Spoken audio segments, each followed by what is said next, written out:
Father-mother, it seems younger sister has stopped breathing. A pair of hands hovered beneath the nose of the woman lying on the bed, their owner's face filled with sheer panic. The beautiful woman, upon hearing this, burst into wailing sobs. My poor daughter. That damned old crone, may she die a horrible death. Curses rang incessantly by her ears. The shrill curses made Xie Zhizhi's head throb as though it would split. She slowly opened her eyes. Seeing several people kneeling by the bed constantly calling her daughter younger sister and elder sister, Xie Zhizhi was utterly bewildered. Where had these relatives come from? How could she know nothing of them? Could it be that in this world she actually had kin? At that moment, a flood of memories that did not belong to her suddenly surged into her mind. When she finally finished digesting those memories, she could only curse inwardly. Damn it. She had been a modern woman of the glorious 21st century, successful in her career with both house and car to her name. Retiring at 30 posed no problem. After that, she had planned to return to her small county town to enjoy a comfortable old age. Yet heaven had not shown her favor and had tossed her into this place instead. The original owner of this body shared her name, also called Xie Zhizhi, only 15 years of age, having just reached adulthood. Her father was Xie Shan's second son of the Xie family. Her mother was Wen Shui. She had an elder brother named Xie Daniu and a younger brother named Xie Sanyu. Most unfortunate of all, the day before the original Xie Zhizhi had discovered her fiancé entangled with her own paternal cousin.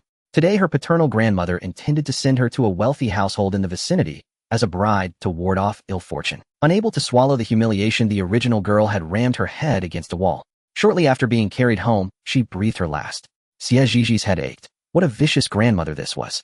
In order to climb up to a wealthy household, that old woman actually meant to send her granddaughter to marry a doomed, short-lived man.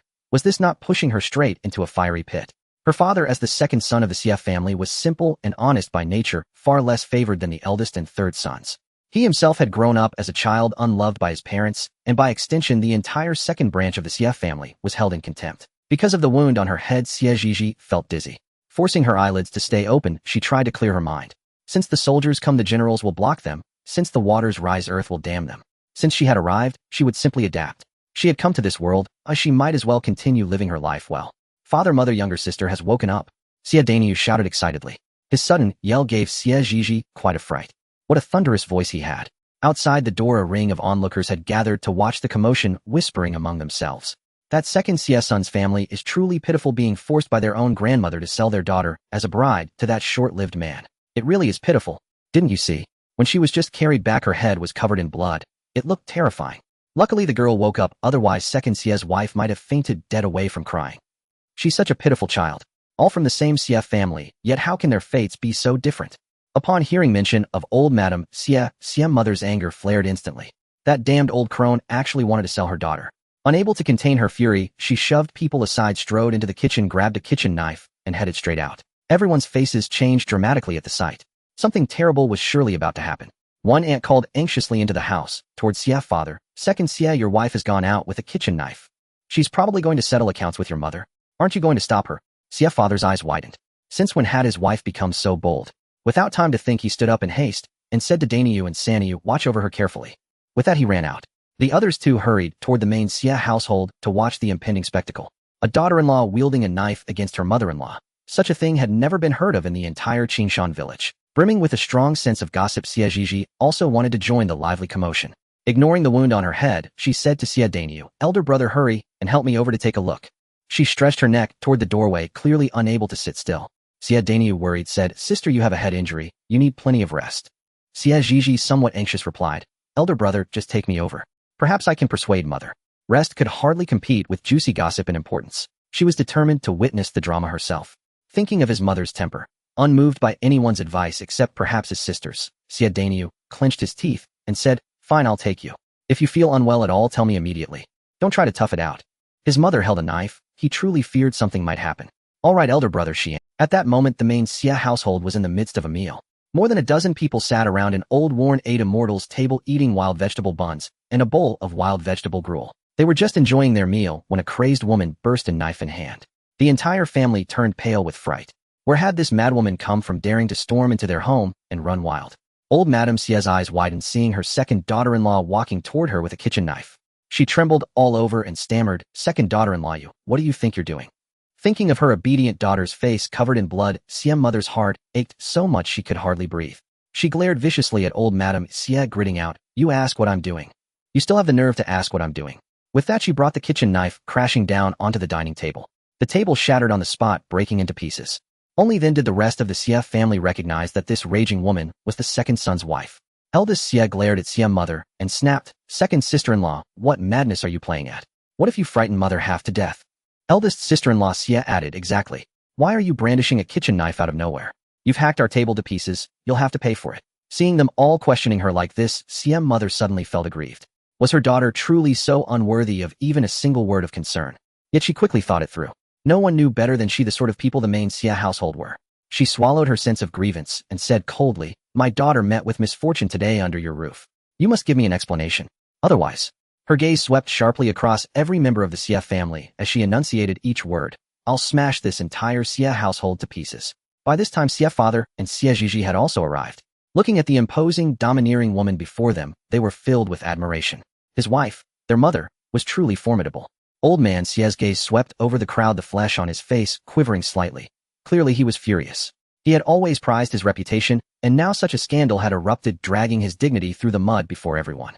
He shouted furiously at Xie father in the crowd, "Second son, get over here this instant, and drag your wife home to be strictly disciplined.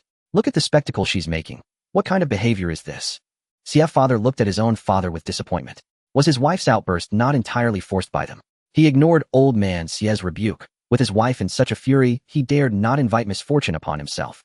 Seeing his son disregard him, old man Xie was so enraged that he practically bristled with anger. The heavens had turned upside down. Now the entire Qingshan village would see the Xie family as a laughingstock. When no one stepped forward to give her an explanation, Xie mother swung the knife again, hacking viciously at the door. Everyone present jumped in fright. She's gone mad, truly mad. The third son's wife, seeing that their home was about to be chopped to pieces by her second sister-in-law, said timidly, "Mother, hurry and go out to explain things to second sister-in-law. Otherwise our home will be gone." Hearing this, old Madame Xie burst into fury, her palm lashing out at her. "You wretch, didn't you see the knife in her hand? And you still dare suggest I go out there?" Old Madame Xie had great strength and hit hard. The third son's wife bared her teeth in pain, yet dared not utter another word. Xie mother cast a cold sideways glance at them. "What is this? Your family dares to do things but refuses to own up." She turned her gaze back to old Madame Xie and said, "It was you, old and shameless as you are, who wanted to sell my daughter, wasn't it?" She advanced step by step, the kitchen knife in her hand gleaming coldly. Old Madame Xie was so terrified she could not utter a sound. Suddenly the sharp stench of urine filled the air. Madame Xie glanced beneath old Madame Xie's body. Had she actually wet herself from fright? She looked at the old woman with open mockery. A nearby ant standing just outside the door cried out, "Heavens! Old Madame Xie has wet herself from fright." At once laughter erupted outside. Old Madame Xie's weathered face flushed red from the sound of their ridicule. She glared at Madame Xie with bitter hatred. If looks could kill, Madame Xie would already be riddled with invisible arrows. Madame Xie ignored that murderous gaze and advanced step by step. "You wretched old hag, hurry up and give our Xie Zhizhi an explanation. Otherwise this knife in my hand has no eyes." Old Madame Xie stiffened her neck and retorted, "What explanation? Since ancient times a girl's marriage has always been decided by the elders of the family. I arranged second girl's marriage for her. What could possibly be wrong with that?" Seeing that she still refused to repent, Madame Xie, enraged, brought the knife down in a chop beside the stool next to her. She laughed coldly. "I have only ever heard of a parent's command and a matchmaker's word. The marriages of the children in a household should be decided by us, their parents. What right do you, a grandmother, have to make the decision?" Those outside who heard old Madame Xie's words clearly did not agree with her. Especially some of the younger women spoke up to support her. "Exactly. Her own parents didn't even know about this marriage, yet you, the grandmother, took it upon yourself to decide. Where does that leave the girl's father and mother? And you've promised the girl to a short-lived man. Aren't you pushing second girl straight into a fiery pit? Could it be that old Madame Xie has taken a fancy to the betrothal gifts herself? Even if there are betrothal gifts, they should be given to Xie Lauer and not to old Madame Xie. Don't forget Xie Lauer split off and has been living separately for years." Those rebuttals from outside all drifted into old Madame Xie's ears, making her chest heave violently with rage. Hearing the people outside speak on her behalf, Madame Xie felt her long-suppressed grievances surge up again and began to wail, her sobs wretched and heartrending. "My poor daughter. To have such a grandmother thrust upon her. We split from the family over 10 years ago, and whenever we had anything good we still brought it back to show our filial respect to the elders. Who would have thought this is what we'd get in return? You didn't see it. When my daughter came home, her head was covered in blood. As her mother, my heart is in agony. Now we asked them for an explanation, for an account, and they still refuse to give one." Seeing her mother weeping and complaining, Xie Zhizhi's eyes turned then as she stepped forward and called softly, "Mother." The blood on her head had not been wiped away, making her look terrifying and ghastly. For some people it was their first time seeing her like this. They stared at her in utter shock. So much blood had flowed, yet she was still alive. Second girl truly had a great fortune and a tough life. The moment Madame Xie saw her daughter, the tears she had partly shed to win sympathy turned genuine. She began to cry in earnest. She set down the kitchen knife and threw her arms around her daughter's body, tears streaming down her face. Xie Zhizhi did not know whether it was the original girl's emotions or her mother's sobs infecting her, but her chest felt tight, and she could not help letting out small sobs of her own. Xie Zhizhi and San Yo, seeing their mother and sister crying so bitterly, rushed over as well and joined the embrace, sobbing together. Even Father Xie, a grown man, had reddened eyes. Some of the older women in the crowd, hearing those pitiful tragic cries, could not help but have their own eyes redden. This old Xie family truly was something vile. The faces of the old Xie family turned ugly. For them to come cry at their doorstep, what did that look like? Wasn't this making a spectacle of their family's disgrace for all to see? Old man Xie said coldly, "Lauer, take them inside first. This is a family matter. Well, close the door and talk it over properly." Father Xie ignored him. Once the door was closed, his father would only try to smooth things over again. Old Madame Xie, likely driven to fury, swung her hand hard across Father Xie's face and pointed at him, cursing, "You useless thing. You can't even control your own woman and let her come here and run wild. She's nothing but a home-wrecking shrew. Hurry up and divorce her." 5 bright red palm prints instantly appeared across Father Xie's face, which quickly swelled. It was clear how much strength old Madame Xie had used. Madame Xie glared in fury, raising the knife as she prepared to rush forward and hack that cursed old woman to death, but Father Xie stopped her. He shook his head at her, signaling that he was fine. Looking at the marks on his face, Madame Xie's eyes filled with heartache. Father Xie said to old Madame Xie evenly, "Mother, I will not divorce Shui. When I married Shui, you and father did not help us with a single coin. Now you have even less right to demand that I—" Xie Zhizhi looked at her new father in some surprise.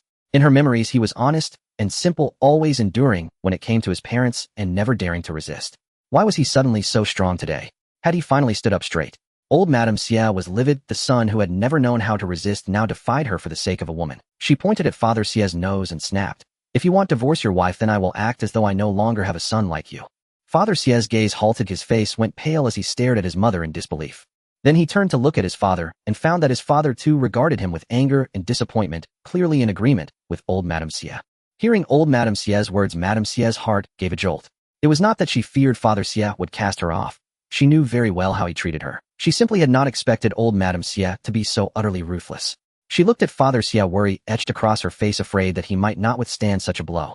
As for Xie Zhizhi and the other 2 siblings, their hearts barely rippled.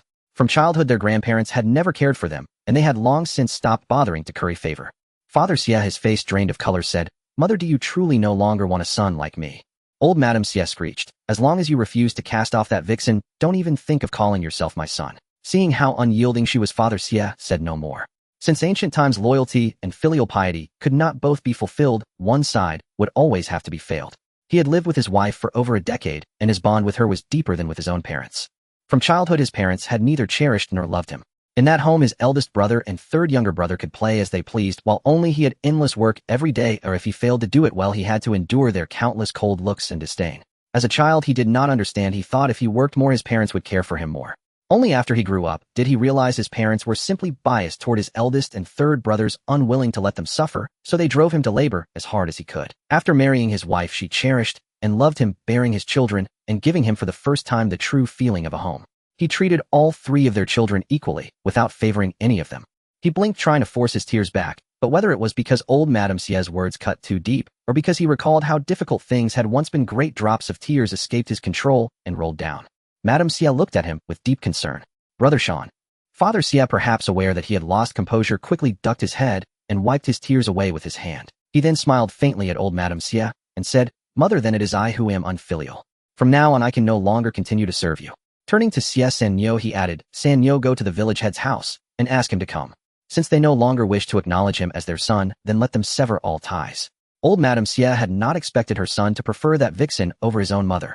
She plopped down onto the ground and began to roll about, kicking and pounding as she wailed, "This unfilial beast, he's forgotten his own mother now that he has a wife. How could my life be so bitter to have given birth to such a thing?" Someone unable to bear it wanted to step forward and offer a few words of persuasion, but another person stopped them and whispered, "Everyone in Qingshan village knows how biased old Madame Xie is. Best you don't meddle in this." The person looked bewildered. But their mother and son, how can they possibly sever their relationship? Why are you worrying about other people's business? Better mind your own little plot of land first. Before long, the village had arrived. Wearing a somber expression, he asked in a low voice, "What is going on here?" Father Xie said, "Village head, I wish to sever all relations with the old Xie family." The village head looked at him in astonishment. "Have you truly thought this through?" Father Xie replied in a deep voice, I have. Since ancient times loyalty and filial piety cannot both be fulfilled. I cannot fail my wife, so I can only let my parents down. Hearing this, the village head fell silent for a long while. He knew very well what kind of people the old Xie couple were. Clearly this was yet another of old Madame Xie's unreasonable tantrums. To sever ties was perhaps for the best. Each family living its own life peacefully would not be a bad thing. Very well, bring paper and brush. I will serve as witness. Seeing that they truly meant it, old Madame Xie began to panic. But since she had been the one to speak such words first, she had no face to call a halt now, and could only watch as the village head lifted his brush and wrote the letter of severance, after which the parties pressed their handprints upon it. When all was done, the village head said, Enough. From now on you are two separate households with nothing more to do with each other. Madame Xie still looked dazed. Were they truly completely no longer connected to the old Xie family? At the thought, a faint excitement began to rise in her heart. In the past, they were merely a separate branch of the family, and any good things in their household had to be shared with the in-laws. If they gave too little, they would be scolded. Their own life was already struggling, yet the mother-in-law would frequently come to their home and carry away their grain, making an already difficult existence even more unbearable. Now that the family had been divided and the ties severed, such incidents would never occur again. The mere thought filled her with joy. She believed that as long as the family worked hard, they could eventually make a decent living. Father Xie carefully stored away the deed of severance and continued, Now that the ties are cut, we should discuss the matter of compensation. After all, my daughter cannot have shed so much blood for nothing and been bullied without recompense. The old Xie family was stunned. Compensation? What compensation? Second son, you were already separated from the family years ago. Don't think about getting anything from the household. Exactly, this is a severance, not a division of property. Don't expect anything else. Father Xie said calmly. Who said I want your belongings?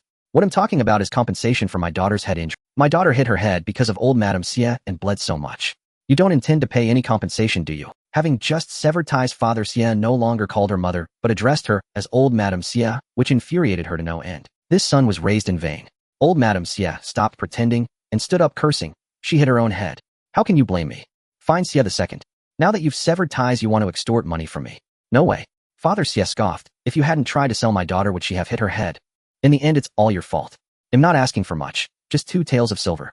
My daughter lost so much blood, that's not too much to ask, is it? The crowd chimed in, that's not too much. It should be paid. Yes, it should be paid. Old man Xie scowled and said, your wife caused all this damage to my house. Shouldn't she also pay compensation? Father Xie glanced around and said she should. That old table is worth a few coppers at most. They'll pay you 15 coppers for it. The stool is worth 2 coppers, the door 8 coppers, and the dozen or so bowls. Coarse earthenware that sells for 2 coppers each. Adding everything up, 100 coppers should suffice. So you need to pay me 1 tael and 900 coppers. When old Madame Xie heard she had to pay so much, she was immediately displeased. No compensation. That wretched girl hurt herself. It's none of my business.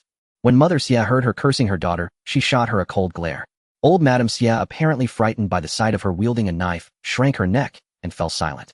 Father Xie ignored her and looked straight at the village head, asking, Village head, do you think this compensation is justified? The village head had already noticed the girl covered in blood. Initially shocked, he then felt a pang of pity. She was also a poor child. He said calmly, Uncle Xie, take out the money and pay up. The eldest Xie brother and the others looked indignant. Why should their family have to pay? But seeing the village head's imposing demeanor, none dared to speak. Old man Xie, knowing the village head was a man of his word, could only sulkily enter the house to fetch the money. Old Madame Xie looked heartbroken and wanted to curse Xie II's family, but old man Xie shot her a furious glare. Isn't this embarrassing enough? Father Xie, holding the deed of severance and the compensation silver, led his family back home.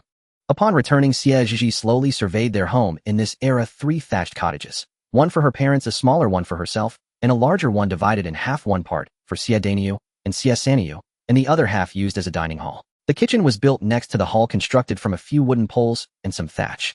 Truly poor. That was Xie Zhizhi's first impression. After all the commotion, the family was ravenous. Mother Xie pulled herself together and went into the kitchen to prepare the first meal of the day. Soon lunch was ready. Xie Zhizhi looked at the food on the table, and her growling stomach instantly lost its appetite. Was this even fit for human consumption? No, even the pigs ate better than this. On the table sat a large bowl of wild vegetable porridge. The vegetables, likely overcooked, were a murky black. Strange grains clung to the vegetables, perhaps rice. Watching the others eat with relish, she couldn't help. Could this dark cuisine actually be edible? She had never eaten such terrible food. Seeing her hesitation, Mother Xie asked, Zhizhi, why aren't you eating? Does your wound hurt? Xie Zhizhi shook her head. No. I'll eat now. She picked up a small piece of wild vegetable and took a bite. Gag. It was truly, gag, terrible. It had no flavor at all. She couldn't eat it. Oh, how she craved steamed rice. How she longed for hot pot. She didn't want this dark cuisine. After 2 bites, she set down her chopsticks. It was simply too hard to swallow. Xie Zhizhi saw her put down her utensils and asked with wide eyes, "Sis, are you full?" Xie Zhizhi couldn't admit she couldn't eat it, so she murmured, full." Xie Zhizhi looked at the leftover porridge in her bowl and licked his lips. He was still hungry. Seeing this, Xie Zhizhi said, "Sanyu, I can't finish this. If you don't mind, you can have it." Xie Sanyu immediately replied, "I don't mind. I don't mind." With that, he took the bowl, poured half the porridge into his own, and gave the rest to Xie Danyu. "Big brother, you have some too." Xie Zhizhi was pleased to see how sensible Sanyu was. Sensible was good. She liked good, sensible children. After the family had eaten their fill and rested a while, they prepared to go work in the fields. Mother Xie, worried, instructed Xie Sanyu to stay home and take care of Xie Zhizhi and to come to the fields if anything happened. She also told Xie Zhizhi to rest more and take care of herself. Xie Zhizhi nodded obediently, and Mother Xie finally shouldered her hoe and left. Feeling stifled in the house, Xie Zhizhi stepped outside to look at Qingshan village. Xie Sanyu followed behind her like a little tail. Once outside, Xie Zhizhi took a deep breath and felt instantly refreshed. It had been so long since she had breathed such fresh air. Qingshan village was situated on high ground with rolling mountains behind and terraced fields in the low-lying areas ahead. It was July and the fields were a mix of green and yellow. A small river wound around half the village behind it, flowing toward the terraced fields. But not a single drop of rain had fallen in the past month, and the river was growing increasingly shallow. The villagers relied on this river for their livelihood, and if this continued, they would soon face a water shortage. As Xie Zhizhi passed by the river, a mechanical voice suddenly sounded in her mind, "Ding. Welcome to Taojia. Found pollution-free, harmless shepherd's purse." Xie Zhizhi was stunned. Just as she was wondering, a translucent screen appeared before her eyes, displaying an interface resembling a shopping mall app, complete with a search bar and categories. Suddenly, the page scanned a patch of wild greens. Following the directions, Xie Zhizhi saw that the area ahead was marked with the label shepherd's purse. Xie Zhizhi was slightly startled. Ding dong. Pollution-free organic shepherd's purse, 5/1 per caddy. She tugged at Xie Sanyu's clothes and asked, "Sanyu, did you hear a sound? Or see anything?" Xie Sanyu shook his head blankly. "I didn't hear or see anything, sis." "What's wrong?" "Nothing." Xie Zhizhi confirmed that only she could hear the sound and see the screen. She crouched down and plucked a handful of shepherd's purse from the ground. Xie Sanyu was delighted to see the wild greens. "Sis, this is shepherd's purse. Let's pick it all. Tonight we can tell Mom to cook something different." With that, he crouched down and started picking as well. Lately, the family had been eating bitter herbs daily, and even swallowing saliva brought back the bitterness. Ding dong. 1 caddy of pollution-free organic shepherd's purse valued at 5/1. "Would you like to sell it directly?" Xie Zhizhi glanced around, saw no one, and looked at Xie Sanyu, who was busy picking. She turned slightly. "Yes." Instantly, the shepherd's purse in her hand vanished, replaced by 5 copper coins. A strange glimmer flashed in Xie Zhizhi's eyes. "Can this mall buy things, eh?" Xie Zhizhi asked uncertainly. Ding dong. "Yes, it can." She tapped the screen, and the more she looked, the more it resembled the app she knew. She glanced back at Xie Sanyu. Never mind, she would investigate later when no one was around. The two gathered a large bundle of shepherd's purse and headed home. Taking advantage of Xie Sanyu's distraction, Xie Zhizhi secretly took a small portion back to her room. The 2 bowls of wild vegetable paste at noon had barely filled her stomach. Using the small handful of shepherd's purse, she exchanged it for 3/1. With a total of 8/1 on her, she traded all of it for a loaf of bread and a bottle of milk. The money she earned today was already spent. Xie Zhizhi munched on the bread, sighing inwardly, money really doesn't last. After lying down for a while, she felt uncomfortable all over. Accustomed to soft beds, sleeping on this hard plank bed was pure torture. She stretched and walked outside, finding Xie Sanyu in the kitchen sipping water from a bowl. As she approached, she heard a thunderous growl. She paused in her steps. So this kid was drinking water to stave off. Xie Zhizhi felt a pang of guilt. Sanyu was at a growth-spurred age, and the wild vegetable paste at noon wasn't enough to sustain him. It was only natural he was hungry now. Thinking of the bread and milk she had secretly eaten, her face flushed with embarrassment. "Sanyu, if you're hungry..." If she remembered correctly, there were still some potatoes at home. Potatoes could be prepared in many ways. Steamed. The thought of roasted potatoes made Xie Zhizhi swallow hard. The bread and milk she had just eaten seemed insufficient to fill her stomach. Xie Sanyu rubbed his head shyly, grinning sheepishly. "They'll just drink water." Hearing this, Xie Zhizhi not only was drinking too much water bad for health, but at his age he needed proper nutrition to grow. Skipping meals would harm his stomach in the long run. A flicker of worry crossed Xie Zhizhi's face. She wondered if anyone in the family had stomach issues. "Sanyu, start a fire. They'll get some potatoes to roast." With that, she dashed into the house to fetch the potatoes. The potatoes were tiny, and Xie Zhizhi carried a handful into the kitchen, pleased to see Sanyu had already lit the fire. This little brother was quite obedient. She tossed the potatoes into the embers, covering them with ash, then sat nearby watching Sanyu tend the fire. Soon the aroma of potatoes wafted through the air. Sanyu couldn't help but inhale deeply, exclaiming in delight, "Sis, this smells amazing." Xie Zhizhi looked at him smugly, directing him to flip the potatoes for even heating so they would cook faster. Sanyu followed her instructions. Before long, the fragrance grew stronger, and he eagerly asked, "Sis, they must." Xie Zhizhi nodded and told him to take the potatoes out. The small potatoes cooked quickly, and their aroma was even more enticing than before. Fresh out of the fire, the potatoes were still scorching hot. Xie Zhizhi set them aside to cool. Sanyu, however, peeled and ate one immediately, gasping, "So hot, so hot." After they had eaten their fill, they roasted a few more for their parents and older brother to enjoy when they returned. In the evening, when their mother came home and saw the roasted potatoes, her eyes twitched. These two wasteful kids. Didn't they know how precious food was? They were squandering the family's meager supplies. Having honed her ability to read expressions over the years, Xie Zhizhi's heart sank at her mother's look. Sure enough, the next moment, their mother scolded Xie Sanyu, "You brat. You wasteful thing. We have so little food left, and you finish it all at once." With that, she struck him. Since her daughter was injured and couldn't be scolded or hit, the younger son bore the brunt. Xie Sanyu yelped and ran around the yard.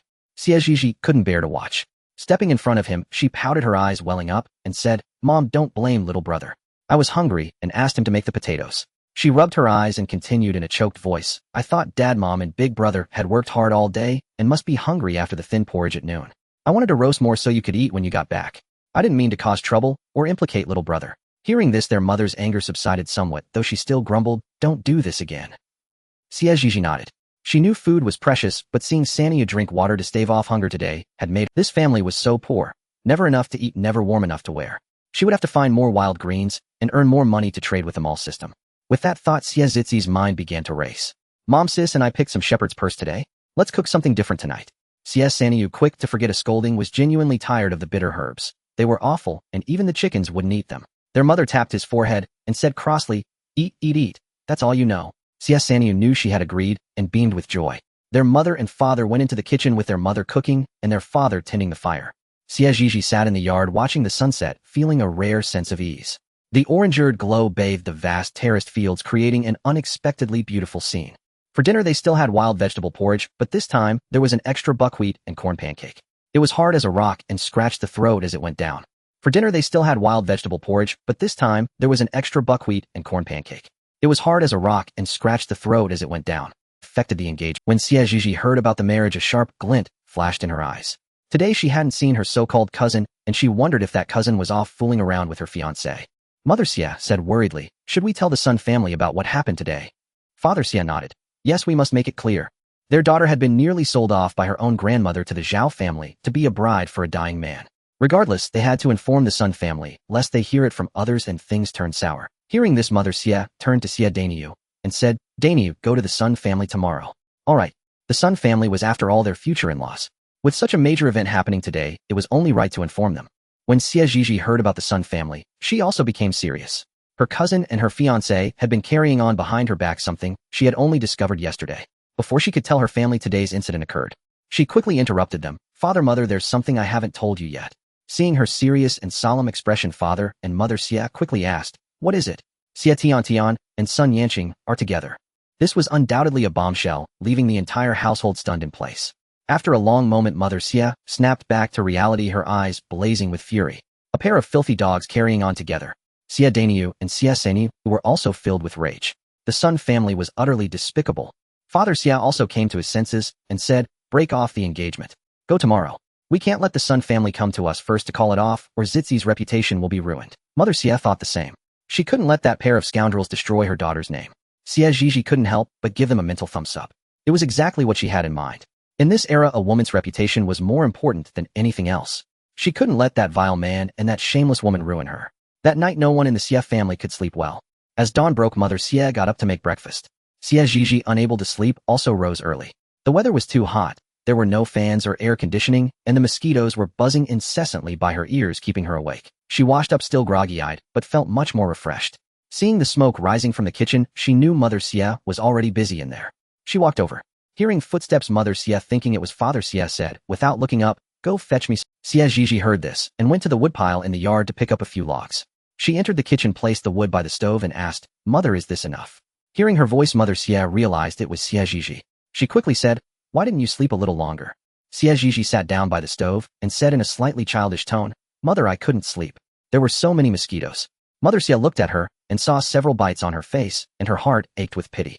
Her daughter had always been a magnet for mosquitoes. Whenever the weather turned hot, the mosquitoes loved to bite her, leaving her covered in welts all day. Later, they bought a mosquito net, which helped a lot.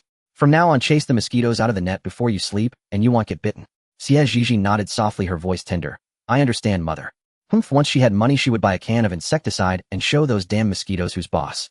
Xie Zhizhi thought to herself with delight. Before long the three men of the Xie family also got up. Seeing Xie Zhizhi already awake, they all looked a bit. Mother Xie prepared breakfast. It was simple today, some leftover shepherd's purse from last night, a few steamed sweet potatoes and pancakes made from buckwheat and corn flour. Xie Zhizhi ate a sweet potato and then forced herself to eat half a pancake. After breakfast, the whole family set off for the Sun residence. The Sun family was considered one of the wealthiest in the region. The two families had been united by marriage because young Master Sun had fallen into water as a child and was saved by Xie Zhizhi. To repay the debt of gratitude, the Sun family had betrothed the two children, planning for them to marry when they came of age. Who would have thought that this young Master Sun would be so dishonorable? Already engaged, he dared to carry on with another woman. And if it were anyone else it might be bearable, but he had chosen the daughter of Xie the Elder.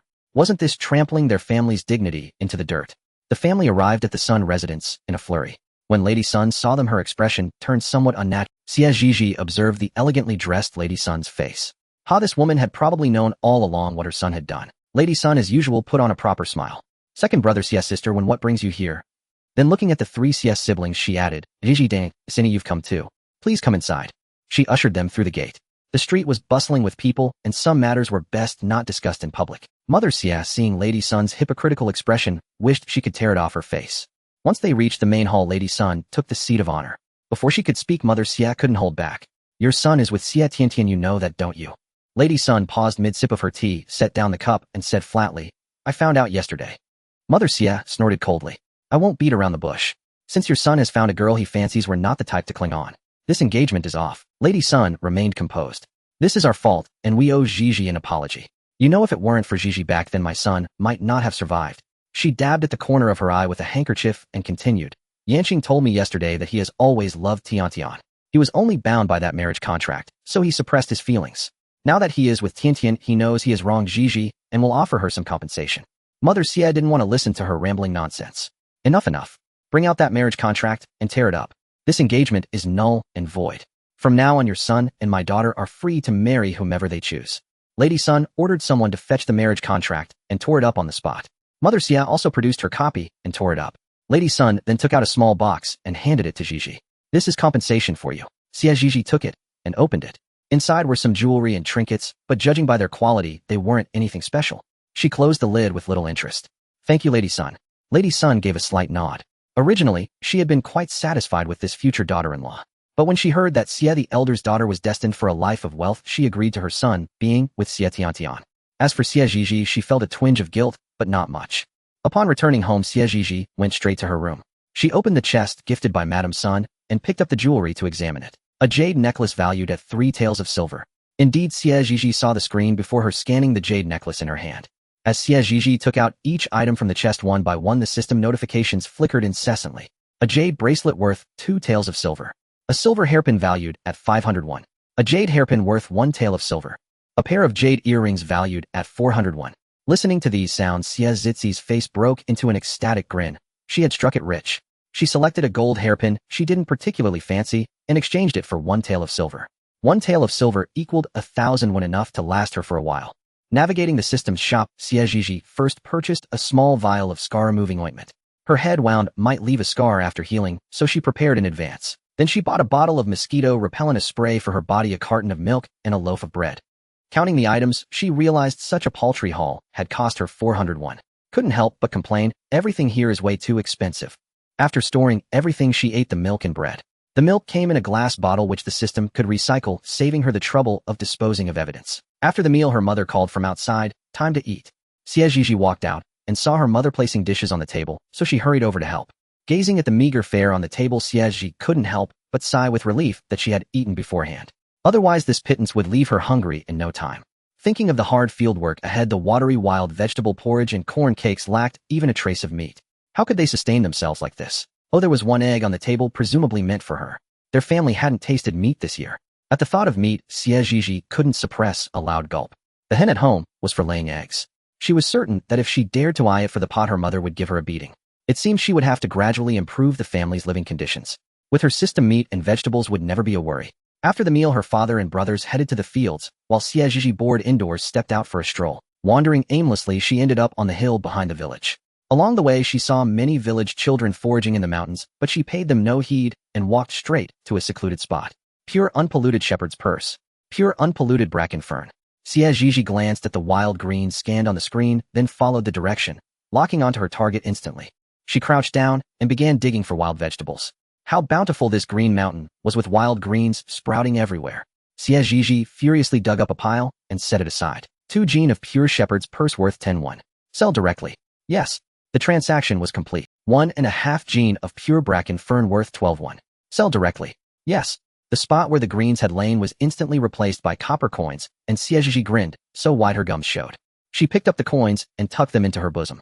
After a moment's thought, she tapped the screen in front of her and navigated to the poultry category. A wild pheasant cost 51. Xie Zhizhi counted the copper coins she had just earned, exactly enough to buy 1 chicken. She added it to the cart and confirmed the payment. The transaction for a plump wild pheasant from Tao's shop was complete. The coins vanished from her hand, replaced by a lively, struggling wild pheasant. Startled, Xie Zhizhi gripped its neck tightly and shook it vigorously until the bird passed out. Sensing it had gone still, Xie Zhizhi tore a few strands of thatch to bind the chicken's feet and wings. Then she found a wooden stick, hoisted the bird over it, and headed down the mountain. Along the way, Xie Zhizhi basked in the envious gazes of the children as she swaggered all the way home. She cleaned the pot and boiled water. Taking a kitchen knife to slit the chicken's throat, she found it had already awakened. Even with its feet and wings bound, it flapped wildly. At a loss, she gave up and decided to wait for her father and eldest brother to handle it. Before long, Xie Fu and the others returned carrying their tools. Their eyes widened at the sight of the bound wild pheasant in the yard. Where did this wild chicken come from? Hearing the commotion, Xie Zhizhi emerged from the kitchen. Father, big brother, I caught this wild pheasant on the mountain just now. Please deal with it. Xie Sanyu leaped up shouting joyfully. Finally, we get to eat meat tonight. Xie Danyu also swallowed hard. It had been so long since they'd had meat. He immediately put down his hoe and said, "I'll get the knife and a bowl." Once ready, Xie Danyu grabbed the chicken by the wing, twisted its neck, plucked a few feathers, and slit its throat with one swift motion. A bowl was placed on the ground to catch the blood. After the bleeding stopped, the chicken hadn't fully expired, still thrashing on the ground. Xie Fu brought out hot water, tossed the chicken in to scald it, and then the 3 of them quickly plucked the feathers and cleaned. Meanwhile, Xie Zhizhi and her mother busied themselves in the kitchen. With few ingredients on hand, there were a few small potatoes. Since Xie Zhizhi suggested that potato stewed chicken was delicious, her mother peeled them. Xie Zhizhi wanted to take charge of the cooking, but her mother insisted her dishes were unpalatable and told her not to ruin the chicken. Xie Zhizhi tried to defend herself, but her mother wouldn't listen.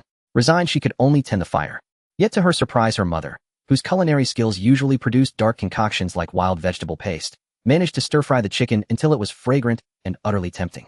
Xie Danyu and Xie Sanyu hovered around the stove, utterly mesmerized by the aroma wafting from the pot. Xie Sanyu in particular kept slurping back his saliva and occasionally wiping the drool from the corner of his mouth. "Mother, is dinner ready yet? It smells too good." He couldn't hold back any longer. Their mother gave him a slap and said disdainfully, "Don't let your drool drip into the pot." Xie Sanyu wasn't upset. His eyes remained fixed on the meat in the pot. 1 wild pheasant yielded 2 generous bowls. Xie Danyu and Xie Sanyu carefully carried them to the main hall. Their mother called out, "I'll cook some shepherd's purse." Danyu and Sanyu washed the bowls and get ready to eat. That evening they still had buckwheat and corn cakes, but no one paid them any attention. The whole family focused on the 2 bowls of meat, eating until their mouths dripped with oil. "Sister, you're amazing. You actually caught a wild pheasant," Xie Sanyu said, swaying his head in delight. Xie Danyu added, "Ya little sister, you're really something." He had ventured into the mountains before, but had never even seen a wild pheasant, let alone caught one. "If only we could eat meat every day." Xie Sanyu sighed. Their mother couldn't resist tapping his head with her chopsticks. "Do you think wild pheasants are stupid, just waiting for you to catch?" Xie Sanyu clutched his head and cried out in mock pain, "Mother, you hit me again." Xie Zhizhi couldn't help but smile. How easily satisfied they were. A single wild pheasant could bring them such unbridled joy. The entire old Xie family had been eating dinner squatting in the courtyard for the past 2 nights. Old Madame Xie was still brooding over the silver she had to compensate to second son's family, unable to eat or sleep well from anger. That sum of silver was nearly a year's worth of their earnings, and now it was gone. Xie Tiantian with her sweet tongue whispered something in old Madame Xie's ear, and instantly the old lattice appetite returned, and her health improved dramatically. "My dear Tiantian is so sensible. That worthless girl from second son's family. Why didn't she just bash her head in and die yesterday? Instead, she made us lose all that silver." Old man Xie overheard and furrowed his brows, scolding, "Shut your mouth. Haven't you caused enough disgrace?" Old Madame Xie, chided by her husband, immediately fell silent. Seeing her grandfather angry, Xie Tiantian continued whispering sweet nothings into her grandmother's ear, soon coaxing her back into good spirits. Xie Zhizhi gazed at her graceful, refined daughter with immense pride. A glint flickered in Xie Tianxin's eyes as she recalled what Sun Yanqing had told her today. She promptly said, Grandma Yanqing has already broken off the engagement with Zhizhi. Xie Zhizhi exclaimed, really? From now on you and Yanqing can be together openly. The wealthy Sun family. Only her daughter was worthy of them. That worthless girl from second Sun's family deserved nothing but a lifetime of toiling in the fields. She then said to Xie Tiantian, you must keep a close eye on Yanqing from now on. With these words, she subtly warned her daughter not to let some other vixen lure him away. Xie Tiantian nodded, I will, mother. Having finally latched on to such a high branch, how could she let it go? Yet recalling Yanqing's mention of compensation, her eyes dimmed. Upon hearing about the broken engagement, the old Xie family realized they would soon be the Sun's true in-laws. Suddenly the silver they'd lost yesterday seemed trivial. With the Sun family's backing, why worry about money? Meanwhile, Xie Zhizhi was pondering what meat she should prepare tomorrow. Ever since she had feasted on the wild chicken tonight, her cravings had been thoroughly awakened. Pickled pepper beef, stir-fried pork with green peppers, roast chicken, roast duck, braised pig trotter, sour cabbage, fish, spicy crawfish, spicy rabbit meat, hot pot. At the thought, Xie Zhizhi couldn't help drooling. She craved it all. With that thought, Xie Zhizhi couldn't resist spending 10 copper coins. Ding. Transaction for Taojia spicy chicken leg complete. She gnawed on the chicken leg in her hand. Truly delicious. After finishing her meal, Xie Zhizhi sneaked out to fetch a basin of water, brought it into her room, and took out her toothbrush and toothpaste. She had carefully scraped off all the labels and hidden them well. After washing up, she sprayed some mosquito repellent and applied insect repellent lotion before collapsing into bed. She slept soundly until dawn, undisturbed even by the roosters crowing. When she finally woke, Father Xie and the others had already left for work. The rice in the fields needed harvesting today, and Xie Zhizhi wanted to help. But Mother Xie, worried about her incomplete recovery, insisted she rest at home for another day and join them tomorrow. Xie Zhizhi had no choice but to agree. She had tasks of her own today. Stepping out, she made her way to the river. The small creek, shallow from a month without rain, was crystal clear. Only tiny fish and shrimp swam in it, leaving Xie Zhizhi unimpressed. The wild vegetables along the bank had been picked clean by the village children. After a fruitless stroll, she followed the creek to the village's end. Still nothing. She puffed out her cheeks in mild frustration. Forget it, it'll take a trip up the mountain. No fish for me today, I suppose. Xie Zhizhi thought regretfully. Once on the mountain, wild vegetables abounded. Along the path, she dug frantically, soon amassing a small pile. After exchanging the vegetables for money, she browsed the meat options in her system. What to eat today? Forget pork or beef. She had chicken yesterday. Fish. No, she was on the mountain. Carrying a fish down would arouse suspicion. Her eyes landed on the rabbit. You're it. Spicy rabbit meat tonight. A wild rabbit cost 60 copper coins and weighed 4 jin. Xie Zhizhi counted her remaining coins. 28 copper coins from today's earnings. Ding. Transaction for Taojia plump wild rabbit complete. The copper coins vanished, replaced by a gray rabbit in her hand. The rabbit was lively, trying to escape.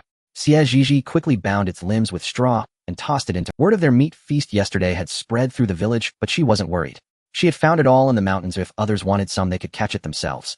She gathered more wild vegetables, stuffed them into her backpack, and descended the mountain. With everyone busy harvesting, she encountered few people on the road, which suited her just fine. Back home, she caged the rabbit. Having only ever eaten rabbit, not prepared one, she had to wait for her family to In Qingshan village, the custom was 2 meals a day, one in the morning and one in the evening. For lunch, they'd make do with leftover pancakes from breakfast before continuing their work. Harvesting was labor-intensive, and Xie Zhizhi wouldn't let them work on empty stomachs. She spent 6 copper coins from her system to exchange for half a jin of mung beans. Ding. Transaction for Taojia pure, natural mung beans successful. Xie Zhizhi used half the beans to cook mung bean soup, perfect for cooling down in this scorching heat. Once the soup had simmered to a sandy texture, she added a bit of sugar and tasted it, pleasantly sweet. After letting it cool, she ladled it into bowls, placed them in a basket, and headed to the fields. Limited by conditions, she couldn't chill the mung bean soup. Xie Zhizhi felt a pang of regret. Walking through the fields, she felt the rice stalks brush against her. A casual glance told her the crops weren't thriving, likely a seed quality issue with grain sparse and some even shriveled. Following her memory, she reached their plot and saw her family bent over their work. A wave of warmth surged in her heart. Father, mother, big brother, Sanyo. At her voice, they all looked up. Mother Xie called out, "Didn't I tell you to rest at home? What are you doing here?" Xie Zhizhi approached, holding up her basket with a smile. "I brought you something to eat." She lifted the lid. The bowls of mung bean soup inside hadn't spilled a single drop, a testament to her careful journey. Where did the mung beans come from? Mother Xie asked in surprise. She knew their household situation well. They hadn't planted any mung beans. Their land was devoted to rice, millet, and corn, with small patches for peanuts, potatoes, and sweet potatoes. No room for such things. Xie Senyo said excitedly, "Big brother, it's mung bean water." Xie Denyo was equally thrilled. After half a day's work, his stomach was growling. The noon meal had done little to satisfy him. Seeing their sunburned faces, Xie Zhizhi's heart ached. "I bought these in town today. Please eat up." Mother Xie pondered. The compensation from the old Xie family had been given to her daughter to keep for herself, to buy nourishing food, not to spend recklessly. She said, "Use the compensation for yourself. Don't worry about us." Xie Zhizhi replied, "How can I do that? From now on, if I have food, you'll have food too." This family was honest and kind. Though Mother Xie had a quick hand with scoldings, she had always treated both the original girl and her well. Since she had come here, and this family was good to her, she ought to be good to them in return. Moreover, she felt the warmth of kinship here. She truly loved it. Xie Zhizhi couldn't help blurting out, "Mother, if there's food, just eat it." He swallowed hard, unable to hide. Mother Xie rolled her eyes at him. "Eat, eat, eat. That's all you know. First to eat, last to work." Xie Zhizhi wasn't fazed, grinning sheepishly. His mother wasn't wrong. Seeing his eagerness, Xie Zhizhi handed him a bowl of mung bean soup. "Take it slow. There's more at home." Hearing that, he ate even faster. She then served Father Xie, "Father, please drink." And then Mother Xie, "Mother, taste it, and see how it is." Mother Xie took the bowl, grumbling, "What's there to taste?" Yet after a sip, she couldn't help saying, "It's really good." Xie Zhizhi shook her head at her mother's feigned indifference. She gave a bowl to Xie Zhizhi, "Big brother, drink up to cool off." Xie Zhizhi accepted it with a bashful smile. "Thank you, little sister." The whole family sipped the mung bean soup. Curious onlookers called out, "Xie Lao, your daughter, brought you food. Such a filial girl." "Indeed, indeed." Xie Zhizhi lowered her head, embarrassed by the praise. Father Xie beamed with pride at the compliments. His daughter, once timid and fearful, had grown bold enough to catch wild chickens in the mountains. Mother Xie didn't hold back. "Of course, my daughter is filial. She knows we're thirsty from work and brings us water. Such a good girl. Wonder who'll be lucky enough to marry her." Mother Xie waved them off. "Away with you. She's still young. No rush." Her daughter had just broken off an engagement and was hurting. Why bring up such a sore subject? Mother Xie looked at her daughter with concern. Feeling her worry, Xie Zhizhi understood her thoughts and flashed a broad smile in return. "All right, go back now. The sun's too strong." Mother Xie urged her to leave, not wanting her daughter to get tanned, though in truth she never did. At that moment, her little face was flushed a lovely red, utterly endearing. Gazing at her daughter, who bore a striking resemblance to herself, Mother Xie's heart softened. In fact, all three Xie siblings took after their mother. Xie Zhizhi and Xie Zhizhi shared about 50% of her features, handsome and well-proportioned, renowned in the village. As for Xie Zhizhi, though still young with features yet to fully bloom, hints of a future beauty were already apparent. No wonder the villagers often called Mother Xie an old vixen and Xie Zhizhi a little vixen. Returning home, Xie Zhizhi washed the bowls and lay down to rest. When she awoke, the sun was nearly setting. Estimating their return, she got up and boiled some hot water. She had just started the fire when they arrived. "Father, Mother, you're back." Xie Zhizhi went out to greet them before fetching the bamboo cage with the rabbit. Xie Zhizhi rushed over, peeked inside, and his mouth flew open to shout. Quick as a flash, Xie Zhizhi clamped her hand over his mouth. "Shoo." It was rush hour after work with people coming and going. Best to keep a low profile. Xie Zhizhi nodded, his eyes brimming with excitement. Xie Zhizhi, seeing their reaction, looked inside too. Spotting the rabbit, he mirrored his brother's gaping mouth, but stifled. He lowered his voice. "Little sister, did you buy this today too?" Xie Zhizhi nodded. She had wanted to say she caught it in the mountains, but since Shed mentioned going to town, the rabbit was a purchase. Of course, Father and Mother Xie saw it too. They exchanged complicated glances at their daughter's spending spree. The compensation wouldn't last long at this rate. With a soft sigh, they resigned themselves. It was bought, so they might as well eat it. Big brother skinned the rabbit. All right. He scurried off happily. Xie Zhizhi circled the rabbit, unable to contain his joy. They'd have meat again tonight. Xie Danny skillfully skinned the rabbit, and in no time a complete pelt was removed. With a simple, honest smile, he said to Xie Zhizhi, "Let Mother make you a pair of gloves from this rabbit fur." The fur was soft, promising warmth in winter.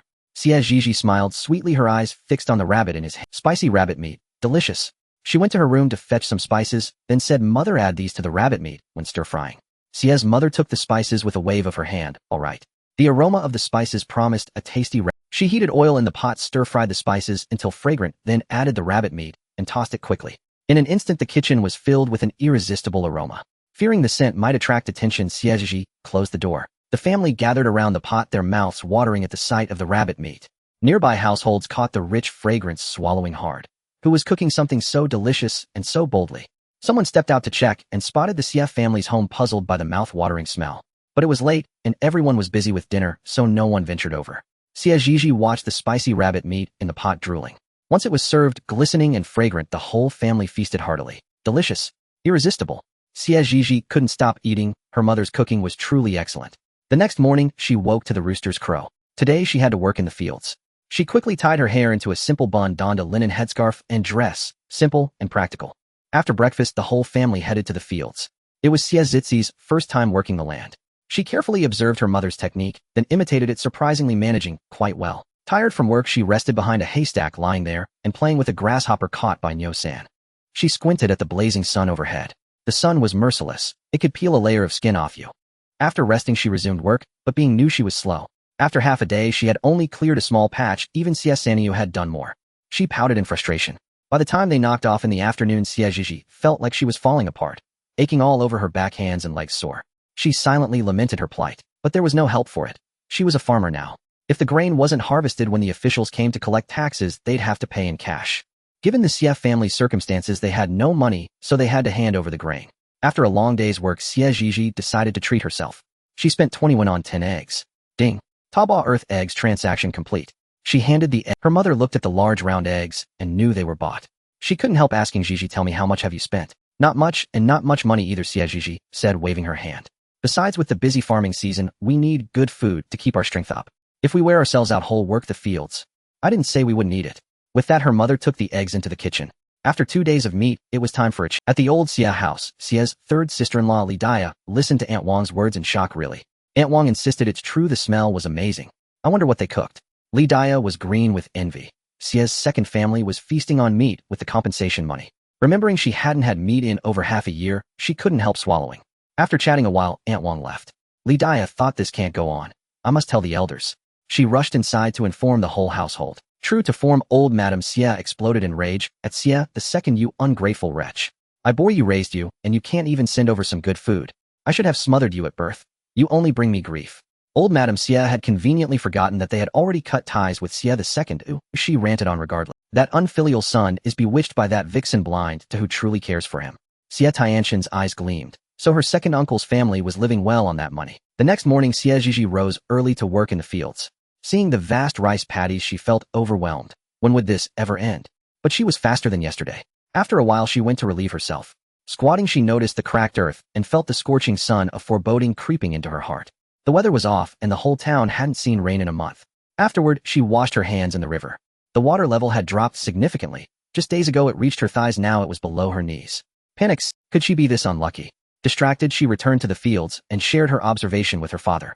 Xie the second had also sensed something amiss with the weather. Normally, it rained several times a month, but this year not a drop. I understand. They'll speak to the village head later, he said. Despite having her system, Xie Zhizhi couldn't shake her unease about the weather. If drought struck, water would be scarce and farming impossible. Without crops, wild greens in the mountains would be picked clean, rendering her system nearly useless. After all, she had little money and no valuables. The only option was to prepare early. After work, Xie the second went to see the village head. The village head took a long drag on his pipe, then said after a long silence, I know. I've already reported it to the county office. We'll see what they say.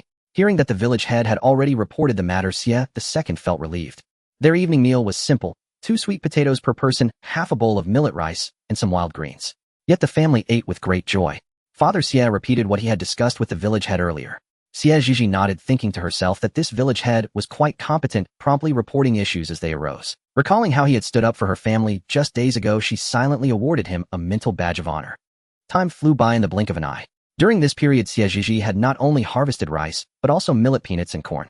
Gazing at the bountiful piles of grain filling her courtyard, a surge of pride welled up within her. Look at this. This was the empire she had built with her own hands. After handing over the grain tax, the remaining stock at home would be meager. That day still lost in a dream, she was roused by a clamor outside. She rose groggily, washed up, and stepped outside. What are we to do? The river has dried up. How can we farm now? Indeed. Village head, if we miss the planting season, what will we offer for the grain tax in the second half of the year? The village head shouted. I reported this long ago. The yamen will announce the specifics when the time comes. Another voice chimed in. If the river has run dry, could the wells be next? How will we survive then? This remark instantly sparked panic. Yes, without water, how can we go on? Quiet, everyone quiet, the village head bellowed. I believe this situation won't last forever. Besides, I urged everyone to prepare in advance. Once we weather this storm, things will improve. Upon hearing this, the crowd's anxiety subsided. The village head had long instructed each household to store water against unforeseen calamities. Now it was clear he was a man of foresight. After listening for a while, Xie Zhizhi understood the village river had run dry. No wonder everyone was so alarmed. Her family had also stored some water. The village still had 2 wells, one at the end near the mountain and another at the entrance. Both could still draw water enough to sustain them for a time. Xie Zhizhi turned to leave, but was suddenly halted by a voice behind her. She looked back and saw a graceful young. She scoured her memory for this person's identity, and then it dawned on her. This was the cousin who had snatched her fiancé. What could she want? As far as she recalled, they were hardly acquainted. But Xie Zhizhi never struck a smiling face. She plastered on a bright grin and called sweetly, Xie Tiantian, what do you want with me? Xie Tiantian was momentarily dazzled by her smile, but quickly regained composure. Nothing much, just wanted to see how you've been these days. She then feigned concern. Is the wound on your head healing well? As she spoke, her gaze fixed on Xie Zhizhi. Xie Zhizhi rolled her eyes inwardly. How long had it been since that incident? If she truly cared, why hadn't she shown? The wound had long since scabbed and peeled. Though a large scar remained, daily application of scar cream had faded it considerably. She had no desire to play pretend sisterhood. Their two families had severed ties, so there was no need for such empty endearments. She said bluntly, our families have cut ties. From now on, just call me Zhizhi. And thanks to the compensation your family paid me, look, the big scar on my forehead is almost healed. She pointed at her forehead, inviting Xie Tiantian to see. Xie Tiantian froze slightly, then tightened her grip on the round fan in her hand. Her smile was nearly cracking. She hadn't expected Xie Zhizhi to be so direct, assuming she'd at least maintained. In that remark, was she implying that she was blind? How could she miss such a prominent scar? Xie Zhizhi observed her, and thought admiringly this cousin of hers had remarkable restraint. Even after such a jab, her expression remained unchanged, still wearing that ingratiating smile. Xie Tiantian pretended to notice belatedly. Oh, I didn't even see it. Please don't blame me, Zhizhi. Xie Zhizhi replied magnanimously. How could I blame you? I heard you've taken up embroidery. Do take care of your eyes. Xie Tiantian's smile finally crumbled. Gritting her teeth, she said, Thank you for your concern, Zhizhi. Since you're well, I'll take my leave. With that, she hurried off, her retreating figure slightly disheveled. How would a small-time player? Stealing someone else's fiancé and then strutting around in front of them. How audacious. But Xie Tiantian was no ordinary person. As a child, a fortune-teller predicted she was born with the aura of wealth and nobility. The Xie family was overjoyed, doting on her, and believing she would one day lead the clan to prosperity. In her youth, Xie Tiantian was arrogant. Whatever she desired, the impoverished Xie family would scrape together to provide, convinced that temporary hardship was nothing compared to the grand fortune awaiting them. As she grew older, she tempered her demeanor, imitating the speech and mannerisms of noble ladies. To outsiders, she seemed quite convincing. Yet at heart, she was still a girl from this remote mountain village. No matter how well she mimicked refinement, a certain pettiness lingered in her bones. Xie Zhizhi shook her head. As long as those two didn't flaunt themselves before her, she wouldn't bother with them. Xie Zhizhi lifted her foot to leave, but sensed a gaze lingering on her. Following her gaze, she noticed a very adorable little girl who was now lifting her chin, slightly puffing her cheeks in anger as she stared at her. Xie Zhizhi looked at her fuming face and thought she resembled a pufferfish. Xie Zhizhi couldn't help but laugh. The little girl, infuriated by her laughter, asked, What are you laughing at? Seeing that the girl was truly upset, Xie Zhizhi quickly replied, I'm laughing because you're cute. Seeming pleased by the compliment, the girl turned her face away in a proud huff, letting out a humph. Feeling that her reaction might have been too much, she slightly tilted her head and said with some annoyance, You didn't listen to a word I said earlier. Xie Zhizhi realized upon hearing this that she knew this person. After a moment of thought, she recognized her. Oh, it was the original owner's little sister. The girl's name was Wang Xiuqin, also from Qingshan village. She and the original owner were the same age, had grown up together, and had always been especially close. Until 2 months ago, when they had a falling out. Xie Zhizhi recalled the reason for their quarrel and felt a wave of speechlessness wash over her. 2 months ago, Wang Xiuqin had suddenly come to the original owner claiming she had seen Xie Tiantian and Sun Yanqing together behaving intimately. The original owner refused to believe her and told her not to spread rumors. When Wang Xiuqin saw that her best friend didn't trust her, they argued, neither willing to back down. Thus they hadn't spoken for 2 months. Falling out with a close friend over a worthless man, it really wasn't worth it. Having sorted out the relationship and realizing Wang Xiuqin had only meant well for the original owner, Xie Zhizhi immediately began to placate her. Raising her right hand with 3 fingers extended, she said, I believe you truly. And besides, I've ended my engagement with Sun Yanqing. Wang Xiaoqin's eyes widened. Really? Really? Xie Zhizhi replied with a serious expression.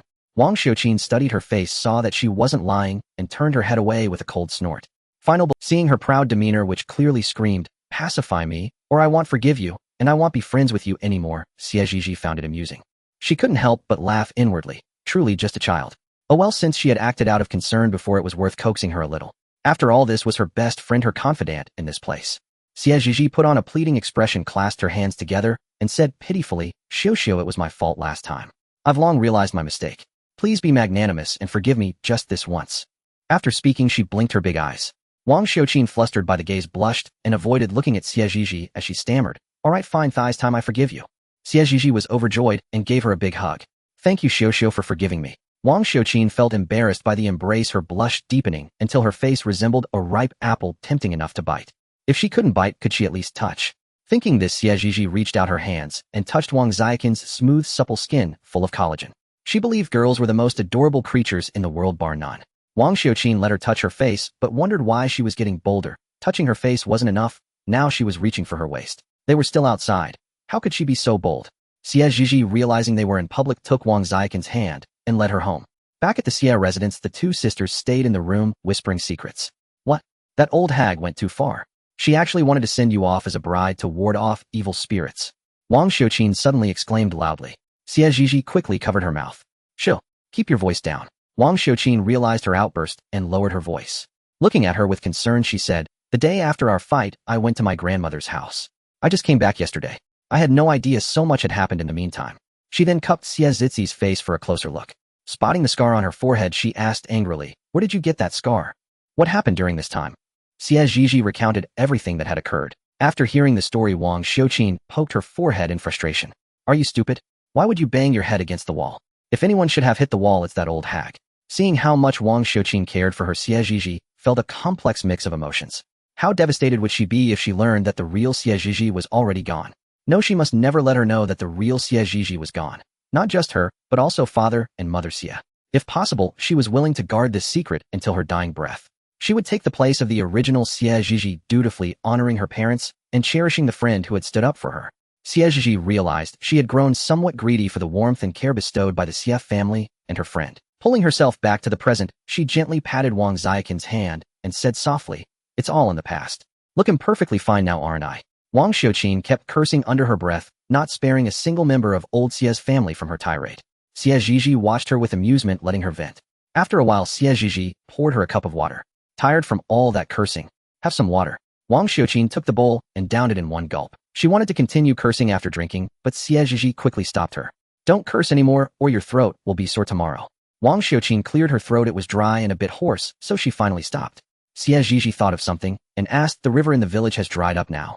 Have your family stored enough water? Wang Xiaoqin replied, my father and brother have prepared it. Then she sighed. Tell me, why has it suddenly become so dry? Xie Zhizhi said, it might be a regional issue. Look at the south. There's plenty of rain, but every few years places near the water suffer from floods. In this region, neither north nor south, sometimes there's abundant rain and sometimes drought. The climate is indeed hard to predict. Wang Xiaoqin thought for a moment and said, true, when floods hit the south, I've heard houses are washed away, people are swept off by the torrents, and many become homeless and displaced. Although the court sends officials for disaster relief and distributes grain, many families are destroyed, and with them their hope for survival vanishes. Xie Zhizhi tapped her on the head and said, you. No matter where we are, as long as we're on the territory of Great Xia, whatever happens, the court won't abandon us common folks. I believe the court will resolve this drought. They chatted for a while longer before Wang Xiaoqin left. After she was gone, Xie Zhizhi took a nap. When she woke up, the sun was already setting and her stomach was growling with hunger. She rubbed her belly, got up, and went out to see what Mother Xia was preparing for dinner.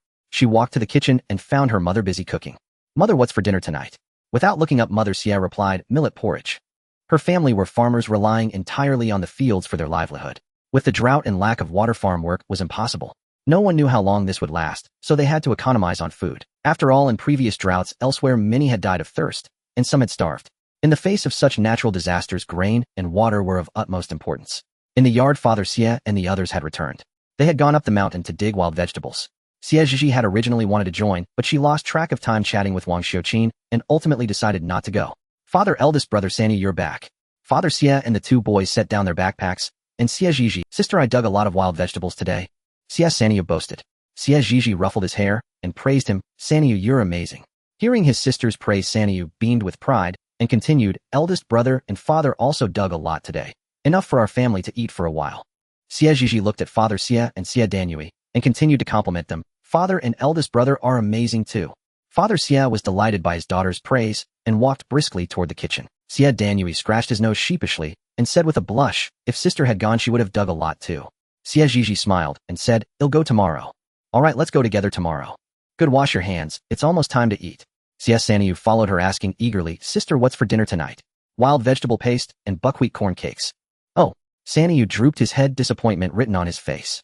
He had thought that with his sister at home, they might have something tasty. But then he thought of their current situation and let it go.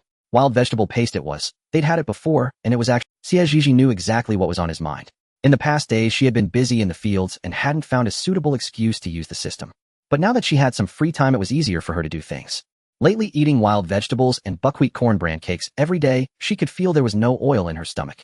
Yet she had to work in the fields daily, and several times she nearly fainted from hunger. Fortunately, she had a system to replenish her whenever needed. But it was hard on the rest of the Xie family who could only endure the hunger or drink water to fill their stomachs. She wanted to give them food, but had no plausible reason to do so. Tomorrow, when she went up the mountain, she would dig more wild vegetables and then trade for a wild chicken to nourish her family. After dinner, the whole family sat in the yard processing the wild vegetables they had dug that day. They rinsed all the vegetables with water, cleaned them, and laid them out to dry in the yard. They weren't afraid of rain. If it rained, they would be overjoyed. After finishing with the vegetables, everyone went to their own rooms to sleep. The next morning, Xie Zhizhi woke up as soon as she heard the rooster crow. This was a habit she had developed recently. In this era, there were no alarm clocks. Time was judged by the rooster's crow and the sun's movement. The rooster's crow meant dawn was breaking. As for the exact hour, Xie Zhizhi didn't know, just that it was time to get up and work. She lingered in bed for a while before rising. Breakfast was still prepared by Mother Xie. Since they would be on the mountain all day, they packed some water and a few flatbreads. Then, carrying their backpacks, along the way they saw many people also heading into the mountains. Xie Zhizhi looked at the crowd and worried that the wild vegetables in the hills might not be enough for everyone. Once they reached the mountain, Xie Zhizhi saw that the wild vegetables on the outer slopes had already been picked, so she led her family to another peak. She had noticed earlier that fewer people came to this spot. Ding! Discovered pollution-free plant in 15 1 per caddy.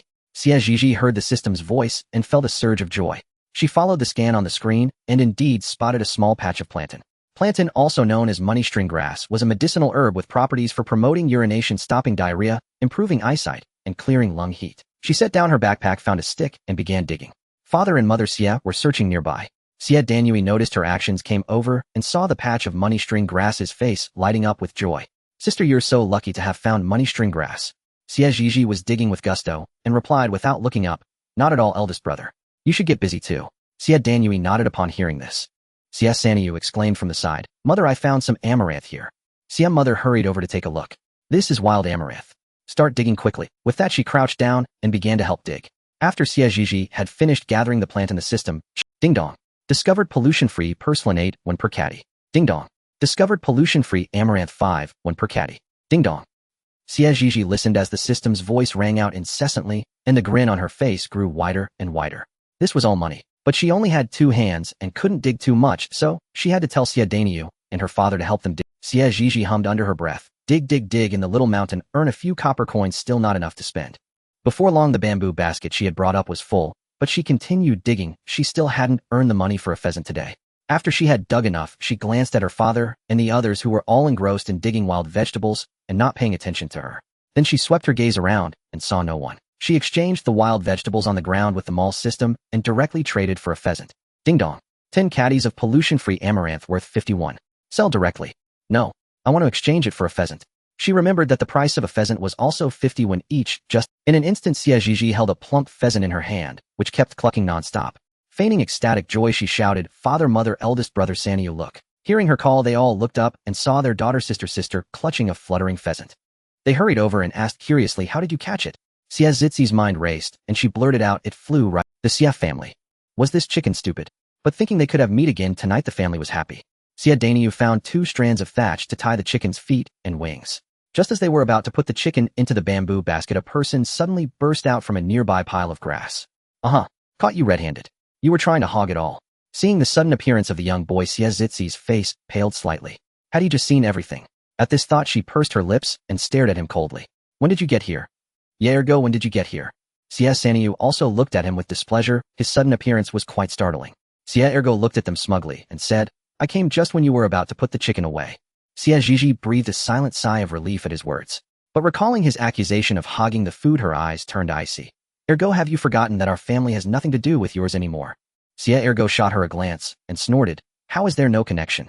Your father is my grandparent's son. Blood is thicker than water. You have to share the meat tonight with my grandparents. Xie Zhizhi let out a cold laugh. We have a deed of severance, and the village head witnessed it for both families. You don't mean to go back on your word, do you?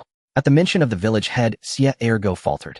He recalled the day Xie Mother had charged into their house with a cleaver, and his face turned pale. Then I saw you catch the chicken, so I deserve a share too. Xie Zhizhi didn't want to entertain his twisted logic. She simply put the pheasant away, crouched down, and continued digging wild vegetables. Xie Ergo persisted, chattering incessantly with an air of entitlement. Annoyed by his nagging, Xie Zhizhi pulled a sickle from her basket, brandished it, and said, say one more word, and I'll slash you. Believe me. Xie Ergo immediately shut his mouth. Pale-faced, he stammered, You wouldn't dare? My grandparents won't let you get away with it. Xie Zhizhi said coldly, Before they get me, I'll chop you down first. Xie Ergo was scared out of his wits. Trembling, he backed away step by step. Xie Zhizhi said, "If you leave now, I'll let you go. If you don't blame me if my hand slips on this sickle." Hearing this, Xie Ergo turned tail and fled without looking back. Xie Zhizhi scoffed. With such cowardice, he dared to demand meat from her. What a pipe dream. Xie Zhizhi turned around and found her father, mother, eldest brother, and younger brother staring at her in shock. Xie mother thought, could it be that her daughter was imitating her own behavior of charging into the old Xie house with a cleaver that day? Xie father thought, was this still his gentle, soft-spoken daughter? Xie Daniu and Xie Saniu wondered, was this really his sister? Xie Zhizhi casually put the sickle away and cleared her throat twice. I was just scaring him. Xie mother thought she knew it. Her daughter couldn't be as fierce as she was. Xie father thought, good, his daughter was still not like his wife. Xie Daniu said, sis, next time something like this happens, tell your big brother. He'll scare them off for you. Saniu immediately chimed in, yeah, me too. Ergo was utterly shameless, trying to claim a share of the chicken they had caught. Xie Zhizhi smiled warmly. This family truly treated her well. She really liked them. Xie Ergo ran back home crying. His mother, seeing her son in tears, immediately asked angrily, Ergo, what's wrong? Who bullied you? Xie Ergo sobbed. It was that good for nothing from second uncle's family. Upon hearing this, Xie Dania's wife's eyes widened with fury. That little wretch dares to bully my son. Tell me, how did she bully you? Xie Ergo recounted what had happened on the mountain. After listening, the old Xie family was filled with mixed emotion. How was second brother's family eating so well after cutting ties? Chicken one day, rabbit the next. It was truly enviable. But upon learning that Xie Ergo had shamelessly begged them for food, his mother looked at him with utter disappointment. She scolded him angrily. Don't you know our families are no longer connected? How could you be so brazen as to go begging for their food? What will people think of our family, huh? As she spoke, she smacked him. Xie Ergo hadn't been beaten by Xie Zhizhi, but he got a thrashing from his own mother at home. He howled in pain. Old man Xie slammed the table and roared, enough! What's all this noise? Xie Dania's wife immediately stopped. She was somewhat afraid of her father-in-law. Old man Xie said coldly to Xie Ergo, from now on he is not your second uncle. You are not to go to his house asking for food. Though these words seemed directed at Xie Ergo, they were meant for everyone in the room. No one dared to contradict. Everyone could only envy second brother Xie's family for eating meat. Tonight, news spread through the village that Xie Lauer's family was eating meat again. As for who started the rumor, Xie Zhizhi couldn't care less. Her mind was solely occupied with how to cook the wild pheasant for tonight's meal. Should it be kung pao chicken or spicy chicken? The mere thought of spicy chicken made Xie Zhizhi's mouth water uncontrollably. Whether it was because the original owner rarely ate meat or something else, she couldn't help but salivate at the thought of meat. She watched Xie Daniel plucking chicken feathers in the yard, then got up and ran to the kitchen. She called out softly, Mother, I want to eat spicy chicken. The kind that's both spicy and numbing. Xie's mother didn't understand what spicy chicken was and asked, what kind is that? Xie Zhizhi thought for a moment and said, cut the chicken into small pieces, stir-fry them until dry, then add the same seasonings we used for the rabbit meat last time and stir-fry vigorously. Given the limited conditions, she had to make do with whatever was available. Hearing this, Xie's mother roughly understood and said, all right, they'll make it for you. Remembering the spicy rabbit meat they had last time, the flavor was truly numbing and spicy. A delicacy she had never tasted before. At this thought, Xie's mother couldn't help but swallow her saliva too. Before long, the Xie family's house was once again filled with that bold and irresistible aroma. The neighbors, catching the scent, were filled with envy. This Xie Lauer family had truly struck it lucky. Just by going up the mountain to dig wild vegetables, they had caught a wild pheasant. They often went up the mountain too, but hadn't even seen a single feather. Families with children smelling the aroma clamored for wild pheasant meat until the parents grabbed firewood sticks and gave them a few whacks. What kind of family did they think they were demanding meat? Being able to eat wild vegetable porridge was already a luxury. Saniu huddled by the stove, his eyes red and teary from the spiciness, yet he refused to leave. Daniu also endured the pungent smell, staying a little longer so he could fall asleep with the aroma tonight. When it was cooked, a large plate of spicy chicken left the whole family's taste buds numbing and spicy, utterly irresistible. Especially Saniu, whose nose ran and tears streamed down from the spiciness as he sniffled and gnawed on the chicken leg in his hand. So delicious. So tasty. Xie Zhizhi heard his sniffling and decided to pretend she didn't notice. After dinner, the family washed up simply and went to bed. All night, Xie Daniel dreamed of eating spicy chicken, drooling all over the pillow. The next morning, Xie Zhizhi had breakfast and then went out to find Wang Xiuqin to head up the mountain together. Aunt Wang saw her and greeted warmly, Zhizhi, you're here. She took her hand, asking about her well-being with concern. Xie Zhizhi smiled and let herself be led. After all, their families were closer than others in the village. In their youth, Xie's mother was stunningly beautiful. When she first married into Qingshan village, the village women were wary of her, fearing she might steal their husbands. So no one wanted to talk to her except Aunt Wang, who arrived later and was willing to chat and spend time with her. Over time, they became like sisters. After enough pleasantries, she said, all right, go play with Xiuxiu now. Wang Xiuqin picked up her bamboo basket, put it on her back, and said to Xie Zhizhi, let's go. Today we'll go up the mountain to dig some wild vegetables. The two sisters walked hand in hand. The aunties passing by seeing their close bond teased. Zhizhi and Xiuxiu have such a good relationship. They never argue. Xie Zhizhi smiled without a word. Wang Xiuqin said, of course. Zhizhi and I are the best sisters in all of Qingshan village. With that she lifted her little chin proudly, looking immensely pleased. Xie Zhizhi couldn't help but laugh. The auntie was also amused by her words and said, all right, you two are the closest like sisters who grew up in the same pair of pants. Xie Zhizhi and Wang Xiuqin went up the mountain, but the wild vegetables there were almost all picked clean. They searched for a long time, but found only a little. Xie Zhizhi looked at the shriveled leaves and grass, sighing inwardly. In a couple of days there would be no wild vegetables left to dig, and then there would be no copper coins to earn. With over 100 households in Qingshan village, the wild vegetables on these few hills wouldn't last even a few days of digging. Moreover, it hadn't rained in over 2 months, and some of the mountain plants had withered and died, let alone the wild vegetables. Now only the drought-resistant ones could be dug, but even those wouldn't last. If it doesn't rain soon, we won't even have wild vegetables to eat. Wang Xiuqin said, her round face drooping. Xie Zhizhi comforted her, don't worry, there will be food.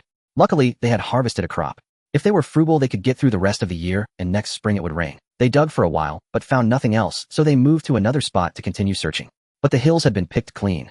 Xie Zhizhi decided to head back. Ding. Discovered pure natural and harmless myrtle berries, 10 won per caddy. Following the direction of the screen scan, Xie Zhizhi spotted a large patch of myrtle trees. Myrtle berries, also known as downy roses, could be used to make wine or eaten raw. However, one shouldn't eat too many, or it would cause constipation. Her face lit up with joy, and she pulled Wang Xiuqin by the hand to run over. Wang Xiuqin looked at the berries and asked, puzzled, what are these? Xie Zhizhi explained, they're called myrtle berries. You can eat them raw or use them to make wine. But if you eat them raw, don't have too many. Upon hearing they were edible, Wang Xiuqin immediately cheered. Then let's pick some quickly. She started picking, and Xie Zhizhi joined in. They picked for a long time until all the myrtle berries on this patch were gone. Xie Zhizhi weighed the basket, about 10 caddies. She planned to trade some and use the rest to make wine. Zhizhi, you said these can be used to make wine. How do you do it? Pick out the good ones, wash them clean, dry them in the sun, then steam them in a pot for 3/4 of an hour. Take them out and continue to sundry, then steam them again for another 3/4, sundry again, and steam once more. After these steps, put them in a clay jar, add wine, and seal it. Then she emphasized, remember the clay jar must be dry inside and don't fill it to the brim with wine. The jar's mouth must be tightly sealed. Wang Xiuqin, hearing such a long explanation, was completely dazed. She shook her head. I don't understand. Xie Zhizhi sighed. I'll help you with it later. All right. Thank you, little sister Zhizhi. Indeed, Xie Zhizhi was a month younger than Wang Xiuqin, who often liked to call her little sister. Xie Zhizhi let her do as she pleased. Suddenly, Xie Zhizhi heard a commotion not far away, and the voices. Xie Zhizhi walked over and saw 2 boys sitting on top of Xie Sanyu beating him. She quickly went over, pushed the 2 lads off him, and Wang Xiuqin helped pull him up. Xie Zhizhi stared coldly at her 2 nominal cousins. Why did you hit Sanyu? Xie Sandan, unafraid of his slightly older cousin, sneered. He deserved a beating, so we beat him. Seeing Xie Sandan's arrogant demeanor, Xie Zhizhi longed to slap him hard. She turned to Xie Sanyu and asked, why did they hit you? Xie Sanyu looked at her with a pitiful expression, tears glistening in his eyes. I found a small patch of wild vegetables and started digging them up. Sandan and Urga saw me and joined in, but after they finished digging, they tried to take mine. After hearing the whole story, Xie Zhizhi found the 2 utterly shameless. In both her past and present lives, she despised brats, especially those from the Xie family. She said to Xie Sanyu, hit them back the way they hit you. There was no reason for their own child to be bullied, and she always believed in not provoking others unless provoked, but if provoked, to retaliate 100-fold. Xie Sanyu timidly said, but I can't beat them. There were 2 of them, and only one of him. How could he possibly win? It was already a miracle he wasn't pinned down and beaten. Xie Zhizhi said, you strike first. Will you do it? If he couldn't when she was there. Xie Sanyu said stubbornly, I'll do it. Xie Sandan looked at them contemptuously. You weaklings and good-for-nothings think you can fight us. Xie Sanyu clenched his fists, charged forward, and swung a punch. Xie Sandan dodged. Urga, let's beat him. Urga hesitated, remembering how Xie Zhizhi had threatened him with a sickle before. Seeing this, Sandan shouted, what are you afraid of? There are 2 of us. How can we lose to them? Urga thought about it and agreed. Last time, they were outnumbered, so his fear was normal. But now with just 2 girls and a boy, the outcome was uncertain. The 2 then pinned Sanyu down and aimed blows at his head. Xie Zhizi's eyes turned icy. She stepped forward, pressed Xie Sandan to the ground, and said to Sanyu, hit him. As Sanyu struck, Xie Zhizhi whispered instructions on where to hit for maximum pain with minimal bruising. Seeing his sisters help, Sanyu flipped Xie Urgu over and beat him according to her advice, making him howl in pain. Xie Sandan tried to push Xie Zhizhi away, but she held him firmly, rendering him immobile. Frustrated, Sandan glared at her. Let me go, or I'll tell grandparents and my parents to teach you a lesson. Hearing his threat, Xie Zhizhi feigned terror. Oh, I'm so scared. Sandan looked smug. Now you know fear. Let me go. Xie Zhizhi cast a disdainful glance at him. What if I don't let you go and leave you here for the wild beasts to feed on it? Sandan was terrified. You wouldn't dare. Oh, see if I dare. She just needed to scare the half-grown boy. Sanyu hit him back the way he hit you. Sanyu stopped, ran to Sandan, and started punching him again. When they had had enough, Xie Zhizhi stood up, walked to Wang Xiuqin, picked up her bamboo basket, and slung it over her back. Let's go. Wang Xiuqin looked at her with mixed feelings. When had she become so fierce?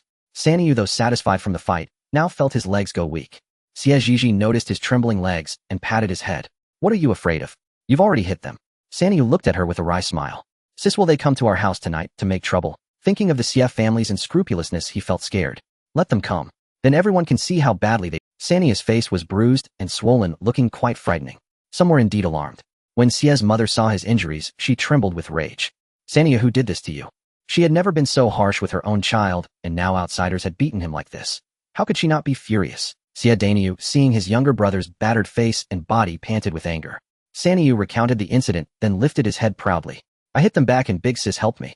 Upon hearing it was those two boys from the Xie family, Xie's mother spat contemptuously. Those two had always bullied her Saniu, but never this viciously before. Before they could confront the other family, the Xies came to their door. Xie Sandan and Xie Ergu were wailing, their faces a mess of tears and snot. Xie's eldest sister-in-law and third sister-in-law stormed in, shouting, Xie Lauer, get out here. Neighbors who heard the commotion came out to watch. Even those farther away hurried over. Xie's mother, hearing the curses, put her hands on her hips and shouted back.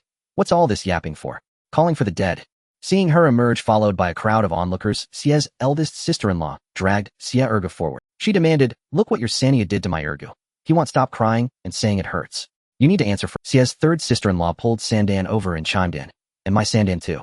You must give us an explanation. Saniu, intimidated by the scene, turned pale and trembled. He tugged at Xie Zhizi's clothes, looking at her help. Xie Zhizhi patted his head, giving him a reassuring look. Xie's mother scolded. I haven't even come to your door for an explanation, and you dare come to mine. She then called out, Saniu, come here. Xie Zhizhi gently pushed his back, urging him forward. Xie Saniu shuffled forward hesitantly. Mom.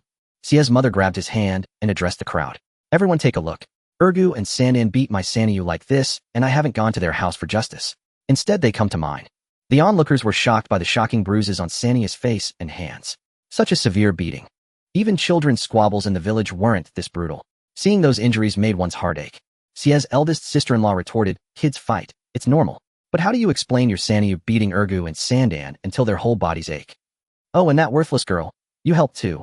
Xie Zhizhi loathed being called a worthless girl or a wretched lie. Seeing Wang Xiuqin in the crowd about to speak for her, Xie Zhizhi shook her head. Then she pinched her thigh hard, and tears welled up in her eyes. She looked at Xie's eldest sister-in-law. Auntie Xie, today I saw Ergu and Sandan beating Saniu.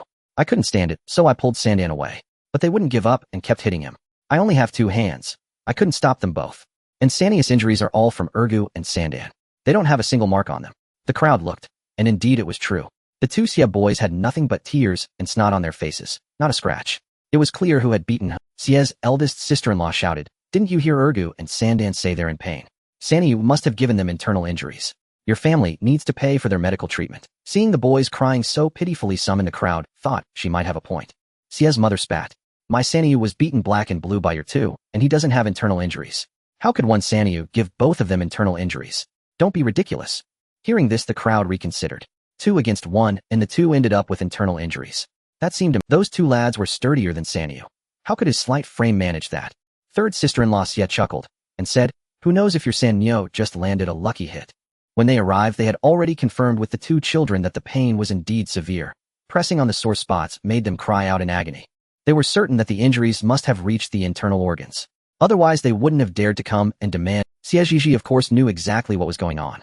She had instructed Sanyo to target the most painful spots that would leave no visible marks, places even a doctor wouldn't detect. A few days of pain would serve as a lesson. Xie Zhizhi looked at third sister-in-law Xie and said, how about this, take Ergo and Sandan to see a doctor first. If there's any problem, we'll cover the expenses. We'll also take Sanyo for a checkup. If anything's wrong with him, your family will pay us some compensation. Deal. Third sister-in-law Xie hesitated, glancing at Sanyo's face, then seemed to think of something and said, how do we know you're telling the truth?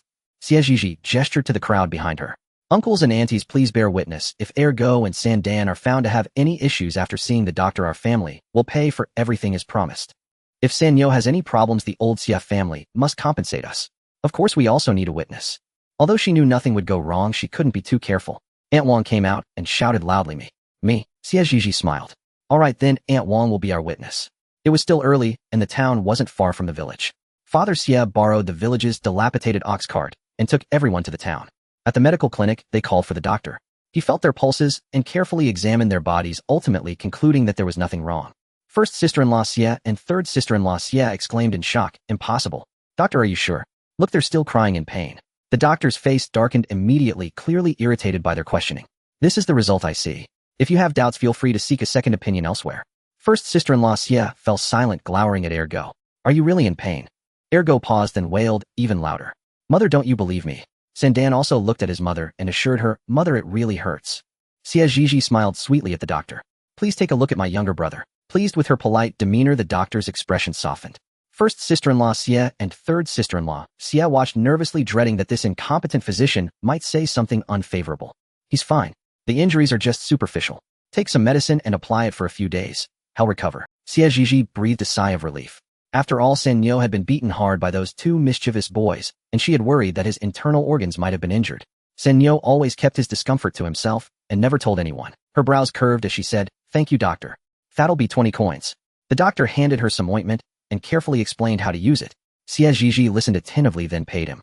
You two owe 5 coins total. When third sister-in-law Xie heard it was 5 coins, she immediately bristled. Just a pulse check costs this much. Are you trying to cheat us? The doctor scowled at her.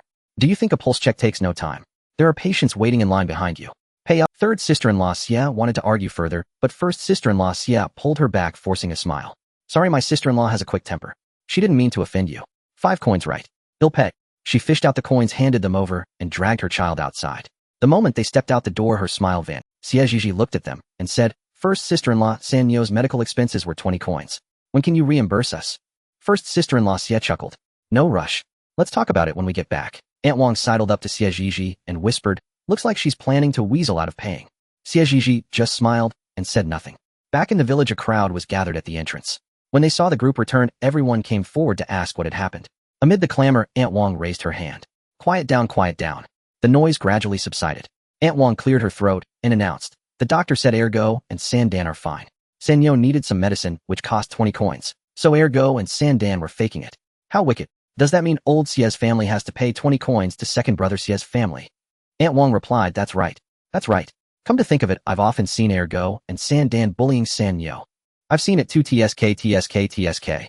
Back at old Xie's house, first sister-in-law Xie and third sister-in-law Xie returned with dark expressions. Old Mrs. Xie asked what had happened, and first sister-in-law Xie recounted everything. When old Mrs. Xie heard they had to pay another 20 coins to second brother Xie's family, her fury erupted. The 2 tails she had coughed up last time were already a painful loss, and now so soon another payment. Learning that third sister-in-law Xie had agreed to it, old Mrs. Xie slapped her across the face, cursing, You worthless thing. How dare you agree to anything? Third sister-in-law Xie covered her cheeks, sobbing, Mother, I never agreed. Ask first sister-in-law if you don't believe me. First sister-in-law Xie thought for a moment. Indeed, third sister-in-law had never agreed. It was all that worthless girl from second brother's household. Mother, we really didn't agree. Hearing her eldest daughter-in-law's confirmation, old Mrs. Xie shot a venomous glare at third sister-in-law Xie. Since you didn't agree, there's no need to pay those 20 coins. Something occurred to her, and old Mrs. Xie turned to Ergo and Sandan. What's going on with you two? You said your whole body ached. Why couldn't the doctor find anything? Ergo and Sandan didn't dare cry anymore. Sniffling, they said, Grandma, we really do ache all over. We don't know why the doctor couldn't see it. Xie Tian looked at her younger brothers and said, Tell us everything that happened today and don't lie. Ergo and Sandan recounted the day's events. When the family heard that Xie Zhizhi had orchestrated the beating, disbelief filled their faces. Only Xie Tianxian's eyes darkened, her thoughts inscrutable. Back home, Xie Zhizhi asked Sanyo to apply medicine to Sanyo, then went out to tell Mother Xie what had just happened. Upon learning that Sanyo was fine, Mother Xie's anxious heart settled. She said to Xie Zhizhi, Those 20 coins are probably lost for good. Mother Xie knew old Xie's family all too well. Old Mrs. Xie valued money more than her own life. There was no way she would hand over those 20 coins. Moreover, they had just compensated their family not long ago. Having to pay out again would infuriate that old shrew. Xie Zhizhi knew perfectly well that the 20 coins would never be repaid. That was precisely why she had asked the villagers to witness everything. After all, what she truly wanted was never the money itself. What she wanted was to tarnish old Xie's reputation as untrustworthy. Before this, the villagers had dismissed their disputes as mere family matters. After all, every household had its share of troubles. So regardless of whether they had actually agreed today, in the eyes of the onlookers they had consented, and that was more than enough. The prolonged lack of rain made the days stuffy, and the nights were too hot for sleep. Tossing and turning, Xie Zhizhi finally got up. She had picked myrtle berries today, but hadn't processed them yet. The myrtle berries were in her room. Xie Zhizhi divided them into 2 portions. I want to trade the myrtle berries. Ding dong. Taojia is online. Ding dong. 10 gene of pure organic myrtle berries worth 100 coins. Sell directly. Yes. The pile of myrtle berries vanished, replaced by 100 coins. She took out all the money she had earned before and counted it. Exactly 2 taels of silver. Xie Zhizhi stared at the money, pondering. What kind of business could she start with this? Suddenly, the faint sound of footsteps came from outside the door. Xie Zhizhi quietly crept to the door, eavesdropping on the voices beyond. Big brother, could that person have been deceiving us? The man searched the kitchen, but found nothing. Another voice snapped, shut up. That person had told him this family was wealthy with an endless supply of grain and meat. Thinking of the near-empty rice jar at home, if it wasn't replenished soon their entire family would starve. Hearing their voices, Xie Zhizhi realized the house might be under threat from thieves. She tucked away the money she had just taken out and lay back down on the bed. As expected, no sooner had she settled than her door was gently pushed. But it didn't open, secured by a wooden bolt from inside. The man outside cursed under his breath. Big brother, are you sure this is the room? Mom. The man had told him exactly this. The room contained a chest of valuables. Xie Zhizhi lay calmly on the bed, listening to them discuss how to force open her door. Unfortunately for them, it wouldn't budge unless they wielded a blade. Yet she was deeply curious about the person they mentioned, who wished ill upon her family. After much thought, she couldn't pinpoint anyone. Living in the same village, petty quarrels and conflicts were common, and her family was no exception. If there was anyone who truly wished them harm, it might be. The men, finding the door immovable, cursed softly and moved to the main hall. The main hall had a small sliding window reinforced with wooden bars that could be pried apart with some effort. Xie Zhizhi recalled the dried wild vegetables and this year's harvest stored there, her heart tightening. Those were their family's lifeline in this calamity. As she pondered how to alert her family, Xie Danyu in the next room stirred. Woken by a pressing need to urinate in the dead of night, he stumbled out of bed. Groggy and half asleep, he shuffled out, only to snap wide-eyed at the sight of 2 intruders. Instantly, he grabbed a nearby stool and swung it at the men, who yelped in pain. The commotion roused Xie's parents from they threw on their clothes and rushed out. Xie Zhizhi also dashed out. What's happening? Father asked. Xie Danyu fumed. Dad, we've been robbed. Xie Danyu, just emerging groggily, snapped to alertness at the word thief and shouted. Where are they at? Daring to steal from their home. Mother lit the kerosene lamp and the family scrutinized the 2 thieves. They weren't from their village, likely from elsewhere. Xie Zhizhi demanded directly. Who sent you? Tell the truth. They averted their eyes, refusing to look. Seeing their defiance, she sneered. Won't talk, yeah? You're clearly no first-timers. Tomorrow I'll hand you over to the... Panic seized them at the mention of prison. If you confess honestly, he'll let you off. He'll talk. The more timid one, trembling, spoke up. It was a woman. She found us and told us your family had a chest of treasures worth a fortune and plenty of grain. Blinded by greed, we came. He begged, please spare us. We have elders and children to support. This year's harvest failed and desperation drove us to steal. I beg you. Who was this woman? Xie Zhizhi ignored their pleas, pressing on. Only the Xie family likely knew about the valuables in her home. Given Xie Tianxin's connection with Sun Yanqing, she might have known exactly what the Sun family had compensated them with. But was it Xie Tiantian? She wasn't sure. I don't know. She wore a veil. Ooh, I couldn't see clearly. Can you identify her? Yes. We're to meet at a spot tomorrow. The woman had proposed a 7,030 split on the sale proceeds, with them taking 70% and her 30. They had planned to keep the money for themselves, but now caught empty-handed and facing jail, they had no choice but to Xie Zhizhi pondered for a moment, then said, I'll give you 20 coins. Do to her house exactly what she told you to do to mine. Can you manage that? She added, keep whatever you find. I want take a cent, and I want reveal your identities. Their eyes lit up at her words. 20 coins and extra grain would sustain them for a while. Yes. They were no strangers to theft. One more wouldn't matter. Hey Race, 10 coins. You'll get the rest once the job is done. Mother winced at her daughter's generosity. What a spendthrift. Did she not know 20 coins could buy 4 gene of rice or 8 gene of millet, enough to feed the family for half a month? The men pocketed the money and left. Xie Danyu looked at his sister with concern. Sis, why let them go? And why tell them to do that? Dad, Mom, big brother, someone wants to starve us and steal our valuables. They're trying to drive our family to ruin. We can't let the mastermind behind this off lightly. Everyone understood the dire situation. With no autumn harvest possible, the family's grain had to last until next year's yield. If it was stolen, starvation was certain.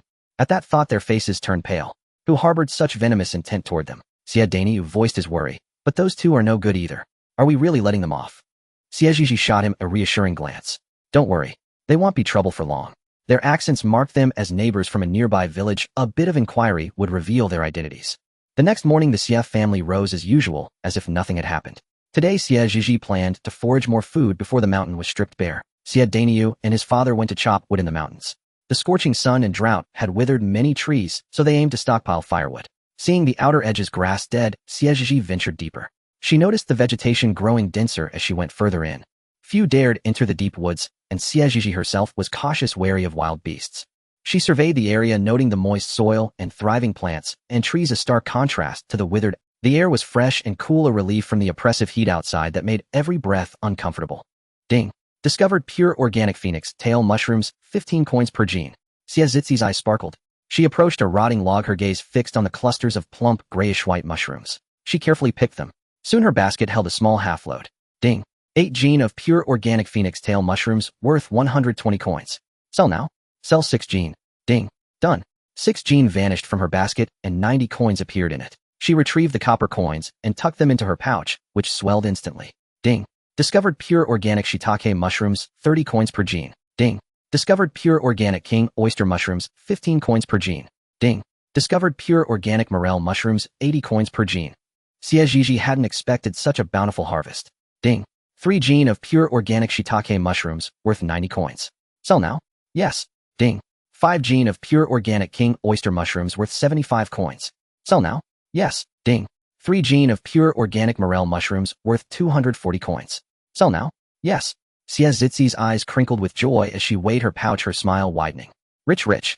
Ha ha ha. She glanced at the 2 gene of phoenix tail mushrooms left in her basket, then decided to search for more. Xie Zhizhi had a bountiful harvest in the mountains today and descended with satisfaction.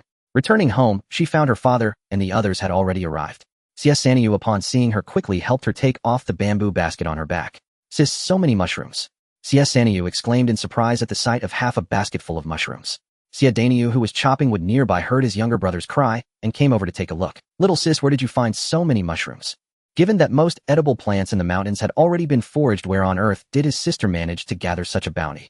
Big brother, I took a stroll around the outer edges of the deep mountains and discovered a wealth of mushrooms there, so I picked. Don't you know how many wild beasts roam there? What if you got eaten? Xie Danyu added, exactly. Wild beasts frequently appear in the deep mountains. Don't you know how many wild beasts roam there? What if you got eaten? Xie Danyu added, exactly. Wild beasts frequently appear in the deep mountains, and they are exceptionally ferocious. Little sis, don't go there again. No one from the village dared to enter those deep mountains for fear of being devoured by beasts. In the past, some had ventured in, but never returned, leaving behind only a blind, elderly mother who waited day after day. Xie Zhizhi understood their concern and naturally complied with their words. All right, I won't go. Sanius' eyes darted around as he gazed at the mushrooms, his mouth watering. Sis, are we having mushrooms for dinner tonight? The mere thought of their savory flavor made his saliva uncontrollably flow. Xie Zhizhi found him amusing and reminded him, you little glutton, wipe your drool and come help wash the mushrooms. She gently rinsed the mushrooms with water, instructing Sanyu, be gentle, don't crush them. Among them were shiitake mushrooms, which she planned to sundry for future use in soups. Heeding her words, Sanyu carefully washed them. That evening, the Xie family's dinner table featured wild shepherd's purse phoenixdale mushrooms and corn cakes, a meal the whole family relished with joy. The phoenixdale mushrooms especially were thick and plump, appearing succulent. With each bite they burst with rich, tender flavor, truly a delicacy. Sanyu ate with gusto, occasionally exclaiming, these mushrooms are so delicious. The entire family couldn't help but laugh. The next morning, calamity struck the village. The old Xie family's grain and valuables had been stolen. The 3 women of the old Xie household sat on the ground wailing loudly and slapping their thighs, while the men clenched their fists, faces twisted with rage. Which damned scoundrel stole our grain? The whole Qingshan village is so vast, why target only our home? May he die a miserable death, a most wretched death. Heaven, how are we supposed to survive this? Are you trying to drive our family to ruin? Heaven, strike that villain down with a thunderbolt. I curse him, curse his entire lineage to extinction. Upon hearing of the theft, the villagers rushed home to check if their own grain was safe. Finding their provisions untouched, they breathed sighs of relief, grateful not to have been victimized. Yet they also felt a pang of sympathy for the old Xie family. Why had the thief singled them out? The Xie family naturally caught wind of the news. Others, upon learning of the old Xie family's misfortune and recalling the previous night's events, were stunned. Why the old Xie family? Xie Fu in particular turned pale, his usually straight-backed slumped in an instant, drained of all vitality. He had never imagined that even after severing ties, the old Xie family would still bring such harm upon them. Xie Zhizhi worried he might break under the strain as she opened her mouth to speak, but found no words. Xie Zhizhi felt no regret. If she hadn't discovered those 2 thieves last night, it would be their family wailing today. Moreover, the old Xie side had initiated this conflict. She was merely retaliating in kind. Xie Mu patted Xie Fu on the back, speaking softly, Father, are you all right? Xie Fu's lips trembled before he finally replied, I'm fine. Then lowering his head, he choked out, I don't understand why they would still do this. Our family has nothing to do with theirs anymore. Do they hate me that much? As he spoke, a teardrop fell to the ground, slowly seeping into the earth until it vanished. Xiamu's heart was equally heavy. From the day she married into the family, her mother-in-law had looked down on her. Even after the household division, she would still find fault with her. All of this she could endure, for the woman was her husband's mother, her mother-in-law, and her children's grandmother. But ever since the last attempt to sell Zhizhi, she realized this mother-in-law had never truly regarded their family as her own. She remained the same biased, selfish old woman she had always been, unchanged. She doted on elder Xie's daughter, granting her every wish, while never sparing a thought for her other 3 grandchildren. Those 3 children had never even tasted a single grain of rice from the old Xie household. Over the years, they had fulfilled all their filial duties. Their family owed not a single cent to the old Xie family. Now if they wanted to starve them out, they had only themselves to blame. It served the old Xie family right. Fortunately, from now on, their families were no longer connected. Things would get better, everything would improve. What Xiamu could rationalize, Xie Fu could as well. He just needed time to compose himself. Xie Zhizhi spoke up. Father, mother, I'll go check on the situation. Xie Daniu added, I'll go too. Xie Saniu immediately chimed in, I want to go as well. Xiamu waved them off, signaling for them to go. By then a crowd had gathered around the old Xie residence, and the village head was handling the matter. However, with no clear time of the theft, investigation proved futile, let alone pursuit. Upon hearing that their grain was irretrievable, old Madame Xie fainted from the shock. Xie Laoda quickly carried her inside.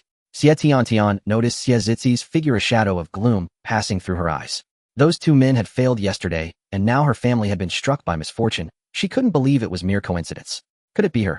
Xie Zhizhi sensed a gaze lingering on her for quite some time, and looked over to find Xie Tiantian. Her expression, however, was somewhat peculiar. As if aware that her stare had lasted too long, Xie Tiantian smiled at her with a hint of embarrassment. Xie Zhizhi returned the smile. It seemed those 2 men were indeed sent by Xie Tiantian. She was certain, because while the rest of the old Xie family bore varying degrees of anger, Xie Tiantian's face remained eerily calm. Old Xie looked at the village head and asked in a somber tone, Village head, how are we supposed to get by from now on? The village head was equally troubled. Although the harvest had just come in, and every household had some reserves, with no rain in sight and the fields unable to yield crops, everyone had to ration their supplies. The authorities wouldn't open the granaries so early either. What could be done? They couldn't just let the old Xie family. Steeling himself, the village head addressed the onlookers. Everyone, you all know the situation of the old Xie family. To help them through this crisis, I ask that each of you lend them some grain. The village head of Qingshan village was surnamed Xie. A native of Qingshan village, he was 45 years old and had served as the village head for 20 years. He was upright and incorruptible, commanding great prestige in the village. To trace the lineage, old Xie's family was a branch of the village head's clan, and old Xie himself was a blood-related uncle to the village head. When the crowd heard the request to borrow grain, they were reluctant. Everyone understood the current situation all too well. However, a few families who had good relations with old Xie's household were the first to lend some grain. The village head also contributed some. Seeing this, others followed suit, lending a little as well, while some merely watched the commotion, thinking our own grain isn't enough to eat. How can we lend it out? What a foolish notion. Xie Zhizhi and her 2 siblings were among those watching the spectacle. They knew exactly why old Xie's grain had been stolen. In the end, old Xie's family managed to borrow over 10 jin of grain. But with so many mouths to feed in their household, even that amount would barely last a few days. Old Xie's family all wore pale, pitiful expressions. Having seen enough of the drama, Xie Zhizhi and her siblings returned home and gave their parents a rough account of what had happened. Upon hearing that the villagers had lent over 10 jin of grain to old Xie's family, Father Xie let out a if they ration carefully, they shouldn't starve too quickly. Besides, doesn't their family still have that wealthy son-in-law? If they run out of food, they can just go to him for help. From that day on, every household in the village hid their grain. The men took turns standing guard each night to prevent any more thieves from stealing. The next day, people arrived outside the Xie family's courtyard. Old Madame Xie and Old Man Xie, along with their 2 sons, came to demand grain. In just one night, Old Madame Xie and Old Man Xie seemed to have aged several years. Their hair, once meticulously combed, now appeared disheveled. Yet the words they spoke were just as infuriating. Second son, you must know what happened at our house. We don't have enough grain to eat. Give us half of your grain. Old Madame Xie declared without a hint of shame, as if the severance agreement from a while ago had never existed. Mother Xie was infuriated by her shameless demand, asking for half their grain right off the bat, as if they owed her anything. Mother Xie retorted bluntly no. The onlookers who had come to watch were stunned by old Madame Xie's demand for half the grain. Their jaws dropped. What an outrageous demand from old Madame Xie. And if they remembered correctly, the 2 families had already signed a severance agreement. What was all this commotion about now? Old Madame Xie grew angry at Mother Xie's refusal. I wasn't asking you, I was asking my son. What are you butting in for? What I say goes for him too. Besides, we've already signed the severance agreement. Please don't come to our house. We don't owe your family anything. At the mention of the severance agreement, old Madame Xie erupted into a torrent of abuse. You seductive fox. Shameless wretch. You've corrupted my son. You heartless creature, unfilial to your mother-in-law. Is that how your mother raised you? Mother Xie's face turned cold at the mention of her mother. You can insult me, but leave my mother out of this. But old Madame Xie refused to relent. Your mother taught you nothing but seductive tricks to lead my son around by the nose. Shameless fox. Father Xie, hearing his mother's escalating tirade, shouted, Old Madame Xie, shut up. Old Madame Xie was startled into silence. Well, after severing ties, he wouldn't even call her mother. It must be that vixen's doing. With that thought, she lunged at him like a madwoman, raining down punches and kicks, while cursing, I'll beat this unfilial son to death. Serving a fox instead of your own mother. Father Xie endured her beating without fighting back or uttering a word. Eldest brother Xie and third brother Xie watched with smug satisfaction, fanning the flames. Exactly. Second brother has never taken care of mother all these years. Now he won't even give us grain. Isn't that just raising an ingrate? Old man Xie shot them a fierce glare, and they immediately fell silent. He stepped forward, pulled old Madame Xie away, and hissed in a low voice, haven't you made enough of a spectacle? What would people think of their family now? Coming to the house of a son they'd disowned to demand grain and then beating him. It would tarnish the Xie family's name with the stain of ingratitude. Mother Xie pulled Father Xie close to examine him, her face full of distress as she scolded, why didn't you dodge when she hit you? You blockhead. Still fuming, she thumped him twice on the chest, hardly enough to hurt. Father Xie managed a faint smile. Even though we've severed ties, she's still my mother in the end. It's only right that she hits me. Knowing his mother's temper after all that shouting, she might have started a fight with his wife. His wife had a bit of a fiery streak too. Since that last incident, he knew she wouldn't tolerate his mother's temper anymore. If his mother hit her, she would hit back. With so many people watching, his wife would end up with a bad reputation. So it was better for him to take the beating. He was a man who a few hits wouldn't matter. Old man Xie stepped forward and said to Father Xie, your mother was wrong just now. But you know about what happened at our house. We don't have much grain left. Could your family spare some? Father Xie looked at old man Xie and replied, you know as well as I do that this year's harvest was worse than last year's. Even with careful rationing, our grain will barely last us. We truly have none to spare. Old man Xie's expression darkened. So you're refusing? Bracing himself under his father's piercing glare, Father Xie said, we've already severed ties between our families. Isn't it a bit improper for you to come asking for grain now? Old man Xie's face stiffened at these words. Remembering what he had said to his grandson not long ago, he found himself at a loss for words. He knew that since the severance, this second son of his had grown distant from the rest of the family. He could no longer be counted. He was a man of pride. To swallow his dignity and come begging for grain today was already scraping his face against the ground. Being rejected by his own son made it hard for him to save face. His face dark, he told his two sons to go back and think of another way. Eldest brother Xie looked at him incredulously. Father, what other way is there now? Everything valuable in our house was stolen. I have no money to buy grain. He turned to Father Xie with fury in his eyes. Second brother, these are our parents. Can you really stand by and watch them starve? Father Xie replied calmly, we truly have nothing extra left. You. Old man Xie shot him a glare. Eldest brother Xie withdrew his angry gaze and left reluctantly. Old Madame Xie wanted to keep causing a scene, but seeing her husband's anger, she dared not continue and followed him back. Father Xie addressed the crowd. Everyone go back now. There's nothing more to see. The people dispersed, murmuring among themselves. No sooner had one crisis subsided than another arose. The well at the village head had run dry. Instantly panic gripped the villagers, for they feared that without water they would perish from thirst. Fortunately, the well at the village inn still held water, and the hearts of the people settled back into place. Yet with over 100 households sharing a single well, friction was inevitable.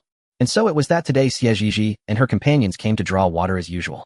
Gazing at the long queue, she felt a headache coming on. How long would they have to wait? Xie Sanyu, glancing at the blazing sun, promptly declared, big brother sister, I'll go back for hats. With that he dashed off home. Their home was near the village and making it convenient for fetching water. But now that the well at the village head had dried up, everyone in the village came here to draw water. Hey, up front, hurry up. What's the dawdling for? Don't the rest of us need to draw water too? Exactly. This sun is scorching and they're still so slow. Perhaps the oppressive heat had frayed everyone's nerves, and indeed the person ahead was drawing water at a snail's pace. Xie Zhizhi craned her neck curiously and saw that the man had brought several buckets to fill. No wonder he was so slow. Others who came for water only brought 2 buckets, enough for the day's needs. What's Wang Dequan doing? Bringing so many buckets. If he drains the water, what will we do? Muttered complaints arose from behind, their tones laced with discontent. Indeed, with the water shortage now, each household drew only 2 buckets daily. Yet this man took many buckets at once, and he came every day. Naturally, this stirred resentment among some. Moreover, he filled each bucket to the brim, spilling half as he lifted it. Wasn't that sheer waste? A burly man grumbled. Wang Dequan, isn't this just wasting water? Exactly. Wang Dequan's face soured. So what? It's my water, I'll do as I please. Mind your own business. You know there's a shortage yet you waste it like this, you heartless scoundrel. More and more eyes turned on him. Sensing he was in the wrong, Wang Dequan hoisted his buckets and hurried away. But water kept sloshing out, and by the time he reached home little would remain. That wretched man wasting water like that. An elderly woman spat after him. Soon after, Xie Zhizhi returned with 2 hats. Big brother sister put these on. Xie Zhizhi patted his head. Thank you, Sanyu. Xie Danyu also said, thanks, Sanyu. Sanyu grinned, his smile simple and warm. No need to thank me. After waiting a good while, their turn finally came. They drew 2 buckets of water and carried them back together. Xie Danyu in the middle, Xie Zhizhi and Xie Sanyu on either side. Not a single drop spilled. After fetching water, Xie Zhizhi along with Danyu and Sanyu headed to the mountains in search of food. But the plants on the hills were withered beyond recognition, and not a trace of wild greens could be seen. Xie Zhizhi recalled the place she had visited before. Perhaps mushrooms had sprouted there again. She glanced at Danyu and Sanyu, a glint of cunning in her eyes. Big brother Sanyu, I know a spot with lots of mushrooms.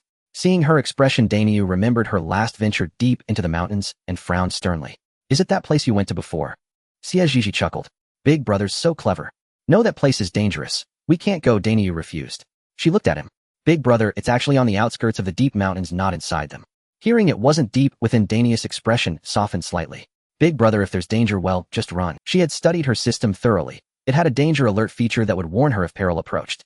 Xie Sanyu also looked at his big brother. Big brother, let's go see. Those mushrooms last time were so delicious. Danyu's face still showed hesitation, but the memory of the mushroom's flavor made him swallow involuntarily. All right. But if there's danger, we must flee immediately, Danyu warned gravely. Okay. Xie Zhizhi led them to that place. Danyu marveled at the sight. It was incomparable to where they had just been. No sooner had they arrived than the system chimed ding-dong. Discovered pure organic phoenixdale mushrooms, 15 when per caddy. Ding-dong. Discovered pure organic morel mushrooms, 50 when per caddy. Ding-dong. Discovered pure organic shiitake mushrooms, 30 when per caddy. Ding-dong. Discovered pure organic porcini mushrooms, 70 when per caddy. Xie Zhizhi's face was wreathed in smiles. She quickly directed Danyu and Sanyu to dig them up. Xie Danyu hadn't expected to find so many mushrooms here. Some he had never even seen before.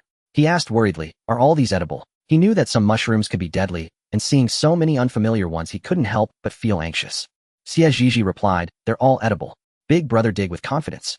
These mushrooms were common in modern times, as she could recognize the familiar ones and the rarer ones she had some memory of. The system had identified them. Surely it wouldn't lead her to harm. Xie Sanyu picked a mushroom and held it up. Sister, what's this called? Xie Zhizhi glanced at it. This is porcini. It's highly nutritious. Hearing that the mushroom he had dug was so nourishing, Sanyu beamed with pride and carefully placed it in the basket. He remembered his sister saying these mushrooms were delicate and easily damaged, so he handled them with care. Xie Danyu also dug one up and asked, little sister, what mushroom is this? Xie Zhizhi looked up. This is termite mushroom, also very nutritious. Danyu smiled sheepishly. Sister, you really know so much. As they dug, they kept asking what each mushroom was, and Xie Zhizhi patiently answered them, leaving Danyu and his sister sure knew a lot. Ding-dong. Discovered a nest of wild eggs, 10 when each. Wild eggs. Xie Zhizhi followed the direction and parted a patch of grass. 1, 2, 3. 12. A full dozen wild eggs. She turned to Xie Danyu. Big brother, there's a nest of wild eggs here. Overjoyed, Xie Danyu rushed over and gazed at the cluster of white eggs. They really are wild eggs. Sanyu also came dancing with delight at the sight. Sister, you're amazing. Another chance to eat eggs tonight. Xie Zhizhi said to Xie Danyu, big brother, the mother hen must be nearby. Let's wait. Okay. They found a place to hide, and Danyu and Sanyu stared unblinkingly at the nest. Xie Zhizhi watched them. Big brother Sanyu, aren't your eyes tired? Not tired. Not tired. Well, she had worried for nothing. Before long, the wild hen returned from outside, inspected the eggs, and settled down. Xie Zhizhi patted Danyu and Sanyu's arms, signaling them to wait. After a while, seeing the hen close its eyes, she nudged them again. Time to act. The 3 crept quietly toward the nest. Xie Danyu held his breath, then lunged, suddenly pinning the wild hen firmly. The captured hen clucked incessantly. Sanyu clapped his hands in excitement. Big brother, you're so strong. Xie Zhizhi also praised, big brother, truly impressive. His speed was astonishing. Embarrassed by his siblings' praise, Xie Danyu nevertheless wore a face full of pride. In all his years, this was the first time he had caught a wild chicken. We can eat meat again tonight. Xie Zhizhi looked at the mushrooms in the basket. Tonight she craved soup. Brother, let's go back. Xie Zhizhi suggested. Xie Danyu and nodded, then twisted the hen's neck, rendering it completely still. Xie Zhizhi picked up the wild eggs from the nest and placed them in the basket along with the hen. She then covered them with a handful of wild grass before heading down the mountain. Upon returning home, Sanyo immediately told their parents about what had happened in the mountains. Upon hearing that they had ventured into the deep woods again, their mother was furious. Didn't I tell you not to go into the deep woods? Why won't you listen? Sanyo realized his mistake and looked anxiously at Dainyu and Zhizhi. Mother, we didn't enter the deep woods. We stayed on the outskirts. Ask brother if you don't believe me, Xie Zhizhi said. Mother, we didn't go inside. We only searched the outer areas, Xie Dainyu added with a serious expression. They truly hadn't ventured into the depths of the deep woods, only roaming its periphery. So he hadn't lied. Their mother admonished them again. The deep woods are forbidden. All of you remember that. We understand, the three replied in unison. Mother, I want chicken soup tonight. Xie Zhizhi coaxed. Seeing the wild hen and the dozen eggs, their mother's expression softened. All right, half for soup and half stir-fried. Yes, add some wild mushrooms to the soup. It'll be delicious. Their mother couldn't help but tap her nose playfully. You little glutton. That evening, the entire Xie family gathered around the stove watching the chicken soup bubble in the pot. A layer of golden oil floated on the surface, and everyone couldn't help but drool. Mother, put these mushrooms in now, Xie Zhizhi said, holding the phoenixdale mushrooms and porcini they had gathered that day. All right, put them in. Once they're cooked, we can eat.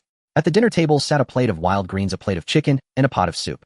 Xie Zhizhi eagerly ladled herself a bowl of soup and began to drink. Ah, so delicious. Both fresh and flavorful. Sanyo ate with greasy lips. Mother, can we have eggs tomorrow? Their mother shot him a glare. Eat, eat, eat. That's all you know. Xie Zhizhi also spoke up. Mother, let's have mushroom scrambled eggs or mushroom egg drop soup tomorrow. They had picked plenty of mushrooms today, enough to feast on for the next couple of days. All right. They'll make it tomorrow. Day in and day out, you little debt collectors. I suppose I owe you this. Sanyo flashed a wide grin at Xie Zhizhi and then resumed eating with gusto. After dinner and washing the dishes, the water they had fetched earlier was gone. Remembering the trouble of getting water that day, Xie Zhizhi suggested, let's fetch tomorrow's water tonight. Xie Dainyu nodded and went to get the buckets. The three siblings set off to fetch water. With fewer people drawing water at night, their neighbor, Aunt Wang, also came out. Seeing them, she rolled her eyes, let out a HMPF, and walked away. Xie Zhizhi looked at her bewildered. What was Xie Dainyu whispered. She's close with third aunt. Upon hearing this, Xie Zhizhi understood. But why did she? They arrived at the water source where a few people were already queuing up. A cough suddenly broke the silence. Aunt Wang, who was ahead in the queue, suddenly shrieked. You sickly wretch, stay away from us. Don't spread your illness to us. At her words, the others quickly stepped back. The man glanced at her indifferently and said, my apologies. Aunt Wang persisted. What's the use of apologizing? Just get out of here. The man's expression remained impassive, revealing no emotion. Xie Zhizhi looked over and froze. Moonlight spilled over him, draping him in a silvery cloak with half his face in shadow and the other half bathed in clear light. Even catching only a glimpse of half his face was breathtaking, a fleeting vision of celestial beauty. His occasional low coughs only added a touch of poignancy to the scene. The man hurriedly filled a bucket of water and left. Only after he had gone did Xie Zhizhi snap out of her trance. She asked Xie Dainyu, who was that? I've never seen him before. Xie Dainyu glanced at the retreating figure and replied, oh, that's Liang Tan. He's also from Qingshan village. He added, it's normal you haven't seen him. He used to study at the academy and only returned this year. He doesn't like socializing with us. He prefers to stay indoors and read. Oh, so he was a scholar. Seeing that everyone ahead had finished fetching water, Xie Zhizhi didn't ask further. Let's hurry up and get our water to go back. All right. Liang Tan carried the water home and found his grandparents still awake. After setting the water down, he entered the house. Grandpa, Grandma, why aren't you asleep yet? Grandpa Liang gently fanned himself with a large leaf. It's too hot to sleep, so we thought we'd sit up for a while. Liang Tan nodded. The weather was indeed muggy and stifling. Grandma Liang said to him, you go to bed first. We'll turn in later. All right, please rest soon. He said, then retreated to his room coughing.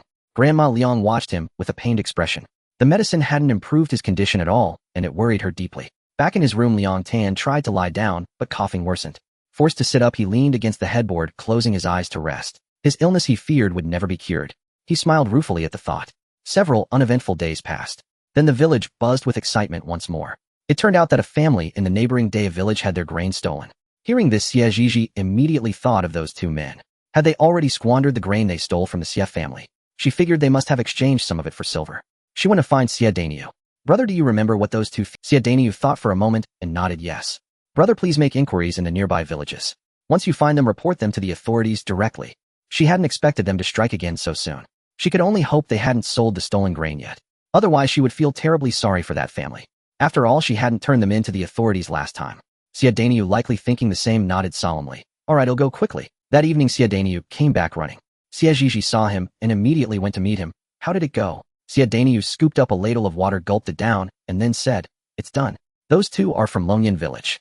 Their family is notorious in the village for being lazy loafers. The family robbed today. It was those two who did it. When the two saw the officers, they were so frightened that they confessed to all their crimes. Xie Zhizhi continued, what about the grain? It's still there. It's been returned to that family. Xie Zhizhi felt completely relieved. The two have been taken away by the authorities. They'll probably go to jail. But their family might have a hard time ahead. Whether they had a hard time or not was none of Xie Zhizhi's concern. She only wanted to mind her own life. As for the rest, she couldn't be bothered. The whole family had hands and feet, yet instead of working the land honestly, they resorted to theft and trickery. They deserved their fate. Upon hearing that the grain thief had been caught, old Madame Xie, hoping to recover her family's provisions, sent the men of the household to report the matter to the authorities. However, upon meeting the officials, they learned that the stolen grain had already been sold for money, which was now spent. Enraged, Uncle Xie and the others flew into a fury. They attempted to cause a commotion at the yamen, but the authorities were not to be trifled with, and promptly escorted them back. Old Madame Xie, upon realizing the grain was irretrievable, wailed and threw a tantrum. Eventually, it was said that the Xie family went to confront the household in Longyan village, after which the matter was reluctantly dropped. Yanqing, I fear my cousin has been unsettled by our relationship. She has changed completely. Xie Tiantian covered her face, sobbing softly, her words trailing off as she gazed at the man before her. It's all my fault.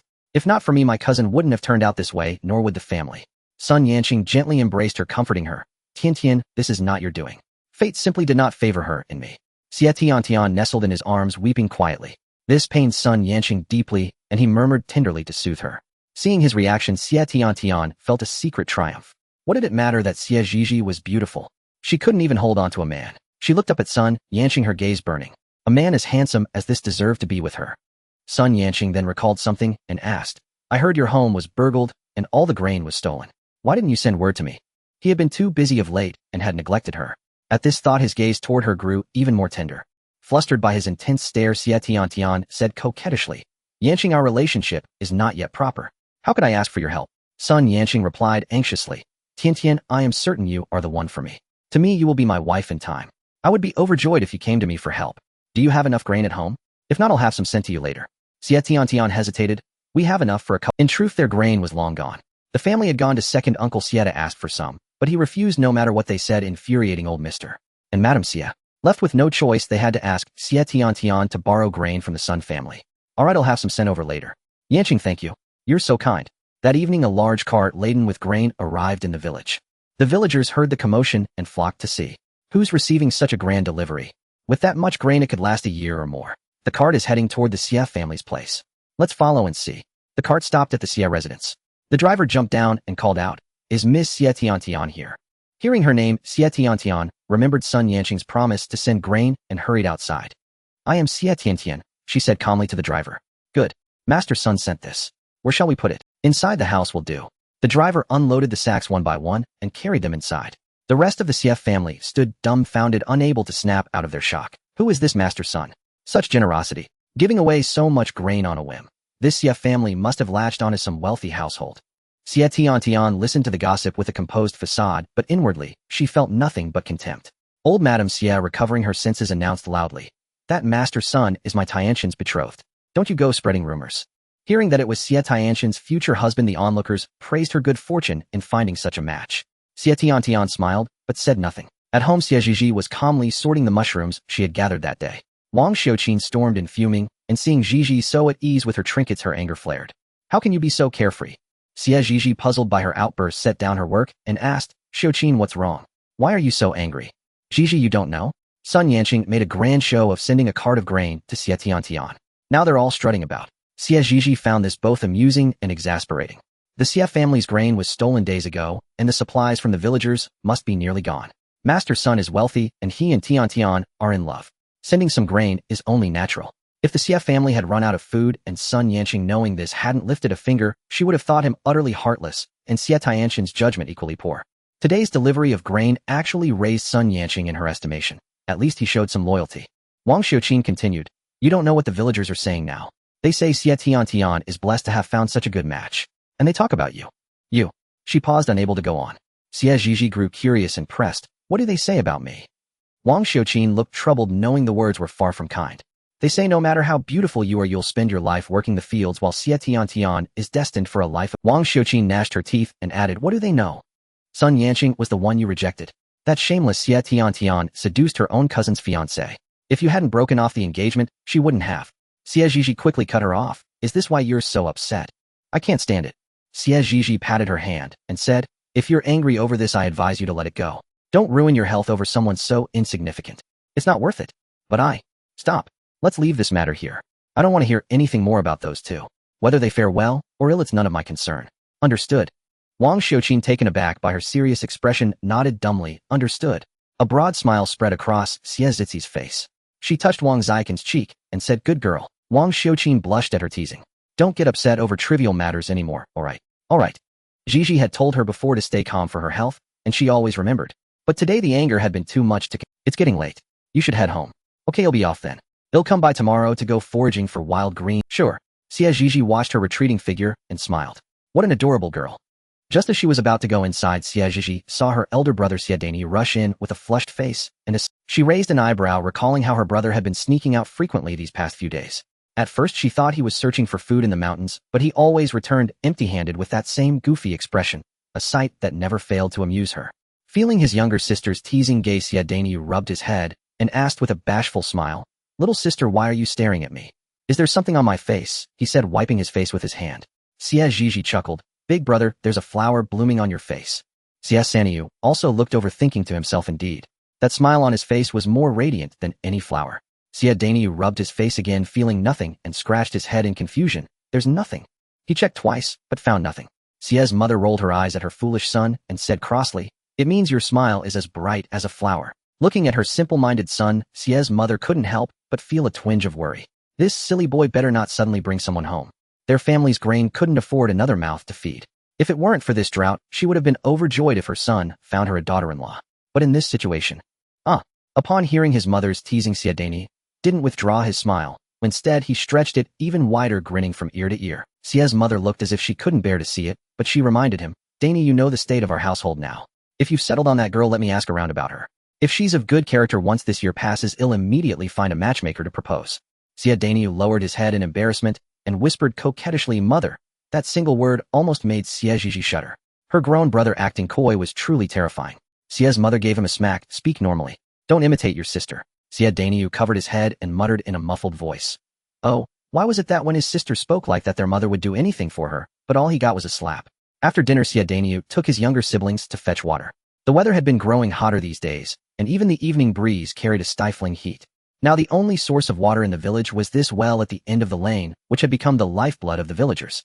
Xie Zhizhi arrived at the well and set down the bucket, and Xie Daini began drawing water. Their family ate early, so at this hour every household was having dinner, and naturally no one came to fetch water.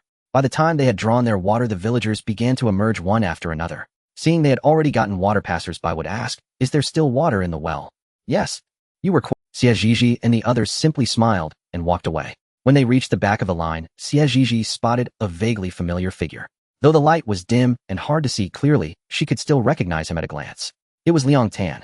He carried a wooden bucket in one hand and covered his mouth with the other as he coughed. The sound was muffled, as if he was trying hard to suppress it. The person ahead of him looked at him with disdain and muttered, "Damn sickly wretch, what bad luck. Don't pass that." He seemed accustomed to such remarks, his expression indifferent, his eyes devoid of emotion, as if the insults weren't. Xie Zhizhi couldn't help but admire him. His tolerance was truly vast. Xie Sanyu suddenly spoke up. "Brother Tan is really pitiful. People always curse him behind his back, wishing him dead." Xie Zhizhi asked curiously, "How do you know?" "I've heard them. Aunt Wang next door, third, Aunt Xie Fugui's mother, Xie Yada's mother, and Uncle De Quan. They're always cursing him. They even curse Grandpa Liang and Grandma Liang." Hearing these names, Xie Zhizhi understood. These were all gossips who loved to meddle in others' affairs. She looked at Xie Sanyu and said, "You mustn't learn to gossip behind people's backs like them." "I know, sis." Xie Zhizhi nodded. Looking at her brother, who was now as tall as she was, she felt a surge of emotion. When she first arrived here, the boy only reached her shoulder. In just 2 months, he had grown to her height. Xie Zhizhi glanced at her own small frame and felt a little disheartened. In her past life, she was 1.7 meters tall. Now she was only 1.55 meters. She wondered if she could still grow. She remembered that when she first arrived, this body was severely malnourished and only 1.5 meters tall. The extra 5 centimeters came from drinking milk every day and jumping around in the house over the past 2 months. The next day, Wang Xiuqin arrived carrying a bamboo basket on her back. "Aunt, when is Zhizhi up yet?" Wang Xiuqin asked. Xie's mother saw her and said happily, "It's Xiuxiu. Come in quickly. Zhizhi is in her room. Go find her." Wang Xiuqin hurriedly thanked her and ran straight to Xie Zhizhi's room. Xie Zhizhi had already heard Wang Zikin's voice. She quickly finished the bread and milk in her hand before opening. "Xiuxiu, why are you here so early?" Wang Xiuqin pulled her out. "Hurry up and wash up. If we're late, the mountains will be crowded." Xie Zhizhi quickly washed up, grabbed 2 flatbreads from the kitchen, and started eating. She shared one with Wang Xiuqin. "Have some." Wang Xiuqin waved her hand. "I've already eaten. You go ahead." Xie Zhizhi wolfed down the 2 large flatbreads in no time. She put on her basket and went up the mountain with Wang Xiuqin. She had planned to take Wang Xiuqin to pick mushrooms, but remembering they had just harvested 2 days ago, they probably hadn't grown back yet. She decided to bring her another time. By now more people were gradually appearing in the mountains, but after days of foraging there were hardly any wild vegetables. Wang Xiuqin looked dejected. Xie Zhizhi suggested, let's go further in to look. Wang Xiuqin nodded. As they walked deeper they ran into Xie Daniu and Xie Sanyu. They too had found nothing and planned to venture. Thus the group traveled together deeper into the mountains. Suddenly, a golden yellow object fell from the sky, hitting Sanyu squarely on the shoulder. He cried out in pain. Xie Zhizhi stared at the persimmon on the ground, her eyes lighting up. Ding! Found naturally grown pesticide-free persimmons. Price 20 copper coins per caddy. Xie Zhizhi was slightly surprised. These persimmons could sell for 20 copper coins per caddy. She looked up and saw golden persimmons hanging overhead, looking incredibly tempting. The others naturally noticed as well, their eyes widening with delight. Sanyu whispered excitedly, persimmons. The persimmon tree was quite tall. If one hadn't fallen unexpectedly, they might never have noticed it. Xie Daniu climbed up swiftly, reaching the top in no time. He picked and tossed them down while Xie Sanyu and Wang Xiuqin crouched to gather them. Thinking this was too slow, Xie Zhizhi found a long stick and swung it vigorously under the tree. Persimmons rained down. After a while her arm ached. Sanyu, you take over. Sanyu immediately stood up, took the stick, and began swinging. Xie Zhizhi noticed an old woman standing nearby looking hesitant.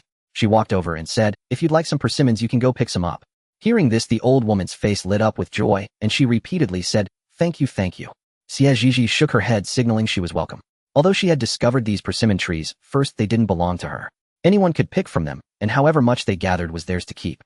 Sanyo noticed an extra person and swung the stick with even greater force. As he swung, he said, Granny Liang, step back a little, or the persimmons might fall and hit you. Granny Liang heard this and immediately stepped back, crouching down to pick them up. From not too far away, faint voices could be heard, as if someone was approaching. Xie Zhizhi and Wang Xiuqin quickened their pace in gathering the fruit. Soon they filled several baskets to the brim with persimmons. She called up to Xie Daniu and the tree brother, they're full now. Come on down. Xie Daniu heard that the baskets were full and immediately descended from the tree. He looked at the several baskets overflowing with persimmons, his face beaming with joy. Beside them, Granny Liang had nearly finished her own gathering. She slowly hoisted her bamboo basket onto her back, staggering slightly. Xie Zhizhi, quick as a flash, steadied her and whispered softly, be careful. Granny Liang was startled as well. Once steady, she promptly expressed her gratitude. Thank you, young lady. You're welcome. Granny Liang smiled, her face full of kindness as she looked at the girl. Xie Zhizhi looked at the basket of persimmons on her back, then at the silver-haired elder, and her heart softened. Granny Liang, why don't you come down the mountain with us? Although the mountain wasn't steep, the path was treacherous. Seeing the elderly woman around 60 carrying such a heavy load of persimmons, she couldn't help but worry. All right, as long as you don't think this old woman is a bother. Xie Zhizhi and the others hoisted their baskets onto their backs, just as the people who had been speaking earlier arrived. Seeing the golden yellow persimmons on their backs, they were utterly astonished. Then they looked up at the surrounding trees, and sure enough discovered a persimmon tree. The newcomers wasted no time and scrambled up the tree to pick the fruit. Xie Zhizhi and her group adjusted their baskets and began their descent down the mountain. Xie Daniu walked behind Granny Liang, supporting the bottom of her basket to ease her burden. On the path, people who saw their persimmons eagerly asked where they had found them. Xie Sanyo gave a location, and those people all rushed off. Back home, Xie Daniu and Sanyo put away the persimmons, then picked up their baskets and headed back up the mountain. Xie Zhizhi was left to handle the persimmons alone. She mentally reviewed the ways to prepare them. The most common was persimmon cakes. The thought of their sweet, sticky, and fragrant taste made her involuntarily swallow. She decided not to sell these persimmons. Instead, she wanted to turn them all into persimmon cakes to savor slowly. There wasn't much water left at home, and she didn't want to go out to fetch more. So she directly purchased a bucket of bottled water from the mall system, costing 10 won. Ding dong. Transaction for Taobia, 20L bottled purified water complete. Xie Zhizhi poured the water into 2 basins, then began peeling and washing the persimmons one by one. But with so many persimmons, when would she ever finish peeling them?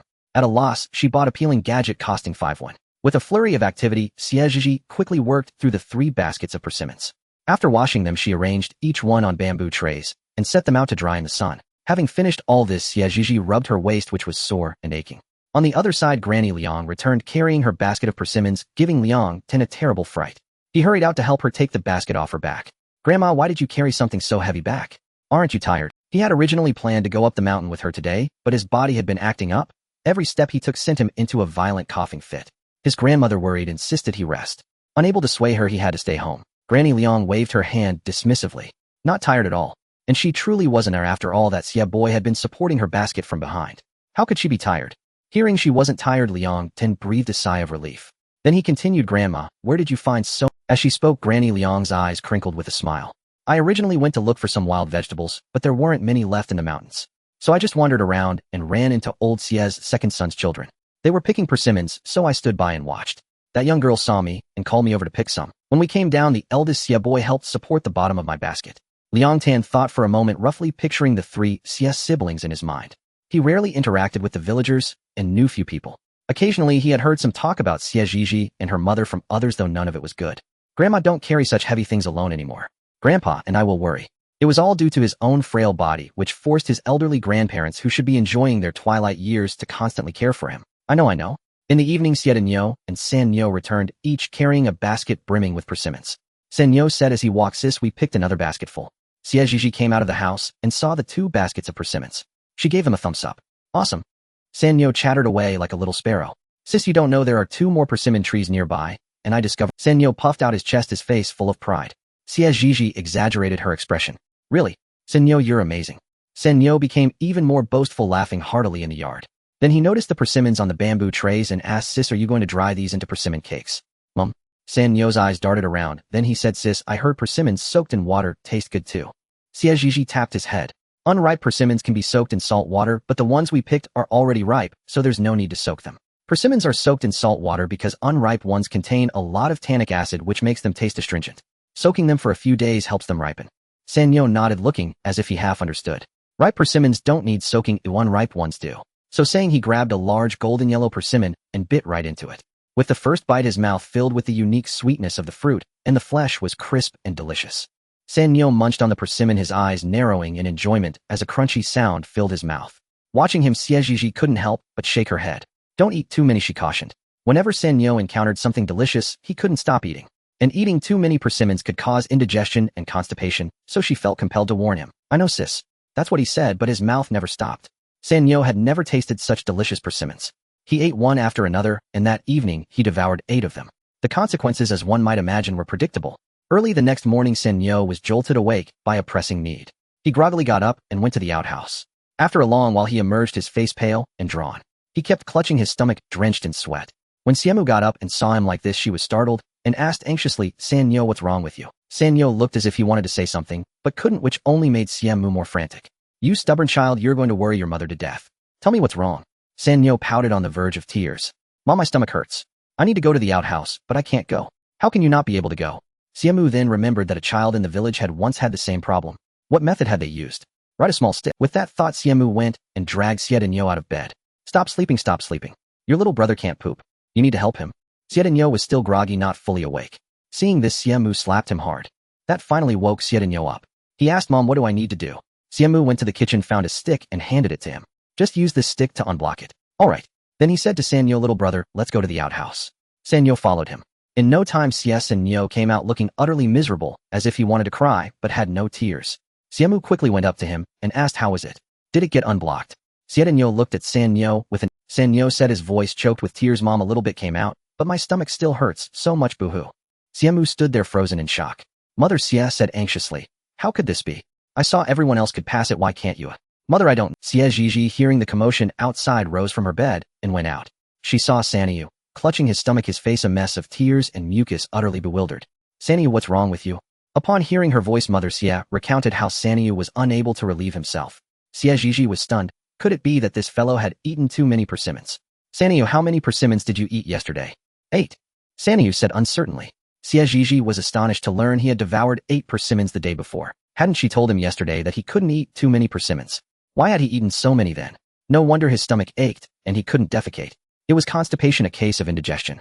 She shook her head and said, "Sanyu, I told you yesterday that you couldn't eat too many persimmons and you agreed. But you couldn't control your mouth and ate a few more. Now you see the consequences. One must not be greedy for the pleasures of the palate." Sanyu was too ashamed to lift his head under his sister's reproach. Yesterday she had indeed told him not to eat too many persimmons, but he couldn't control his mouth and ate a few more, which led to today's predicament. Wah! He would never be gluttonous again. If it hurts badly, go see a doctor. Mother Xie looked at Xie Sanyu with a mixture of frustration and disappointment. This wretched child, greedy for food, had brought illness upon himself. Let's see if he dares to be gluttonous again. Father Xie quickly went to borrow an ox cart and took Sanyu to the town's medical hall for treatment. Seeing Sanyu leave, Xie Zhizhi said to Mother Xie and Xie Dani, "Mother, big brother, you can't eat too many persimmons. Only 1 or 2 at a time, no more." Mother Xie and Xie Dani quickly nodded. By noon, Father Xie and Sanyu had returned. What did the doctor say? Mother Xie hurried forward to ask. It's nothing serious, just take the medicine and it'll be fine, Father Xie reassured. Hearing it was not serious, Mother Xie's anxious heart settled. She took the medicine from Father Xie's hand and went into the kitchen.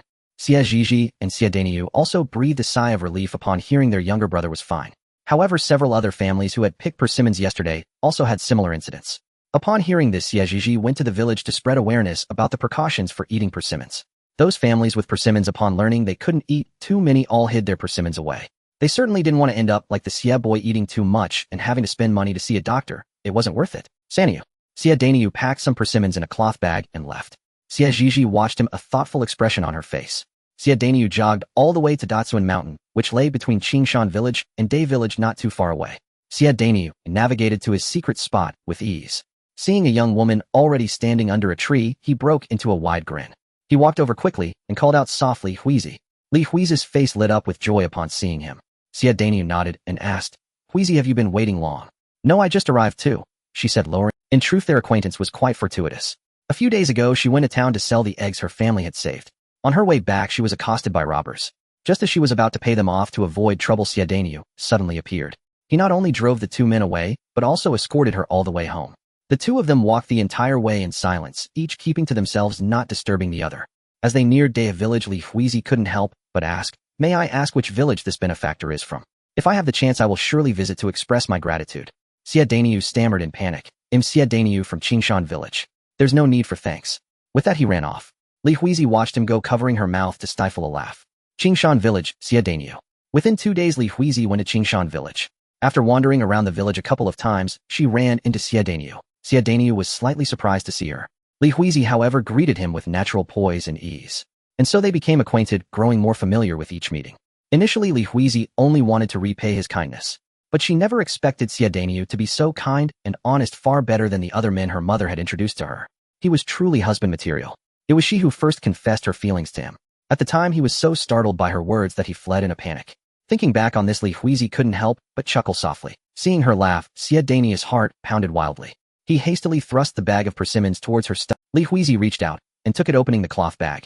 Inside was half a bag of golden yellow persimmons, plump and full, beautifully formed. Li Huizi's eyes sparkled with delight, her voice light and cheerful. Thank you, Daniyu. Xie Daniyu blushed and said, no need to be polite. Then remembering something, he added, and from now on you don't have to say thank you. Seeing his face completely red, Li Huizi couldn't resist teasing him. What don't I need to thank you for? Xie Daniyu dared not look her in the eye, but his gaze kept darting towards her. Just, you don't need to thank me anymore. Then he took out a persimmon and offered it to her. Here, try it and see if it's good. Li Huizi took a bite of the persimmon from his hand. It was crisp, sweet, and delicious. Seeing her eat it, Xie Daniyu looked at her expectantly. Is it good? Li Huizi nodded. It's good. Xie Daniyu's face broke into a beaming smile. Then remembering something, he said, you can't eat too many persimmons, only 1 or 2 at a time. You don't know, my little brother ate 8 persimmons last night. He got a stomachache and couldn't relieve himself. My mother tried to help him with a wooden stick, but it didn't work. In the end, we had to take him to the doctor, who gave him some medicine. Speaking of his brother's embarrassing incident today, Xie Daniyu chattered on and on.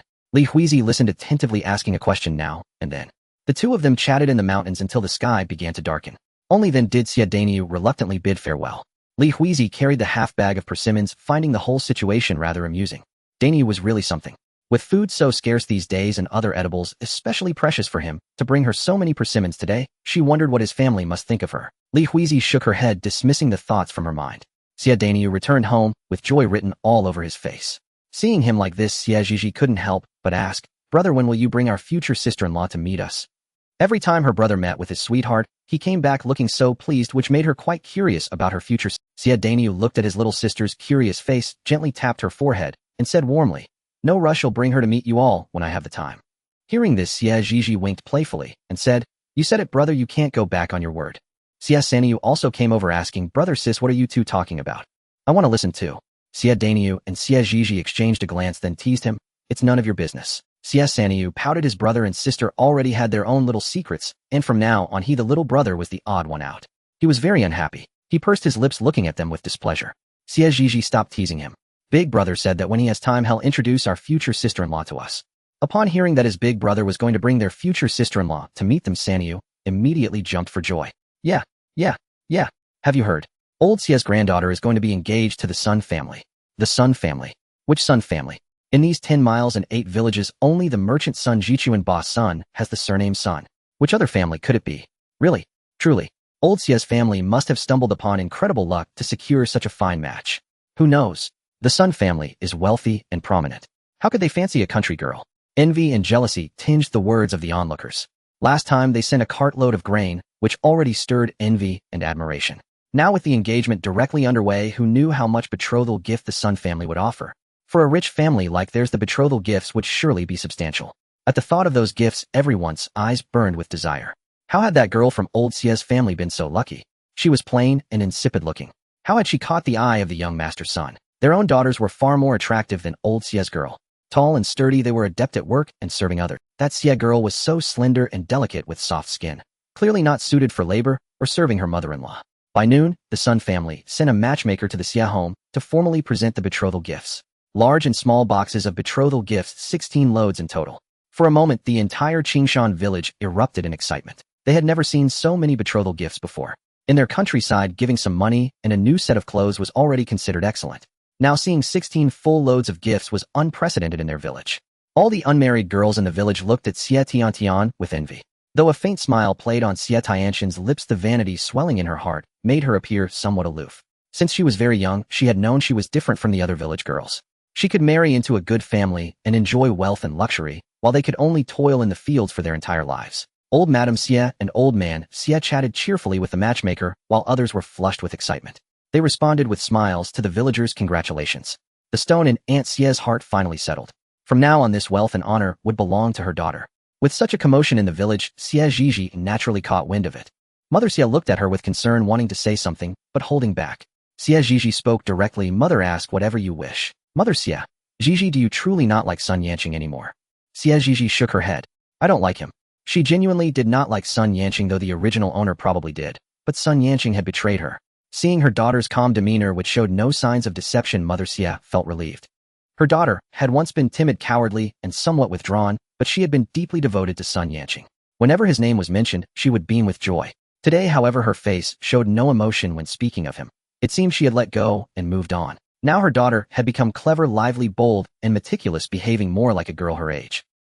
Mother Xie gently stroked her head and said with a smile, my Zhizhi is so wonderful, she will surely find a perfect husband who treats her well. Xie Zhizhi shyly nestled into her mother's arms and cooed, Mother, if she could find a satisfactory husband, that would be wonderful. If not, she would rather remain unmarried for life. She disliked settling. Mother and daughter exchanged intimate words in the room, from which silvery laughter occasionally drifted out. The three men of the Xie family busied themselves outside. Because relations between the two families had soured, old Xie's family did not send word about Xie Tianqian's engagement. The Xie family did not care. Even if invited, they would not attend. Going would only make them feel disgusted. After dinner, the family sat outside in the yard to enjoy the cool evening air. It was September, and due to the prolonged drought, the weather remained somewhat sultry. Mother Xie asked Dainyu, how are things with that girl? Xie Dainyu scratched his head. Fine. Mother Xie continued, Dainyu, you know it's not that I don't want you to marry. You understand our situation. Our grain is just enough for ourselves. If another mouth joins us, we might not make it to next year's harvest. So don't blame me. Today, old Xie's family and the Sun family had formalized the engagement and set the wedding date. She feared Dainyu might overthink things and resent her, so she felt compelled to explain. Previously, the village head had said he would report the matter, but so long had passed without a reply she worried. When Xie Dainyu heard his mother's words, he quickly replied, Mother, I won't blame you. Huaiji knows too, neither of us will blame you. Mother Xie nodded with relief. Among her children, the eldest son most resembled his father, honest and simple, which also made him the most vulnerable to bullying. When he was young, he was often bullied by old Xie's grandsons, beaten black and blue, yet he would always put on a foolish smile and insist he wasn't hurt. Now he had grown up and reached the age to marry. Time truly flew. It's late. Let's all go inside and sleep. With that, Father Xie helped Mother Xie into the house. Xie Zhizhi watched her parents inseparable like glue and felt a twinge of envy. She looked up at the round moon in the sky. The Mid-Autumn Festival must be near. This would be her first festival since arriving here, and she was looking forward to it. In another yard, Liang Tan also gazed at the full moon. Grandma Liang saw that her grandson was still awake and asked, Tainer, why aren't you asleep yet? Are you coughing uncomfortably? She had just heard muffled sounds from the next room. Worried, she was about to check on him when she stepped out and saw her grandson standing in the yard. Liang Tan lowered his head. Grandma, did I wake you? Grandma Liang shook her head. I'm old, do I sleep little? She too looked up at the bright moon. It's almost mid-autumn. Seeing the longing in her eyes, Liang Tan knew she was thinking of his parents. Yes, it's almost mid-autumn. Then he turned to Grandma Liang. and said, "Grandma, go inside and sleep now." With that, he took her hand and guided her into the house. Grandma Liang looked at him with affectionate eyes. "You should sleep early too. The next day, Wang Xiuqin came over again to play with Xie Zhizhi. As soon as she entered, she mysteriously pulled Xie Zhizhi into the room. Xie Zhizhi was baffled by her expression. What had happened now? Wang Xiuqin closed the door, then hurried to sit beside Xie Zhizhi, speaking with a mysterious air. "I heard that young master Zhao has passed away." Xie Zhizhi looked at her with some surprise and asked, "How do you know? Who told you? Wasn't the young master Zhao the one old lady Xie wanted to sell her to for a deathbed marriage?" After that incident, she hadn't paid much attention, as she had always assumed he was already gone. Still thinking about it, the Zhao family was wealthy and must have had many precious medicinal herbs. Keeping someone alive with such herbs was nothing to them. Yet no matter how precious the herbs, they couldn't save his life. Wasn't the Zhao family looking for a daughter-in-law to perform a deathbed marriage for their son before? Many families in Qingshan village wanted to send their daughters. Liang He at the end of the village directly packed his own daughter and sent her over. Liang Dahua married into the family and served her in-laws and husband diligently. It was said that since the wedding, young master Zhao's complexion had grown ruddier. The Zhao family thought his condition was improving, but unexpectedly he passed away yesterday. Liang Dahua couldn't bear the blow and fainted, losing her child. The Zhao household is in chaos. This morning, Liang Dahua was sent back by the Zhao family, who wanted to divorce her. Liang He disagreed and went to the Zhaos to cause a scene. Xie Zhizhi was stunned by what she heard. Wasn't the Zhao family utterly despicable? When they needed her, they had her live in their home to serve the entire household. When they didn't, they kicked her out with a single blow. After all, Liang Dahua was still their daughter-in-law. With her husband barely dead, she was driven out by her in-laws. Returning to Qingshan village, who knew how much gossip she would endure. In this era, women were treated far too harshly. Xiao, this is their family affair. We shouldn't gossip behind. In truth, she didn't understand. This was clearly not Liang Dahua's fault, so why did those people blame her for her husband's death, even call her? In truth, she didn't understand. This was clearly not Liang Dahua's fault, so why did those people blame her for her husband's death, even call her promiscuous for getting pregnant and losing the child, saying she was unfit to be a mother and deserved to be cast out by her in-laws? Of course, some spoke up for Dahua, which made Wang Xiuqin feel a bit better. Changing the subject, she asked, "Zhizhi, are you going anywhere today?" Xie Zhizhi thought for a moment. The mushrooms in the mountains should have grown by now. She decided to take Wang Xiuqin to pick some. "Let's go to the mountains to gather mushrooms." Wang Xiuqin asked in surprise, "Are there still mushrooms in this weather?" "There are. They'll take you." "All right, I'll go back and get a basket." When Wang Xiuqin returned with her basket, she called out, "Zhizhi, I'm ready." Sanyu, also carrying a basket, said, "Sis, I want to go too." Xie Zhizhi ruffled his hair. "Then come along." She led Wang Xiuqin to the outer edge of the deep mountains, and Wang Xiuqin was stunned by the scenery. Qingshan village hadn't seen rain for months. The trees on other hills were mostly withered, and the ground was severe. But here, though the soil surface was a bit dry, the grass grew thickly, and the trees showed no signs of withering. So their Qingshan village still had such a wonderful place. Ding. Found pure pollution-free deer, antler mushroom 61 per caddy. Ding. Found pure pollution-free morel mushroom 81 per caddy. Ding. Found pure pollution-free boletus 81 per caddy. Ding. Found pure pollution-free fresh snow fungus 65 per caddy. The mall system prompted frantically, and Xie Zhizhi directed them to pick. Wang Xiuqin, seeing so many mushrooms for the first time, was so excited she wanted to shout. But knowing they were at the edge of the deep mountains where noise might attract wild beasts, she suppressed her urge to cry out. Sanyu, already used to this, calmly dug up mushrooms, his expression very composed. Seeing his composure compared to her earlier excitement, Wang Xiuqin felt a bit embarrassed. She crouched down, took out her small hoe, and began to dig carefully. But there were so many mushrooms that after she finished one patch, Xie Zhizhi pointed to another direction for her to continue. Wang Xiuqin looked where she pointed, and sure enough, there was a small cluster of mushrooms. She couldn't help but marvel at Zizi's incredible luck. Wherever she pointed, there were mushrooms to dig. Xie Zhizhi went a short distance away to dig. Today she planned to sell some mushrooms for money. Ding. Pollution-free deer, antler mushroom 1. 5 caddies worth 91. Sell directly. Yes. Ding. Pollution-free boletus 2 caddies worth 161. Sell directly. Yes. Ding.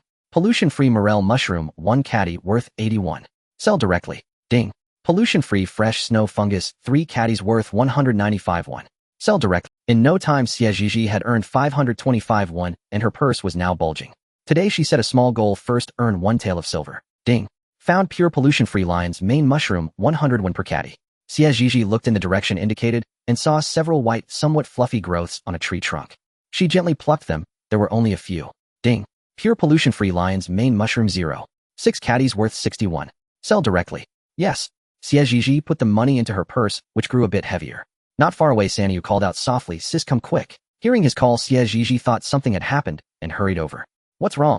Sanyu held a brightly colored mushroom and asked, "Sis, what mushroom is this? Can we eat it?" Xie Zhizhi looked at it. She had never seen this mushroom before, and the system gave no prompt, so it was probably inedible. She said to Sanyu, "Sanyu, the mushroom in your hand is poisonous." Hearing this, Sanyu was so frightened that he immediately threw it away. "Sis, I touched it. Will I be poisoned?" "No, as long as you don't eat it, you won't be poisoned." "Sanyu, not all mushrooms are edible. Bright pretty mushrooms are poisonous and cannot be eaten. Some dull-colored mushrooms are also poisonous. So never pick mushrooms randomly to eat, understand?" Sanyu nodded vigorously. "Got it, sis." Wang Xiuqin also nodded. "I understand too." She had just seen such a beautiful mushroom and thought it would be delicious if cooked. Who knew it was poisonous? If Zhizhi hadn't been there, she might have picked some to take home. Thinking about it now, she felt it was a close call. She could have ended up with a funeral banner hanging at her house. After the incident with the poisonous mushrooms, Sanyo and Wang Xiuqin would ask Xie Zhizhi about every mushroom they picked. Only if she deemed it safe would they harvest it, otherwise they left it untouched. Having foraged for half a day, the trio had rushed up the mountain without bringing any food, and now their stomachs were having scoured the area for every edible fungus, they decided it was time to descend. By the time they reached the foot of the mountain, it was noon, and every household was resting indoors. Xie Zhizhi and Sanyo returned home with their baskets. Their mother was turning over persimmon cakes drying in the sun. "Back already. There are 2 corn cakes in the pot. Go eat." Hearing about the cakes, Sanyo dashed into the kitchen. He came out with one in his mouth and another in his hand, offering it to Xie Zhizhi. "Sis, eat up." Xie Zhizhi didn't bother to check if Sanyo had washed his hands. She was too hungry to care, taking the cake and biting into it. "Thanks, Sanyo." Looking around and not seeing her elder brother, Xie Zhizhi asked casually, "Mom, did big brother go out?" Her mother replied nonchalantly, "He went out probably to see that girl. Going to see her all the time. What if someone sees and starts gossiping about her? When he gets back, I'll have a word with him." Xie Zhizhi agreed with her mother. The two weren't married or even engaged. If someone saw them together, the girl might become the subject of malicious rumors. Before long, Xie Danyu returned. His mother pulled him aside for a few words. His face, once beaming with joy, now fell into a dejected expression. "I understand, Mom," Xie Danyu said in a low, dispirited tone. Noticing her brother's low spirits, Xie Zhizhi suggested, "Big brother, if you two care for each other, why not get engaged first? Then no one can gossip when you meet." Xie Danyu's eyes lit up, and he looked at his mother with eager anticipation. Seeing her son like this, she understood. All right. Tomorrow I'll have someone make inquiries. If her character is good, I'll go propose for you." Xie Danyu said shyly, "Thank you, Mom." His mother clicked her tongue in mock disgust, though her tone was light. "Look at you, so hopeless." Yet seeing him like this, she felt relieved. A husband who treats his wife well, and a wife who understands her husband. Together they can build a good life. She and her husband had lived that way. Their life was simple, but most days were filled with joy and contentment. That was enough. The next morning, Xie's mother went early to inquire about Li Huizhi of Day Village. By nearly noon, the woman returned. "Sister Xie, let me tell you, that girl is a good one. Rest assured." Aunt Li entered the house cheerfully to report. Xie's mother grabbed her hand and asked, "Really?" Aunt Li patted her chest and assured her, "The news Li Dazue dig up is the best." With that, she gave a thumbs up. Xie's mother knew that Li Dazue's information was always accurate. Anyone in the village looking to arrange a marriage would seek her out for details, which was why she had gone to her that morning. Li Dazue continued, "The girl's name is Li Huizhi. She's the 3rd child in her family. She has an older brother and sister, both married, and 2 younger brothers who are still young. Li Huizhi is filial and hardworking. Her parents are open-minded. For a son-in-law, they only ask for honesty and diligence. Your Danyu fits perfectly." Hearing this, Xie's mother felt at ease. That Li girl was indeed good. Her Danyu had good taste. It seemed the old saying was true, fools have fortune. Xie's mother gave her a few copper coins. "A small token, sister Li, please accept it." Li Dazue pocketed the coins, her grin stretching ear to ear. "All right, I'll take it. If you ever need to inquire about anything, come to me anytime. I guarantee satisfaction." "Deal." After seeing Li Dazue off, Xie's mother told Xie Danyu that a matchmaker would be sent to the Li family in a few days.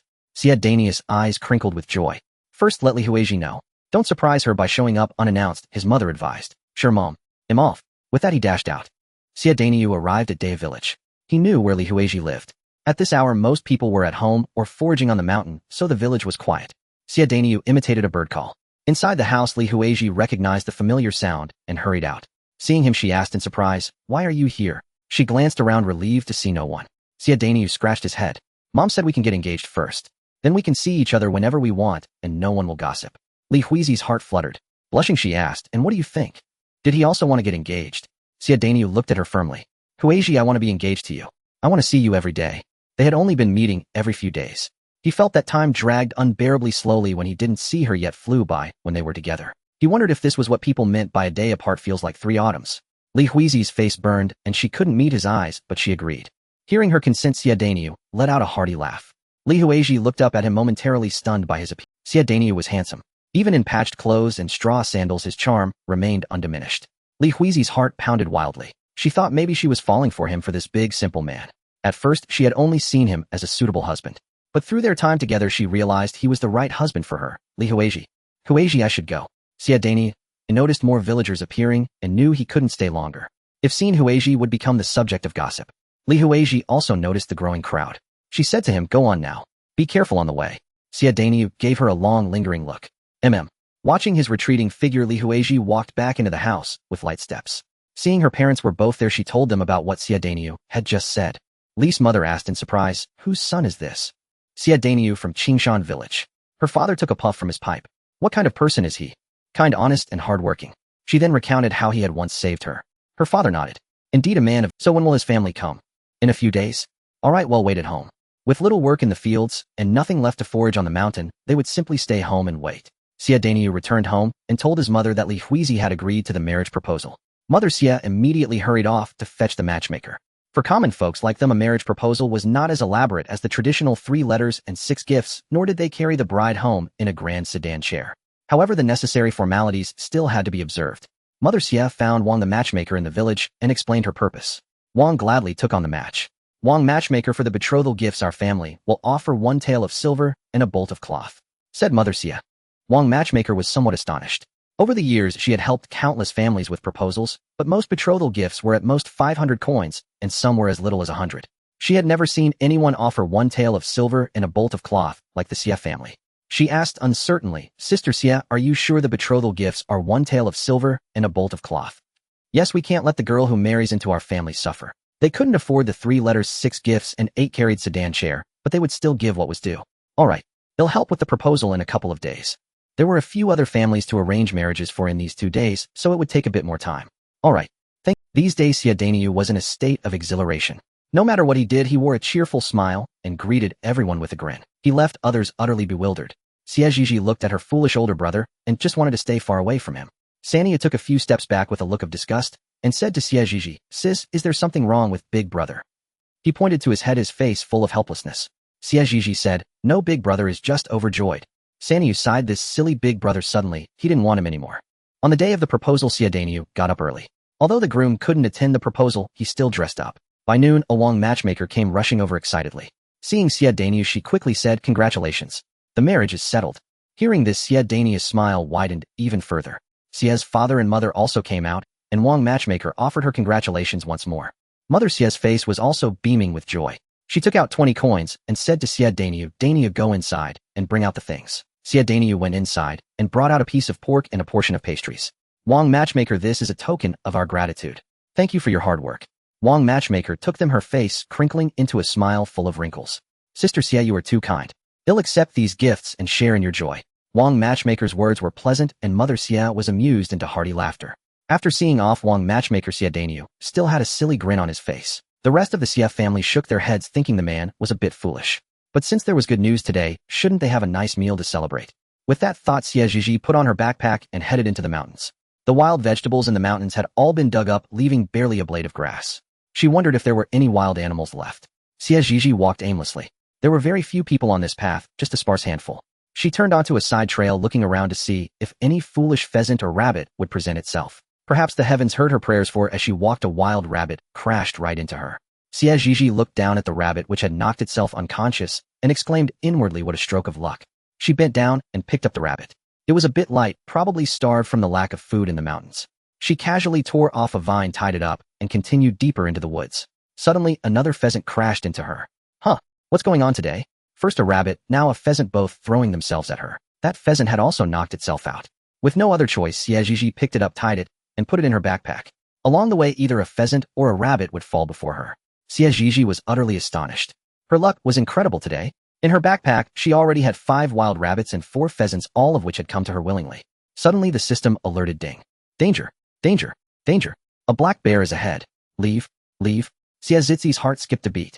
Without a second thought, she turned and ran. As she ran, whenever she saw someone, she warned them about the black bear behind and told them to get down the mountain quickly. Those who heard about the bear were terrified and immediately followed her in flight. Birds startled from the trees, scattering in all directions, and the faint roar of the black bear could still be heard. Hearing the sound, Xie Zhizhi quickened her pace. The black bear's territory was usually deep in the mountains. Oh, why had it come out today? Fearing the bear would descend and harm people, she ran all the way down the mountain. She first went to find the village head and explain the situation. The village head asked seriously, exactly where is it? Zhongqing Mountain northwest direction. Upon hearing this, the village head immediately went to gather the able-bodied men in the village. Everyone drop what you're doing. A black bear has been spotted on Zhongqing Mountain. Grab your tools and come with me to the mountain pass. We must not let the bear come down and harm anyone. Hearing about the black bear in the mountains, the villagers were terrified. That bear was a man-eating beast, incredibly fierce. How could they possibly defeat it? The village head's son Xie Zhizhi was the first to grab a shovel and shout, "I'll go." Xie's father also raised his hand saying, "I'll go too." Seeing the hesitant looks on the others, the village head looked at them with disappointment. If the black bear comes down, it won't just hurt people. If it's hungry enough, it will eat them. Qingshan village is our home. Our families, our children and grandchildren all live here. Are you just going to stand by and watch the bear come down and destroy everything? If we become homeless, what will happen to the elderly, women and children? The people were moved and one by one raised their hands saying, "I'll go. I'll go too. Count me in. Add me." The village head looked at them with satisfaction. "Good, everyone grab your tools and follow me to the mountain pass." A large group of people armed with shovels, knives, axes, and the like marched to the Zhongqing mountain pass. They had barely arrived when roars echoed from the mountains and birds took flight in panic. Xie Zhizhi gripped his shovel tightly, swallowing nervously. Dad, the bear might be coming down the mountain. The village head tensed up and said sternly, "Let's wait and see." The others were also tense and frightened. They were experienced in working the fields, but not in fighting black bears. The bear's roars grew closer, and the ground trembled slightly. The village head's expression grew more strained. Before long, they saw a massive black bear lumbering down from afar. The village head shouted, "Hide first." Seeing the enormous bear, everyone trembled all over. How could they fight something so huge? The village head whispered his orders. "When the bear passes by here, well, all strike it with our tools. Be careful." "Got it." The black bear slowly approached. Once it had passed them, everyone rushed forward with their tools. Xie's father swung his axe straight down. Xie Zhizhi struck with his shovel, and the others followed suit with their implements. The black bear was stunned by the attack. It slowly turned its head, then suddenly flew into a rage, swiping its paw. Xie's father quickly pulled Xie Zhizhi aside to dodge. Seeing that it had missed, the bear grew even more furious. It let out a loud roar and attacked again. Its strikes were swift and ferocious. The village head shouted, "What are you waiting for? Attack!" The others snapped out of their daze and raised their tools, but the bear was no pushover. With each swipe, it sent men flying and howling in pain. The bear tried to stomp on the village head, but Xie's father quickly pulled him to safety. Despite their numbers, they were no match for the black bear. Its hide was thick and their tools couldn't penetrate it. Xie's father looked at the bear's eyes and wondered if it were blinded, would it be easier to handle? Xie's father grabbed 2 sticks and then climbed onto the bear's back, clinging to its body. The bear tried to use its front paws to dislodge the man on its back, but its paws were not as agile as human hands. Xie's father climbed onto its head, gripping one ear tightly with one hand, while raising a stick with the other, jabbing it straight into the bear's eye. The bear let out a deafening roar and shook violently. Xie's father held on tightly to its head to avoid being thrown off. He switched hands, and with the other stick viciously stabbed into the bear's other eye. Sure enough, blinded, the bear's fighting ability was greatly diminished. "What are you waiting for? Kill it!" Xie's father roared angrily. The others snapped back to action and struck the bear with their knives and axes. The bear howled in agony. Xie's father asked the village head for a knife. Taking the knife, Xie's father slashed at the bear's neck. Blood gushed out, splattering all over him. The bear collapsed and slowly breathed its last. Everyone cheered. The village head's tense body finally relaxed. He praised Xie's father, saying, "Dash it." He gave a thumbs up. Xie's father scratched his head sheepishly. Xie Zhizhi also came over and said, "Brother Shan, if you hadn't blinded that bear, we'd still be fighting." Yeah. Second brother Xie was really impressive. Second brother Xie, thank you so much. If it weren't for you, I might have been trampled by that bear. Xie's father, unaccustomed to being surrounded by so many compliments, looked to the village head for help. The village head cleared his throat and announced, "Let's carry the bear back first." The village head and his men carried the black bear back to the village, causing an uproar. They actually killed the black bear. This bear is enormous. How did they manage to kill it? Village head, what should we do with the bear? Divide it or sell it? The crowd buzzed with excitement as they gazed at the bear, their voices brimming with enthusiasm. The men who had accompanied the hunt recounted the entire process of subduing the bear to the others. When they heard that Xie's father had climbed onto the bear's head and gouged out its eyes with a stick, enabling them to swiftly overpower the ferocious beast, the onlookers looked at him with profound admiration. The village head cleared his throat and announced loudly, "We'll divide this bear within the village. Each family that joined today gets 5 caddies of bear meat. Those who didn't get 1 caddy." The men who had joined the hunt beamed with joy, while those who had stayed behind wore expressions of regret. They hadn't known the bear would be so easy to catch. If they had, they would certainly have gone. 5 caddies of meat. Now they could only get 1 caddy. With large families, even a single caddy wasn't enough to go around. Someone brazenly asked, "Village head, the bear is so big. Isn't 1 caddy per family a bit too little? How about 2 caddies per family? Or even 1.5? The village head shot him a cold glare and snorted softly. When it was time to hunt, this man had been the fastest to flee. Now that meat was being divided, he dared to complain about the portion. He wanted more without lifting a finger. His wishes were far grander than his contributions. Say another word, and your family gets nothing. Seeing the village head's anger, the man quickly fell silent. 1 caddy was better than nothing. The village head instructed a few elder women, go back and boil water. Then he turned to Dagon and said, find some people skilled in butchering to handle the bear. Sure thing. Sanyu, having heard that the bear was dead, burst out and spotted his father from afar, shouting down. Xie's father caught his youngest son, who charged at him like a young bull. Why are you running so fast? Ignoring his father's question, Sanyu's eyes sparkled as he looked at him and exclaimed excitedly, Dad, I heard you climbed onto the bear's head and blinded it. Feeling his son's adoring gaze, Xie's father unconsciously straightened his back, cleared his throat, and replied. Hearing his father's confirmation, Sanyu grew even more thrilled. Dad, you're a hero. I want to be a hero like you. Xie's father patted his shoulder firmly and said, good lad. Dad, tell me how you climbed onto the bear's head and gouged out its eyes. Xie Zhizhi also heard the news of the bear's death and went to watch the commotion. By the time she arrived, Sanyu was still pestering their father with endless questions, and Xie's father was beginning to look irritated. Go play elsewhere, I have work to do. Xie's father dismissed him casually. But Dad, I haven't finished asking. Was his father annoyed with him? You've asked those same questions several times already. Xie's father waved him off, signaling him to leave and stop asking. Xie Zhizhi called out softly. She then looked him over carefully, and seeing only minor wounds on him felt relief. Earlier, seeing him covered in blood from afar had startled her. She assumed it was all the bear's blood. Take your little brother away. Oh, I need to get back to work. With that, he pushed Sanyu toward her and headed toward the bear. Sanyu saw his sister and recounted their father's heroic deeds to her again. Xie Zhizhi listened quietly, occasionally chiming in with a word of agreement. After the bear was processed, Xie Zhizhi went over to take a look. Ding! Wild bear paws detected. 1 tail of silver per caddy. Xie Zhizi's heart raced. She looked at the divided bear meat. Beside it lay 4 bear paws.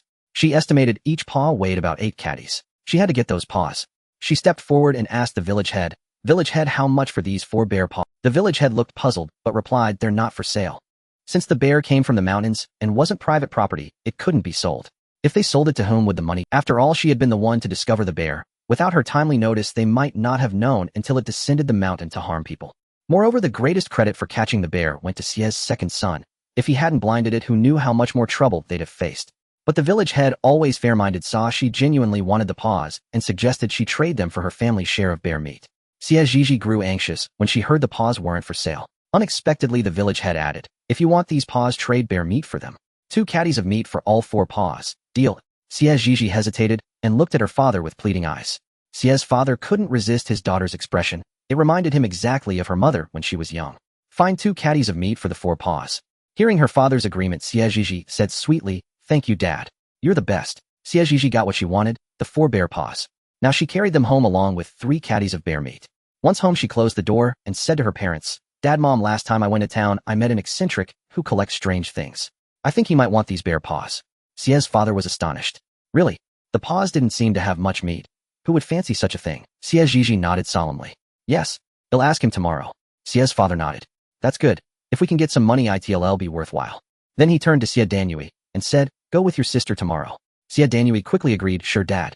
Xie Zhizhi had originally planned to go alone, intending to just wander around and come back, but she hadn't expected her brother to tag along. She wanted to refuse, but feared worrying her parents. Oh well, she'd think of some way to brush him off tomorrow. She then remembered the wild chickens and rabbits she had caught earlier. Dad, today I caught several wild chickens and rabbits on the mountain. I think the bear startled them and they ran into me and knocked themselves out. That was the only explanation she could come up with. How else could so many animals have run into her? She couldn't exactly say it was luck or that heaven heard her wishes, could she?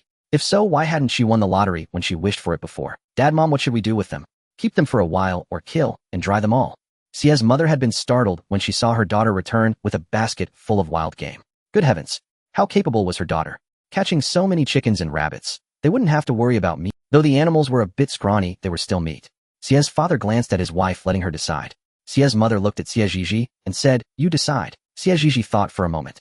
With no fresh grass or vegetables and no surplus grain to feed them, it was better to kill and dry them all for later. Dad, Mom, let's kill them all and make dried meat. All right. Father, Mother, don't let anyone find out. Xie Zhizhi cautioned. Xie's mother nodded upon hearing this. With so much meat, they must not attract unwanted attention. Xie's mother boiled water, while Xie's father Xie Danyu handled the slaughtering, skinning, and plucking. The whole family was busily engaged. As dusk fell, every household in the village had received their share of meat, and the aroma of cooked meat wafted through the air from time to time. The fragrance was truly tantalizing. Xie Zhizhi still had some leftover seasonings from the spicy rabbit meat she made last time. She asked her mother to bring them out and stew them together with the bear meat.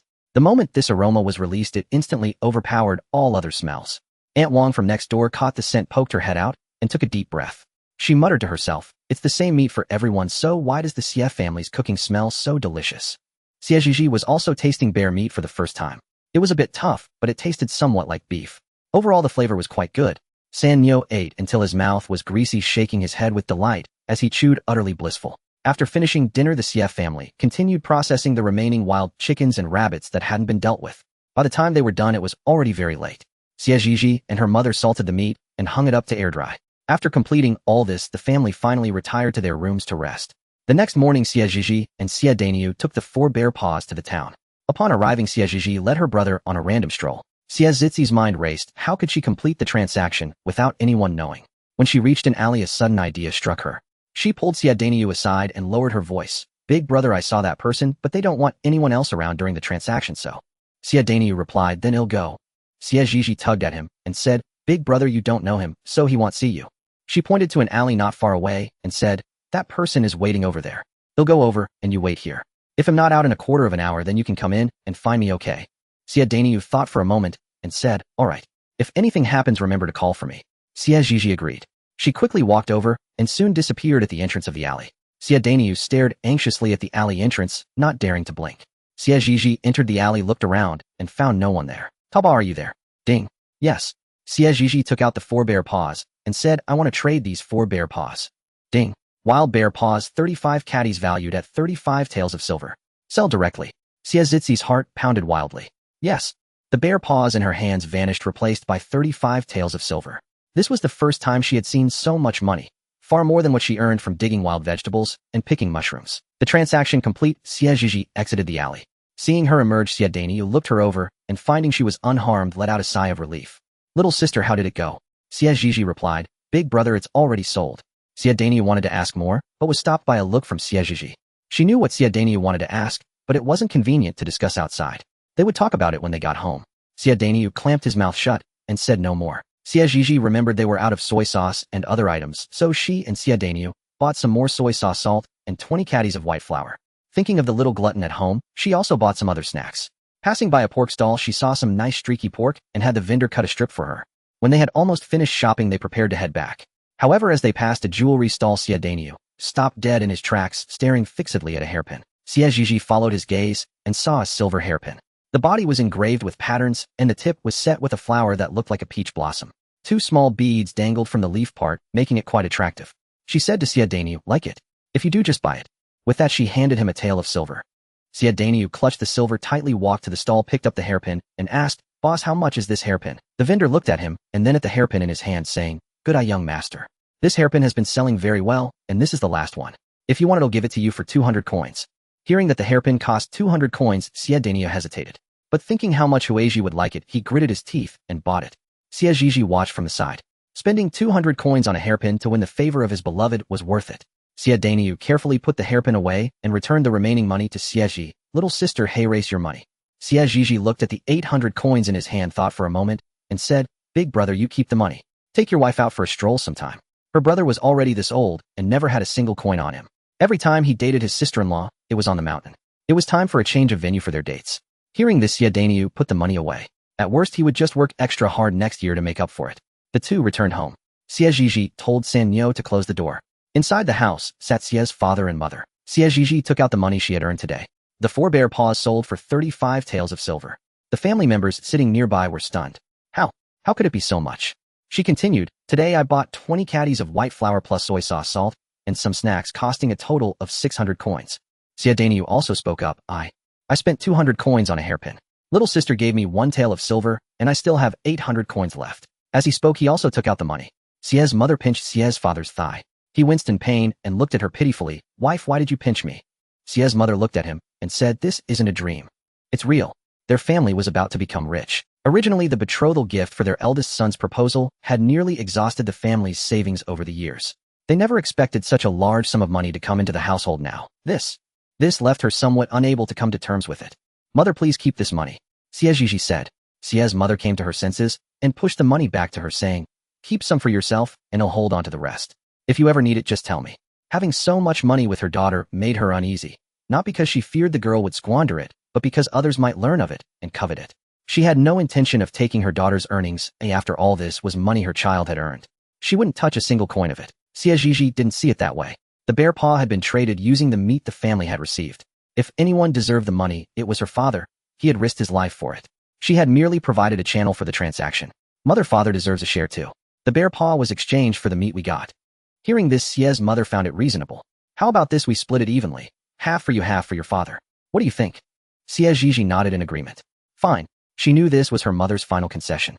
With tears glistening in her eyes, Xie Zhizhi joyfully earned 15 taels of silver. Taking her share, Xie Zhizhi placed it into the pouch she carried. Feeling its weight, a radiant smile bloomed across her face. The remaining money was put away by Xie's mother.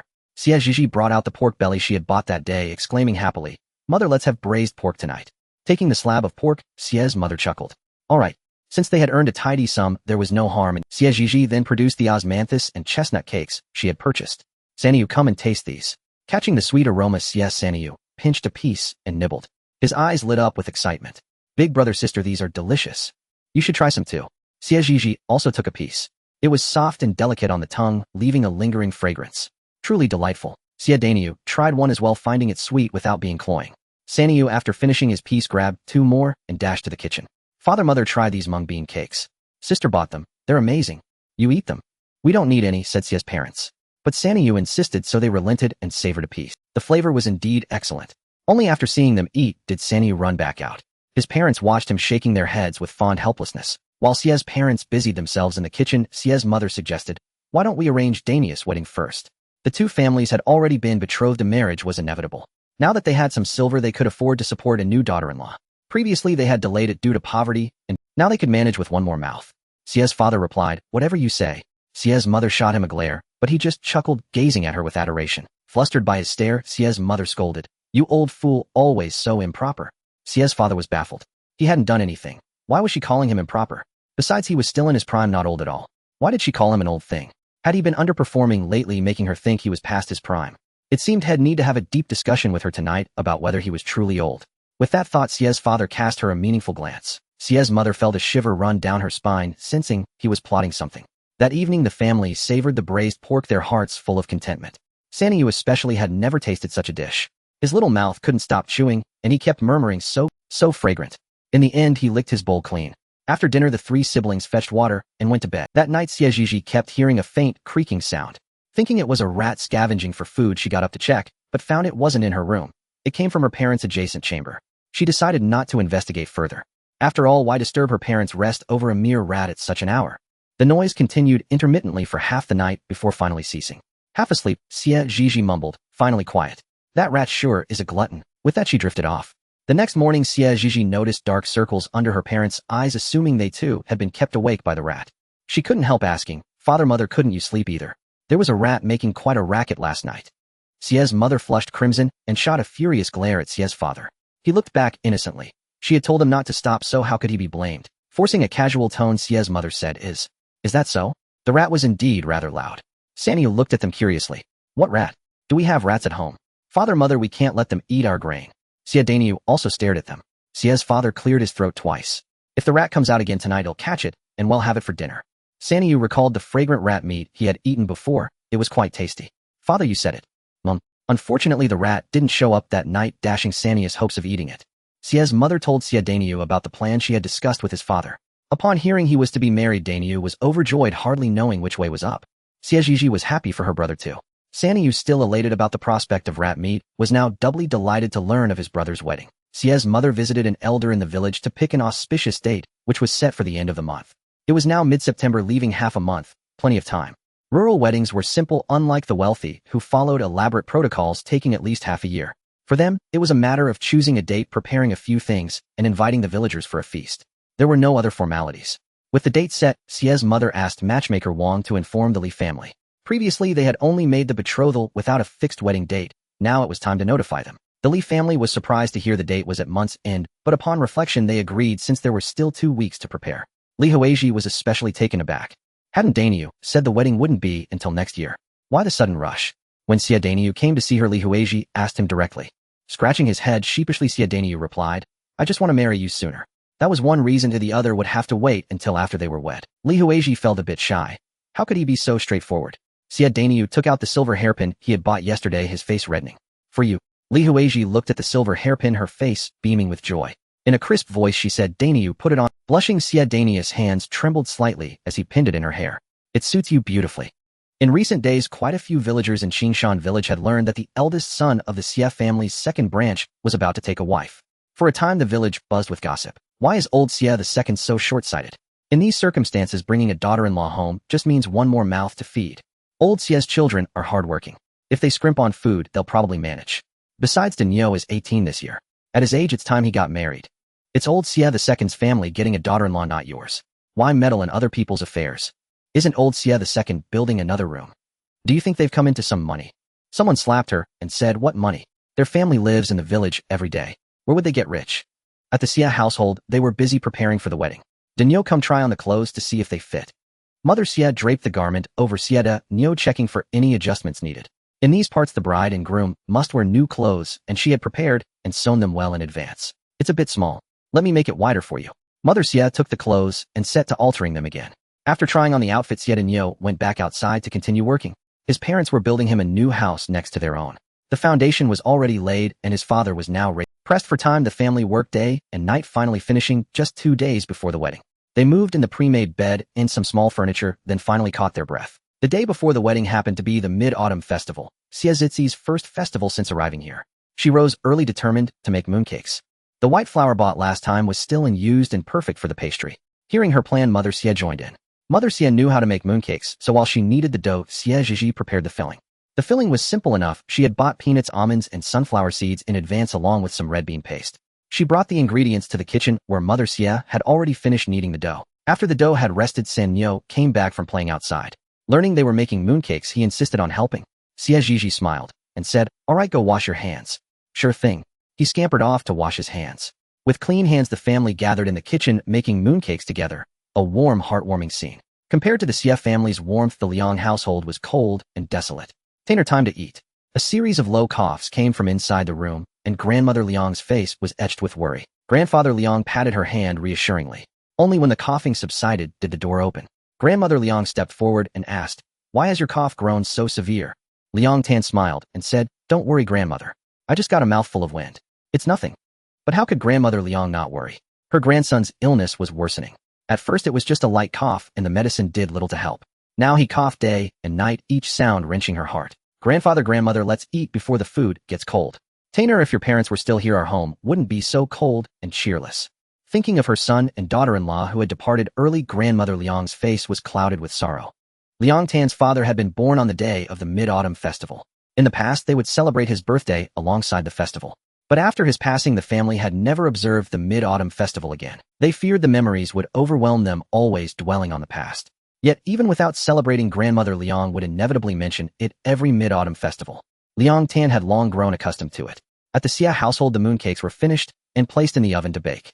Before long, the fragrant aroma of mooncakes wafted through the air. Dainyu was overjoyed. Mooncakes were a one-seer treat, and these were made with his own hands. How could he not be thrilled? When the mooncakes were baked, Father Xie took them out. Each family member took one, savoring the sweet, fragrant delight with happy smiles. After the Mid-Autumn Festival came the day of Xie Dainyu's wedding.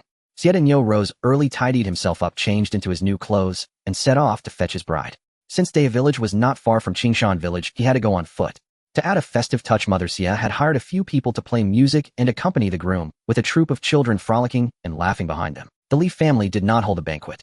They were even poorer than the Xies. If not for their dwindling food supplies and the timely marriage proposal from the Xies, along with the future son-in-law meeting their expectations, they would not have agreed so quickly. As Xie Dainyu entered the house, he saw Mother Li leading Li Huizhi out. He stared fixedly at her, thinking his bride was the most beautiful woman in the world. Truth be told, Li Huizhi was not ugly. She had a delicate, refined beauty. Years of working in the fields had roughened her skin, but after being dressed up, she looked even more appealing than usual. Mother Li spoke earnestly to him. Dainyu, from now on, Huizhi is in your hands. You must treat her well. Xie Dainyu replied with utter seriousness, don't worry. I will. They'll cherish her all my life, respect her. Mother Li nodded with satisfaction. She was pleased with this son-in-law, honest, hard-working, and of good character. His parents were reasonable people too. Xie would not be mistreated in that family. Father Li had little to say. Glancing at the sun in the sky, he urged, "The hour is almost upon us. Best be on your way. Delaying the auspicious time would be unlucky." Xie Zhizhi took Li Hui's hand, holding it firmly, and led her back to Qingshan village. Meanwhile, Father and Mother Xie were busy greeting the guests. They had not invited old Xie's family. The guests consisted only of Mother Xie's family, her sister's family, and a few close families in the village. Xie Zhizhi helped Mother Xie entertain the guests, standing behind her with a smile on her face. "Oh, is this Zhizhi? I haven't seen you in years. You've grown so beautiful." A somewhat sharp voice rang out. Xie Zhizhi followed the sound and saw a face that bore a 5/10 resemblance to Mother Xie. After a moment's thought, she recognized her as the original owner's aunt Wen Shuixian. But she had never gotten along with Mother Xie and was always competing with her in everything. Xie Zhizhi forced a smile and said, "Aunt." Then she addressed the ones behind her, "Uncle, cousin, cousin." Uncle Wen looked at her with a beaming face and said, "Zhizhi, you've grown up so much. You're truly beautiful now." No sooner had he spoken than Aunt Wen shot him a fierce glare. Uncle Wen smiled apologetically at her. Xie Zhizhi gave a gentle smile and said, "Aunt, uncle, cousin, please go inside and sit." Aunt Wen snorted at her and went in. Cousin Li Lingling also shot her a sharp look before striding in like a triumphant rooster, head held high. "Xie Zhizhi. First of all, I haven't offended any of you, have I?" Soon a few vaguely familiar faces arrived, led by two elderly people. Xie Zhizhi realized these were the original owner's maternal grandparents and their family. Mother Xie hurried over to greet them. "Father, mother, big brother, sister-in-law, and nephews, you've come. Please come in and sit down." Seeing her own family, Mother Xie's face lit up with joy. She took Grandmother Wen's hand and led her inside to find seats. Xie Zhizhi and San Nyo greeted each of them in turn. Grandmother Wen smiled warmly and said, "Zhizhi, San Nyo, come over and let grandmother have a good look at you." Obediently, Xie Zhizhi and San Nyo went and sat beside her. Grandmother Wen looked them over, then kept saying, "Good, good. You've grown up so wonderfully." Xie Zhizhi smiled modestly and asked, "Grandfather, grandmother, it's been so long. How are you both faring? Does your leg still hurt?" Grandmother Wen replied with a smile, "We're fine, dear. The leg pain is an old ailment. It's nothing serious." "Grandmother, grandfather, you're here." It was Cousin Li Lingling and Cousin Li Xin who had arrived. Lingling and Sheener. Grandmother Wen said with a smile, "Where's your mother?" Aunt Wen spoke up from the side, "Mother, I'm right here." Grandmother Wen said to the younger generation, "You children go out and play. No need to keep this old woman company." Xie Zhizhi thought about taking Li Lingling out to play, but seeing the girl's dismissive attitude, she dropped the idea. Let her be. Suddenly a voice rang out from outside the door, "The groom and bride are back." Upon hearing that her son had returned, Mother Xie immediately grew tense. Grandmother Wen looked at her with amusement and said, "Hurry and take your seat." Father Xie quickly pulled her over and made her sit down properly. Mother Xie smoothed her clothes and hair, then turned to ask Father Xie, sitting beside her, "Is my hair messy?" Father Xie glanced at her and said no. Then he added, "Check me too." Mother Xie didn't even look and replied, "Not messy, very neat." Father Xie was speechless. The sound of swanas and gongs outside grew closer, and Father and Mother Xie became increasingly nervous, sitting upright and staring straight ahead. Xie Zhizhi, watching her parents from below, burst into laughter. Why did her parents look like two mannequins stiff? Xie Sanyu looked at her in confusion, wondering what his sister was laughing at. Feeling his gaze, Xie Zhizhi turned his head and said, "Look at the bride." At that moment, the bride and groom had entered the courtyard and were walking toward the house. The matchmaker Wang shouted, "Please have the bride step over the fire pan." Li Huizi stepped over the fire pan and entered the main hall. First, bow to heaven and earth. Second, bow to the parents. Husband and wife bow to each other. Escort to the bridal chamber. The ceremony is complete. After the bows, the bride was not to leave the room. Outside, everyone took their seats at the banquet, and the musicians played with even more vigor, filling the entire courtyard with lively cheer. Li Huizi listened to the joyful sounds outside and smiled faintly. The door creaked open. Xie Zhizhi entered with a bowl of rice and said, "Sister-in-law, big brother asked me to bring you some food." Li Huizi looked at her beautiful young sister-in-law and smiled warmly. "Little sister." She took the bowl and began to eat in small bites. As she ate, she noticed Xie Zhizhi hadn't left and asked, "Little sister, aren't you going out to eat?" She didn't want her to go hungry because of her. Xie Zhizhi replied, "It's fine. Mother saved me some food. Sister-in-law, you eat first. They'll go out after you." Hearing this, Li Huizi hurriedly ate a few more bites and said, "I'm full. Little sister, go eat now." Xie Zhizhi looked at the nearly half-full bowl and asked uncertainly, "Sister-in-law, are you really full?" Li Huizi wiped her mouth and said, "I'm full." Xie Zhizhi didn't dwell on it. If her sister-in-law said she was full, then she was. If she got hungry later, her brother would find her something to eat. She carried the bowl out and went to the table to eat. When the banquet ended, it was still early. Xie Zhizhi unexpectedly saw Xie Tiantian, whom she hadn't seen in a long time, outside. Xie Tiantian walked over slowly and said, "Zhizhi, I've come to invite you to my wedding with Yanqing next month." Xie Zhizhi rolled her eyes at her. "You stole my fiancé, and now you have the nerve to invite me to your wedding." Are you out of your mind? Or do you think I'm crazy? Xie Tiantian hadn't expected Xie Zhizhi to be so blunt, and her face turned pale and red with anger. How could she speak so coarsely? No wonder Brother Yanqing didn't like her. She then put on a pitiful expression. Xie Zhizhi was baffled by her look. Had she been scolded into stupidity? Suddenly Xie Tiantian leaned in and whispered, "It was you who had our family's grain stolen last time, wasn't it?" Her tone was not questioning, but certain. The more she thought about it, the more something seemed off. She had hired people to steal grain from Xie Zhizhi's family, but not only had they failed, her own family's grain was stolen instead. Later, when those two were caught, she confirmed that the thieves who stole her grain were the very ones she had hired. It seemed the Xie family had discovered them that night and turned them against her. Quite a skill. She had underestimated her. But how had Xie Zhizhi become so clever? However, she couldn't stay in Qingshan village any longer. That matter must never be known, especially to the Sun family. A flicker of malice passed through Xie Tianqian's eyes. Don't blame me for being ruthless. Xie Zhizhi, however, replied calmly, "Oh, that matter. I did it. So what?" She looked at her with an innocent expression. Xie Tiantian said, "Aren't you afraid I'll tell everyone?" Hearing this, Xie Zhizhi pretended to be a frightened little rabbit, patting her chest and saying, "Oh, I'm so scared." Then her expression changed and she smiled sweetly. "Xie Tiantian, stop playing these sneaky little tricks behind my back. They won't work." Xie Tiantian smiled back at her. "Xie Zhizhi, what are you talking about?" Xie Zhizhi had no time for her hypocritical act. "You know exactly what I mean. Don't pretend to be clueless. We're both women. Do you think I can't see through your schemes? And can you please stop imitating those refined ladies? It looks so forced and disgusting." Xie Tiantian was furious at her blunt words. She pointed a finger at her, stammering, You. In this village, everyone praised her words and actions, saying she was becoming more like a young lady from a wealthy family. Those compliments always lifted her spirits, making her feel different from the others. They were destined to toil in the fields for life, while she was meant to be a young mistress enjoying endless wealth. Now being told that her refined behavior was nothing but imitation and that it was disgusting was like having her fig leaf ripped off. How could she not be enraged? Xie Zhizhi slapped her hand away. "Don't point at people. It's very rude." She hated being pointed at her. It made her deeply uncomfortable. Xie Tiantian was so angry she wanted to lash out, but Xie Zhizhi said, "Watch your behavior. Don't make a fool of yourself in front of others." Those words instantly calmed Xie Tianqian's rage. She glared at her fiercely. "Don't get too cocky." With that she left. Xie Zhizhi watched her with amusement. No matter how well she pretended, peel away the outer layer, and underneath was still nothing but a coarse country girl. Compared to true ladies from noble families, she was utterly unworthy.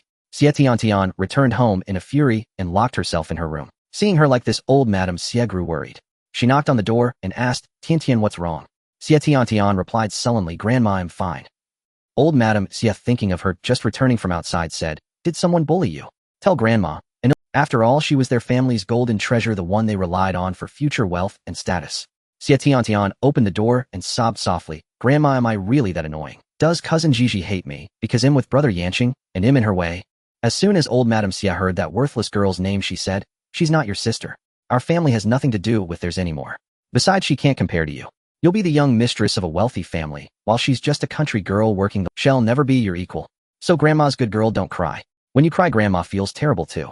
Xie Tiantian threw herself into her arms, her thoughts unreadable. Xie Zhizhi returned to the house and helped her mother pack up. Her mother glanced at her and asked, "What did that Xie Tiantian say to you just now?" Xie Zhizhi replied with a relaxed expression, "Nothing much. She asked me to come to her wedding with Sun Yanqing next month." Her mother muttered a few curses under her breath about Xie Tiantian, then turned to her and said, "Did you agree?" Although her daughter no longer had feelings for Sun Yanqing, she still worried that seeing him might stir up unpleasant memories. Xie Zhizhi shook her head. "Mother, I didn't agree. She wanted no part in their messy affairs. Let those two lunatics be locked together for life. A pair of despicable scoundrels." Hearing that she hadn't agreed, Mother Xie breathed a sigh of relief, then silently cursed Xie Tiantian for her shamelessness. By the time everything was packed, it was already late, and after a long day of work, the Xie family retired early. That night, Xie Zhizhi vaguely heard the sound of rats scurrying again. She got up to check and found the noise coming from outside. Carefully opening the door, she traced the sound to her brother's room. Realizing what it was, her face flushed crimson. She quickly shut the door and climbed back into bed. Then, recalling what she had said to her mother last time, an even deeper shame washed over her. No wonder her mother had blushed so much back then. It wasn't rats after all, but a testament to a loving couple. That night, Xie Zhizhi drifted off to sleep amidst those sounds and her own embarrassment. The next morning, she awoke at the rooster's crow, opening her weary eyes with a yawn. The sounds had persisted for half the night. What a torment. Why did she at such a young age keep hearing things like that? She washed up, dressed, and headed to the kitchen. Upon entering, she found Li Huizhi and Xie Daniu already inside preparing breakfast. Seeing them brought back the memories of last night, and she felt a wave of shyness. In a soft, gentle voice, she said, "Big brother, sister-in-law, good morning." Li Huizi's cheeks were slightly flushed as she worked swiftly. Hearing her, she looked up with a smile. Little sister, Xie Zhizhi also smiled. "Morning, little sister." Seeing her standing in the kitchen, Li Huizi assumed she was hungry and quickly added, I'll be ready soon." When Mother Xie saw her daughter-in-law already busy in the kitchen, a look of satisfaction crossed her face. However, since Li Huizi had married into the Xie family, they didn't insist on her serving her in-laws or cooking breakfast. She spoke kindly to Li Huizi. "Huizi, you don't have to get up so early to cook. Your father and I aren't so old that we need you to wait on us." Li Huizi stammered nervously, "Mother, how can that be? It's only right for a daughter-in-law to cook and serve." Mother Xie waved her hand dismissively. "We don't have such rules in our house. Your father and I are still young and capable. When we can't manage anymore, you and Dainyu can take care of us then. For now, you're just like Zhizhi, sleep as late as you want. But I do have one request: don't slack off when it's time to plow and harvest the fields. Other than that, do as you please." She had never served her own in-laws, but she had seen plenty in the village. Mothers-in-law tormenting their daughters-in-law in their youth only to be ignored when they grew old and needed care. So now she saw no need to be harsh. As long as they looked after her and her husband when they were too old to move and gave them a meal, that was enough. Oh, and as long as she didn't betray the Xie family, they could do whatever they wanted.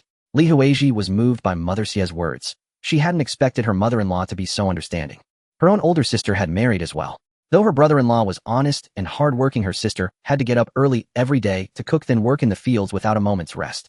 Her voice choked with emotion. "Mother, you're so kind." Mother Xie smiled. Enough.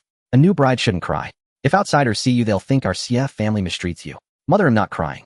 Xie Zhizhi chimed in. "Sister-in-law, since there's no work right now, you should rest more. Once the rains come, we'll be busy enough." Xie Sanyu rubbed his sleepy eyes and asked, "Mother, is breakfast ready?" "I'm hungry." Mother Xie's irritation flared at the sight of her youngest son. She raised her hand to strike him, but stopped when she saw her daughter-in-law watching. Eat. That's all you know. Your sister-in-law is standing right here. Don't you greet her?" That wretched child, she really wanted to give him a beating. Xie Sanyu snapped back to reality. Oh right, his brother had gotten married yesterday, so he had a sister-in-law now. Seeing Li Huizi beside him, he scratched his head sheepishly and said, "Hello, sister-in-law." Li Huizi smiled warmly at him. "Good morning, Sanyu." Then to Father Xie, who had just entered, she said, "Father, good morning." Father Xie, unaccustomed to being called father by someone new, pretended to be stern. Mother Xie saw through his act and said bluntly, "What's with the pretense? No matter how you act, you're still just a rough fellow." Father Xie retorted angrily, "Can't you give me some face?" Mother Xie replied unyieldingly, "No. Be who you are, stop putting on airs." With a huff, Father Xie stormed out, his face red with shame. Laughter erupted from the kitchen, only fueling. Li Huizi watched the harmonious family scene, then glanced at Xie Dainyu. The tension in her heart melted away. Xie Dainyu caught her gaze and smiled back at her. After breakfast, with nothing else to do, Xie Zhizhi decided to go up the mountain to pick mushrooms. Half a month had passed since the black bear came down the mountain, and no wild beasts had been seen since. In the past few days, villagers had gradually returned to the mountains to forage, but none dared venture deep, sticking to the outskirts. She figured the mushrooms must have grown plentifully in her spot, as she hadn't been up there in over 2 weeks. When Li Huizi heard about the foraging trip, she wanted to join, and Xie Zhizhi agreed. Company would be nice. Once Li Huizi decided to go, Xie Dainyu insisted on coming too, and Sanyu followed suit. Soon they all grabbed their baskets and headed up the mountain. Sanyu chattered away to Li Huizi about their secret spot, with Xie Dainyu chiming in occasionally. His exaggerated descriptions piqued her curiosity. What kind of place could it be? When they arrived, Li Huizi realized Sanyu hadn't exaggerated at all. It was truly a wonderful spot. Xie Zhizhi's system pulsed wildly with notifications. She directed them on where to pick, and Li Huizi crouched down to join in. Sanyu continued to educate her on mushroom varieties, naming each one and warning that pretty ones were often. Li Huizi looked at him in surprise. "Sanyu, how do you know so much?" She was impressed that he knew more than she. Sanyu puffed up with pride. "My sister taught me. She knows way more than I do." Xie Zhizhi smiled sheepishly. "You'll learn once you've picked enough." Li Huizi nodded. "That makes sense." Today on the mountain, sister Li Hui had gained much insight. She gazed at Xie Zhizhi with admiration, amazed by her sister-in-law's profound knowledge. Xie Zhizhi too was in high spirits, having never expected such a bountiful harvest after an absence of over half a month. She had earned a full tael of silver today, with monkey head mushrooms alone fetching over 300 coppers alongside other varieties like ox liver fungus and morel mushrooms. Content and satisfied, Xie Zhizhi and her companions descended the mountain. They had gathered a considerable quantity of mushrooms. By the time they returned home, the day was still young, and they washed and laid them out to dry in the courtyard. Once that was done, Li Hui set off to prepare supper in the kitchen, with Xie Dainyu trailing closely behind. Xie Zhizhi shook her head slightly, observing her elder brother's clingy demeanor. Before long, Xie's parents returned from chopping firewood in the mountains. The weather had been dry, leaving the woods littered with dead branches and withered leaves, prompting the villagers to clear them periodically to prevent wildfires. That evening the family enjoyed a lively dinner together. After the meal the siblings went to fetch water as usual, but the queue was exceptionally long. By the time they arrived a lengthy line had already formed. Xie Zhizhi remarked, "Why are there more people than usual today?" Xie Zhizhi was uncertain, but thought it natural that more people would come to the villages only well. Just as their turn approached a commotion erupted up ahead. How can there be no water? Has it run dry? How could it be empty? Old Wang just drew some moments ago. Heavens! Is there no mercy left? Some villagers overwhelmed by despair began shouting frantically, even throwing themselves to the ground in a tantrum. Without water they could not survive. Word spread swiftly after the well at the village entrance had dried up. The one at the end had also failed. Qingshan village was on the verge of a total water shortage. Panic gripped the villagers. Li Hui clutched Xie Zhizhi's hand, tightly trembling with unease. Xie Zhizhi fetched a long pole and lowered it into the well. Reaching the bottom, she stirred it briefly. A faint sound of water echoed below. Withdrawing the pole, she found the water level was only about 40 centimeters deep. No wonder it could no longer be drawn. Just then the village had arrived. Xie Zhizhi addressed him. "The water is barely over a foot deep. We must draw it up quickly, or by tomorrow it will be completely dry." It was a miracle the well had lasted this long. The village head replied, "All right, tie a basin to the pole and lower it to scoop up the water." Xie Dagong immediately offered. Father Il fetch the items. He dashed home and returned shortly with the necessary. The village head instructed, Dagong lower it and draw the water. Well divided afterward. With so little water left this was the only way. The crowd watched intently murmuring, "Be careful not to spill a drop." The pressure made Xie Dagong even more cautious. After much effort they managed to gather a mere 10 buckets, far from sufficient. At the sight some began to argue again. With over 100 households in Qingshan village how could 10 buckets be divided? The village head felt a headache coming on. Everyone calm down. First let's distribute the water. Tomorrow Il asked the neighboring village if we can draw some. The crowd quieted down their hopes pinned on the people of Daya village allowing them access to water the next day. Otherwise they would surely die of thirst. Despite it being October the relentless drought had left the weather scorching. Xie Zhizhi and her family returned home with their allotted 2 buckets of water. Exchanging glances they fell into a heavy silence. Xie Sanyu could not help asking, "Father, mother, will we die of thirst?" His mother shot him a glare. "Shut your crow's mouth." Yet even as she spoke fear crept into her heart. Without grain they could gnaw on bark and survive a while longer. But without water death would come within 2 days. Turning to Li Hui with an apologetic look she said, "Hui, it's our family's misfortune. You've just married into this household, and now you have to suffer alongside us." Li Hui shook her head. "Mother, I'm not afraid of hardship. Tomorrow I'll return to my parents' home and see if they can lend us." Xie's mother fell silent knowing how difficult it would be to borrow water under these circumstances. As expected the next morning the village head returned his face dark with anger. The villagers looked at him with hopeful eyes. Struggling to compose himself he announced, "Daya village says they'll exchange 1 bucket of water for 2 jin of millet or 1 jin of rice. Otherwise no deal." His words struck fear into many hearts. Their grain stores were barely enough to sustain them. Trading food for water might buy them some time, but what would happen when the food ran out? How would they survive? Wait, the imperial court. Surely the court would not abandon them. Someone asked eagerly, "Village head, when will the imperial granaries be opened?" The others chimed in, "Yes, yes. If we ration our grain and add the court's relief supplies, we won't have to fear thirst or starvation." The village head's expression darkened. "The court likely has no time to concern itself with our plight." "What do you mean? How can they ignore us?" Village head, explain yourself. Does the emperor think we are not his subjects? Perhaps the court simply doesn't care. They want us to die of thirst and hunger. Outraged voices drowned out the village head's attempts to speak. Watching the turmoil, Xie Zhizhi's heart sank. Without water they would have to trade their grain. But how long could that last? If the court never opened its granaries, death was inevitable. She herself had her mall system ensuring her family would never go hungry or thirsty. But others were not so fortunate. There had to be a way, there had to be. The village head's voice turned somber. "The current son of heaven is gravely ill and..." He trailed off, but everyone understood the implication.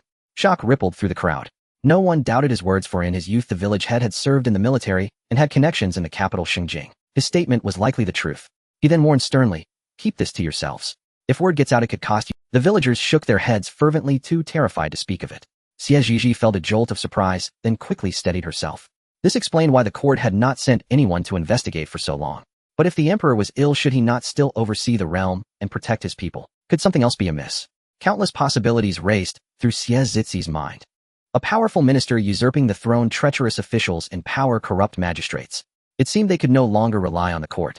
This crisis would have to be solved by the people of Qingshan village themselves. When old Xie's family had their grain stolen, some villagers had lent them food. Now hearing that grain could be exchanged for water, these people went to the Xie family, demanding repayment. But old Madame Xie was unreasonable, refusing to admit it was a loan, insisting instead that it was a charitable gift out of pity and thus non-refundable. Enraged, the villagers cursed. You CF family have no conscience. We kindly lent you grain, and you won't even show a shred of gratitude. Shameless ingrates biting the hand that feeds you. Aren't you afraid of divine retribution? Wang Dajiao, you wretched old hag, aren't you scared of rotting in hell after you die? Wang Dajiao was old Madame Xie's maiden name, rarely used. The villagers usually called her old Madame Xie. The furious man pointed at her nose, hurling insults by name. Old Madame Xie, a quarrelsome woman herself, couldn't stand being cursed at. She retorted furiously, did we beg you to lend us grain back then? Weren't you the ones who offered it willingly? If you couldn't afford to give, you shouldn't have. As if we needed your paltry grain. The man was left speechless, gasping with rage at her shameless words. The others were also rendered mute by old Madame Xie's brazenness. The village head had urged everyone to lend grain back, then how were they supposed to demand it back from him? They couldn't bring themselves to do that. The village head himself had lent grain to the Xie family, and he likely wouldn't get it back. After all, those people had indeed lent them grain. Now they came to collect, but her family not only refused to repay, but also insulted. Xie Tiantian watched anxiously, fearing her grandmother would offend everyone and make their family outcasts. After all, those people had indeed lent them grain. Now they came to collect, but her family not only refused to repay, but also insulted them. They had truly become ungrateful ingrates. But with the village out of water and their own grain reserves dwindling, returning 10-odd gene of grain meant losing enough to exchange for plenty of water. At that thought, she too felt a pang of reluctance. With no rain in sight, grain and water were precious under this natural disaster. They just wanted to survive. With that, Xie Tiantian stopped agonizing. If they all survived this calamity, she would make sure the Xies apologized and made amends. If not, it was simply their misfortune. Xie Zhizhi was slightly startled that the Xie family had earned the label of ingrates in just one day. After hearing the full story, she refrained from further judgment. Her mind was focused solely on solving their immediate predicament. Suddenly she thought of mushrooms. Mushrooms, deep in the mountains. She recalled the spot where she often foraged. Unlike the withered trees, elsewhere the vegetation there was lush and the ground wasn't parched or cracked. Sometimes it was even moist. Considering mushrooms' need for temperature, humidity, and light, all conditions were met there. No wonder mushrooms thrived there. She had always attributed it to the deep mountains' humidity, never thinking deeper. Now upon reflection, perhaps there was a water source deep in the mountains. The thought excited Xie Zhizhi. If there truly was water, their village might be saved. She shared her idea, and her father immediately stood up, saying, "I'll go fetch the village head." This concerned the survival of the entire village. It had to be taken seriously. Soon the village head and her panting, the village head asked urgently, "Arya, is it true? You found a water source?" Xie Zhizhi replied, "I've foraged mushrooms at the edge of the deep mountains before. The air there is moist, and the trees are lush, unlike other hills where everything is withered and the ground cracked." The village head hesitated, conflicted. The deep mountains were home to many ferocious beasts. The villagers, Xie Zhizhi saw his dilemma. "Village head, we can discuss this with everyone. If we find water, our village is saved. If not, well, just have to wait for death." They couldn't be sure when day of village's water would run out. If nearby villages all dried up, death would be inevitable. Fleeing, Xie Zhizhi dismissed the idea. They had water shortages, but enough grain. Outside, too many were starving. They risked being looted and dying of hunger before thirst. The village head gritted his teeth. Fine. They'll gather a few men to scout the deep mountains first. Without confirmation of a water source, it was best not to spread the word. The village head recruited several strong men. Upon hearing of a potential water source, they all volunteered to go. "Village head, we know our situation. As long as there's hope, we're willing to try." "That's right. Village head, we go willingly. Whatever happens is on us." With Qingshan village out of water, it cost 2 gene of grain for a bucket from Day village. They knew how much water their grain could buy. Without both, they were doomed anyway. Sooner or later, death would come. If they could secure a path for their families dying, would be worth it. The village head's eyes brimmed with tears. "Good. Then grab your tools and follow me up the mountain." Xie Zhizhi insisted on joining. With her system's warnings, they could retreat safely if danger struck. Though it was daytime, Xie Zhizhi suggested they light torches to fend off any beasts with fire. After all, 2 legs were no match for 4. She wanted to avoid accidents, so preparation was key. Thus torches in hand, they ventured into the deep mountains. Wang Asai, father of Wang Shouqin, marveled, "What a wonderful place this is. Why didn't we discover it sooner?" Xie Dagong said, "Because everyone feared the beasts and never came here, so it remained hidden." Xie Zhizi's father nodded. "That's true. The mere mention of the deep mountains terrified the villagers, and none dared to enter." The village head said sternly, "Stay on high alert. Watch your surroundings." "Yes." Xie Zhizhi also focused intently, not letting her guard down despite the system. Deeper in the trees grew taller and denser, the forest shrouded in a faint mist. The moisture on their faces felt soothing, instantly hydrating their dry skin. A rustling sound came from nearby. The group's faces lit up with joy. It was the unmistakable sound of flowing water. There really was water deep in the mountains. They strode forward, eagerly, impatience written on their faces. Before their eyes stretched a wide waterfall resembling a white silk ribbon suspended high on the mountain from afar. The torrent rushed violently. Approaching it, they heard a roar like that of a giant beast. It's really water. Our Qingshan village is saved, haha. Yes, heaven has opened its eyes. The villagers eagerly crouched down, cupped water in their hands, and splashed it on their faces, letting out a long, contented sigh. Xie Zhizhi was also thirsty. She directly cupped her hands and drank the water. This mountain spring was truly sweet, cool, and refreshing. The village head trembled and murmured, "Our Qingshan village is saved. Arya, you are the savior of our Qingshan village." Indeed, that was true. Had it not been for Arya's boldness and meticulousness in discovering this place, they would likely have been left to await death. She truly was the savior of Qingshan village. The village head calmed his emotions, then looked at Xie Zhizhi and said, "Arya, can you find a way to channel this water down the mountain?" The deep mountain was some distance from their village. They could not have the villagers come up here to fetch water. It was not only dangerous, but also time-consuming and laborious. If they could channel the water down the mountain, they might even be able to plant a crop of vegetables. As he had come up, the village head had measured the distance with his steps. From the foot of the mountain to the water source, it was exactly 20 li. This 20 li was measured along a winding path. If they could go in a straight line, they might save much time, and Xie Zhizhi voiced her idea. The village head thought for a moment and said, "That is also a good method. But we still need someone to scout the route." The water source was deep in the mountains, blocked by many small hills and trees. Channeling the water down would be a major project. Xie Zhizhi said, "Village head, we can dig a canal to divert the water down. I've heard that in some northern regions they have already dug canals to irrigate farmland, saving the people much time. In the south, they dig canals to divert floodwaters for inland irrigation. Perhaps we can try it." The village head said agreed. They descended the mountain and immediately gathered all the villagers. The village head cleared his throat and announced, "Today Xie area discovered a water source deep in the mountains. We plan to channel the water down to irrigate our fields. Then not only will we no longer need to trade grain with Daya village for water, but we can also plant a crop of greens." Upon hearing of the discovered water source, the people below showed joy. Did this mean Qingshan village would not face a water shortage? But when they learned it was deep in the mountains, they hesitated again. Someone asked doubtfully, "Village head, wild beasts often roam in the deep mountains. Could it be?" The village head interrupted. "We went up and saw no beasts today, but that doesn't mean there won't be any in the future. Do you want water, or are you afraid of being mauled by beasts?" The people exchanged glances. If they hadn't known about the water, they wouldn't have risked being killed by beasts. But now that they knew to do nothing would mean dying of thirst and hunger, they wouldn't give up a chance to live. Someone asked loudly, "Village head, what should we do now?" The village head glanced at the crowd, then asked Xie Zhizhi, "Arya, have you thought of a good plan?" Xie Zhizhi said, "I propose digging a canal to divert the water. However, the source is 20 li from the foot of the mountain, a major project. I was thinking we could measure a straight line to see if we can shorten the distance. If possible, it would save much labor and time. If not, well, dig along the original path. Of course, that method takes more time and effort. Which method would you prefer?" Xie Zhizhi presented two options, leaving the choice to them. The people below discussed quietly. An elder said, "Would like to hear more about the straight line method." Xie Zhizhi continued, "For the straight line, we first plan the route and see how many li it is. Near the deep mountains where beasts might appear, we assign 50 workers per li. Farther from the mountains, 30 workers per li. Each li is divided into 50 or 30 segments, with one person responsible for each segment. We should finish in about 2 days." The crowd looked at her with admiration. This was a good idea. But how do we measure the straight line distance? Xie Zhizhi asked, "Does anyone have a map of this Qingshan area?" The village head suddenly realized, "I do." He went home and brought back a map that depicted the entire Qingshan village region. The map didn't show the deep mountains interior, but that didn't matter much. She only needed to calculate the straight line distance outside the mountains. Xie Zhizhi carefully examined the map's locations, then drew a straight line and asked, "Village head, what do you think of this?" The village head glanced at it, pointed to a spot, and said, "There's a small patch of trees here.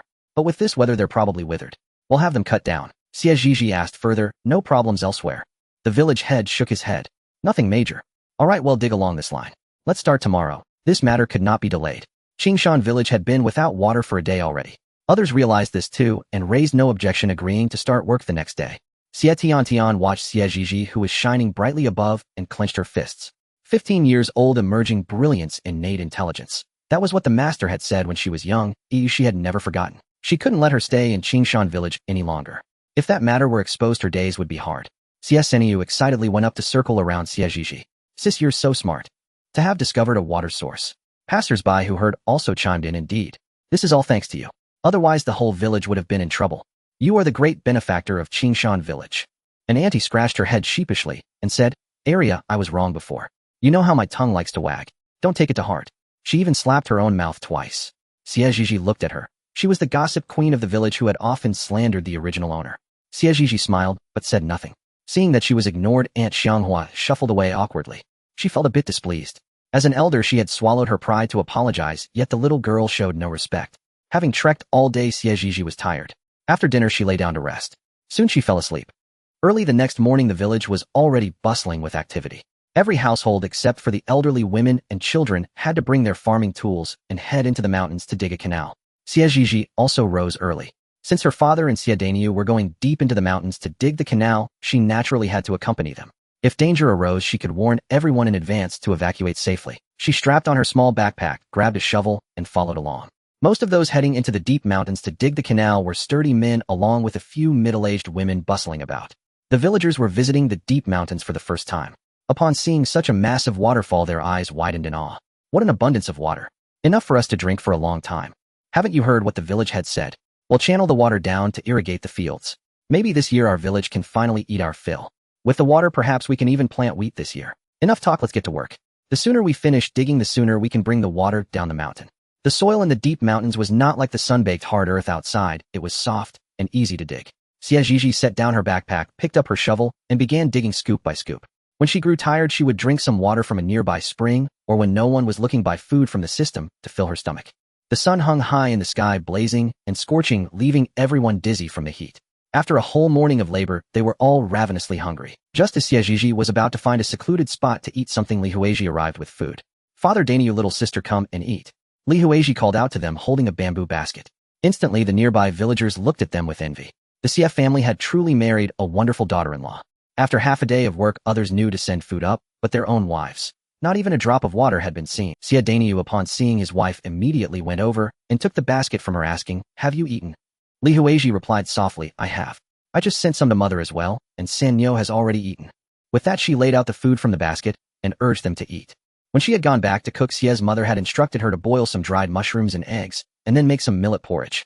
Li Huizhi followed her mother-in-law's instructions. The laborers, seeing the Xie family enjoying such a fine meal, were filled with envy. Xie Zhizhi picked up her bowl and began to eat, ignoring the newlywed couple's affectionate glances.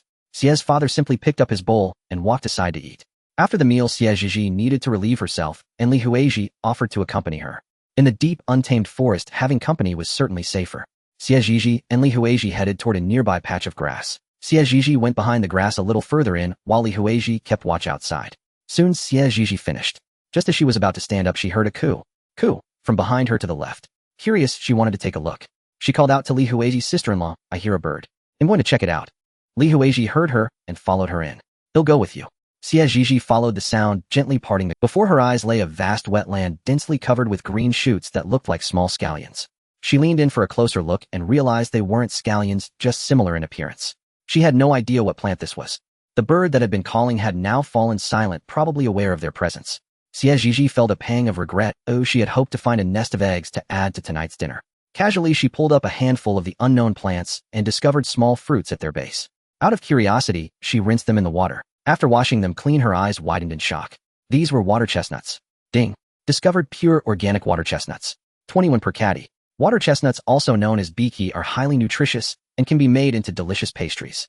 She looked up at the vast expanse of water chestnut seedlings, her lips pressed tightly together. Li Huizhi stared at the fruits at the base of the plants in her hand and exclaimed in surprise, "Aren't these chestnuts? But don't chestnuts grow on trees? How can they grow in the ground?" She asked several questions in a row but received no answer from Xie Zhizhi. Li Huizhi looked at her and saw that her eyes were sparkling as she gazed at the vast expanse of green seedlings. Li Huizhi gently nudged her. "Little sister, what's wrong?" Xie Zhizhi snapped back to reality. "Nothing. Sister-in-law, do you know what this is?" Xie Zhizhi wasn't sure if water chestnuts existed in this era or what other name they might be called. Li Huizhi said, puzzled, "It looked a bit like chestnuts at first, but now that I look closely, it doesn't seem the same." Xie Zhizhi realized that her sister-in-law didn't recognize this thing. She explained, "This is called biki." Li Huizhi was stunned, her eyes wide. She looked at her sister-in-law in disbelief. "This is really edible?" Xie Zhizhi nodded. "Yes, though it's common in the south. As for why there's such a large patch here, I suspect seeds were dropped by migrating birds from the south." Li Huizhi asked, a little dazed, "So what do we do now?" Xie Zhizhi didn't know either. She admitted to herself that she wasn't a completely selfless person. She had discovered the water chestnuts, and the thought of sharing them with the whole village didn't sit well with her. But if she didn't share, such a large patch couldn't be harvested by her family alone, and the deep mountains were unsafe with wild animals appearing from time to time. Xie Zhizhi wavered back and forth, but finally decided to share. Sharing it would earn her family a good reputation, not a loss. Xie Zhizhi's heart was bleeding. All this was money. Money. She clutched her chest in pain and said, "Let the village head come and take a look." The two of them went to find the village head and explain the situation. The village head was greatly astonished. He anxiously asked them to lead the way. Arriving at the spot, the village head looked at the 4 or 5 acres of water chestnut seedlings. He couldn't wait to pull one up, wash the fruit at the base, and exclaimed excitedly, "This is beaky. It is indeed edible." In his youth, the village head had served as a soldier in the south and had eaten this before. It was juicy, sweet, and had many uses. He gazed at the vast expanse of beaky before him, his heart pounding with a surge of emotion that refused to subside. The people of Qingshan village would finally no longer starve or die of thirst. Now not only was the water problem solved, but they could also store more food. Xie Zhizhi was truly a great benefactor to their Qingshan village. The village head said to the two women, "Once the canal is dug, we'll have the villagers come and harvest these beaky." Xie Zhizhi smiled. At that moment, no one knew how much her heart ached. The village head told them not to spread the word for now and to wait until the canal was dug in the next couple of days before mentioning it. Xie Zhizhi and the other understood the village head's good intentions. In Qingshan village there were all kinds of people, and such good news was indeed not suitable for premature disclosure. The three of them returned to their workstations with calm expressions, as if nothing had just happened. Xie Danui looked at the two of them and asked, "Why did it take so long? Is something wrong?" Li Huizi glanced at him and replied, "No, I was just a bit tired and rested a little longer." Xie Danui said with some concern, "Then take more rest. They'll do your work for you later." Xie Zhizhi and Li Huizi exchanged a smile and burst into laughter. Xie Danui didn't quite understand why they were laughing, but thinking it was just some feminine amusement, he refrained from it. Li Huizi sat for a short while before packing up to go back to work, unwilling to let her husband bear all the burden. Her husband was a man, not a beast of burden to be worked to the bone. Watching her sister-in-law leave, Xie Zhizhi also went back to work. The sun slanted westward, and the sky gradually darkened. The laborers packed up their tools and descended the mountain. Many had wanted to work through the night, but the village head disagreed. Wolves are most active at night hunting for food. It's unsafe to be in the mountains after dark. Hearing about the wolves, no one insisted on staying. Xie Zhizhi returned home and rubbed her arms. After a full day's work, her hands felt like they were about to fall off. On their way back, they had carried 2 buckets of water from the mountain, enough for the family's needs for the next couple of days. In 2 days, they wouldn't need to fetch water from the mountain anymore. After a hearty meal, the family lay down to rest. Soon the yard was filled with the thunderous sound of snoring. After a good night's sleep, the family woke up refreshed the next morning. For breakfast, Mother Xie stewed some dried wild chicken with dried mushrooms and made buckwheat and corn cakes. The family ate their fill, and then each took their tools to the mountain to continue digging the canal. They were faster today than yesterday, and by evening the canal was almost complete. The village head nodded with satisfaction. He instructed Xie Dagong, who was at the water source, to open the inlet. In an instant, the spring water flowed down the newly dug channel. Seeing this, the villagers erupted in cheers. "The water is flowing. We won't have to fear a drought anymore. Yes, no more worries at last. Heaven be praised. That girl from Xie's second branch is so clever to come up with such an idea. Indeed, she is a great benefactor to our Qingshan village." The village head looked at them approvingly. He had heard some of the gossip in the village before, but had considered it women's talk and not something a man should meddle in. Now with this debt of gratitude, such gossip would likely cease. The canal they dug led to the river at the foot of the mountain, and it was estimated that by tomorrow the river would be restored to its former state. Everyone descended the mountain joyfully. Sure enough, the next morning the village river was full and the nearby fields were irrigated. The villagers were overjoyed. The village head let out a long sigh, the pent-up emotions of the past days finally released. He thought of another piece of good news and immediately gathered the villagers for a meeting. Some people didn't understand why a meeting was necessary now that the canal was finished. "Village head, is there something else? Why another meeting?" "Yes, village head. We've already dug the canal. What else is there?" The village head raised his hand, signaling for silence. The day before yesterday, Arya and Danyo's wife discovered water chestnuts in the deep mountains, enough to eat. About 4 or 5 mews worth. Today we'll all make the trip to dig them up and share them. As soon as the village head finished speaking, everyone was, "What a lucky girl this Xie Arya was. She discovered a water source and now food. She was truly a great benefactor to Qingshan village." "Village head, let's go quickly," someone urged, eager to see. "Yes, village head." Everyone was impatient. The village head said, "All right, everyone go home, get your tools, and we'll head up the mountain." Xie Tiantian stood at the back, her face full of jealousy. "It's her again. It's her again. It's always her. How does she get all the luck?" Everyone went home, grabbed their tools, and headed up. It wasn't their first time venturing deep into the mountains. Compared to their initial fear, they were much calmer this time. Xie Zhizhi and the village head led them to where the water chestnuts grew. Seeing the vast expanse of green seedlings, everyone's eyes widened in surprise. The wetland looked no different from ordinary paddy fields, but to be safe, Xie Zhizhi insisted that everyone use a stick to probe the ground ahead before proceeding. Everyone complied. Now Xie Arya was their great benefactor. Whatever she said they would do. After all, they were all from the same village. She wouldn't harm them, would she? Seeing their obedience, Xie Zhizhi nodded with satisfaction. This place had just been discovered, and no one had set foot on it before. She wasn't sure if there were any bogs in the mud. She didn't want anyone to get trapped in a swamp and lose their life. If that happened, her family might be blamed and become the target of scorn. Fortunately, the ground was safe. Everyone worked with great enthusiasm, transporting large baskets of water chestnuts down the mountain. Except for the elderly women and children, everyone else had to go into the field to pull up water chestnuts. Of course, Xie Tiantian was an exception. The Xie family treated her like a precious jewel. She never had to do any heavy or dirty work at home, and naturally they wouldn't let her do such labor in the fields. After all, she was destined to be the young mistress of a wealthy family. It wouldn't be fitting for her to do such coarse work. The 4 or 5 mu of land kept them busy for a day. Xie Zhizhi estimated they had harvested several thousand jin. Each family could get 200 to 300 jin, enough to last for a while. The next day, the whole village gathered to distribute the food. Yesterday, we dug up a total of 368 sure, well distributed according to the number of people in each household. Since Arya and Danyo's wife discovered it, I propose that any surplus after distribution goes to Xie's second branch. Does anyone object? No one spoke. They just looked at each other. Wang Xiuqin, seeing that no one was speaking, called out loudly, "I have no objection." Zhizhi and her sister-in-law discovered them first. If they hadn't, none of us would have gotten any of this food. Yes, I have no objection either. Neither do I. Everyone voiced their agreement. The village head nodded and said, "Since no one objects, let's start distributing." After the distribution, 1 sure remained, which was given to Xie's second branch. The elder Xie family watched them with envious eyes.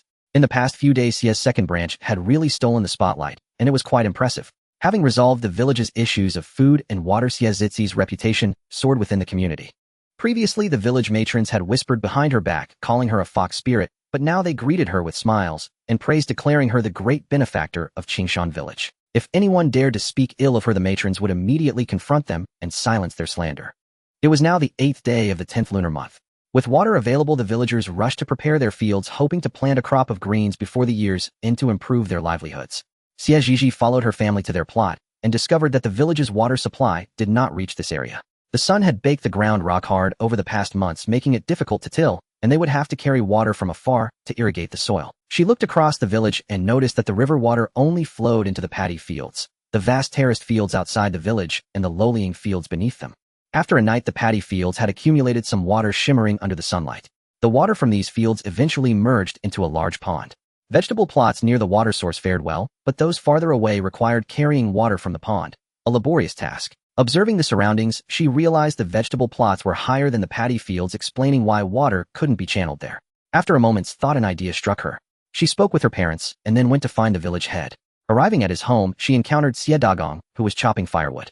He smiled and said, "Are you here to see my father?" Xie Zhizhi nodded. "Uncle Dagong, I'm looking for the village head." Xie Dagong replied, "He's gone out, but he should be back soon. Come in and wait." She declined, saying he'll come back later. With that, she turned and ran off, thinking she needed to first figure out how to build the device. Back home, she spent 5 went to buy a blueprint for a water wheel from the system. After studying it carefully, she found it quite simple. Memorizing the wheel's design, she stored the blueprint and hurried back to the village head's place. The village head had just returned when his son mentioned Xie Zhizhi's visit. Fearing something urgent, he rushed to the Xie Zhizhi met him at the door. Wiping sweat from his brow, he asked anxiously, "Arya, I heard you needed me." She replied, "Village head, I've thought of a way to channel water to the vegetable plots." He asked excitedly what method. Irrigating the village's vegetable plots had long troubled him. Due to the terrain, water couldn't flow upward, and when it didn't rain, they had to rely on manual labor to carry water. A round trip to fetch water took a quarter of an hour, a significant waste of time. Xie Zhizhi broke a branch and began drawing on the ground, explaining as she sketched. "We need to build a water wheel 3 zhang tall with an axle about 2 zhang long and 2 qi in diameter, supporting 24 wooden spokes radiating outward. Each spoke tip has a scraper and a bucket. The scraper scoops water and the bucket collects it. As the wheel turns with the river's flow, the buckets fill and rise gradually. At the top, they tilt naturally, pouring water into a trough that channels it to the fields." The village head listened, utterly baffled. "What is this thing? I can hardly understand it." Seeing his confusion, Xie Zhizhi realized her explanation might have been too complex. She rephrased, "Think of it as a cartwheel with a scraper and bucket attached. As the wheel turns, water collects in the bucket and then pours into a trough flowing to the fields." The village head suddenly understood. "How does Arya's mind work so well? I declare from today onward, she's the smartest child in Qingshan village. All right, let's do as you say," he said joyfully. "Village carpenter Liang is skilled. They'll bring him to discuss this." Carpenter Liang, a burly man in his 30s from a family of carpenters, was indeed talented. Xie Zhizhi explained the water wheel structure to him, leaving him astonished. "This girl is truly remarkable," he exclaimed with a smile. "All right, I'll try making it first and come to you if I have Good. Have you heard? Xie Lao Air's heir, Yu is building a water wheel for the village. They say it can bring water to the vegetable plots. Someone asked in surprise, really? Can it truly channel water there?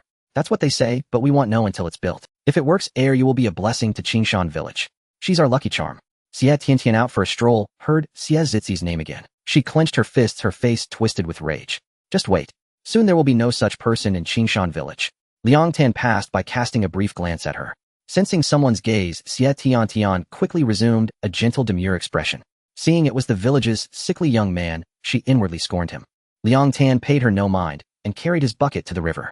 Since water had arrived, villagers fetched water. At the riverbank, he noticed a young woman sitting a few steps to his right. She appeared small and thin, but her face was slightly plump, making her look both pretty and endearing. He recognized her, the young woman everyone in the village praised. He coughed softly, and as he recovered, he found her gazing at him curiously. Xie Zhizhi was playing in the river lost in thought when a series of coughs interrupted her. She turned to see Li. It was her first time seeing him up close. He seemed even more handsome, but his persistent coughing had flushed his face a delicate red. She couldn't help asking, your cough? Has it been troubling you for a while? Liang Tan initially ignored her, but recalling how she had helped his grandmother, he replied, over half a year. Xie Zhizhi was mildly surprised. So long. Haven't you taken any medicine? I did. It didn't help. The man was terse and uninteresting. Oh. A silence fell between them. Liang Tan didn't linger. He filled his bucket and left. Watching his retreating figure, Xie Zhizhi thought, as expected, handsome men are always aloof. She tried to recall her earlier train of thought, but couldn't. Deciding to let it go, she noted the late hour and head. Xie Tiantian, wearing a veiled hat, arrived at an alley in the town. A furtive old woman entered the alley and asked cautiously, was it you who sought me out? Xie Tiantian lowered her voice and replied, yes. I have a beautiful woman here from Qingshan village. I think you'll be interested. The old woman stammered in panic. What do you mean? I don't understand. She tried to leave, but Xie Tiantian's next words made her freeze in her tracks. Mid-July last year, Qingshan village, a 5-year-old boy. The old woman thought for a moment, then turned pale with shock, stuttering, Who are you? What do you want? Xie Tiantian said, as I just said, Qingshan village, a beautiful woman. The old woman's eyes darted around as she replied, Qingshan village is vast. How am I to know which one you mean? Xie Tiantian thought for a moment and said, almond-shaped eyes with a tiny red mole at the outer corner of her right eye. I want her to vanish forever from Qingshan village, or even from Yangon County. Her final words were steeped in ruthlessness. The old woman stared at her in astonishment, wondering what kind of deep-seated grudge could drive such cruelty. Fine. But you must know in our line of work, even if you provide information, you receive no reward. I understand. Xie Tiantian left the alley and noticed the woman was still following her. Her eyes narrowed. Having suffered a loss before, she was now much more cautious. After shaking off her tail, she slipped into another alley, changed her disguise, disposed of her clothes, and emerged. She entered a cosmetic shop. Her wedding was approaching, and her family had given her money to buy things she liked. Her own cosmetics were running low, so it was time to replenish them. She picked out 2 shades she liked and headed home. Xie Zhizhi was at Carpenter Liang's place at that moment. Watching his nimble hands at work, she couldn't help but admire his craftsmanship. The wood surface was meticulously polished, smooth, and free of splinters. Carpenter Liang chuckled and asked, Arya, what do you think of my work here? Xie Zhizhi didn't know when it started, but the villagers had taken to calling her Arya. At first she disliked the nickname, but now she had grown used to it. She gave Carpenter Liang a thumbs up and said, Uncle Liang, your skill is top-notch. Everyone in the village knew of his fine workmanship and often commissioned him for furniture. Carpenter Liang chuckled, lowering his head to continue working while Xie Zhizhi watched from the side. They chatted about details as they worked, and time passed quickly. Uncle Liang, let's call it a day. He'll come back if I have any questions. Carpenter Liang replied, sure. Feel free to ask if anything's unclear. Xie Zhizhi strolled leisurely along the path, greeting acquaintances with a smile. Village children were playing and laughing, and from a distance, she saw Sanyu being circled by a group of kids. She approached and heard Sanyu declare proudly, my sister is the best sister in all of Qingshan village. Xie Fugui looked at him with envy and said, Sanyu, can you trade your sister for mine? Sanyu's sister was gentle and never scolded him, unlike his own sister, who always bullied him. How annoying. Sanyu glared at him and said, no way. Your sister isn't as pretty as mine. Xie Fugui thought for a moment and admitted that his sister was indeed plain with dark skin and a small frame, unlike sister Arya, who was fair and lovely. Xie Yado also asked, Sanyu, do you think him pretty? Sanyu glanced at her and said, you're okay, I guess. His sister had taught him to be gentle when speaking to girls. He didn't understand the word tact, but she explained it as kind lies, which he understood, like what he just said. Hearing this, Xie Yado looked at him shyly. Sanyu found her gaze baffling. Xie Zhizhi's heart skipped a beat. No way. But then she thought times were different. In ancient times, people married and had children young and died young too. She called out Sanyu. Hearing his sister's voice, Sanyu ran over with a smile and said sweetly, sis, are you done with your business? He knew she had gone to Carpenter Liang's today. Let's go home. I wonder what mom's cooking for dinner tonight. Xie Zhizhi glanced at the group of half-grown kids behind him and asked, aren't you going to play with them anymore? Previously, Sanyu had few playmates in the village, often playing alone or tagging along with his sister and eldest brother. It was rare to see him with so many friends. Sanyu shook his head and said, no, it's getting late. We should head home for dinner or mom will worry. Then say goodbye to them before we leave. Sanyu thought for a moment and replied, okay. He turned to his friends and said, I'm going home for dinner now. You all should head back soon too. Brother Sanyu, well, come find you to play tomorrow, the kids chorused. All right, he replied with a hint of pride, making Xie Zhizhi cover her mouth and laugh. Back home, Xie's mother and Li Huizi were preparing dinner in the kitchen. Sanyu dashed in eagerly to see Mom, what's for dinner? Without even looking at him, Xie's mother replied, buckwheat and corn pancakes. Li Huizi, oh, he ran out after saying that. Xie's mother called after him, go fetch your father and eldest brother for. Xie's mother muttered affectionately, you little rascal, always thinking about food. But Sanya's appetite made sense. He ran around the village all day and got hungry quickly, plus he was in a growth spurt. He had grown taller recently, and his clothes no longer fit. Xie's mother frowned, thinking she should buy some cloth in town in a couple of days to make new clothes for the children. Then, as if something else occurred to her, her face grew more troubled. At dinner that evening, Sanyu wolfed down a piece of rabbit meat, saying, Mom, didn't you say we were having buckwheat and corn pancakes tonight? Why is there rabbit meat too? Xie's mother retorted irritably, can't you eat without talking? Tomorrow you'll have just buckwheat and corn pancakes. Sanyu made a pitiful face and said, Mom, I'm sorry. Xie Danyui smiled at his little brother and served Li Huizi a piece of rabbit meat, saying, Huizi, have some more. Li Huizi's face flushed crimson.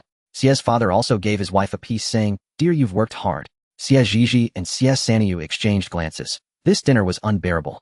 After dinner, Xie Zhizhi was drenched in sweat, her skin sticky and uncomfortable. When she first arrived, she could bathe once or twice, but as water grew scarce, she had to make do with a quick wipe at night.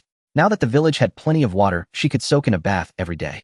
She decided to ask Uncle Liang tomorrow to make her a wooden tub. The thought lifted her spirits. A knock sounded at the door, rap, rap, rap. Xie's mother's voice came from outside. Zhizhi, are you asleep? Xie Zhizhi got up and opened the door. Mom, I'm still awake. Xie's mother entered, and Xie Zhizhi closed the door. Mother and daughter sat on the bed, sharing intimate words. Zhizhi, you're 15 this year, but your monthly cycle hasn't started yet, Xie's mother said with a worried expression. Other girls her age had already begun menstruating, but her daughter hadn't, and it weighed heavily on her mind. Xie Zhizhi wasn't overly concerned. She figured the delay was due to past malnutrition. Since she had taken over this body, she had been gradually nursing it back to health over the past few months. Now that her nutrition was adequate, she expected her cycle to start soon. Xie Zhizhi glanced down at her slender figure. When she first arrived, she was nothing but skin and bones, but after months of careful nourishment, she had finally gained some flesh. She looked at her chest, wondering if it would grow after her first menstruation. Xie Zhizhi pondered uncertainly. Her mother caressed her hair with affection, proud of how this daughter had brought honor to the family recently. She had been exceptionally clever since childhood, yet for some unknown reason at the age of 6, she had suddenly become timid and appeared less intelligent. Ever since she hit her head last time, she had regained the sharpness of her youth. Truly strange. But whether clever or not, she would forever be Wen Shuyi's beloved daughter. Xie Zhizhi smiled at her and said, Mother, I think my menstruation will come soon. Don't worry. Yet how could her? Without menstruation, it would be difficult to arrange a marriage in the future. No family would willingly take a bride who could not bear children. Xie Zhizi's eyes darted as she swiftly changed the subject. Mother, I've forgotten how to use the sanitary belt you taught me. Please teach me again. She genuinely didn't know how to use it. Learning now would prevent panic later. Her mother said, bring the sanitary belt I gave you, and he'll show you how. Xie Zhizhi retrieved a small bundle containing the sanitary belt from where she remembered storing it. Her mother untied the bundle and took out a long cloth bag. Her voice was gentle and her instructions were meticulous. Xie Zhizhi listened attentively, asking questions when something was unclear. Her mother answered patiently, Mother, I understand. The usage was so simple, but the thought of washing and reusing the belt made her hesitate. It's getting late.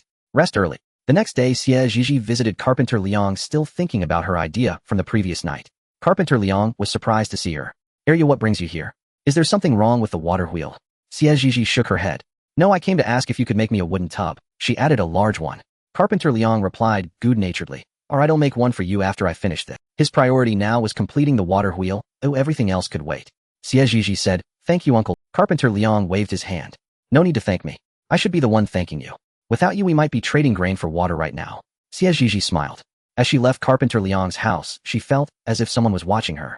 At first, she thought it was her imagination, but the sensation grew stronger, like a beast eyeing its prey, making her deeply uneasy. She turned to see who it was, but found no one. She quickened her pace, eager to get home. Not far away, 2 men and a woman stared intently at Xie Zhizhi until she vanished from sight. Granny Lee, this girl is much prettier than the last ones. She'll fetch a good price, said a shifty-eyed man.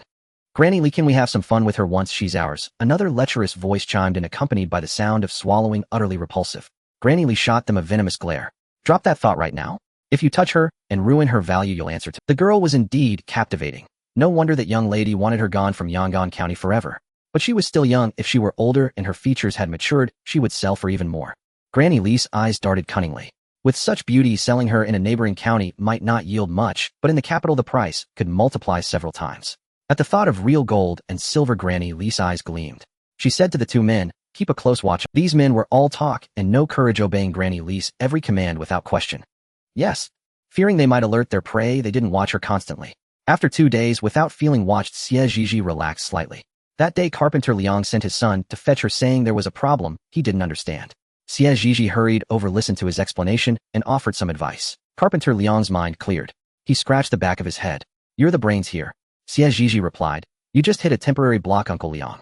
Given time, you'd have figured it out yourself. Her words were well-spoken, pleasing to his ears. He laughed heartily. You really know how to make a person feel good. With a grand wave, he said, all right, go play now. They'll study this further. Xie Zhizhi left, thinking of visiting Wang Xiuqin, having nothing else to do. Wang Xiuqin lived at the end of the village, not too far away. As she strolled along the path, an old woman suddenly rushed out. The woman's gaze swept over her, a smile plastered on her face.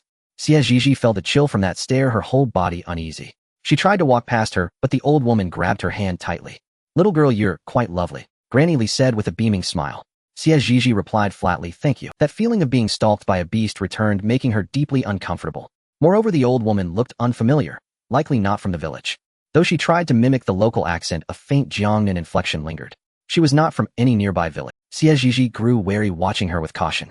Granny Li was startled. She hadn't expected such vigilance. She thought for a moment and said, little girl, I'm from Malin village. You know our village has no water. I heard you have some here, so I came to ask for a drink. Malin village was several dozen li from Qingshan village, a 2-hour brisk walk. It was possible she had come for, but no one from their village had ever spoken of the water source. How could a woman from Malin village know about it? Xie Zhizhi sneered inwardly. If not for the Jiangnan accent, she might have believed her lie. Thirsty? Follow this road straight ahead, and you'll find a river. Drink there. Granny Li's smile faltered at the girl's lack of respect. Let her be smug for now. Once she was in her hands, she'd teach her a lesson. Little girl, it's my first time in Qingshan village, and I'm not familiar with the place. Could you take me there? Xie Zhizhi looked around. The road was nearly empty, with only a few children playing in the distance. Still unsure of the old woman's intentions, and with no one nearby, she dared not go with her. Besides, she didn't even know her.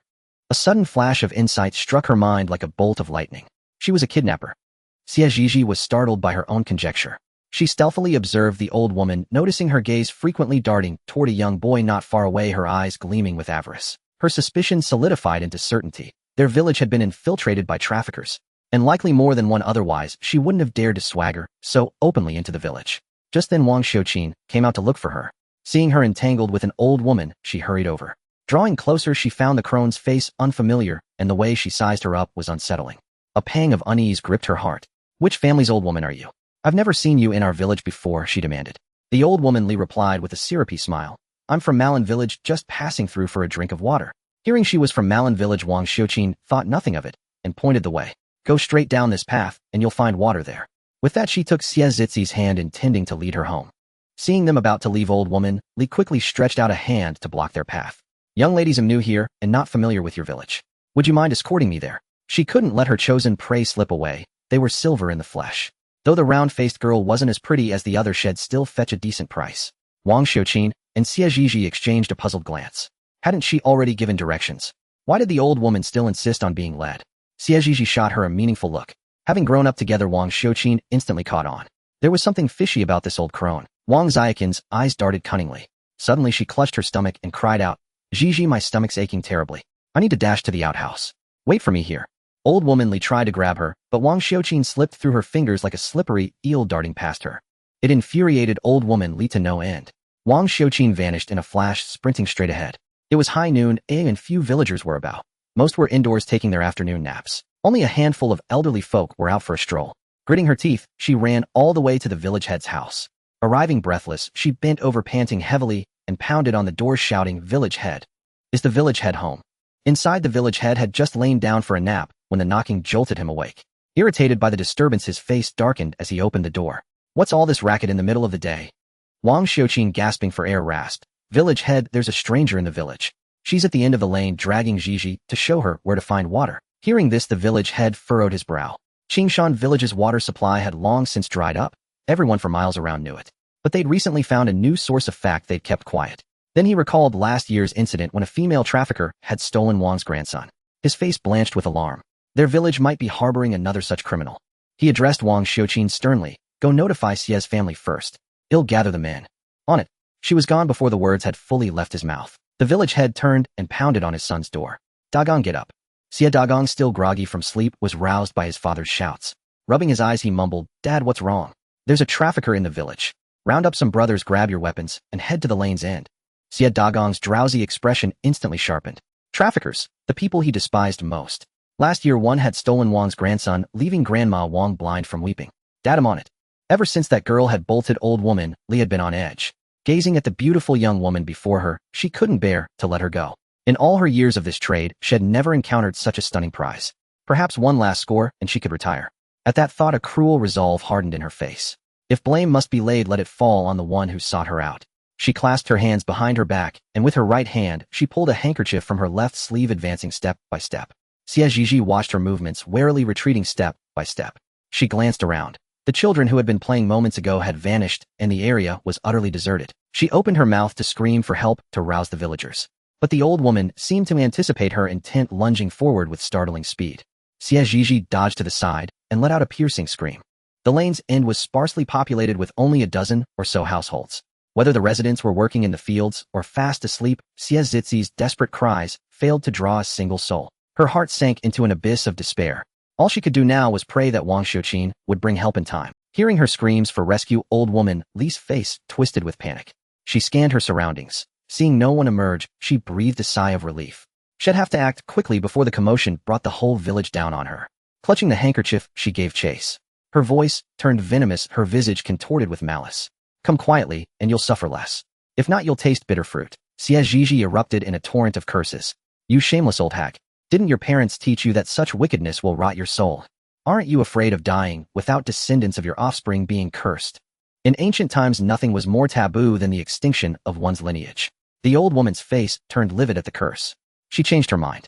Once she had the girl in her clutches, she'd marry her off to her grandson, forcing her to bear children for the Li family. Xie Zhizhi continued her verbal assault, spewing every foul word she could muster. Liang Tan was inside, absorbed in his book, when a cry for help reached his ears. He frowned. The voice, he had no intention of intervening, and tried to return to his reading. But the clamor outside proved too distracting, he couldn't focus. With a resigned sigh, he set down his book and rose to his feet, stepping outside. No sooner had he emerged than he spotted an old woman chasing a young girl who was hurling insults as she fled. As Xie Zhizhi ran, she noticed a man standing ahead. Squinting, she recognized him as Liang Tan. Joy lit up her face, and she dashed toward him. Liang Tan, save me. A trafficker's trying to catch me and sell me off. Seeing him, old woman Li halted in her tracks. Damn it, she'd been discovered. She spun around to flee, only to find another group of people closing in from behind. Panic seized her, and she made a break for the hills. The village head spotted her and bellowed, Liang's boy, stop her. Hearing this, Liang Tan strode forward and blocked her path. Old woman Li shoved him with all her might, sending him stumbling backward. Xie Zhizhi. Was he really that weak? Liang Tan. How embarrassing. Seeing reinforcements arrive, Xie Zhizhi's fear evaporated. She rushed forward, desperately clinging to the trafficker. But to her surprise, the old woman possessed astonishing strength. With a single forceful swing, she hurled Xie Zhizhi aside. Xie Zhizhi. She had misjudged him. It wasn't that he was weak. This trafficker was freakishly strong. Several burly men charged in brandishing clubs and iron spades and pinned the old woman to the ground. The Xie family arrived on the scene. Seeing her daughter safe and sound, Xie's mother felt all the tension drain from her body. Her legs gave way, and she collapsed limply to the ground. Sister Li Hui hurriedly supported the woman, asking with concern, Mother, are you all right? Xie's mother shook her head, her face pale. Xie's father stepped forward and kicked the old woman Li twice, then still not satisfied, kicked her 2 more times. In his fury, he had already disregarded the laws of the dynasty. Xie Daniu and Saniu also each delivered a few kicks to vent their anger. Saniu said angrily, You wicked old woman, you dared to try and abduct my sister. See if I don't. Saniu was truly enraged. Last year a child had also gone missing in the village. The villagers said she was taken by a procuress, and her family could never find her no matter how they searched. He couldn't bear to imagine if his sister were abducted. Without her in the family, how devastated they would all be. At the thought, Sanius' eyes reddened, and he glared at her with fierce hatred. The old woman Li was beaten until she wailed loudly, crying out for mercy. The village head ignored her screams, allowing the villagers to continue their assault. Aside from the Xie family, the most violent attackers were the Wang family whose child had been abducted the year before. Their hatred for the procuress was bone deep. When the village head deemed the beating sufficient, he intervened saying, "Enough. If you continue, someone will die." Bystanders stepped forward to pull the Wang family away. The old woman Li finally caught her breath. Pointing at them, she cried, "You bunch of ruffians. How dare you brawl and cause trouble? You have no respect for the law. Aren't you afraid of having your heads shaved and eyebrows plucked?" Fear flickered in the eyes of those present. In their great Xia dynasty, the law decreed that anyone who instigated a fight or brawl would have their head shaved and eyebrows plucked for a year. One's hair and skin are received from one's parents. To dare harm them is the beginning of filial impiety. To lose one's hair was not only unfilial and a sign of disrespect to one's parents, but it also branded one with a bad reputation as a brawler. As ordinary people living in this world, they valued their honor greatly. Seeing their fear, the old woman Li lifted her chin slightly and said, "If you let me go, I won't hold this against you." She couldn't stay here any longer. She had to escape before these people came to their senses. If they reported her to the authorities, she would be finished. The village head snorted coldly. "If you were an honest person, we would never have laid a hand on you. But you are a procuress who traffics children. According to the laws of the dynasty, you deserve death." As the words fell, the old woman Li's face turned pale and her entire body began to tremble. She hadn't expected this old man to react so swiftly. Her lips quivering, she stammered in defense, "You're lying. I'm not a procuress.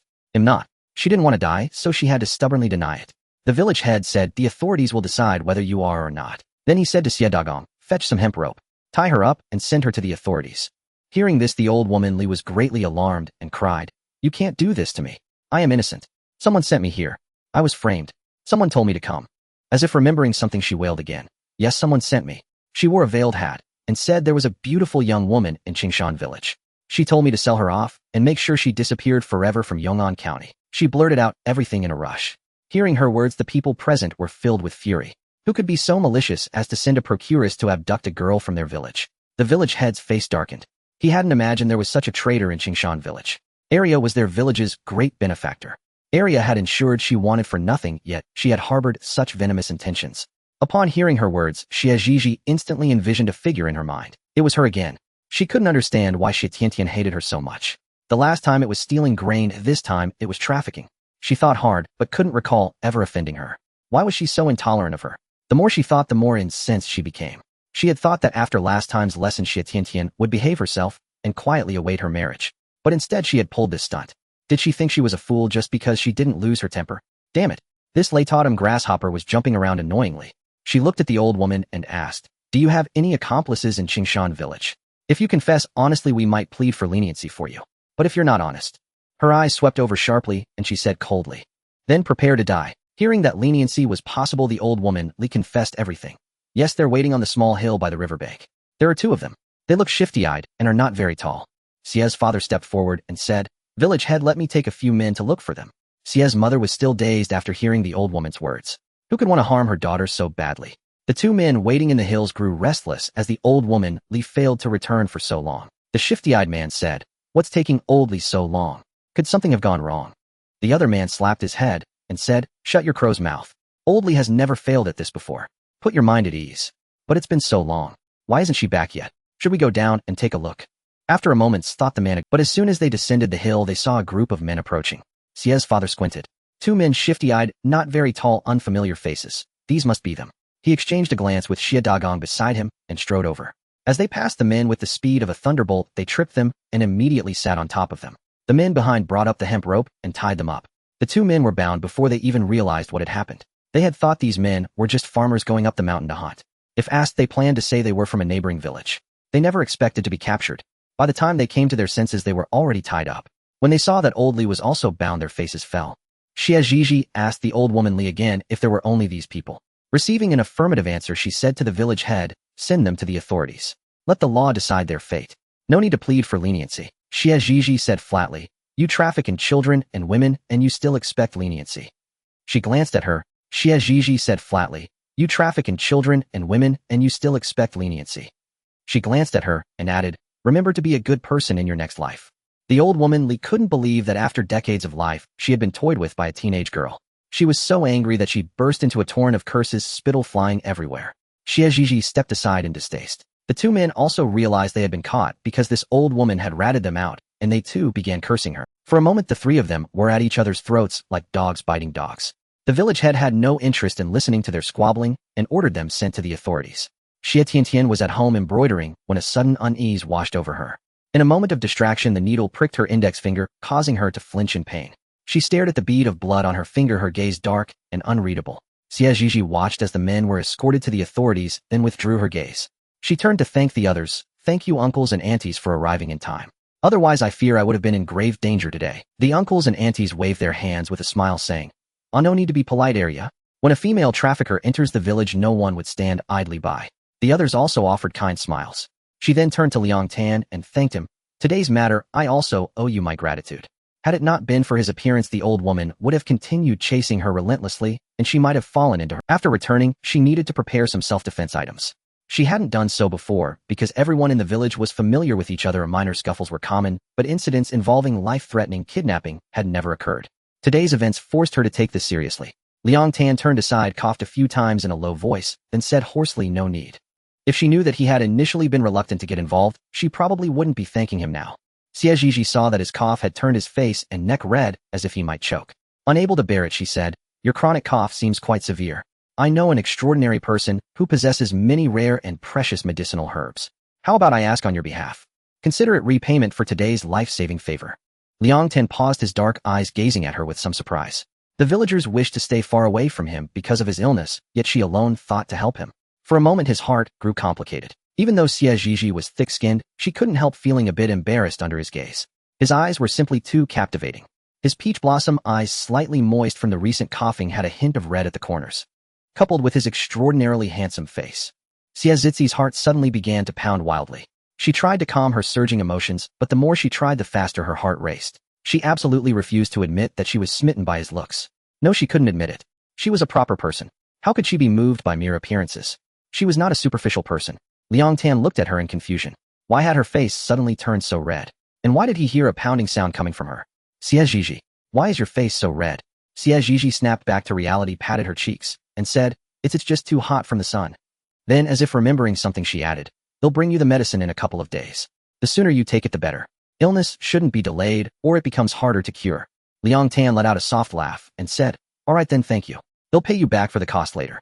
As long as it could cure his illness, the price didn't matter." "Deal," Xie Zhizhi said with a smile, then turned to leave. Liang Tan's gaze froze and he asked uncertainly. Xie Zhizhi looked back, puzzled by his question, but answered affirmatively, "No." Liang Tan said awkwardly, "There's blood on the back of your skirt." Xie Zhizhi froze, about to check, when suddenly a familiar warmth flowed from somewhere. She stood petrified. Instantly, Xie Zhizhi's face turned crimson. How embarrassing. Her mother noticed her distress and approached, asking worriedly, "Zhizhi, what's wrong?" Xie Zhizhi felt a mix of emotions and whispered, "Mother, my monthly cycle has come." Her mother glanced behind her and quickly said, "Then hurry back to wash up and change into clean clothes." Li Huizhi and Wang Xiuqin also came over with concern. Liang Tan stood frozen in place, now not only his face, but also the back of his ears turning red. So, it wasn't an injury. Xie Zhizhi returned home and went into the room with Wang Xiuqin for a private chat. Before long, Wang Xiuqin rushed out. Her mother boiled water for her to bathe, while Li Huizhi washed her clothes. After her bath, her mother brought her a bowl of brown sugar water. She said gently, "Our Zhizhi has grown up now that she's had her monthly cycle. From now on, you're a little adult." Xie Zhizhi obediently drank the brown sugar water, listening to her mother's instructions. Xie Zhizhi had experienced this before, so she naturally knew about these matters. When her mother finished speaking, she picked up the bowl and said, "Since it's your first time, you must be uncomfortable. Rest in bed today." Rest was out of the question. She still had scores to settle from today's events. She said to her mother, "Mother, you go." After her mother left, Xie Zhizhi bolted the door. She summoned the mall system and searched for items. She spent 20 coppers to buy a bottle of itching powder, a bottle of stink powder. Since she was about to marry into the Sun family, she would prepare a special gift. Putting away the 2 bottles, she headed to the old Xie residence. At the old Xie residence, aside from the 2 elders, everyone else was out working in the fields. Xie Zhizhi arrived to find the house empty. With many rooms in the compound, she followed the original owner's memories and quietly slipped into Xie Tiantian's room. She gently pushed the door open and closed it behind her. Hearing the noise, Xie Tiantian lifted her head. Seeing Xie Zhizhi, she was startled at first, then recovered and asked, "What are you doing here? What do you want?" Xie Zhizhi stepped forward with a smile and said, "What do you think, Xie Tiantian?" Then staring directly at her, she added, "You must have heard about what happened in the village today, right? First the grain theft, now the female trafficker. Xie Tiantian, you truly have cunning methods." In all, Xie Tiantian's gaze flickered with guilt as she said evasively, "I don't know what you're talking about." Xie Zhizhi had anticipated her denial, so she felt no anger. She continued, I don't know whether to call you clever or foolish. Using the same despicable tactic on me twice. Is that all you're capable of? Or do you think I'm stupid? Xie Tianxian's face paled at her words. Deciding to drop the pretense, she said directly, so what if it was me? I just can't stand you. I want to get rid of you. What are you going to tell? See if anyone believes you. Then she sneered, don't think that just because you discovered the water source and water chestnuts the villagers will believe anything you say. I'm telling you stop dreaming. Xie Zhizhi mocked. I imagine discovering the water source and water chestnuts must have made you quite jealous. You must have thought why wasn't it me? And cursed me countless times in your heart. Xie Tiantian as if struck to the core shouted, I did not. You're lying. Xie Zhizhi shrugged indifferently and said, if you didn't then why shout so loudly? Could it be a guilty? Then as if struck by a revelation she exclaimed, so you are guilty. I knew it. You must be jealous of me. She sighed with feigned sorrow and said, it's all my fault for being too clever and outstanding provoking your jealousy. How terrible of me. Xie Tiantian said darkly, since you know you deserve to die, why don't you just die? Why are you still here, Bob? Xie Zhizi's face turned cold as she declared, so that's what you truly think.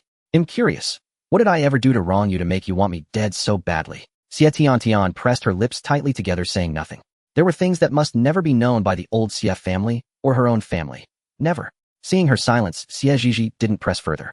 She looked at Xie Tianxian's delicate face and said, your wedding day is approaching, isn't it? Then let me, your groom's former fiancé, give you a gift, as congratulations on your new marriage. As her words fell, Xie Zhizhi directly reached out and pushed her, causing her to fall to the ground. She quickly produced 2 bottles of medicinal powder and sprinkled it over her. Xie Tiantian let out a sharp scream of surprise. The shriek startled old Madame Xie, who had just entered. Hearing it was her granddaughter's voice, she hurriedly strode over and knocked anxiously on the door, shouting, Tiantian, what's wrong? Open the door quickly. The wedding day was approaching and nothing could go wrong. Xie Tiantian heard old Madame Xie's voice and tried to get up, but it seemed she had heard her back. With a tearful voice, she called out toward the door, Grandma Zhizhi pushed me. It hurt so much. Old Madame Xie kept pounding on the door from outside, scolding Xie Zhizhi inside the room. You worthless brat, what are you doing in my house? And what have you done to Tiantian? Get over here and open the door. Xie Zhizhi went over and opened the door, putting on an innocent expression as she blinked her big eyes and said, what's the matter? I didn't do anything. She fell on her own. Xie Tiantian lay on the ground, her face contorted in pain as she pointed at her and said, you're lying. It was clearly you who pushed me. Old Madame Xie walked up to Xie Zhizhi and raised her hand to strike her, but Xie Zhizhi caught her wrist. Old Madame Xie, let's talk this out nicely. No need for physical force. Old Madame Xie was so furious her chest heaved. You wretched girl, are you rebelling? Xie Zhizhi replied innocently. Old Madame Xie, how can this be called rebellion? I can't just stand here and let you hit me for no reason. Just then sister-in-law Xie and third sister-in-law Xie returned. They had originally come back to grab 2 steamed buns to eat in the fields, but who would have thought they'd walk into this scene? Sister-in-law Xie rushed over and shouted loudly, wife of the second son, what are you doing in our house? What have you done to your grandmother? Seeing that people had returned, Xie Zhizhi immediately flung old Madame Xie's hand away, then forcefully grabbed a handkerchief and vigorously wiped her hands. This Annie, don't speak nonsense. I don't have a grandmother. Her family had long severed ties with the Xie family, so naturally there was no grandmother. Sister-in-law Xie was choked by her words, seeming to recall the letter of severance. I almost forgot that your family no longer has any relation to ours. But coming to our house and laying hands on an elderly person, what do you think you're doing? Xie Tiantian saw her mother had returned and immediately cried out, Mother, she pushed me. My back hurts so much. Sister-in-law Xie then noticed her precious daughter lying on the floor inside. Her veins bulged with rage as she roared, You good-for-nothing brat, how dare you push my daughter? With that she raised her hand to strike. Xie Zhizhi released old Madame Xie's hand and firmly grasped sister-in-law Xie's wrist, saying coldly, Auntie Xie, everything requires evidence. Just because Xie Tiantian says I pushed her, does that make it true? Why not say she fell on her own? You can't just take whatever Xie Tiantian says as gospel. The commotion from the Xie family was so loud that a crowd had already gathered outside the yard. Aunt Wang saw this and immediately ran to the Xie family to fetch someone.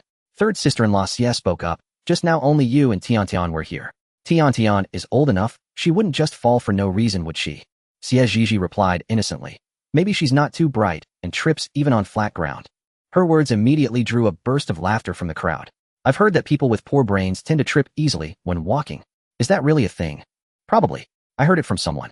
Look at this eldest girl. Isn't she dim-witted falling on flat ground? Why don't you say it was the second girl who pushed her? You know what the second girl is like. She's been timid since childhood and only ever gets bullied. Xie Tiantian heard the discussions outside and her small face turned pale and flushed with anger.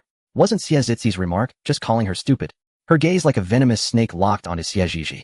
Sensing the stare, Xie Zhizhi looked back at her, raised an eyebrow slightly, and curled her lips into a provocative smile. Go ahead and be angry. The angrier you are, the happier you'll be. Xie mother heard that her daughter was being bullied at the Xie family's house and immediately dropped her work to rush over.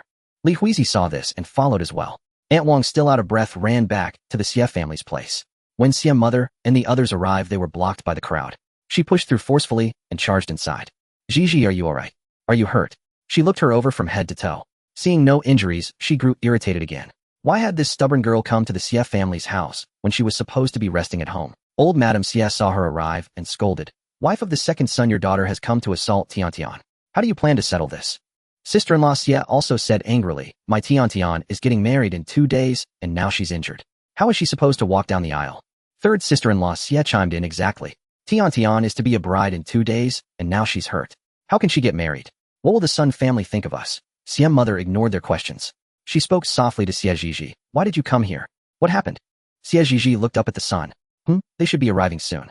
The show was about to begin. She turned to Xie mother and said, Mother, what happened in the village today was Xie Tianxian's doing. The crowd erupted in shock, staring at her in disbelief.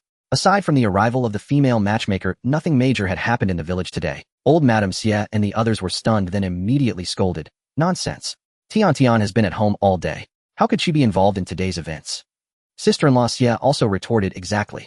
My Tiantian rarely goes out. How could she have anything to do with what happened today? I think it was you who brought this about. With that seductive face, I've heard matchmakers are most fond of girls with your looks. She would fetch a good price. The last sentence she left unsaid. Xie Zhizhi sneered, me bring it about. Huh, that's ridiculous, Annie Xie. I've been busy at Qingshan village all this time, and everyone has seen it. Besides, I just asked Xie Tiantian, and she admitted that the matchmaker today was summoned by her.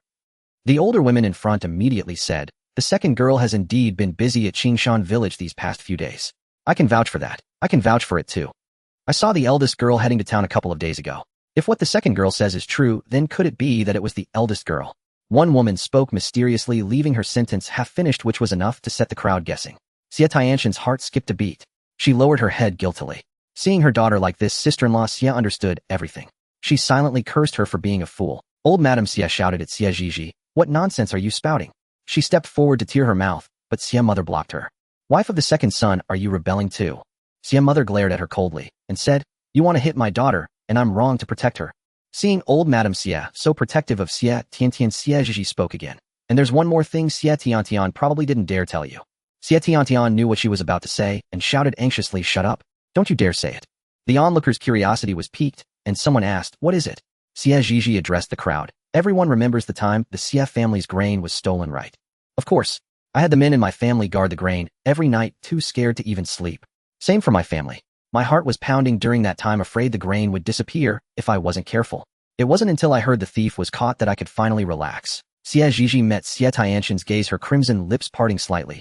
That was also arranged by Xie Tiantian. A puzzled Annie asked, but why would she have someone steal from her own family? That doesn't make sense. Xie Zhizhi smiled gracefully and said, because they originally intended to steal grain from my family. She turned to face the crowd and spoke with clear logic. You may not know this, but those thieves came to steal our grain. My elder brother caught them, gave them a beating, and after some harsh interrogation they confessed. Do you want to know what they said? What did they say? The crowd asked curiously. The two thieves said a woman instructed them to do it. She told them that my family had plenty of grain and a box of valuable items, and they would split the loot 70-30. I thought since someone wanted to harm our family, I would make them taste the same bitterness. So I gave the thieves 20 coins and told them to rob that person's home empty. In just 2 days, old Xie's grain was stolen. Do you really think this is such a coincidence? An elderly woman said, what a coincidence. I never thought Dia would be so vicious as to want her own uncle's family to starve. Indeed, she always appears refined and elegant like a proper young lady, but behind the scenes she stoops to such filthy, despicable acts. Even after cutting ties, she still wants to finish them off. Truly ruthless. Old Madame Xie couldn't believe that there was more to the grain theft. The crucial point was that the theft was orchestrated by someone within the family. The faces of eldest sister-in-law Xie and Xie Tiantian turned pale, as if struck by a heavy blow. Third sister-in-law Xie couldn't believe it either. The golden treasure the entire family had protected and doted on had done such a thing. What had their family ever done to wrong her? She actually wanted to destroy the whole family.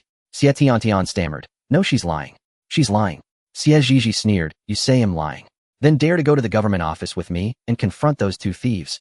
I truly don't understand why you are so determined to drive our family to ruin. Our family has never wronged you.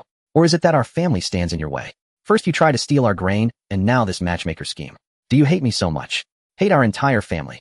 Upon hearing these words, Xie Mu and Li Huizi were stunned. Xiemu never imagined that her own niece was behind the grain theft and the matchmaker incident. She couldn't believe that Xie Tiantian, still so young, could be so ruthless and unscrupulous. The three men of the Xie family, standing outside the crowd, were filled with rage. Old man Xie and the men who had just returned from the fields cowered behind, afraid to speak. Sun Yanqing's expression was complex. He never expected the seemingly considerate girl to harbor such malice. Xie Tiantian couldn't bear the accusations and wanted to feign fainting, but as she scanned the crowd, she caught sight of a familiar figure. It was Sun Yanqing. Why was he here? How much of what she said had he heard? At that moment, Xie Tiantian truly wanted to faint, but she pinched her thigh hard, the pain jolting her back to clarity. No, she was about to marry Yanqing. She couldn't let anything go wrong at this critical juncture. Her dark eyes fixed on eldest sister-in-law Xie beside her. I'm sorry, mother. For my happiness, I must wrong you. She declared to the crowd, none of this was my doing. It was my mother. My mother did it. Eldest sister-in-law Xie's eyes widened in disbelief as she stared at her. Xie Tiantian looked at her pleadingly, her gaze constantly drifting towards Sun Yanqing. Following her daughter's eyes, eldest sister-in-law Xie also spotted Sun Yanqing in the crowd. She then looked at her tear-streaked daughter. Xie Tiantian sobbed softly. Mother, once I marry into the Sun family, I will surely help your brothers and siblings. Please help me. I beg you. She didn't want to go to prison. Eldest sister-in-law Xie looked at her most beloved daughter and ultimately relented. Closing her eyes, she said, it was me. I did everything. It has nothing to do with Tiantian. Hearing her mother's confession, Xie Tiantian's tense body instantly relaxed.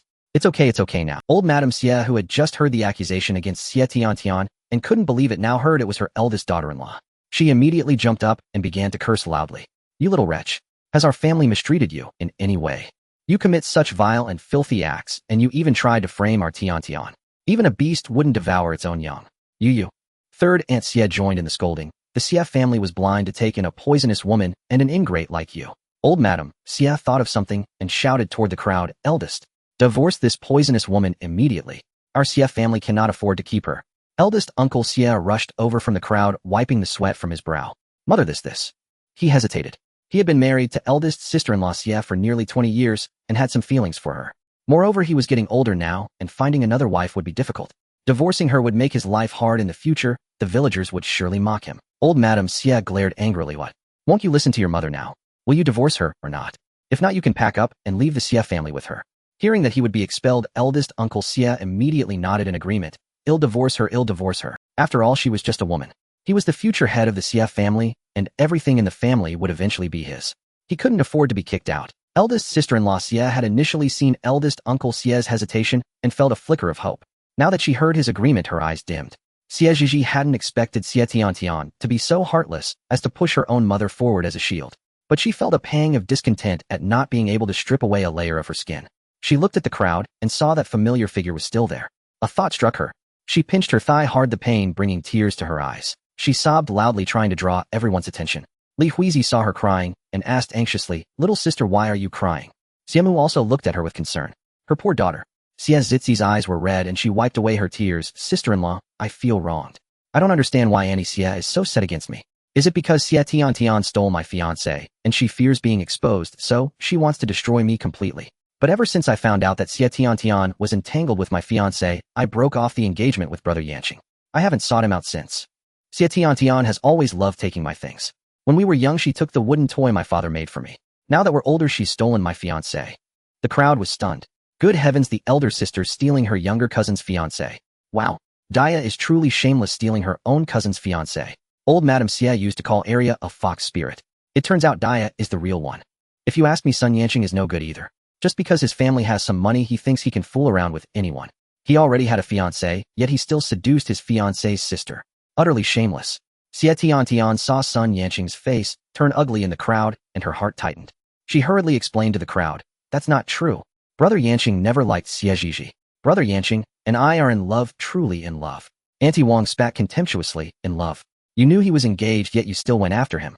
If that's not Then she turned to Wang Xiuqin and said, Xiu'er, you must never learn from someone like her. It's too disgraceful. Wang Xiuqin replied obediently, don't worry, mother. I still have my dignity. Then she turned to look at Xie Tiantian and said, unlike some people who have no shame, a grown young lady secretly sneaking off to meet a man. How utterly shameless. Heavens. They even had a secret rendezvous. Could they have done something improper? Xie Tiantian pointed at her and shouted angrily, what nonsense are you spouting? Do you have any idea how important a woman's chastity is? You are ruining my reputation.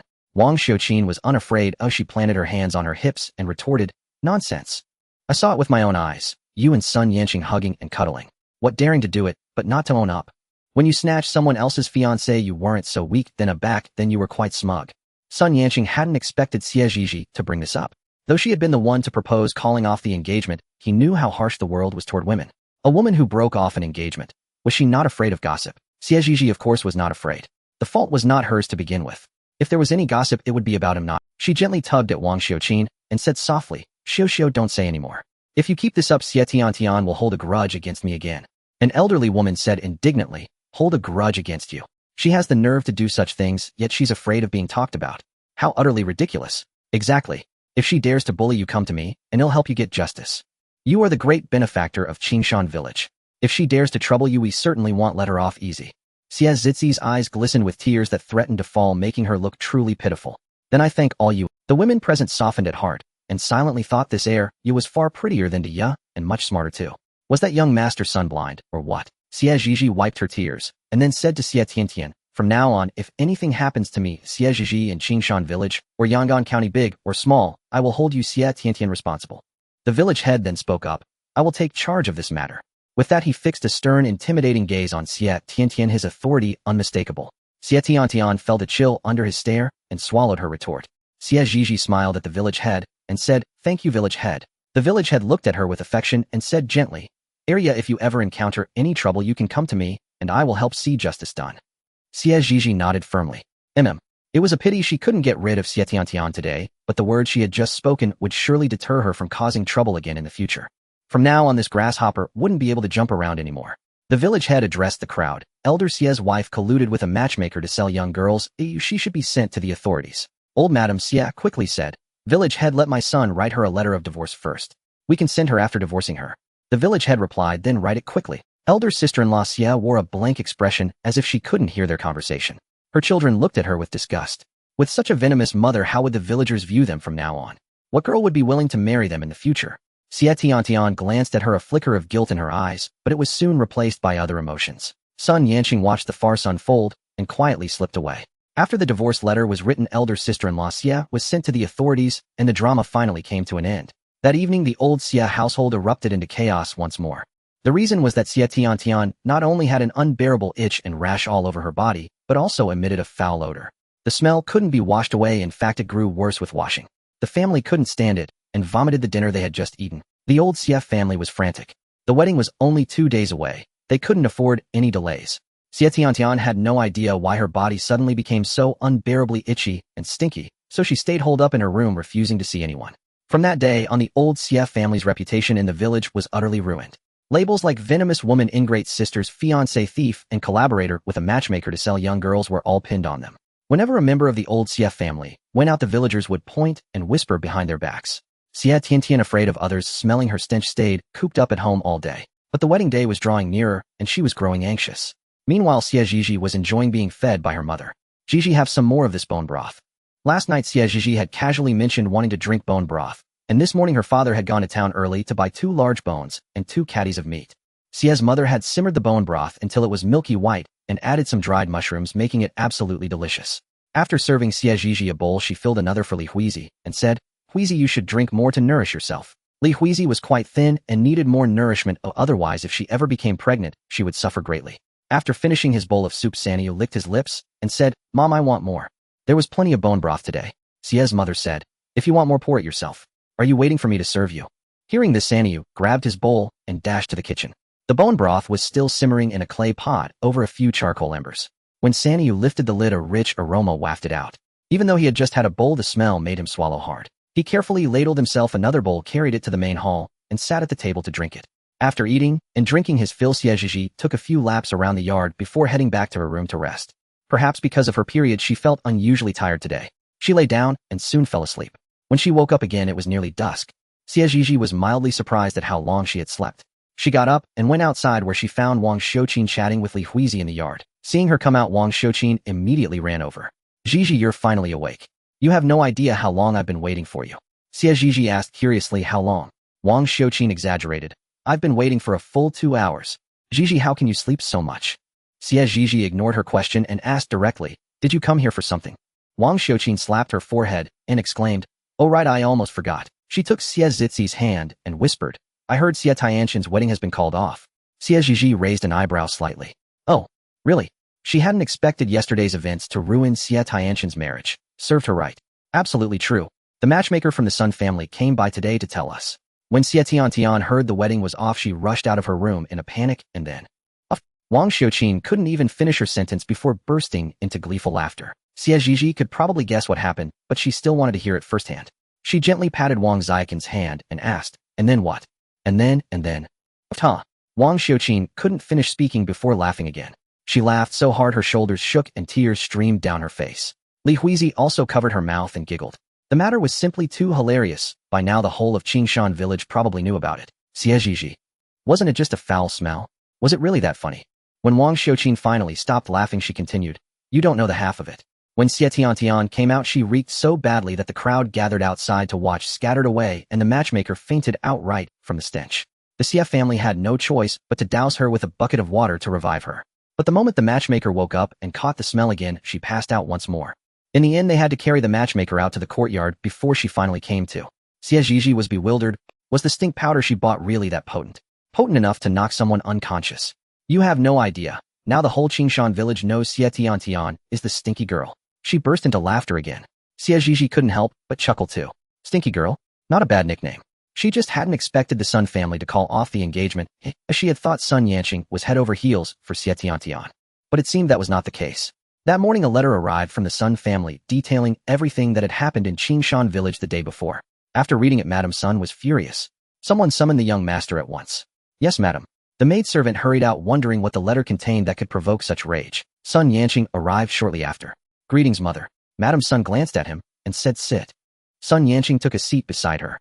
Do you have anything to tell me today? He thought about the previous day's events and hesitated before replying no. Madame Sun hurled the envelope at him in anger. Take a good look at what's written in this letter. Sun Yanqing's brow twitched as he bent down to pick up the envelope and opened it. The more he read, the tighter his frown became. He crumpled the letter and said, Mother, I was there yesterday too. The matter is not as the letter describes. The events of yesterday were indeed hard for him to accept, but wasn't it not Tianxian's doing? Why should the children be blamed for the mother's mistakes? Madame Sun's gaze sharpened. What does the letter describe? Colluding with thieves to steal grain and conspiring with a procuress to sell young girls. Did she not do those things? She snorted coldly. Don't tell me you're still trying to defend her. Sun Yanqing said, What happened yesterday truly wasn't Tianxian's doing. Everything in the letter was committed by Tianxian's mother. Tiantian had nothing to do with it. Madame Sun looked at her son with a sense of disappointment. In the inner quarters, she had witnessed all sorts of vile and underhanded schemes. Masters pushing servants forward to take the blame was common in their households. Upon careful reflection, the intricacies of yesterday's events became clear. That woman from the Xie family had likely been pushed out by her dear daughter to take the fall.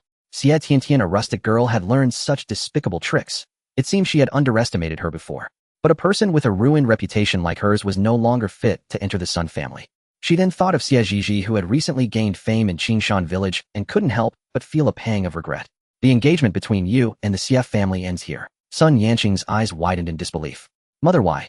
Madame Sun declared firmly, Xie Tiantian is no longer fit to be the future matriarch of the Sun family. I will send a matchmaker to Qingshan village today to annul the engagement. Mother Tiantian and I are deeply in love, and the wedding is tomorrow. If you annul it now, what will people think of Tiantian and of our Sun family? And yesterday's affair was not Tianxian's doing. Mother, you cannot do this. Madame Sun said coldly. Whether she did it or not, she is no longer suitable to be the future matriarch of our family. Yin or I will find you a better match. She had once thought that despite her humble background, the girl was decent enough and possessed a favorable destiny that would benefit the Sun family. But after yesterday's events, she had to reconsider. With poor conduct and a lowly family, even the best destiny could not justify letting her into the Sun household. Though not an ancient noble family, the Suns were still a prominent name in Yangon County. They could not allow someone of such flawed character to become the future mistress of the household. Sun Yanqing was equally stubborn. Mother, I will marry none but Tiantian in this life. Madame Sun looked at him with a half-threatening tone. Choose between the Sun family and her.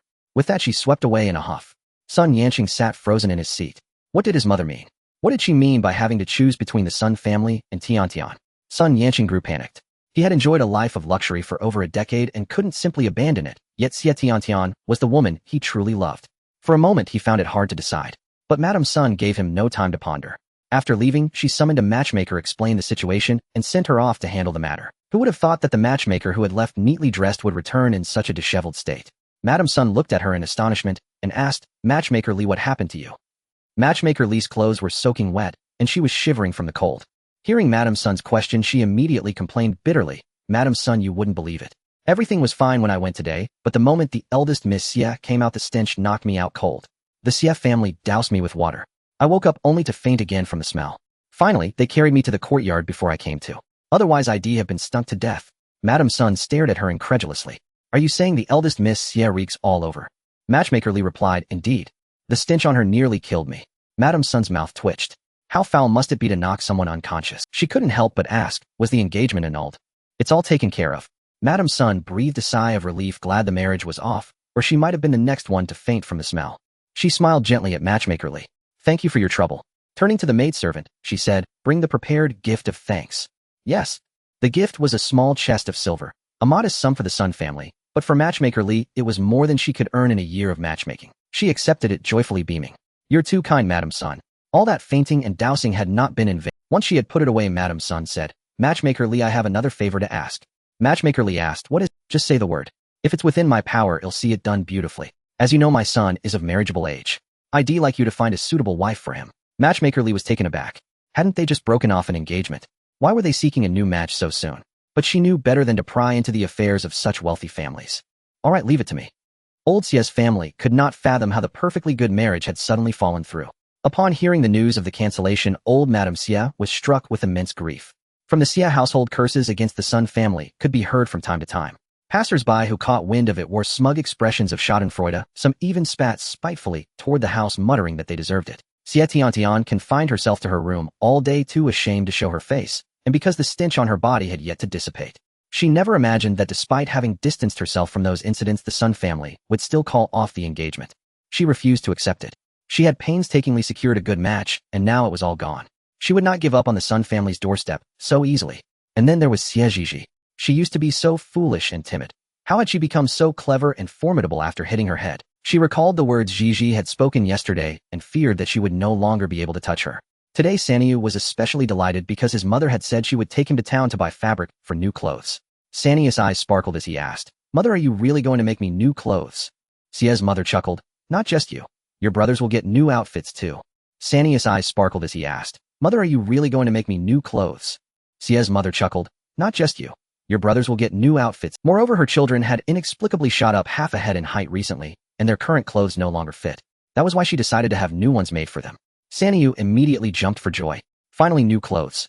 No more wearing big brother's hand-me-downs. Xie Danyu was speechless. Enough, stop your nonsense. Let's all go for a stroll in town. At their mother's command, everyone quickly gathered their things, slung baskets on their backs, and set off for town. Upon arrival, their first stop was the fabric shop. The store was filled with all kinds of fabrics, dazzling Xie Zhizhi and the others so much that they did not know where to begin. A shop assistant spotted them and immediately approached with a smile. Dear customers, you've come at just the right time. We just received a new shipment today. Shall I show you? Xie's mother nodded. The assistant led them upstairs to a pile of cloth. Take a look, see if anything catches your... Xie Zhizhi's eyes fell on a particular bolt of fabric. What material is this? The assistant glanced at it and smiled. Young lady has excellent taste. This is soft gauze. It's suitable for curtains or window screens, not for making clothes. Xie Zhizhi touched it. It was as light as a feather, indeed unsuitable for garments. Such a beautiful fabric wasted on something other than clothing. What a pity. She reluctantly put it down. Seeing her fondness, her mother couldn't help asking, If you like it, why not buy some to make a curtain for your room? Xie Zhizhi shook her head. No need, mother. In the end, Xie's mother chose a bolt of cotton cloth and spent 500 won on it.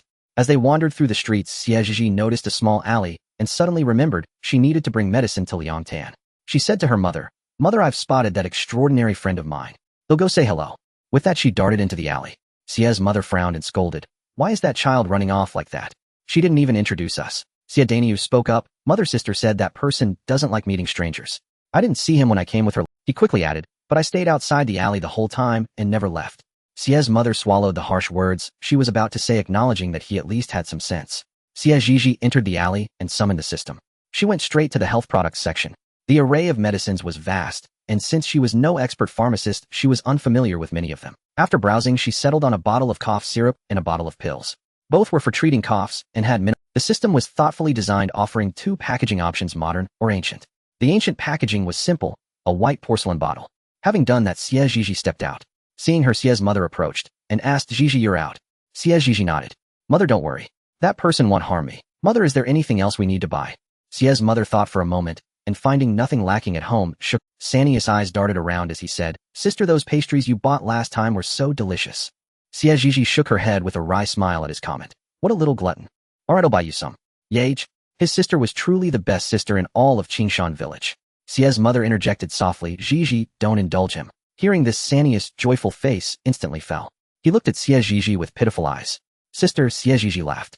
Mother is just teasing you. Sania brightened up again. A child's happiness was so simple. They arrived at a pastry shop and browsed around, but it only offered common snacks. Xie Zhizhi lowered her head and thought a money-making idea forming in her mind. She bought some mung bean cakes, osmanthus cakes, and peach blossom pastries. Sania's face lit up with joy. Li Huizhi, seeing her sister-in-law's generosity, widened her eyes in surprise. She had never tasted such treats in her life. After making her purchases, Xie Zhizhi said, let's head back. On the way home, she spotted a pork vendor and bought 2 caddies of pork belly before returning. Back in Qingshan village, Xie Zhizhi did not go straight home. Instead, she visited the Liang family. At their house, she saw Granny Liang sitting outside. She greeted her politely. Hello, Granny Liang. Is Liang Tan at home? Hearing that she was looking for Liang Tan, Granny Liang's eyes crinkled with a smile. This girl was both pretty and clever, truly endearing. He's inside reading. They'll call him out for you. No sooner had she spoken than a door nearby opened. Xie Zhizhi's eyes sparkled when she saw Liang Tan, and her tone was especially light. Liang Tan, come here, I have something good for you. Seeing her so cheerful, and recalling what he had mentioned yesterday, Liang Tan felt a surge of joy. He hurried over, but his haste triggered a bout of coughing. Granny Liang said with some concern, Area is right here, why rush? After coughing for a while, Liang Tan finally stopped, and said, Grandma, I'm fine. Then he turned to Xie Zhizhi. Miss Xie, what is this good thing? Though he had a suspicion, seeing the girl so delighted, he pretended not to know. Xie Zhizhi fished out 2 porcelain bottles from her small bag and handed them to him. Didn't I mention yesterday that I know an extraordinary person? Today I went to town and met him. I told him about your condition and he gave me these 2 bottles of medicine.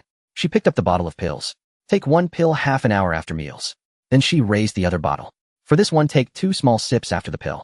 If it's too sweet, you can dilute it. Liang Tan took the bottles and thanked her earnestly. Thank you, Xie Zhizhi.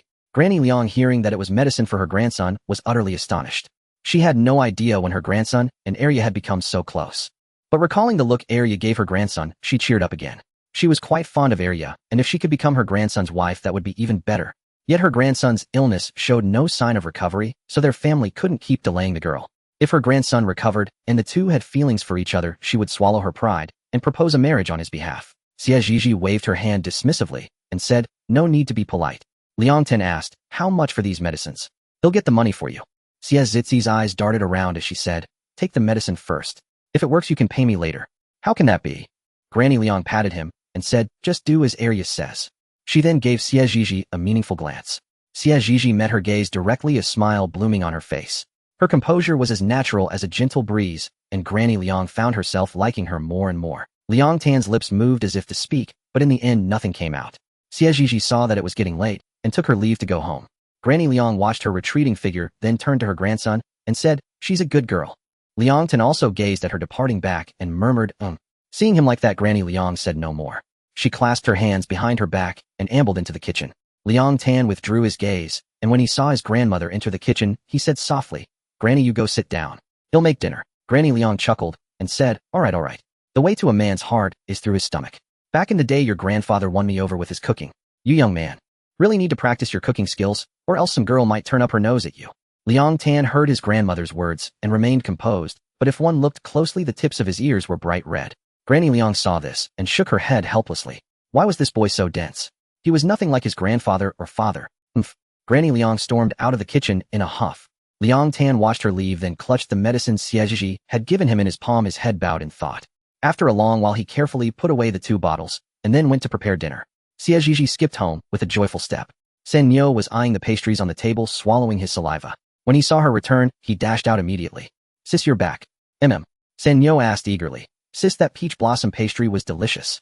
Hurry up and try some. Xie Zhizhi's craving was piqued by his words. She picked up a piece of peach blossom pastry and took a delicate bite. It was crispy and crumbly sweet, but not cloying, and truly delightful. It is quite tasty. After finishing the pastry, Xie Zhizhi returned to her room. She had important matters to attend to. It was time to launch her money-making plan. Flour sold outside usually cost 8 coppers per caddy, but due to the drought it had risen to 15 coppers per caddy, nearly doubling in price. In the marketplace, flour was sold at 2 coppers per caddy, much cheaper than outside. Tomorrow she would go to town again and buy some necessary supplies. She had noticed that the pastries sold in town were limited in variety and not cheap. If she started a small pastry business and sold them at a lower price than the shops, she might be able to carve out a niche for herself. But what kind of pastries should she make? She knew how to make many types, but most required eggs. They only had one hen laying eggs at home, so eggs were definitely in short supply. What pastries could be made without eggs? Xie Zhizhi pondered, and then a flash of inspiration struck: thousand-layer cake. It was easy to make and delicious. The ingredients were simple too, and all available in the marketplace. She thought for a long time in her room, until Sanyo knocked on the door calling her for dinner, pulling her out of her reverie. After a hearty meal, Xie Zhizhi returned to her room to continue pondering her earlier thoughts. Meanwhile, at the Liang household, Liang Tan had finished dinner and waited 2/4 of an hour before opening the medicine bottle and pouring out a pill. It was white tiny. He sniffed it. There was an indescribable strange odor, but he swallowed it anyway. It was a bit bitter. He gulped it down directly. Another half-quarter of an hour later, he opened the other bottle, which exuded a sweet, fragrant scent. He took 2 small sips. It was sweet and soothing to his throat, instantly suppressing the itchiness. Though he still coughed while sleeping, it was not as severe as before. His hope for a cure for his chronic cough grew a little stronger. The next day after breakfast, Xie Zhizhi prepared to go out. When her mother learned she was heading to town again, she couldn't help but mutter, "Didn't you just go yesterday? Why are you going again today?" Xie Zhizhi laughed and said, "I forgot to buy some things yesterday, so I'm going to get them today." Her mother, worried, said, "Let your big brother go with you."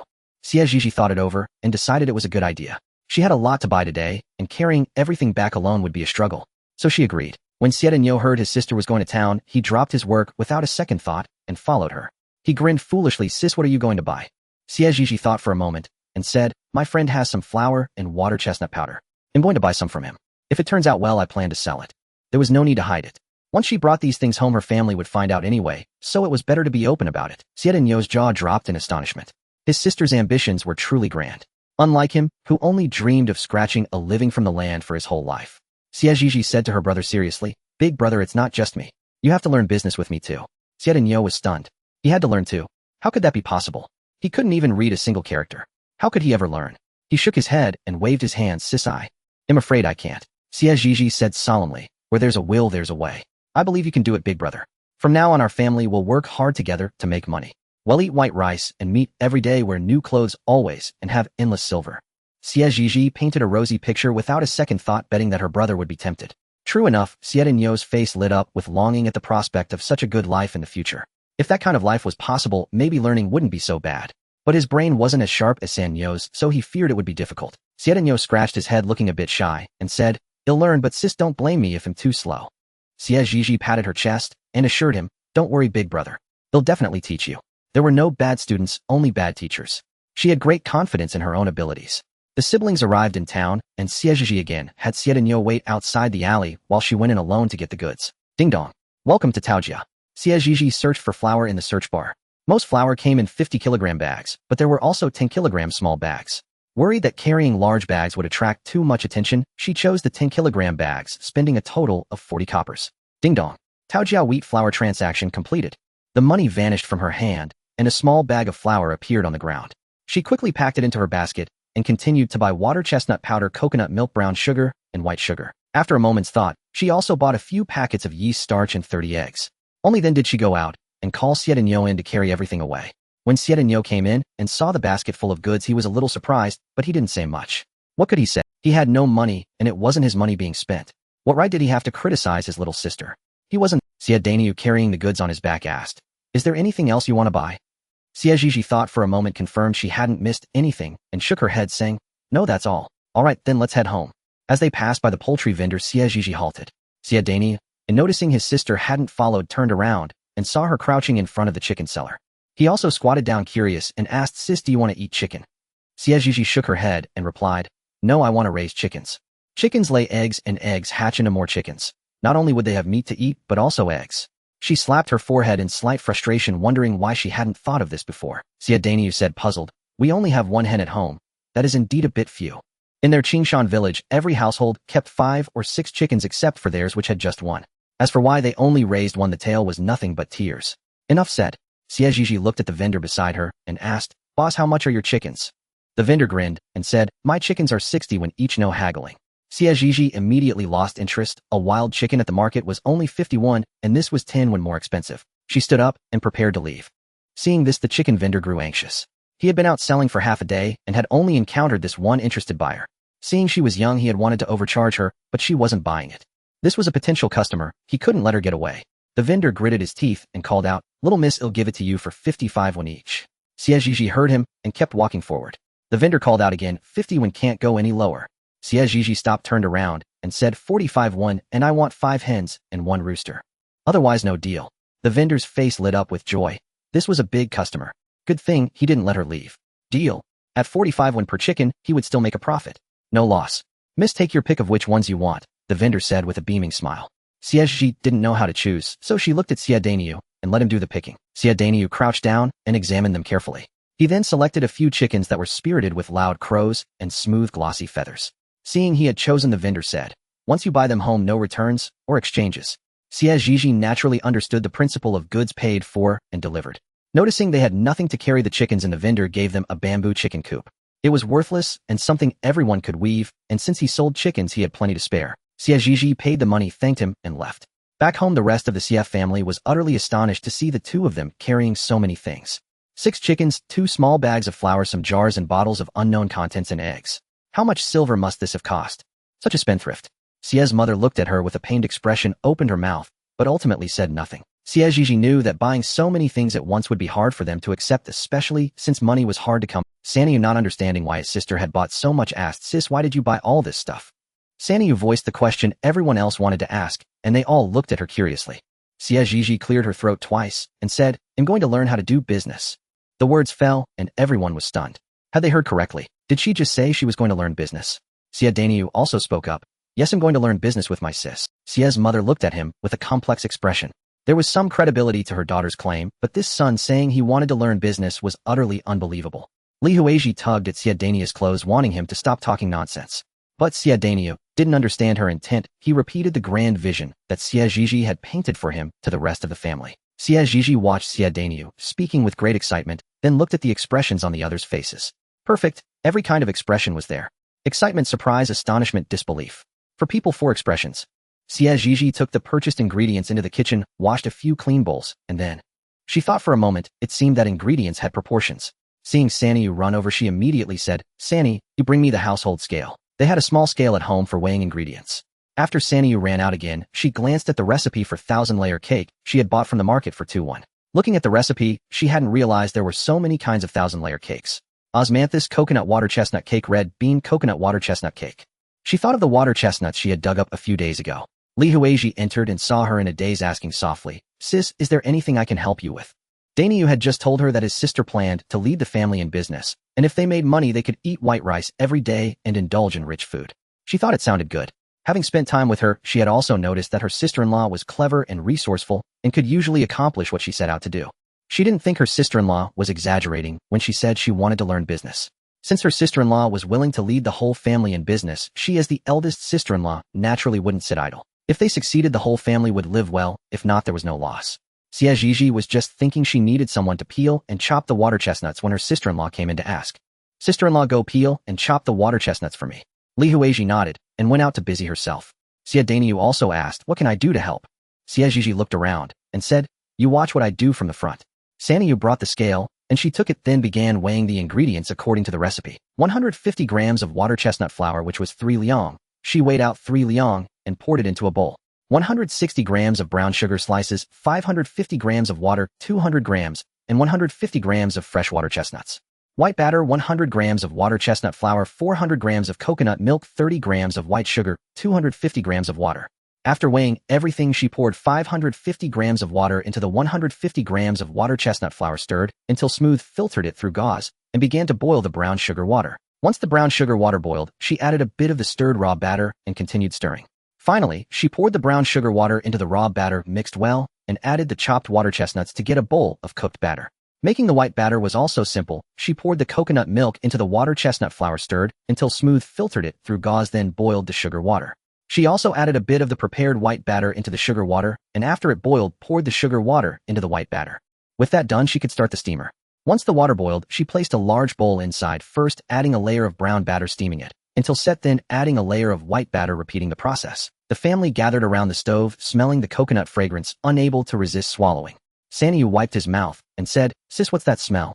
It's so good." Xie Zhizhi explained, that's the scent of coconut. Xie Daniu and Li Huizhi were also smelling it for the first time, and it was indeed very fragrant. Soon the layers of brown and white batter were finished. After waiting another half-quarter of an hour, they lifted the lid, and a burst of coconut fragrance hit their noses. Xie Zhizhi tapped it twice with a spoon, and the 1,000-layer cake bounced back and forth with a springy texture. Who knew it would be so successful on the first try? Xie Zhizhi took a kitchen knife to cut it, and Sanyu couldn't help but drool at the corner of his mouth. So fragrant. After Xie Zhizhi finished slicing, she had Xie Daniu set them aside to cool before eating. Sanyo stared intently, his eyes unblinking. Once cooled, the 1,000-layer water chestnut cake was springy and refreshing sweet, but not cloying. After a single bite, Sanyo's eyes widened. It was utterly delicious. Daniu and Li Huizhi were also thrilled, never expecting such a delightful taste from their creation, rivaling the pastries they had enjoyed the day before. Xie Zhizhi brought 2 pieces to her parents, saying, "Father, Mother, have a taste. Do you think we could sell these for a good price?" They took a bite, and their eyes widened in surprise. The flavor was fragrant and pleasant, likely to sell well. Xiemu savored it carefully and remarked, "The aroma is enticing and the texture is crisp and refreshing. The taste is indeed excellent. Are you certain this can sell?" Xie Zhizhi wasn't sure, but she knew they would only find out by trying. Since everyone agrees it tastes good, I'll make some tomorrow and test the market in town. Xiemu asked curiously, "How much do you plan to sell each piece for?" Xie Zhizhi calculated in her mind today. 3 liang of water chestnut flour yielded about 2 jin of cake, with each piece weighing 4 liang. At the market, water chestnut flour cost 3 won per jin, so 3 liang cost 1 won. Adding sugar, brown sugar, and coconut milk, each piece needed to sell for 2 won. 2 won. Xiemu was stunned. 2 won. She tried to calculate, but found herself utterly confused. That evening, Xie Zhizhi prepared the ingredients in advance and rose before dawn to start working. As she got up, the rest of the family also woke to help. She quickly made several dozen portions of 1,000-layer water chestnut cake. After a moment's thought, she cut dozens of small tasting samples. Xie Daniu asked in confusion, "What are these small pieces for?" Xie Zhizhi explained, "These are for customers to taste. Taste. They can eat without paying. Won't that?" "Exactly. People have varied tastes. If they like it, they buy it. If not, they don't. We won't force anyone to buy. That wouldn't be right." The family found this reasoning sound. If they bought something they didn't enjoy, they'd feel regret. Offering samples would attract customers and pinpoint genuine buyers, a clever strategy. Everyone looked at Xie Zhizhi with admiration, marveling at her intelligence. "Big brother, sister-in-law, you both come with me." "All right." Li Huizhi was thrilled at the chance to learn. Sanyo was displeased. He wanted to go and learn too. Seeing his pout, Xie Zhizhi chuckled. "Fine, Sanyo, you can come along as well." Sanyo's mood brightened instantly. He looked at Xie Zhizhi happily and said, "Sis, I promise it'll be helpful." She tapped his nose and replied, "Good. If you help, I'll pay you wages." "Really?" Sanyo asked in disbelief. "Have I ever lied to you?" "All right, you said it." Xie Fu said sternly to Daniu, "You must keep a close eye on them." Xie Daniu replied earnestly, "I understand." Xie Zhizhi and Li Huizhi packed the goods and set off for town under the cover of night. By the time they arrived, daylight had broken and the streets were bustling with activity. Steamed buns for sale. 3 won for a big meat bun. Eggs for sale. Don't miss out. Fresh pork, freshly slaughtered today. Street vendors hawked their wares on both sides while people thronged the middle of the road. Xie Zhizhi scanned her surroundings keenly and finally spotted a tiny stall in a corner. The location was somewhat remote. No wonder only this inconspicuous spot remained. She had Xie Daniu set down the small wooden table they had brought and arranged the 1,000-layer water chestnut cakes. Xie Zhizhi looked around and instructed, "Big brother, sister-in-law, Sanyo, stay here and guard the goods. I'm going to the general store to buy some oil paper." Xie Daniu, nervous from his first time vending, replied hoarsely, "Sis, rest assured, he'll keep a good eye on everything." Sanyo said, "Sis, I'll go with you." Xie Zhizhi initially wanted to refuse, but seeing his hopeful gaze, she relented and took him along to the general store. The general store indeed stocked a wide variety of goods. She picked up a pack of oil paper and asked, "Shopkeeper, how much is this?" The shopkeeper lifted his eyelids lazily and said, 1 won for 10 sheets. Xie Zhizhi thought the price was acceptable, but she had forgotten to buy oil paper at the market yesterday and only remembered when she needed it today. She wondered about the market price, but couldn't go there now with Sanyo beside her. Since this price was reasonable, she spent 5 won to buy 50 sheets. When she returned, Xie Daniu and Li Huizhi hadn't moved a muscle. They were exactly as she had left them. Xie Zhizhi put away the oil paper and used 1 sheet to wrap the small tasting samples of 1,000-layer cake. This remote spot wouldn't attract customers if they just sat idly. She handed the wrapped samples to Xie Sanyo and whispered a few words in his ear. His eyes lit up, and he immediately ran out to the main road with the oil paper. 1,000-layer water chestnut cake for sale. Crisp and refreshing, full of coconut fragrance. 2 and a piece free samples. Sanyo was clever and sweet-tongued, perfect for this kind of hawking. Xie Daniu blushed with embarrassment at his younger brother's enthusiastic shouting. Li Huizhi also felt Xie Zhizhi understood their discomfort. Both were reserved by nature, and shouting in public would mortify them. She began to hawk as well, her soft, sweet voice standing out among the coarse shouts around her. An elderly woman selling eggs nearby noticed the pretty young woman selling something unfamiliar, layered and oddly attractive. Curiosity piqued, she asked, "Little girl, is this really free to taste?" She had been catching whiffs of a fragrant aroma and fighting her cravings. Now hearing about free samples, she could no. Xie Zhizhi smiled and replied, "Yes, auntie. You can try it for free. If you like it, you can buy some. 2 a piece." The old woman's face lit up with joy. "Give me a piece to try. If it's good, I'll buy some." Xie Zhizhi used a bamboo skewer to hand her a piece, which the woman accepted with a grin. The aroma made her mouth water, and she eagerly took a bite. It was indeed crisp and refreshing, leaving a lingering fragrance and an endless aftertaste. But it was a bit pricey at 2 a piece. Noticing her hesitation, Xie Zhizhi said, "Auntie, since you're our first customer today, buy 1 piece, and I'll give you another for free." The flavor was truly to her liking. The old woman steeled herself and said, "All right, pack 1 for me, young lady. But you must give me that free piece." Xie Zhizhi beamed. "Don't worry, auntie. I'm still here. I wouldn't cheat you." The old woman chuckled and placed 2 on the table. Xie Zhizhi quickly wrapped 2 pieces of 1,000-layer cake. "Here you go, auntie." The woman took them, feeling their substantial weight. Xie Zhizhi laughed joyfully. This was a great start. Xie Danyu and Li Huizhi could hardly believe that 2 pieces of the 1,000-layer water chestnut cake had been sold, earning them 2-1. Yet this gave the pair confidence, and gradually they began to join in the hawking. Though the voices were not loud, Xie Zhizhi was quite satisfied. Having taken the first step, how could she fear not going? Sanyu hawked with vigor, telling everyone they could try a free sample. Some, hearing of the free taste, stopped and took a piece, finding it quite delicious, and asked, "How much is this?" "Pretty sister, this is 2 for a big piece." The young woman, thinking 2 too costly, turned and left. Sania's face fell with disappointment, having thought the sister would buy.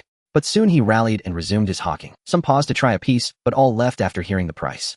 Sanyu was not disheartened. He remembered his sister's words, "Never give up, for perhaps the next miracle is yours to create." Indeed, persistence paid off. A matron tried a piece and asked, "How much is this?" Sanyu replied, "This is 2 a piece." The matron then asked, "Where can I buy it?" Sania's eyes sparkled with joy as he said, "I'll take you there." With that, he led the way. At the stall, Sanyu announced, "Sister, someone wants to buy 1,000-layer water chestnut cake." Xie Zhizhi looked at him with admiration and secretly gave him a thumbs up. She then promptly greeted, "Annie, would you like to buy 1,000-layer water chestnut cake?" The matron nodded and said, "Yes, wrap me 2 pieces." Xie Zhizhi was overjoyed. This was a big customer. She deftly wrapped the cakes and handed them over. The matron paid, took the goods, and left. After she was gone, Xie Zhizhi praised without reservation. Sanyu, a little embarrassed by the praise, took the items and ran out again to continue hawking. Xie Danyu and Li Huizhi, seeing 2 more pieces sold in such a short time, redoubled their efforts. Small groups of people gathered. Some found the price high while others deemed it acceptable. By the end of the morning market, over 10 pieces had been sold.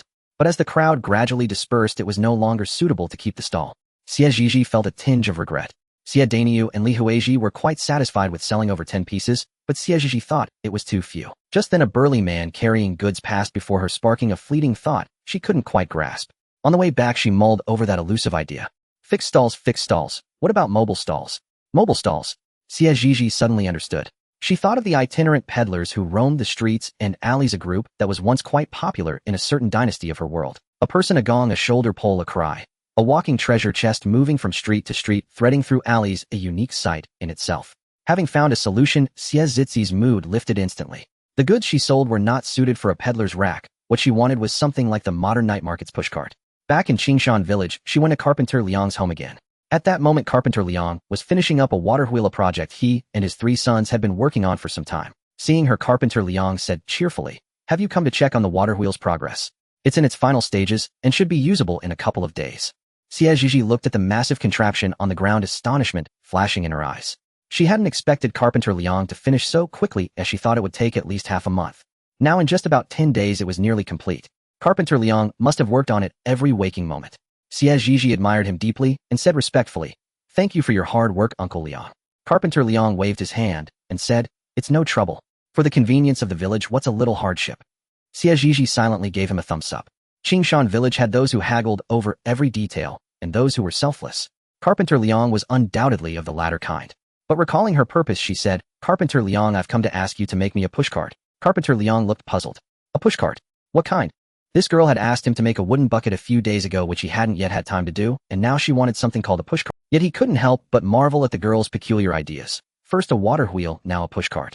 Xie Zhizhi then realized she hadn't prepared the blueprint, having rushed straight to Carpenter Liang's home. Embarrassed, she said, "I forgot to draw the design. They'll go back now and bring it to you." With that, she hurried back home. Carpenter Liang watched the whirlwind of a girl and shook his head helplessly.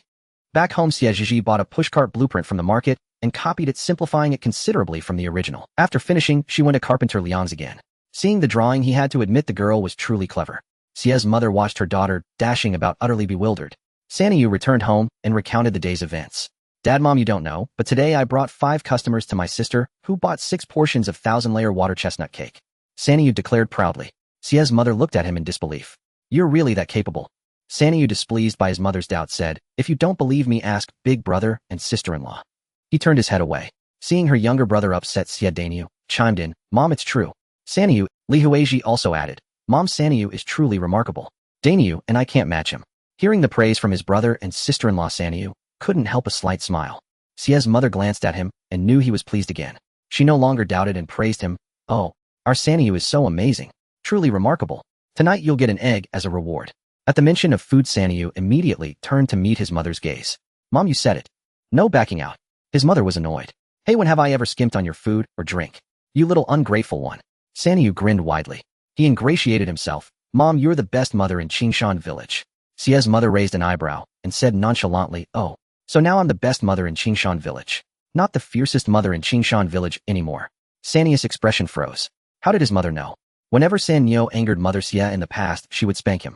Afterward, he would hide and mutter behind her back that she was the fiercest person in all of Qingshan village. A real tigress. Mother Xie overheard this by chance. She never imagined her son would think of her this way. In an instant, she was both angry and amused. She hadn't realized this was the image she held in her son's eyes. She didn't confront him about his grumbling right away, but returned home to reflect. During that period, Sanyo had indeed been quite mischievous, driving Mother Xie to her wits' end every day. Mother Xie had only resorted to spanking when she could no longer tolerate it. Later, she changed her strategy and had her husband discipline the boy. She never knew exactly how her husband taught him, but after that, Sanyo became remarkably obedient and sensible. Now, hearing Sanyo call her the best mother in Qingshan village, she couldn't help but bring up the past. Sanyo, quick-witted as ever, blinked his eyes and said, Mother, when I was young and ignorant, I said some foolish things. Now that I'm older and wiser, those words naturally don't count anymore. That evening, Mother Xie kept her promise and made Sanyo an egg. However, it wasn't just for him. Everyone got one. Sanyo. Today, she had prepared 50 pieces of water chestnut layer cake, but only sold about a dozen. With over 30 pieces left, Xie Zhizhi took 10 to share with the Liang and Wang families for a taste, planning to have the rest eaten at home so they wouldn't spoil by tomorrow.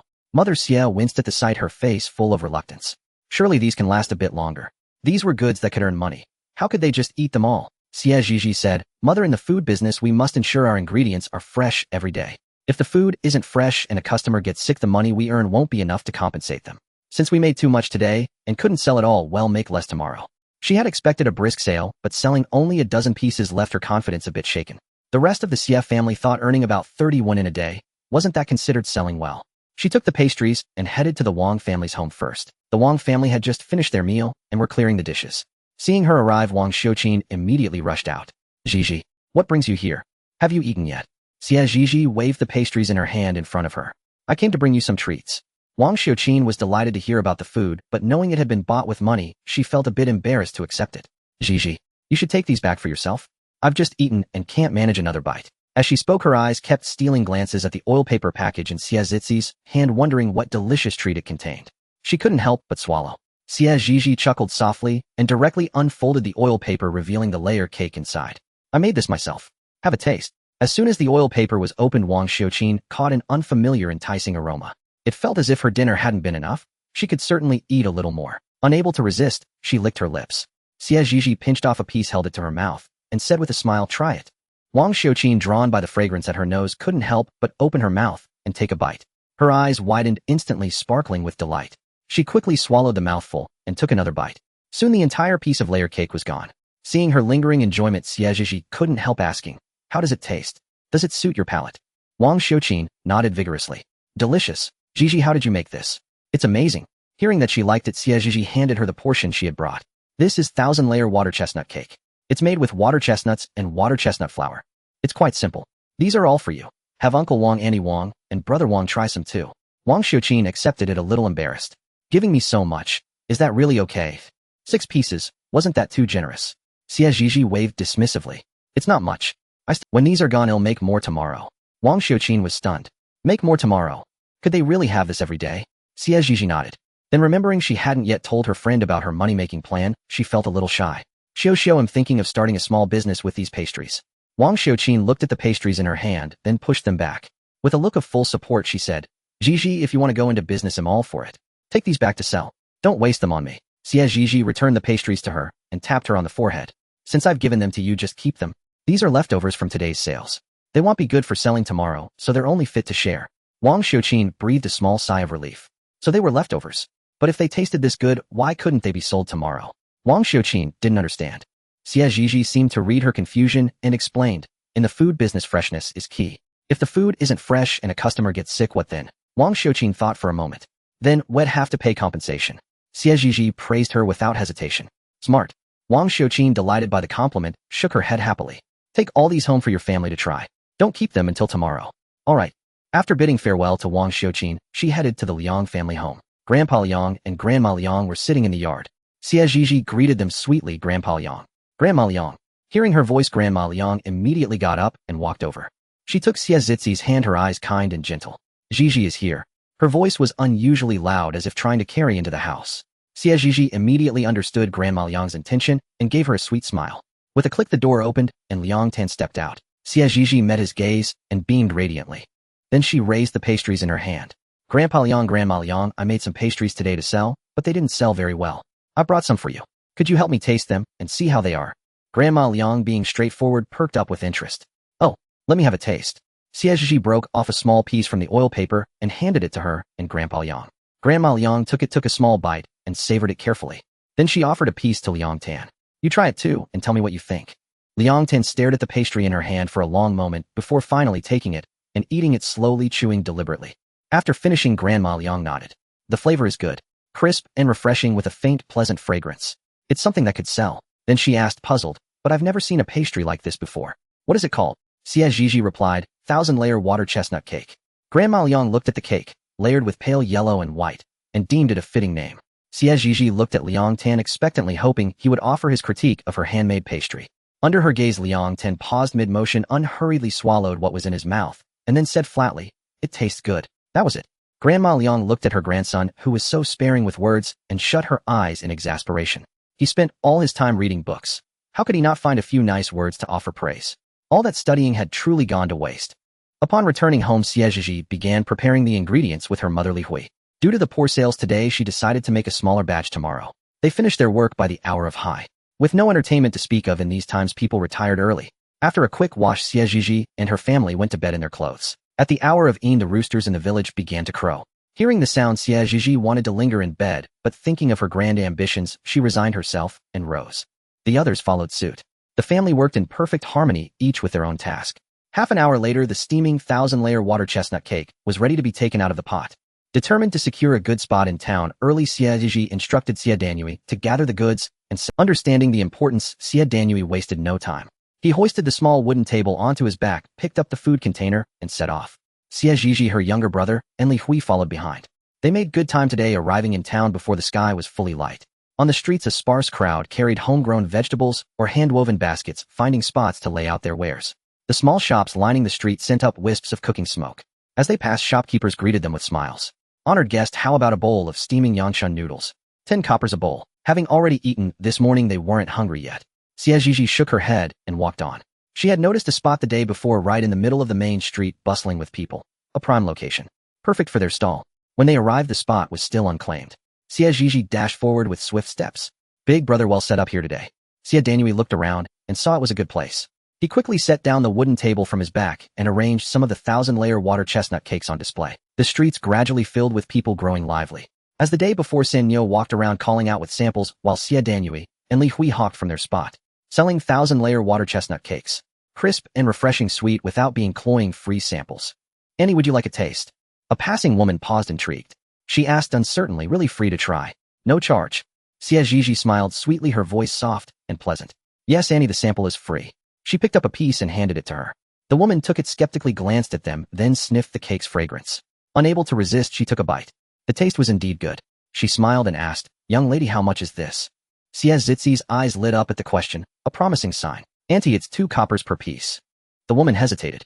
For 2 coppers, she could buy a big steamed bun, and with 1 more copper, a meat-filled one. Filling and delicious. This cake, tasty as it was, might not satisfy hunger. 2 coppers wasn't much, but it could buy a meal. Seeing the woman's hesitation, Xie Zhizhi understood. She probably found it too expensive again. Sigh. She couldn't give up just because people thought it was costly. She needed a solution. Ding. Got it.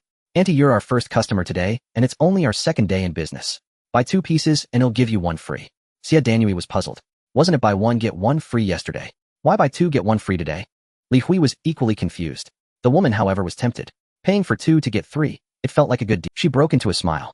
All right, I'll take 2 portions. Coming right up. Xie Zhizhi quickly nudged Li Hui to help pack them. Li Hui snapped to attention and wrapped the cakes in oil paper. The woman pulled out coins from her belt and placed them on. Xie Zhizhi promptly collected the copper coins. Li Hui handed the package to the woman with both hands. Xie Zhizhi beamed. Auntie, please help spread the word for us when you get home. The woman was straightforward. Sure, I'll tell everyone about it. Thank you, Auntie. Take care. The woman felt a fondness for this generous and pretty young girl. So young yet already out earning a living. Truly remarkable. She resolved to help promote the stall. As she walked away, Xie Danui immediately asked Sis. Wasn't it buy 1 get 1 free yesterday? Why buy 2 get 1 free today? Seeing the eager, puzzled expressions on her brother and sister-in-law's faces, Xie Zhizhi felt a sense of satisfaction. She explained patiently, brother, sister-in-law, think about it. With buy 1 get 1 free, I only earn 2 coppers. With buy 2 get 1 free, I earn 4 coppers. Which is more profitable? Xie Danui thought for a moment. Today's, of course. Xie Zhizhi said, exactly. With any buy 1 get 1 free deal, I lose half my profit. With buy 1 get free, I only lose a third. Xie Danui and Li Hui listened utterly bewildered. They had never been to school, could barely read in arithmetic. Counting on their fingers and toes was already a challenge. Talking about thirds was like listening to a foreign language. Seeing their blank expressions of vein pulsed faintly on Xie Zhizhi's forehead. She had forgotten that no one in their family had ever been educated. Even the simplest arithmetic sounded like gibberish. A shopkeeper who couldn't even do basic math would be a laughingstock. But she too was a Xie family member who had never studied as a child. She couldn't suddenly teach them to read and do sums without raising suspicion. What excuse could she use to convince them? Xie Zhizhi's mind went blank, her expression turning hopeless. Xie Danui felt a pang of anxiety. Was his sister disappointed in his stupidity? The thought made him want to cry. He couldn't help it. Of the 3 children, his sister and brother were sharp and clever, while he was simple and dull. The only thing he had going for him was his brute strength. That strength was useful in the village, but in business, it was worthless. Xie Danui slumped his shoulders. Dark clouds seemed to gather over his head, his spirits sinking low. Li Hui saw her husband's distress and whispered, Danui. Xie Zhizhi snapped out of her thoughts and noticed her brother's dejected look. She realized her earlier actions had caused a misunderstanding. She quickly explained, brother, don't misunderstand. I was just thinking about something. Since we want to do business, we naturally need to learn to read and do arithmetic. We can't just fumble in the dark. Xie Danui felt a bit better at her explanation. He looked up, the lingering gloom still faintly visible in his eyes. Sis, I don't misunderstand you. I just feel so useless. San Nyo had just returned and heard his brother's words. He immediately said, brother, who said you're useless? He'll go hit them. He raised his tiny fist. Xie Danui chuckled at his brother's defense. No one said that. I was just... Li Hui took Xie Danui's hands in hers and said softly, Danui, in my eyes, you're the most useful person. Xie Danui held her hands back, gazing at her with deep emotion. Xie Zhizhi had long grown accustomed to their behavior. She turned her head to look at Sanyu and asked, Sanyu, do you want to learn to read and write? Sanyu pondered for a moment before replying no. He was used to roaming freely through the village. The thought of sitting in a classroom felt as unbearable as having a blade pressed against his throat. Xie Zhizhi could understand his sentiment. For a child who had grown wild in the countryside, forcing him to sit in a schoolhouse and study was truly more agonizing than death itself. Sanyu, within books, there are houses of gold and beauties like jade. Reading is truly wonderful. It cultivates one's character and bestows knowledge and wisdom. Moreover, through reading you can broaden your horizons, expand your thinking, and enhance your insight and abilities. Now that we're in business, you need not only to learn to read, but also arithmetic. As our venture grows, and we have more people, you'll need to manage them. Sanyu, do you know how to do all that? Xie Zhizhi asked him earnestly. Sanyu was sharp and clever, but without formal education, no matter how intelligent, he still fell short compared to those who had studied. Sanyu shook his head. He couldn't do any of the things his sister mentioned. He could only write his own name, count on his fingers, and anything beyond that was beyond him. Managing people, that was completely out of his league. He had initially thought doing business was just about swallowing his pride and hawking goods, but he now realized it was a discipline in itself. Seeing him shake his head, Xie Zhizhi asked again seriously, then Sanyu, do you still want to study? A flicker of struggle passed through Sanyu's eyes, but then he said firmly, sister, I want to study. I want to make a fortune. Xie Zhizhi patted his head with a gratified look and said, good, I'll find you a school. From what Xie Zhizhi knew, school terms in this era were arranged to avoid the busy farming seasons. It was now nearly November, so the new term should be starting soon. She would need to find out more about it later. Turning to the newlyweds who were engrossed in each other, she asked, "Big brother, sister-in-law, you don't mind learning along with me, do you?" Teaching her elder brother and sister-in-law herself shouldn't be a problem. She had already thought that if they asked, she would say she learned from the old village scholar when she was a child. After all, that old scholar had long since passed away. It would be his word against no one's. Xie Zhizhi and Li Huizi said, no objections. Being able to learn to read and do arithmetic was already a great boon for them who had never attended school a single day in their lives. How could they possibly object? Before long, 2 more elderly women arrived. One of them looked at them and asked, "Are you the ones selling that 1,000-layer cake? And you offer free samples?" Xie Zhizhi's eyes lit up with delight.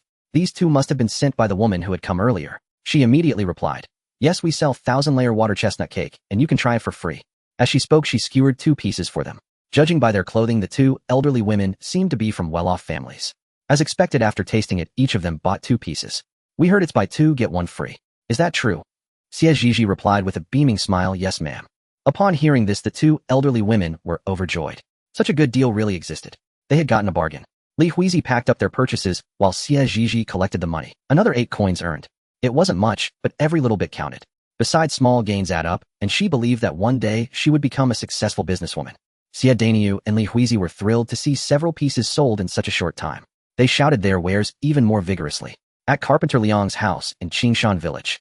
"Father, the water wheel is finally finished," exclaimed Liang the elder with emotion. They had worked day and night on this water wheel for nearly half a month, and now it was finally complete. Carpenter Liang was also dazed. Yes, it was finally done. He said to his eldest son, "Go and fetch the village head and area." Now that it was finished, naturally, they needed the 2 of them to come and take a look to see if any adjustments were needed. "Right away, father." With that, Liang the elder dashed out. Upon hearing that the water wheel was ready, the village head stopped smoking in his tracks, and in his excitement abandoned his pipe to rush over to Carpenter Liang's house. The moment he entered, he saw the massive object on the ground. His face was instantly filled with excitement. He circled the water wheel, examining it with immense satisfaction. Carpenter Liang smiled and asked, "Village head, are you satisfied?" The village head replied with a beaming smile, "Satisfied, extremely satisfied. No wonder they say Carpenter Liang is the finest woodworker in the surrounding villages. The wood is so smooth and polished." Carpenter Liang humbly responded, "Not at all.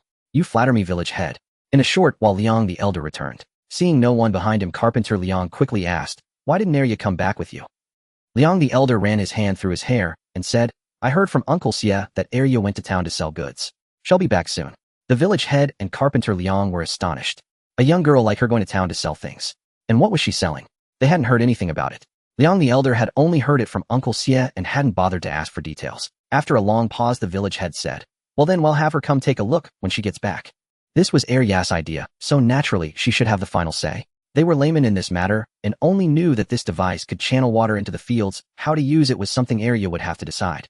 Today, Xie Zhizhi had prepared a small quantity of 1,000-layer water chestnut cake, and with the Baitwojetna free promotion, it was all sold out before the morning market ended. Seeing such good business, Xie Zhizhi regretted not making more as they could have earned extra. Xie Zhizhi comforted him, "Not every day will be this good. Look at yesterday. We made more, but only sold about a dozen pieces. So keep a level head. In business, there are gains and losses. When you profit, you can make a fortune, but when you lose, you might end up with nothing." She had seen it all and was long accustomed to it. Seeing that it was still early, she remembered her promise to Sanyu this morning and decided to inquire at the town's own. "Big brother, let's not rush back. Let's go to the academy first to find out the situation." Xie Zhizhi immediately thought of Sanyu's desire to study and not daring to delay readily agreed. All right. However, having never been to town before, they naturally didn't know where the academy was located. After asking around, it took them a while to reach the place. The North Ink Academy. A nice name, Xie Zhizhi thought as she looked at the plaque hanging by the entrance. But the academy was closed now, so there was no way to inquire. However, there were many stalls outside selling brushes, ink, paper, and inkstones. After a moment's thought, she stopped at a random stall. The vendor, thinking she was a customer, greeted her warmly. "Miss, are you looking to buy a brush? Let me tell you, these brushes are made of wolf hair. The students from the academy love my..." Xie Zhizhi had no knowledge in this area, so she couldn't tell if they were good or not. But she wasn't here to buy brushes today. She put on a smile and said to the vendor, "Young man, I'm not here to buy a brush. I came to ask for some information." Upon hearing she wasn't a buyer, the young vendor's enthusiasm waned. But seeing such a pretty girl, he didn't want to be rude, so he asked, "What information do you need? When does the North Ink Academy start? What are the requirements for students?" The vendor looked at her with suspicion and said, "The North Ink Academy does not accept female students." Xie Zhizhi was stunned. Then she explained, "Brother, it's not for me, it's for my younger brother." With that, she glanced at Sam. Hearing that she wasn't the one going, the vendor continued, "The North Ink Academy starts in November. The minimum requirement for students is at least the level of a Tongshan." He then looked at Sanyu and said, Your brother hasn't even started his basic education, has he? If not, he can only go to a Ming school. Judging by their attire, they were likely from a nearby farming household. Xie Zhizhi was speechless, covering her face in embarrassment, thinking the academy would teach from the very basics. For basic education, one had to go to a private school. Their village once had one, but after the old scholar passed away, it closed. The nearest private school to Qingshan village was likely the one run by the Sun family. But how could she let Sanyu study at the Sun family's private school? Her head throbbed. Brother, where's there a private school in this town? She looked at the vendor with longing, hoping to hear the answer she desired. The vendor waved his hand and said, the private schools in town are full. There are some family schools that still take students, but they have conditions. Before enrollment, one must be familiar with the 1,000-character classic and 3-character classic. Besides reading and writing, you'd also have to attend to the master's daily needs. Family schools were established by wealthy clans for their own members, but for others they would do anything just to study. But for Xie Zhizhi, this option was out of the question. From what the vendor said, it sounded like being a servant boy. Xie Zhizhi cut him off directly. Thank you, brother. The vendor looked puzzled. Wasn't she the one asking? Why wouldn't she let him finish? Xie Zhizhi smiled at him, then took Li Huizi and the others and left. It seemed Sania's education would need further deliberation. Returning home, she heard Father Xie say that Carpenter Liang's son had come looking for her earlier, though he didn't know why. Xie Zhizhi immediately put down her things and rushed to Carpenter Liang's house. She ran to his place and saw Liang, the elder brother, working on a piece of wood. She approached and asked, Brother Liang, I heard you came to my house this morning looking for me. Her eyes glanced at the water wheel nearby. Oh, it seemed already finished. A glimmer of delight flashed in her eyes. Seeing her arrive, Liang, the elder brother, immediately said, My father wants you. He said the water wheel is done and asked you to come check it. By the way, I'll go call him out. After working day and night for over half a month, Carpenter Liang was exhausted and was taking an afternoon nap. Hearing his son say that Arya had arrived, he quickly got up, dressed, and went out. Arya, you're here. Come take a look at this water wheel. How is it? Xie Zhizhi carefully examined the water wheel. The craftsmanship was exquisite, the lines smooth. Truly masterful work. Uncle Liang, it's well made. It's ready to use. Carpenter Liang burst into laughter upon hearing it was usable. All right. He then turned to Liang, the elder brother, and said, Go fetch the village head. Soon the village head arrived. Before Xie Zhizhi could speak, Carpenter Liang immediately said, Village head, Arya says this thing is ready to use. Hearing this, the village head's face crinkled into a smile. Good. He'll get people to help. With that, he ran out to call for assistance. Carpenter Liang had placed a wooden board under the water wheel. The village head summoned about 20 strong men to haul. Everyone worked together to lower the water wheel into the river, then gave it a forceful turn. It slowly began to rotate with the current. Seeing the water wheel lift water as it turned, the crowd cheered. From now on, things would be easier.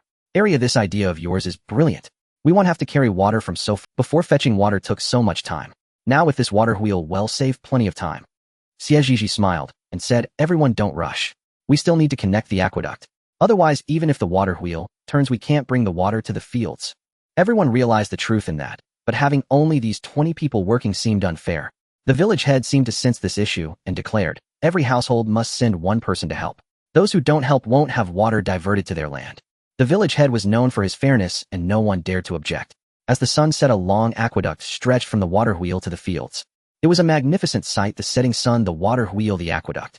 Perhaps due to the drought, even as November approached, the days were still sultry and the nights only slightly cool. On the way home, the village head asked curiously, Your father says you've started a small business in town. Is that true? Xie Zhizhi nodded. Yes. I make some pastries and sell them. She didn't plan to hide her business. Since everyone was from the same village, they would find out sooner or later. She wanted to earn money openly and improve her family's living conditions openly. She no longer wanted to eat wild vegetable porridge or buckwheat corn cakes. She craved white flour and rice, and she wanted to eat meat in abundance. All of that required money, and the way to get it was through business. Those following behind heard her admission and stared at her, so young and already thinking about doing business. But soon they understood. Arya was the brightest girl they had ever, unlike them, who would spend their lives toiling in the fields. The village head wasn't one to pry, and since this was a money-making venture, there was no need to ask too many questions. He nodded at her with admiration. This area was likely destined for great things. It was just that old Xie's family was blinded by greed, mistaking a fish's eye for a pearl. But as an outsider, he couldn't say much. Still, as an elder, he advised, since you're doing business, do it well. If you encounter trouble outside, don't be reckless. Your safety is most important. Xie Zhizhi nodded solemnly. I understand, village head. Satisfied, he nodded. When she returned home, Li Huizi had already prepared dinner. On the table were millet porridge, a bowl of dried wild vegetables, and a plate of braised rabbit with mushrooms. Seeing her, Sanyu exclaimed happily, Cisco, wash your hands and eat. We're waiting for you. He had been craving the meat on the table for so long. Thinking about it, he couldn't help but drool. Xie Zhizhi washed her hands and sat down to eat. The family enjoyed a warm dinner together, chatting idly as they ate. Father, Mother, I plan to find a teacher for Sanyu to teach him to read and write. Father Xie and Mother Xie paused mid-reach for food, then resumed, asking why do you want to find a teacher for Sanyu? Xie Zhizhi replied casually, we can't have everyone in the family be illiterate, can we? Besides, Sanyu is clever and has great potential for study. It would be a shame to waste his talent. Elder brother and sister-in-law should also learn when they have time. Mother Xie fell silent upon hearing that others would also need to learn. Father Xie asked, who do you have in mind? Xie Zhizhi said, Liang Tan. I heard he studied at an academy before, so he must be quite intelligent. Father Xie thought for a moment before recalling who Liang Tan was. That Liang family boy. At 3 he could recite the 3-character classic and the 100 family surnames fluently. By 5 he could debate knowledge with the village scholars, a truly bright lad. However, Father Xie hesitated, troubled by Liang Tan's chronic cough. He wasn't comfortable entrusting Sanyu to him. Besides, the man might not even agree to teach Sanyu. Xie Zhizhi noticed her father's hesitation and asked, Father, is something bothering you? Please speak your mind. Father Xie thought for a moment and said that Liang lad is indeed clever, but I worry about his cough, whether it might be contagious since it hasn't healed after all this time. Besides, he might not be willing to teach Sanyu. Xie Zhizhi realized this was all her father was concerned about. Father Grandma Liang and Grandpa Liang have lived with him for so long. Have you seen them catch anything? And since he lives in our village, has anyone else reported being infected? Father Xie pondered this and found his daughter's reasoning sound. Also, we haven't even asked for his opinion on teaching Sanyu yet. Father Xie said, you make a good point. He then turned to Sanyu and asked Sanyu, do you truly want to study? Sanyu, who was gnawing on rabbit meat, instinctively shook his head at the sudden question. But then recalling his father's query, he immediately nodded. Mother Xie couldn't stand it and lightly tapped his arm, saying, shaking and nodding, do you want or not? Sanyu spat out the bone from his mouth, wiped his lips, and said, Father, Mother, I want to study. Elder sister said that in business one must learn to read and do arithmetic or else suffer losses later. Mother Xie said, all right, since Sanyu has the will, let's hire him. She then spoke seriously to Sanyu. Sanyu, since you've decided to study, you must work hard and not waste the money. Your father and I will cover the cost of your education. Sanyu was their son after all. It was only right for them as parents to pay for his schooling. Sanyu was indeed clever. With proper nurturing, he might become as bright as their daughter. At this thought, Mother Xie felt a swell of pride. Xie Zhizhi had initially wanted to pay for Sanyu's education herself, but since her parents insisted on covering it, she didn't press further. The next day, the siblings headed to town early to secure their spot. Today, they had prepared more 1,000-layer water chestnut cake than the day before. Xie Zhizhi decided to let Xie Danyu and Li Huijie take the lead as they had practiced for 2 days. It was time to test their skills. Xie Danyu looked at Xie Zhizhi nervously and said, little sister, maybe you should do it. I can't. Li Huijie appeared calmer, though a hint of tension was still visible. Xie Zhizhi said, elder brother, I believe in you. You can do it. She even made an encouraging gesture. In a few days, once Uncle Liang finished making the pushcart, they would split into 2 groups to sell. Later, she might add other pastries to sell. She would have to think about that tonight. Xie Zhizhi watched from the sidelines, neither helping nor hawking, leaving Xie Danyu and the other 2 to handle everything. Perhaps due to nerves, Xie Danyu and Li Huijie performed worse than the previous 2 days. Back then, they hawked energetically, but today they were hesitant and awkward. Xie Zhizhi couldn't bear it any longer. She walked over and said, elder brother, sister-in-law, muster the spirit you had 2 days ago. Believe in yourselves. Xie Danyu and Li Huijie blushed with embarrassment. They didn't know why, but their hearts were racing with fear that they might fail to sell the goods and waste everything. They had once been simple farmers who never imagined they could earn money through business. Learning to hawk on the streets alongside their sister over the past 2 days was already the boldest thing they had ever done. Now entrusted with the business, they felt utterly uncertain, terrified of dropping the ball. Their sister trusted them so much. How could they let her down? Li Huijie took a deep breath, then strained her neck and shouted loudly, 1,000-layer water chestnut cake for sale. Crisp and refreshing, sweet without being cloying. Free samples available. Seeing his wife put in such effort, Xie Danyu refused to be outdone. He also shouted at the top of his lungs. Xie Zhizhi watched them with a satisfied smile. That was more like it. Hesitation and shyness wouldn't make for good business. Seeing them hawking earnestly, Xie Zhizhi stepped back to observe.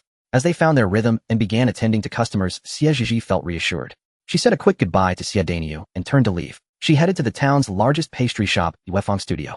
Despite being the biggest, the shop was nearly empty with only a few sparse customers. Xie Zhizhi walked in, greeted by a fragrant aroma. The shop assistant first glanced at her clothing with disdain, then his gaze fell on her face, turning lecherous. He stroked his chin, flashing what he thought was a charming smile, and said, Miss, do you know what kind of place this is? The cheapest pastry here costs 6 coins apiece. Can you even afford it? Xie Zhizhi's eyes darkened. What a despicable creature.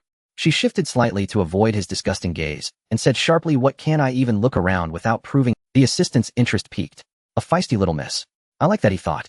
If you tell me your name, not only can you come in, but I'll also give you 2 pastries for free. He added with a suggestive look, if you don't. Then he eyed her clothes up and down, saying, I'm afraid you'll dirty our shop floor. Xie Zhizhi was amused by his absurdity. So many people walk in here without you accusing them of dirtying the floor. Why is it that when I enter, I suddenly sully it? The commotion drew the attention of other customers who whispered among themselves. Just then the shopkeeper appeared and asked the assistant in a low voice what's going on. The assistant shrank back at the sight of him clamping his mouth shut. The shopkeeper then turned to Xie Zhizhi, noting her striking appearance, and understood the situation. He glared at the assistant, struggling to contain his fury. Get out of my sight. Aunt's husband.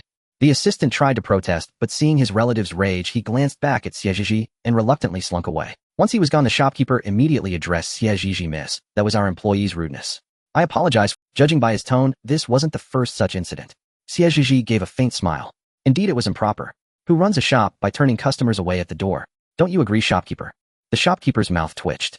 He had only been polite, and now she was lecturing him. But business had been declining over the past few months. He had to do everything to keep any customer who walked in, or else— You're right, he conceded. Xie Zhizhi walked past him, took a turn around the shop, and formed a general impression. The pastries here were exquisitely made, yet their prices were exorbitant. The cheapest piece cost 6, while the most expensive demanded 10 won. The price of a single pastry could buy 2 to 3 steamed buns, so it was no wonder business was so sluggish. Ordinary families simply could not bear to spend such money on pastries. They would rather purchase 2 meat buns to fill their stomachs and enjoy some meat. Xie Zhizhi selected 4 pieces of the most delicately crafted pastries, spending 32 won. She then turned to 2 other small pastry shops. Compared to Yuefangzhai, their offerings were inferior in both appearance and price. She casually bought 2 pieces and left. After her rounds, she returned to her small stall. A few customers were gathered around sampling the goods. Xie Zhizhi set down the pastries and observed from the side. Young lady, these pastries taste quite good. Can you make them cheaper?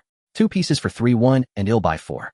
Spending the money for 4 pieces to get 6. How could she not see it as a gain? The elderly woman mused gleefully. Li Huizi was baffled by her question and looked helplessly at Xie Danu. Xie Danu was equally clueless. Li Huizi stammered, This elder 1 piece costs 2 won. The elderly woman persisted, I know it's 2 won a piece. I'm just asking you to lower the price a bit. Li Huizi said, Elder, it's not possible. Why not? Prices are set by people so they can be changed. Just say whether you can sell it or not. If you can't, I'll leave. Li Huizi tugged at Xie Danu's sleeve, her face tense. Xie Zhizhi stepped in at the right moment and said, Elder, our pastries are priced at 2 won each, and we do not haggle. The elderly woman, dissatisfied, said, I'm buying so many and you still can't give a discount. Xie Zhizhi shook her head and replied, Elder, our pastry prices are the lowest in Pinggan town. Look at Yuefangzhai. Their cheapest piece is 6 won, and other shops sell for at least 4 won. Selling to you at 2 when we're barely making a profit. The elderly woman knew that her pastries were indeed the cheapest in town, yet she couldn't resist bargaining to gain a— If not for her precious grandson clamoring for pastries, she would never have come. But returning empty-handed would surely stir up trouble among the grandchildren at home. With a resolute stamp of her foot, the elderly woman said, Give me 4 pieces, and remember to throw in 2 extra. After speaking, she reluctantly pulled out her money. Xie Zhizhi smiled warmly and said, Certainly, Elder. Please wait a moment. Then addressing the dazed Li Huizi, she said, Big brother, sister-in-law, wrap up 6 pieces for this elder. Xie Danu and Li Huizi snapped back to reality and hurriedly wrapped the pastries. Once packed, the elder took them, and Xie Zhizhi said with a smile, Elder, here you go. Please take care. The elder took the package, weighed it in her hand, and was surprised by its heft. She left cheerfully, clutching the pastries. Another elder, seeing this, also bought 2 pieces. With 9 pieces sold in one go, Li Huizi and Xie Danu were brimming with excitement. They had made sales. Wasn't this proof that they were capable? With this thought, their confidence swelled, and they became full of vigor. When the morning market ended, a few pastries remained. Nevertheless, this achievement brought great joy to Xie Danu and Li Huizi. Upon returning to Qingshan village, they saw several elderly women chatting at the village entrance. Seeing them carrying things back, one asked, Second brother Xie's wife, I heard you've started a business in town. Xie Zhizhi glanced over and recognized Aunt Xianghua, the village gossip. She smiled gently and said, I made some pastries to sell. Upon hearing this, the women exclaimed in surprise. Fugua's mother inquired nosily, Can you actually sell those fancy things? Did you make any money? Xie Zhizhi replied, Occasionally we sell 1 or 2 pieces. We don't make much. Xie Yada's mother said, Since you can sell them, you must have earned something. Tell us how much you've made in these 2 days. Annie promises not to tell anyone. I don't believe you, you old gossip. All the women present were notorious gossips in the village. She knew that if she told them how much she had earned, the whole village would know within a quarter of an hour. Besides, she wasn't foolish. Only her family needed to know the earnings, as she had no intention of sharing with others. She understood the principle of not flaunting one's wealth. Xie Zhizhi smiled and said, It's a small business, we don't make much. Then she left, ignoring the women behind her. Once she was gone, Aunt Xianghua muttered to her back, If you don't make money, why bother? She definitely earned something, if she just won't tell us. Maybe we should try making and selling them too. Another woman immediately retorted, Do you have the money? Can you even make them? Don't poison people. One woman protested, "Why can't I? Let me tell you my skills are the best in Qingshan village." "Oh, give it a rest."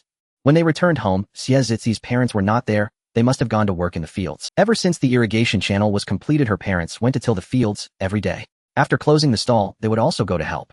Today, Xie Zhizhi planned to visit the Liang family. Her proposal yesterday to invite Liang Tan as Sanyo's teacher was not just idle talk.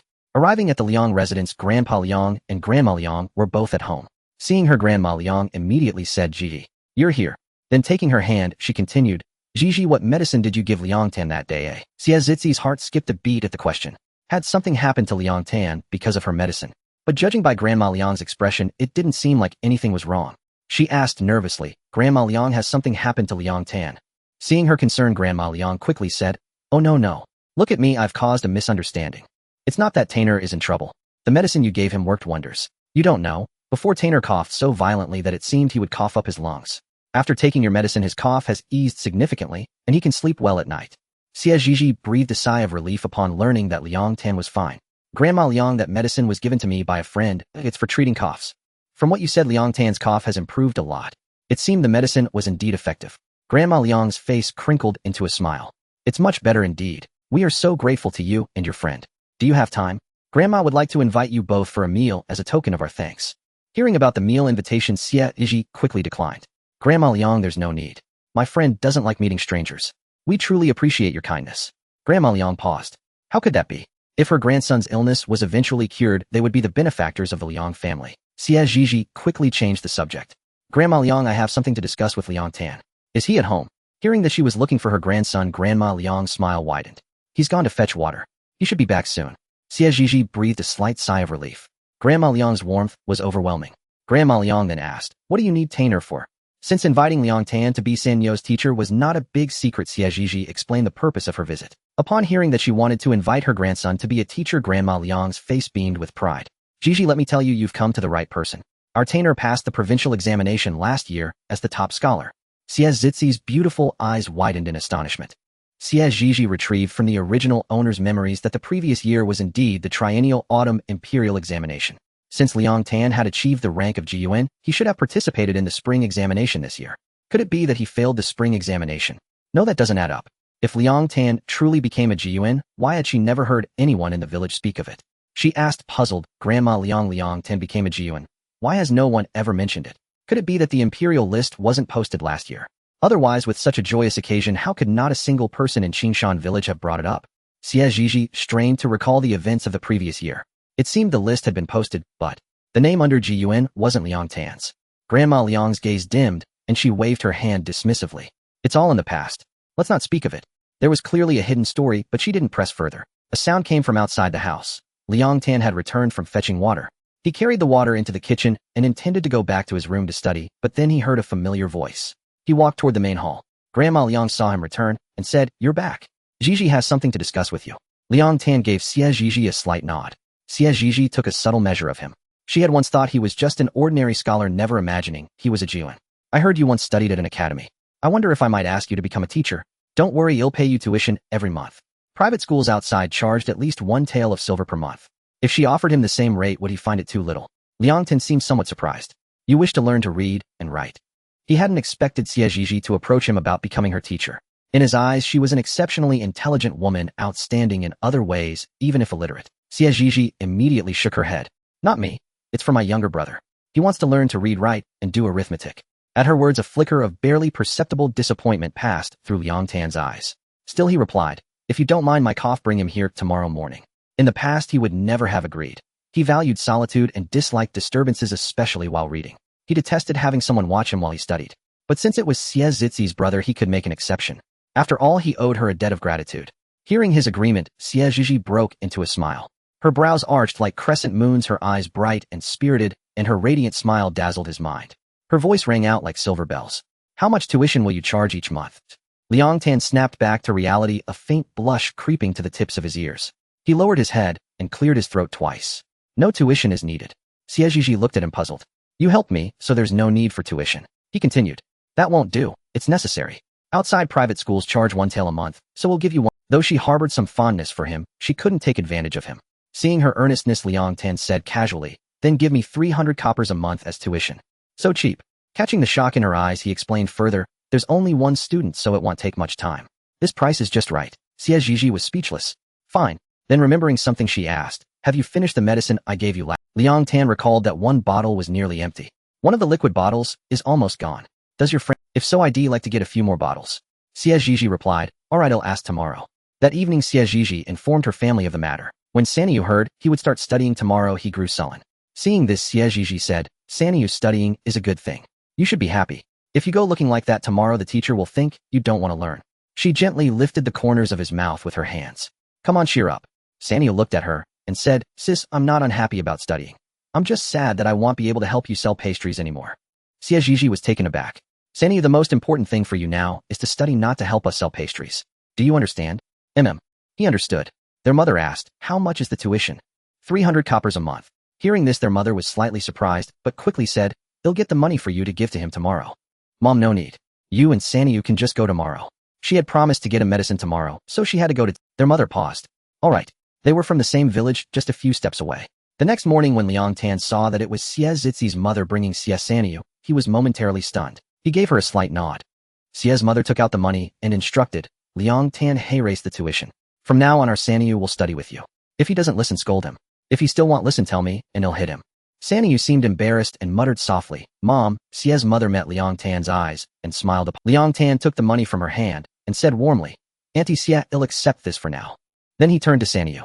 Since the money's been spent, study well. If there's anything you don't understand, ask promptly. Sanyu nodded emphatically. I understand, Brother Tan. Hearing his address, Xie's mother smacked his head sharply. What, Brother Tan? From now on, call him teacher.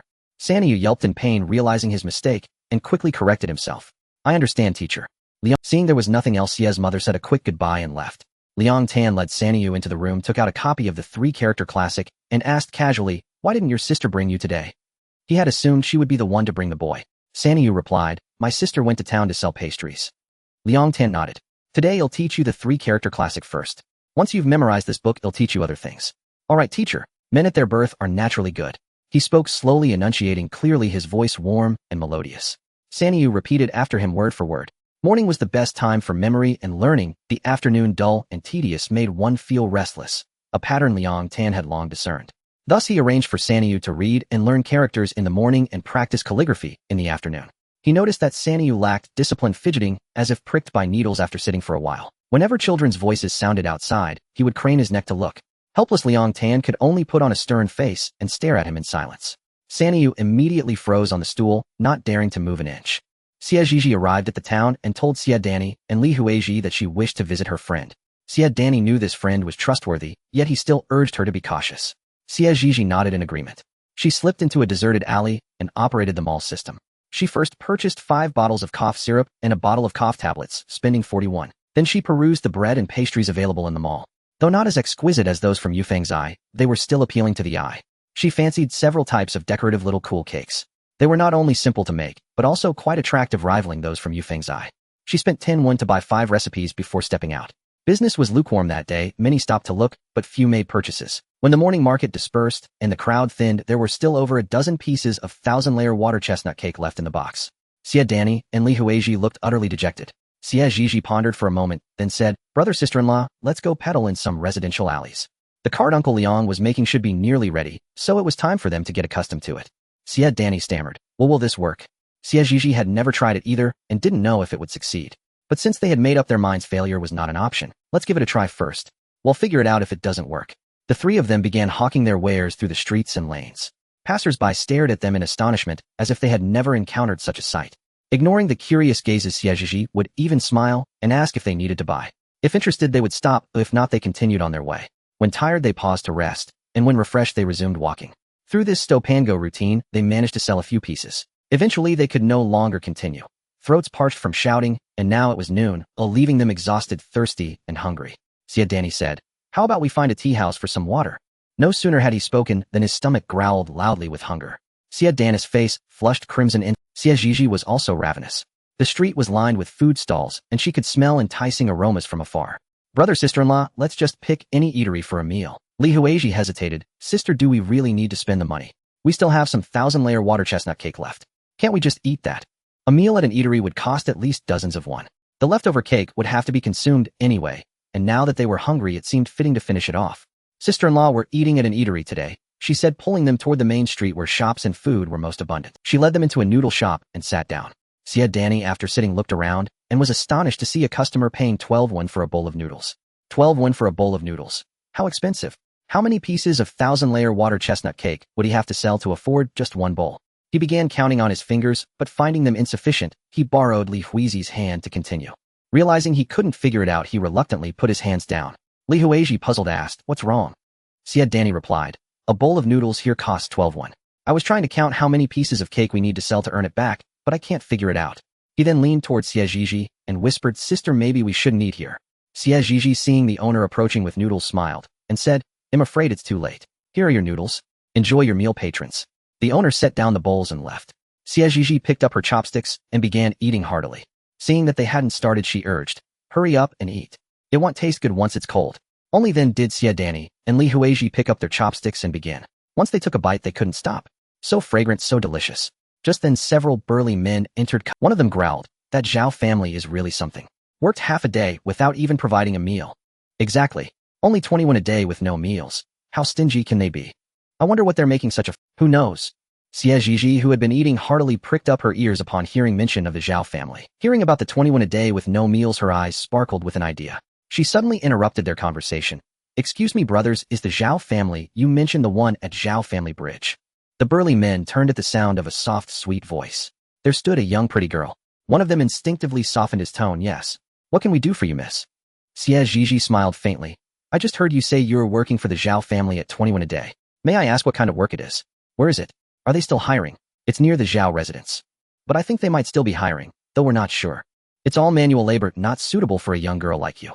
Xie Zhizhi pondered for a moment, then said, "Thank you for telling me, brothers." The men waved their hands, indicating it was nothing. After finishing their noodles, they left the eatery. Li Huizi asked, "Sister, should we head home now?" Xie Zhizhi replied, "Not yet.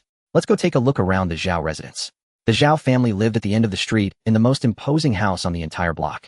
Next to the Zhao residence was a large vacant lot now piled with timber stones and dirt. It was mealtime, and some workers were gnawing on steamed buns, others on buckwheat corn cakes, while a few drank water. Xie Zhizhi roughly counted about 50 people. She had Xie Danny set down the table and arranged the 1,000-layer water chestnut cake on it. Selling 1,000-layer water chestnut cake. Crisp and refreshing, sweet, but not cloying. 2 won a piece. A real bargain. Soon 2 laborers approached. "What's this called?" Xie Zhizhi said, "Brother, this is 1,000-layer water chestnut cake, 2 won a piece." Then turning to Li Huizi, she added, "Sister-in-law, bring out the sample for this brother to taste." Li Huizi promptly replied, "Sure." The man took a bite and found it even sweeter and more fragrant than steamed buns. After half a day's labor, he had only eaten a buckwheat corn cake and was still hungry. He immediately said, "Give me one." He fished out 2 copper coins from his waistband and tossed them onto the table. Coming right up. As people came to buy, others gathered to watch. Upon hearing about free samples, the laborers at the front reached out and grabbed the sample cake with their hands. Xie Zhizhi's words died in her throat. She was speechless. "Miss, give me one." "Me too." With a daily wage of 20 when they were reluctant to dine at eateries, because a bowl of noodles cost at least 10 won, half a day's pay. Spending half a day's wage on a bowl of noodles wasn't worth it. But they didn't mind spending 2 won on something tastier than steamed buns, sweet and fragrant. "All right, one at a time," said Xie Zhizhi, her eyes crinkling with smiles as she worked non-stop. Xie Danny and Li Huizi were stunned for a moment before quickly joining in to help. In less than half an hour, the dozen or so pastries she brought were sold out. Those who arrived later and couldn't buy any stamped their feet in regret, having only come to join the excitement, yet now feeling a pang of frustration. A middle-aged man who was just about to get his turn found nothing left and became dejected.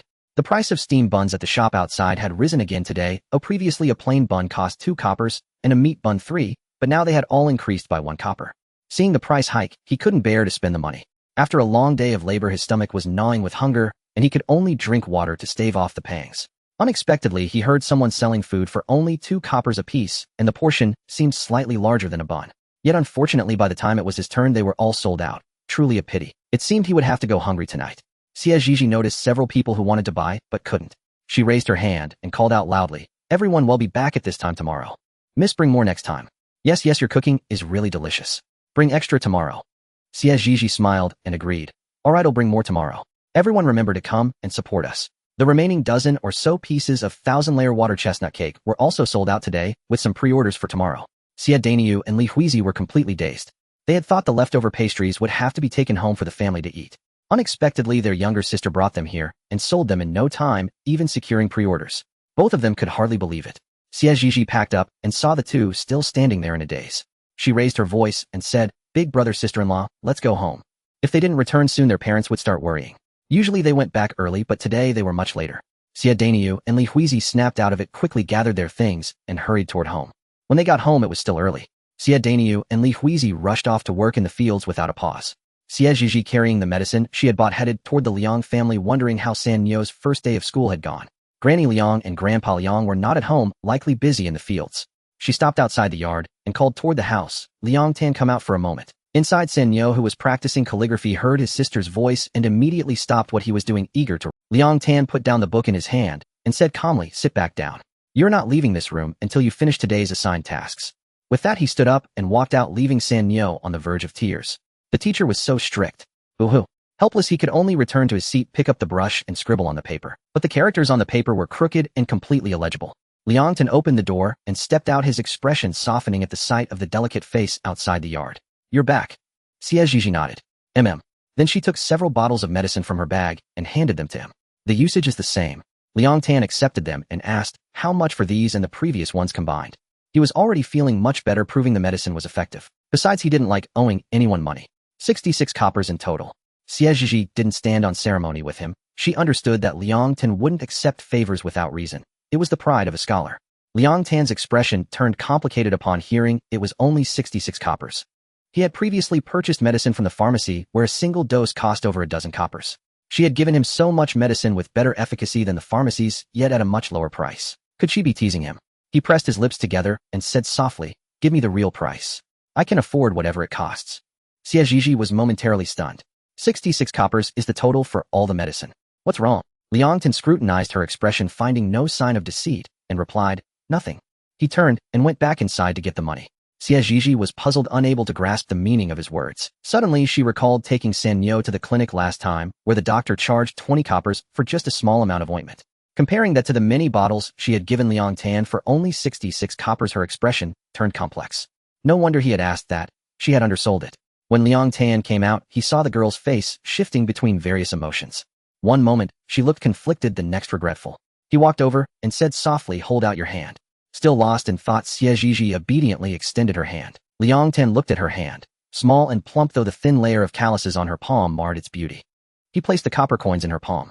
Feeling the faint warmth from his touch, Xie Zhizhi snapped back to reality. She stared at the coins in her hand, as if they still retained his body heat. Liang Tan watched her expression, his brow relaxing and a hint of amusement appearing in his eyes. His voice was gentle as he said, "Hold on tight." Xie Zhizhi looked at the coins, then at him, and nodded. "Oh." She then placed the coins into the pouch she carried. Looking at him, she explained, "These medicines were sold to me by a friend at cost price, so naturally they're cheap." Thank you, Zhizhi. If not for her, his illness might never have improved. When Xie Zhizhi heard him call her Zhizhi, her eyes widened in surprise. He had always addressed her by her full name before. This was the first time he called her Zhizhi. Seeing her reaction, Liang Tan couldn't help but smile.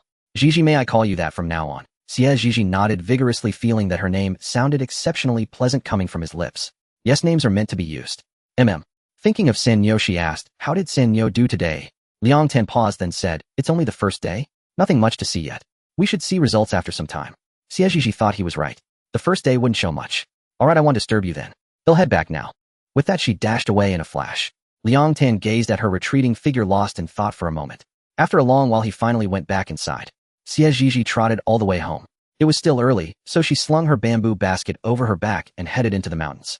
She hadn't been up there for quite a while and wondered if she could dig up something to trade for money. She first went to the outskirts of a deep forest, only to find someone already gathering mushrooms there. Ever since the villagers dug the irrigation ditch, they had discovered this bountiful spot and came every few days to pick fungi. Xie Zhizhi wandered around picking a few scattered ones, but the quantity was meager. Helpless, she had no choice but to move to another location. She arrived at a somewhat secluded area rarely visited by others. Ding dong. Discovered pure, natural, and organic wild yam. 35, 1 per caddy. Hearing the sound, Xie Zhizhi followed the direction of the screen and spotted a small patch of withered vines. Xie Zhizhi knew about yams, but it was her first time hearing of wild yams. She never imagined they could be worth 35, 1 per caddy. She set down her basket, took out her small shovel, and began digging carefully. In no time, a wild yam was unearthed. Perhaps due to the months of drought and lack of water, the wild yam was thinner and shorter than any she had seen before. But recalling the nutritional value of wild yams, Xie Zhizhi once again brandished her little shovel and dug away with it. Before long, she had dug up the entire patch of wild yams. Gazing at the half-full basket, she thought for a moment and then entered the marketplace system. She typed in the word yam, clicked search, and within 3 seconds the yam sales page appeared. 1 per caddy. 1 caddy of wild yam could be exchanged for 7 caddies of regular yam. She decisively sold the wild yams in her basket. Ding dong. 20 caddies of pollution-free organic wild yams worth 701. Sell directly. Yes. The wild yams vanished from her basket, and her purse grew much heavier. She then bought 20 caddies of regular yams in the marketplace, spending 100 when netting a profit of 601 from the trade. Earning half a tael of silver from a single trip up the mountain was far more than what she made from selling pastries from dawn till dusk. She couldn't help but sigh. If she didn't run a business, she had no legitimate way to spend her money. Being able to see the wealth, but not use it was just as she was about to descend the mountain, she heard faint voices not far away. Upon closer listening, the voices sounded quite familiar. Yanqing, why haven't you come to see me since the engagement was called off? Don't you love me anymore? Xie Tian gazed at the handsome man before her, thinking of her recent ordeals. Having finally managed to see him today, her tone unconsciously turned reproachful. It had taken a full 7 days for the strange odor and itching on her body to fade. During those 7 days, Sun Yanqing hadn't come to see her even once, which made her heart uneasy. As soon as the smell dissipated, she couldn't resist going to the Sun residence to find him, only to learn that the Sun family was arranging matchmaking for Sun Yanqing. The news drove her nearly mad with jealousy. She had worked so hard to finally have the chance to marry Sun Yanqing. How could she let someone else steal him away? The Sun family was hers to claim first, and only she could enter that household. Anyone else wanting to marry Sun Yanqing was nothing but a dream. Sun Yanqing spoke with guilt in his eyes. Tian, I do love you, but my mother said I cannot be with you, or she will cast me out of the Sun family. Xie Tianxin's eyes widened in shock. She never imagined Lady Sun could be so ruthless. If Sun Yanqing were disowned, what meaning would there be in marrying him? Her husband must be the son of the Sun family, and she must be the lady of the Sun household. She looked at him seriously and said, how could Lady Sun bear to cast you out? You are her only son. Sun Yanqing didn't believe it either, but recalling his mother's stern and serious face that day, he hesitated. Xie Tian grasped his hand affectionately, looking into his eyes. Yanqing, have you forgotten what you once said? You said you would marry me with great pomp and make me the envy of every woman in Ping'an town. Have you forgotten? As she spoke, Xie Tian couldn't hold back her tears and began to sob softly, her thin shoulders trembling. The sight shattered Sun Yanqing's heart. He gently embraced her, his face full of tenderness. Tian, I have forgotten none of it. I remember everything. Please stop crying, okay? Xie Tian looked up at him, tears glistening in her eyes, on the verge of falling, yet hanging there, a pitiful sight. But our engagement is already called off, and you've been seeing other women. Her tone was laced with resentment. Sun Yanqing immediately replied, Tian, that was all arranged by my mother. It was never my intention, and my heart has always belonged to you. No other woman matters to me. He gazed at her with deep affection, and Xie Tian blushed under his stare, quickly lowering her head. Sun Yanqing was captivated by her charming and alluring demeanor. He couldn't resist gently lifting her chin with his hand, slowly raising her face. As he looked at her, he couldn't help but lean in and kiss her. Xie Tian eagerly wrapped her arms around his neck, pressing closer, soft sounds escaping her lips. Xie Zhizhi withdrew her head after peeking. What kind of lunatics were these two?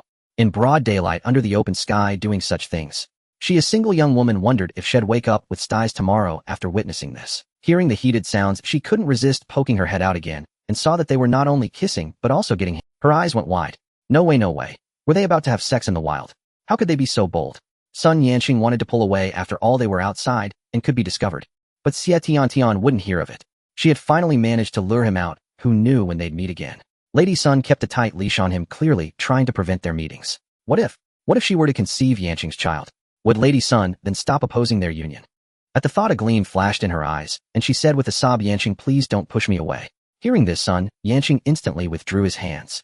Both were young and passionate, easily stirred. Before long, the air filled with indescribable sounds.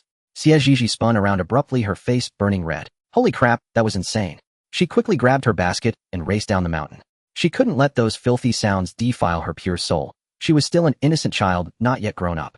Only after running a good distance did Xie Zhizhi finally slow down. She bent over, slightly panting and coughing softly, having likely strained her breath from the sudden sprint.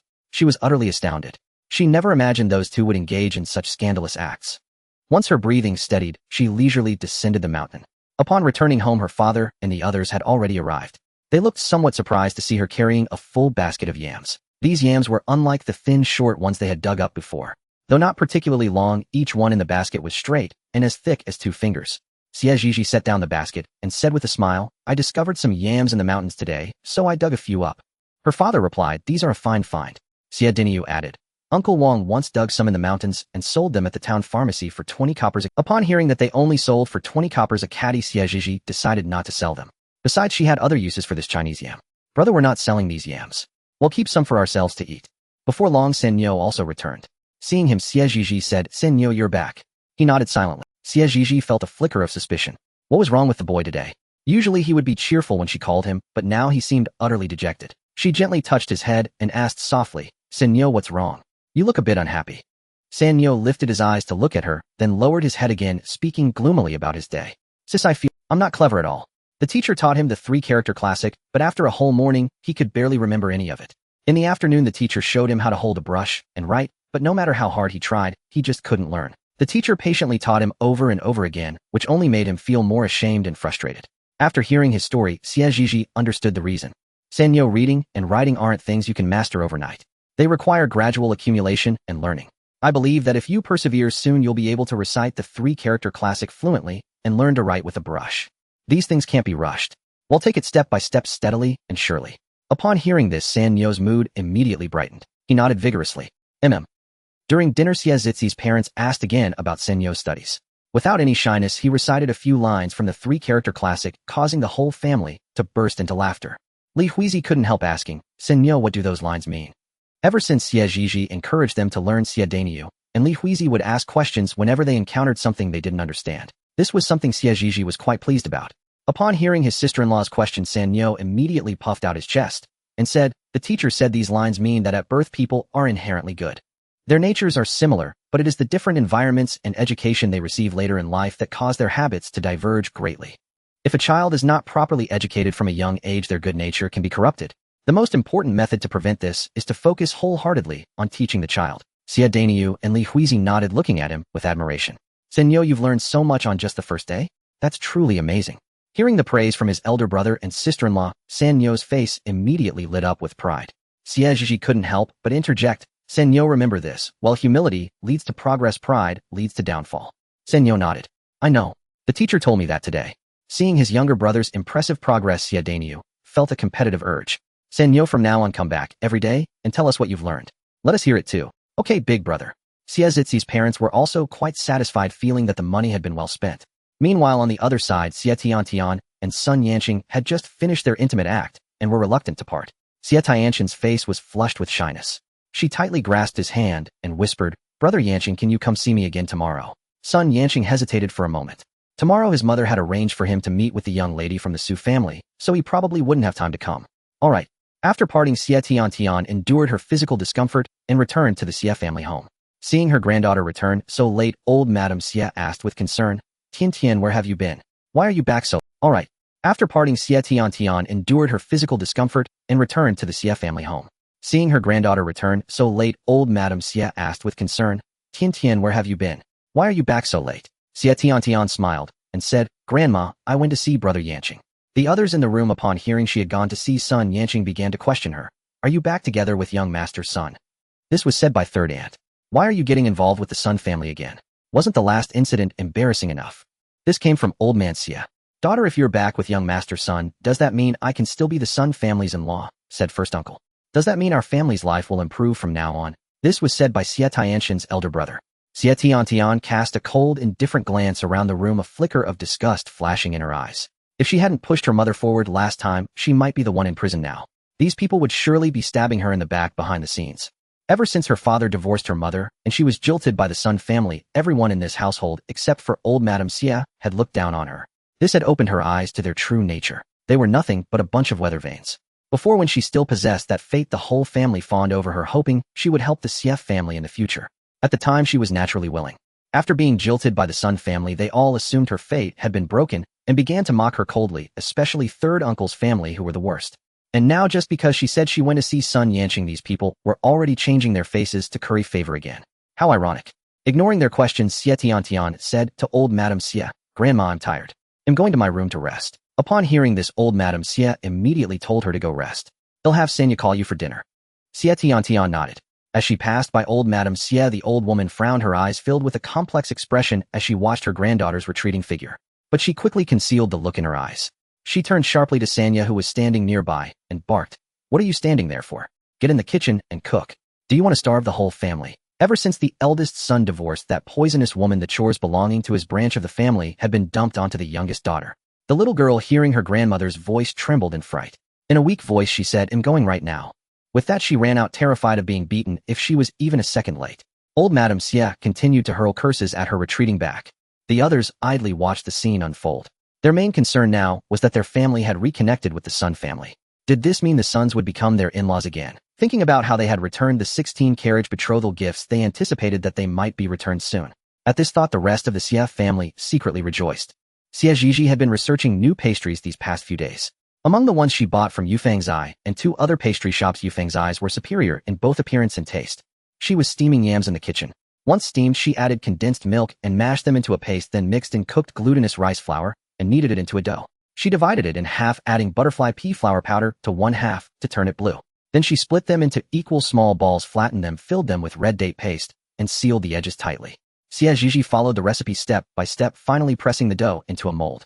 With a gentle push, she produced a delicate white and blue patterned yam and date pastry. She picked up the pastry, took a bite. It was soft, sticky, and sweet. She continued making more. For the past 2 days, Li Huizi and Xie Daniu had been selling 1,000-layer water chestnut cakes in town. With dozens of workers at the Zhao family site, they could sell about 100 pieces a day, which they considered quite good. But Xie Zhizhi was not satisfied. Selling only one type of pastry was too slow for making money, and people would grow tired of it. Moreover, some in town had already begun imitating their 1,000-layer water chestnut cakes, and it wouldn't be long before it became commonplace. To avoid being eliminated by the market, continuous innovation was necessary. While Xie Zhizhi was busy in the kitchen, she heard Carpenter Liang's voice outside. "Is anyone home?" Hearing Carpenter Liang's voice, Xie Zhizhi's eyes lit up. "Yes, coming." She stopped what she was doing and hurried out. Carpenter Liang was slightly surprised to see her. "Not selling in town today?" Xie Zhizhi smiled. "My elder brother and sister-in-law went today. Oh, I stayed home." She spotted the large wooden barrel and cart behind him, excitement gleaming in her eyes. "Aryo, I finished the things you asked for. Take a look. Are they suitable?" Xie Zhizhi examined them carefully and nodded with satisfaction. "They're perfect. How much for both?" Carpenter Liang said, "Just give me 10 won." Hearing it was only 10 when Xie Zhizhi went straight to her room and took out 21. These 2 items were worth— "Uncle Liang, here you go." Carpenter Liang waved his hand. "Aryo, just 10 won is enough." Xie Zhizhi handed it to him directly. "Uncle Liang, your craftsmanship is worth more than 10 won. Please take it." She disliked taking advantage of others. She paid what was due, not a single coin less. Besides, Uncle Liang's skill was truly worth more than that. In her past life, she had always admired artisans, believing that it was because of them that such crafts were preserved. Moved by her words, Carpenter Liang said, "All right, I'll take it. If you ever need anything made, come to me. I may not know much, but when it comes to what I know, a thing or two." "Deal." Xie Zhizhi thought of the pastry she had just made. "Uncle Liang, wait a moment." She ran into the kitchen, picked up a pastry, and came back out. "Uncle Liang, I just made this. Please try it and tell me what you think." Carpenter Liang looked at the exquisite pastry. "This is beautiful, almost too pretty to eat." Hearing his praise, she felt pleased. "Uncle Liang, go ahead and taste it." He took it and ate it. After finishing, he said, "Delicious. Sweet as sugar. It would fetch a good price if sold outside." "Arya, you're so clever. How could one person be so smart?" He wished his own son could have such a mind. That afternoon, Xie Daniu and Li Huizi returned, though in low spirits. Xie Daniu angrily recounted the day's events to Xie Zhizhi, and she understood the situation well enough. Several stalls in town were now selling 1,000-layer water chestnut cakes, even at the Zhao family's construction site.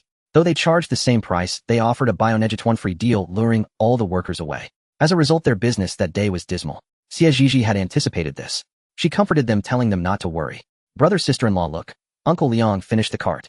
Tomorrow we can sell using it." Xie Daniu and Li Huizi then noticed the wooden cart in the yard. Their mouths fell open in astonishment. It had 2 tiers like a wooden box enclosed on 3 sides with a door on the 4th that could be opened. The cart was not too tall, reaching only waist height, with 4 wheels at the bottom and a handle at the front for pushing. Most importantly, 2 wooden slats supported a board carved with the words Xie's Pastry Stall. Seeing their stunned expressions, Xie Zhizhi almost laughed. She cleared her throat and asked, "What do you think of the cart? Impressive, isn't it?" Xie Daniu nodded. Such carts were rare in Ping'an town. Most vendors simply set up a table or laid a cloth on the ground to start selling, or they had fixed stalls that couldn't be moved. "I also made some other pastries at home today. They turned out well. Let's try selling them tomorrow and see how they do." All right. His sister had been working on those yam pastries for days, using several caddies of ingredients. Now that she had succeeded, they could be sold. But he recalled the other stalls selling 1,000-layer cakes and grew uneasy. Won't others be able to copy these in a couple of days too? Xie Zhizhi said firmly. They can make an identical pastry, but they can't replicate the exact flavor. She was confident about this. Not only were yams expensive, but condensed milk was something this era didn't have. As long as they maintained a unique taste, she believed there would always be a place for them in the market. Xie Zhizhi thought it over and found it reasonable. Today he had heard the workers at the Zhao site say that the other stall's 1,000-layer cakes weren't as tasty or fragrant as theirs. But with the Bionegituan free offer, the workers didn't care much about the flavor. As long as it filled their stomachs, taste didn't matter. At cockcrow the next day, Xie Zhizhi rose early to prepare ingredients. Li Huizi and her mother also got up to help. Xie Zhizhi and his father had now learned to make 1,000-layer water chestnut cakes, so that task was left to them. Xie Zhizhi taught her mother and Li Huizi how to make the yam and date pastries. In fact, making these pastries was even simpler than the 1,000-layer cakes, and the two women learned quickly. Before long, colorful patterned pastries were ready. Since it was their first time selling this item, they didn't dare make too many. They prepared 30 pieces for each filling and design, totaling 90. Li Huizi asked, "Sister, how much should we sell each for?" They weren't very large, but they were exquisite. At Yufeng's eyes, such a pastry cost 6 won. Surely theirs couldn't be priced lower than that. 3 coppers each. 3 coppers. Even cheaper than what Yuefeng Pavilion and the other 2 pastry shops offered. Li Huizi voiced her concern. Isn't it a bit too cheap? Her worry was not unfounded. Having learned the trade these past few days, she had begun to grasp simple accounting. Although the Chinese yam was foraged from the mountains, the pharmacy bought it for 20 coppers a caddy. The pastries also contained glutinous rice flour, red dates, and that thing called condensed milk, all purchased with money. She didn't know the exact cost, but she knew it was far from cheap. Xie Zhizhi smiled and said no, it won't. She had calculated the costs, there would be no loss. They placed the pastry boxes onto the cart, and Xie Zhizhi took charge of pushing it. "Sis, this cart is so convenient to push," Xie Zhizhi exclaimed as he pushed it along. Xie Zhizhi smiled without a word, thinking to herself, the mall also sells hand-cranked engines. If only the times allowed it, she would buy 2 and install them on this cart, so it wouldn't need to be pushed by hand. Thinking of the various high-tech items in the mall, she couldn't help but sigh. This era restricted so many things. Some items in the mall could only be seen and not used. It was truly frustrating. Li Huizi looked at her with confusion and asked, "Sister, what's wrong? Why the sudden sigh?" "It's nothing. Arriving at the town, they found a conspicuous spot to set up their wares. "Big brother, sister-in-law, let's split up. You two push the cart and pedal while I stay here and sell." Xie Zhizhi nodded. His sister had discussed it with him yesterday. Today they would run 2 stalls. She also told him to go to crowded places and West Street. The families living on West Street were well off and willing to spend money on pastries, while those on East Street were less. Xie Zhizhi sold on Main Street. Over this period, they had built a steady clientele. Today she encountered a regular customer, the auntie who had previously referred clients to them. "Oh, miss, today's pastries are so beautiful." "Hello, auntie." Xie Zhizhi recognized her and greeted her with, "These are today's new pastries. This blue and white one is Chinese yam and date paste cake. This purple one is blueberry Chinese yam cake. And this pinkish white one is yam and taro paste cake. Please try some." She skewered a piece of each for her. The auntie was taken aback. Chinese yam was a prized ingredient used for medicine in pharmacies. Why was this girl making pastries with it? Nevertheless, seeing the exquisite pastries, the auntie accepted them with a smile and took a bite. The moment she swallowed, her eyes flew wide open as she stared at Xie Zhizhi. She never expected pastries made from Chinese yam to taste so delicious. "Miss, how much are these pastries?" Xie Zhizhi's heart leaped with joy. Business had arrived. "Auntie, these are 3 coppers each. Since you're a regular, buy 5, and he'll give you a free piece of 1,000-layer water chestnut cake." Xie Zhizhi could tell this auntie wasn't short of money and was willing to spend on food. 3 coppers, a price she could accept. The auntie nodded in satisfaction. "Then give me 2 of each kind." "Please wait a moment, auntie," Xie Zhizhi said delightedly. In no time, she packed the order and handed it over with both hands. "Here you are, auntie. Please take it." The auntie took it, cheerfully paid, and left. Chinese yam pastries for sale. Date paste, blueberry, and taro. Soft, sticky, and sweet, free samples. 1,000-layer water chestnut cake for sale. Crisp and refreshing, free samples. On the other side, Xie Zhizhi and Li Huizi pushed the cart slowly forward, hawking as they went. They drew countless stares. But after hawking for a long while, no one bought. Li Huizi grew worried. "Zhizhi, maybe we should head to West Street and take a look." Xie Zhizhi gritted his teeth. "Not yet. But soon they made their first sale." A child saw the pastries and refused to budge, pestering his mother until she relented and bought him one. Even as they walked away, the woman could be heard grumbling about how expensive the pastries were. From afar, Xie Zhizhi sneezed several times and cursed inwardly, "Which idiot is bad-mouthing me?" She looked around and noticed a few stalls nearby selling 1,000-layer water chestnut cake with people gathered around buying. Her eyes darted shrewdly. She asked the auntie selling eggs nearby to watch her stall, then slipped into an alley. In the alley, a few children were playing. She picked one at random, gave him 2 coppers, and pointed in a direction, asking him to buy 2 pieces of pastry for her. The boy took the money and ran off happily. Before long, he returned with 2 pieces of pastry. "Sister, here you go." Xie Zhizhi crouched down and ruffled his big head. "Good boy. I only need one, and the other is for you." The boy jumped for joy. "Thank you, sister." All right, go play now. The boy scampered off. Xie Zhizhi unwrapped the oil paper and sniffed. There was almost no aroma. She examined it and saw it was made from flour. She broke off a small piece and tasted it carefully. It had only the faintest sweetness and a coarse texture. It must be made from coarse flour. She recalled that coarse flour currently sold for 15 coppers a caddy and brown sugar for 30 coppers a caddy. These stalls might disappear before long. She forced herself to swallow the piece of pastry before stepping out. Back at her stall, she gave a piece of 1,000-layer water chestnut cake to the auntie who had watched her stall. The auntie's grin widened, showing her gums as she took it. You're so kind, little miss. It was just a small favor. Next time you need to step away and need someone to watch your stall, just find me. They'll take good care of it. Xie Zhizhi smiled without replying. Half the morning passed, and Xie Danyu and Li Huizi returned. Xie Zhizhi asked, Brother sister-in-law, why are you back?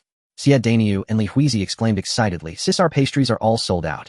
Xie Zhizhi was a bit surprised, so fast, but she quickly recovered and said, Brother sister-in-law, you did well today. Xie Danyu said, Thank you for pointing us in the right direction, sis. You told us to go to West Street, and we sold out soon after we got there. Some people wanted more, but we were already sold out.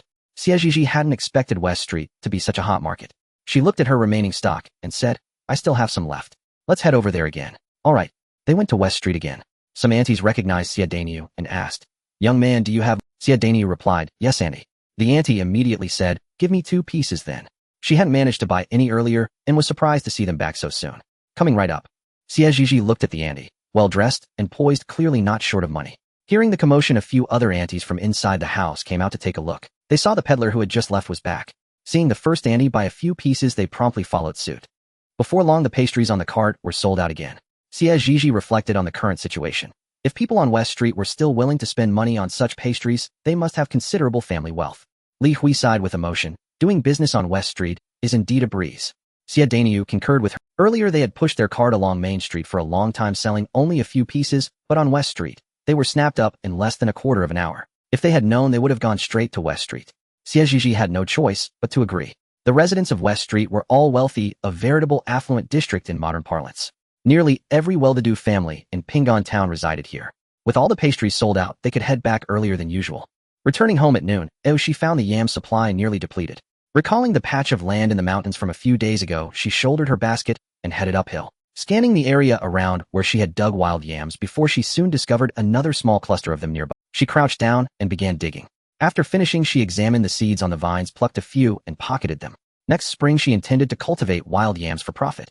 Wandering a bit further, she stumbled upon yet another patch of wild yams. As she dug with relish, the voices of that odious pair reached her ears once more. Xie Zhizhi paused mid-motion. Why did she keep running into them? She coughed loudly twice, and the couple, hearing someone, fell silent. With their voices gone, Xie Zhizhi resumed digging. Once done, she carried her basket to a secluded spot, traded the wild yams for money, then purchased 40 jin of yams. This simple transaction netted her a silver tael. Overjoyed, Xie Zhizhi checked her basket, then bought a wild hen from the market before descending the mountain. Upon arriving home, she found her parents already there. They showed no surprise at the wild hen in her basket.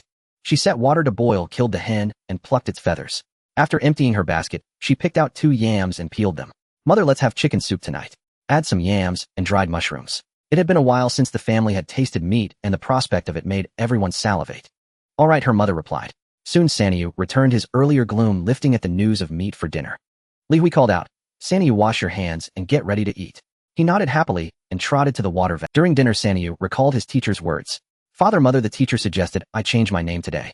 Xie's mother was taken aback. Change your name? Why the sudden idea? Sanyu shook his head, equally puzzled. Xie Zhizhi immediately supported the idea. Father, mother, the names Danyu and Sanyu are far too casual. They need changing. Indeed, the names were perfunctory at best. Recalling the Go and Dan names in the Xie family, it was clear both households struggled with naming. Xie's mother stammered, but your father and I can barely read or write. How can we think of new names? Xie's father was equally troubled. He had racked his brains to come up with the children's names. His daughter was originally called Arya, but his mother-in-law insisted a girl's name should be more thoughtful, so he changed it. Now having to name again was a headache. Father, mother, let me think it over, Xie Zhizhi offered, seeing their distress. And so the task of renaming Danyu and Sanyu fell to Xie Zhizhi. Sanyu, trusting his sister, implicitly gave it no further thought. He took a sip of chicken soup and sighed with contentment. As November arrived, the temperature plummeted. Xie Zhizhi lingered in her warm bed, reluctant to leave, but the thought of her budding business spurred her to rise. Zhizhi, it's freezing. Wear more layers, her mother cautioned, then reminded Li Hui to bundle up as well. The sudden cold snap was peculiar. In previous years, it hadn't turned this frigid until December. Xie Zhizhi sensed something amiss. Glancing at the woodpile filling half the yard, she wondered if it would last the winter. She turned to her father. Dad, gather more firewood from the mountain today. He nodded. The family then pushed their cart to town, which was quieter than usual due to the weather. They went straight to West Street, where they met familiar aunties. Hey, with this weather I thought you wouldn't come today, one teased. Li Hui smiled. How could we? Auntie, the usual. Yes. Coming right up. Li Hui and Xie Zhizhi regulars on West Street. They swiftly wrapped 5 pastries and collected the payment. Observing their growing skill, Xie Zhizhi nodded in satisfaction. One auntie remarked, this weather is strange, scorching yesterday, freezing today. Indeed. I woke up cold in the night and had to add a blanket, another chimed in. Young miss, please hurry, this cold is unbearable. Li Hui quickened her pace with Xie Zhizhi lending a hand. Soon, all the pastries were sold. Instead of heading home, they went to a clothing shop. The family's clothes were years old and no longer warm. If the weather turned as harsh as she feared, their current attire and bedding would be insufficient. The ready-made clothing store wasn't crowded. Xie Zhizhi visualized her parents' sizes and selected 2 cotton robes for each plus 2 for Sanyu. Xie Zhizhi and Li Hui watched dumbfounded. Xie Zhizhi turned to them. Brother, sister-in-law, why are you just standing there? Pick out 2 for yourselves. Xie Zhizhi hesitated. I'd better not. Winters had been endured before with less, and these robes cost 400 won each, not cheap. Xie Zhizhi put down the garment and fixed him with a serious look. Brother, I believe you since this winter is different. It will only get colder. Their region, neither north nor south, had volatile weather. After half a year of drought, she feared an extreme winter. And that robe you're wearing is at least 10 years old, hardly insulating. With this cold, do you plan to rely on sheer willpower to survive the winter? Xie Zhizhi blushed, deeply feeling rather embarrassed by her words. Xie Zhizhi's heart ached as she watched her elder brother and sister-in-law turn pale from the cold. She had worn all her clothes today and wasn't too cold. But Xie Zhizhi and Li Hui were thinly dressed, shivering all the way from the cold. Xie Zhizhi said ingratiatingly, brother will pick them, now don't be angry, sis. Li Hui also began to choose seriously. They bought 12 pieces of clothing, 2 for each person, costing a total of 4 taels and 800 won. For their family, this was a huge sum. But to Xie Zhizhi, it was nothing. Money spent could be earned back. Xie Zhizhi then thought of the quilts at home, spent another 4 taels to buy 5 quilts, and left satisfied. Xie Zhizhi and Li Hui were stunned by her lavish spending. Nearly 9 taels in a single day, that was truly. But thinking that part of it was for them, they dared not complain. The 2 returned home with troubled expressions. At the village entrance, the big tree, where people usually gathered, was empty, suggesting everyone was either warming themselves at home or gathering firewood in the mountains. Xie Zhizhi breathed a sigh of relief. If anyone had seen them laden with bundles, rumors would surely spread. Back home, Xie's parents were absent, likely still gathering firewood in the mountains. Xie Zhizhi and the other 2 put away their belongings, picked up hatchets, and went up the mountain to chop firewood. The mountain was unusually crowded today. They didn't seek out their parents, but found a spot to gather wood. It was remarkable how even on the vast Zhongqing mountain they could encounter someone unpleasant. Xie's 3rd sister-in-law saw them and began to mock some people. Doing business out in the open, how disgraceful. I advise you to stay home and farm lest your in-laws find you unlike our Tian who's destined for a life of fortune. The veiled insults were clear to anyone with eyes. Li Hui retorted with feigned sarcasm. Indeed, earning our own living through business isn't shameful.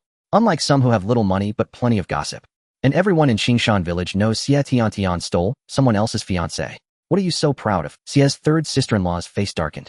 She pointed at Li Hui and cursed. Who do you think you are speaking to? Li Hui looked at Xie Zhizhi and Xie Zhizhi with mock surprise. Do we have such an elder in our family?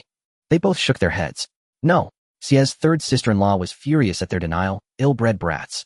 Only an ill-bred mother could raise such ill-bred children. Xie Zhizhi's eyes turned cold. So this aunt's own mother must be ill-bred too, running around biting people randomly. Such a lack of manners, and her children must be the same. As for manners, I can't compare to Xie Tian.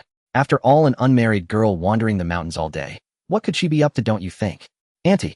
Bystanders eavesdropping couldn't help but laugh. Indeed. What's gotten into 3rd brother's wife? They didn't provoke her yet, she comes biting like a mad dog. Even a dog knows not to bite without cause. She's worse than a dog. Ha ha ha. Hasn't their eldest girl already been jilted by the Sun family? How is her fortune-born fate still intact? Who knows? Am I the only one noticing? You said the eldest girl is always up the mountain. What's so strange about that? Everyone in the village goes up to find food. True. Xie's 3rd sister-in-law's face turned pale and red from their ridicule, utterly flustered. Hearing Xie Zhizhi mention Xie Tianxin's constant trips up the mountain, her heart skipped a beat. She recalled old Madame Xie's warning that no one should reveal Xie Tian and Sun Yanqing's affair, or she would show no mercy. Thinking of her unreasonable mother-in-law, Xie's 3rd sister-in-law shuddered. She muttered a hasty remark and fled. Xie Zhizhi asked curiously, sis, do you really see Dia going up the mountain often? Dia had never done such rough work. Why would she go up the mountain daily? Could she be up to something shameful again? After all, she had done many despicable things before. To his credit, Xie Danui's mind was sharper this time. Xie Zhizhi nodded. Yes, I've seen her twice. And not just seen, she had also witnessed their illicit acts.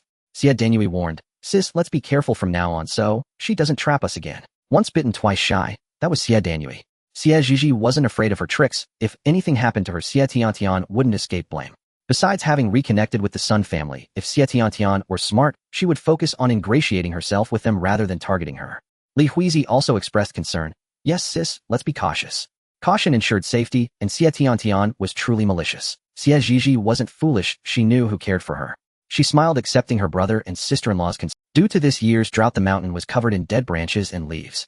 In less than an hour, they gathered several large bundles of firewood. Xie Danui carried his down first while Xie Zhizhi and Li Huizi continued. The weather was growing colder and daily firewood needs would increase. They gathered extra to prepare for winter. That evening, Sen Yo returned accompanied by Liang Tan. Uncle Xie, Aunt Xie. Liang Tan greeted politely. Xie's mother saw him and quickly invited him in. It's cold, come sit for a while. The night wind howled, making clothes rustle. Liang Tan didn't refuse and entered the house. As San Yo's teacher, the Xie family treated him with great respect. Li Huizi handed him a bowl of hot water. Teacher Liang, have some hot water to warm up. Liang Tan nodded in thanks. I came today to discuss something with you. His gentle voice rang out. What is it? Is San Yo misbehaving? Hey, you rascal. Xie's mother eagerly asked, reaching out to tap San Yo's head.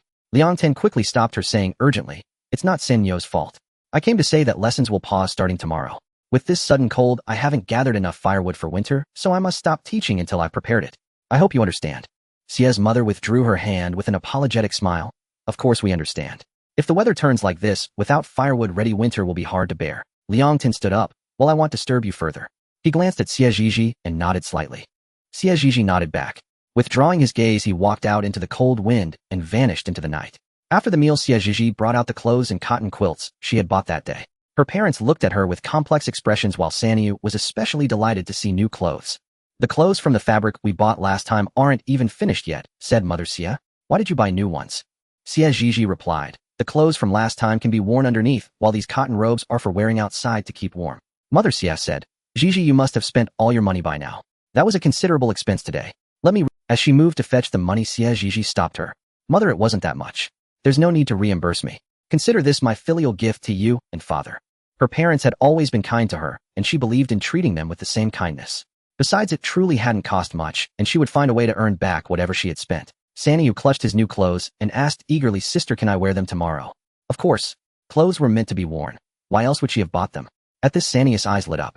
It had been so long since had worn new clothes. Now not only did he have one set, but two, allowing him to alternate. When he wore them out tomorrow, the village children would surely envy him. The thought alone filled him with anticipation. That night, the Xie family slept warmly until dawn. Meanwhile, the other villagers woke up shivering from the cold and had to light a fire in their rooms just to continue sleeping. The next day, the temperature dropped another degree. Xie Zhizhi decided to set aside her business in town and focus the family's efforts on gathering enough firewood for the winter.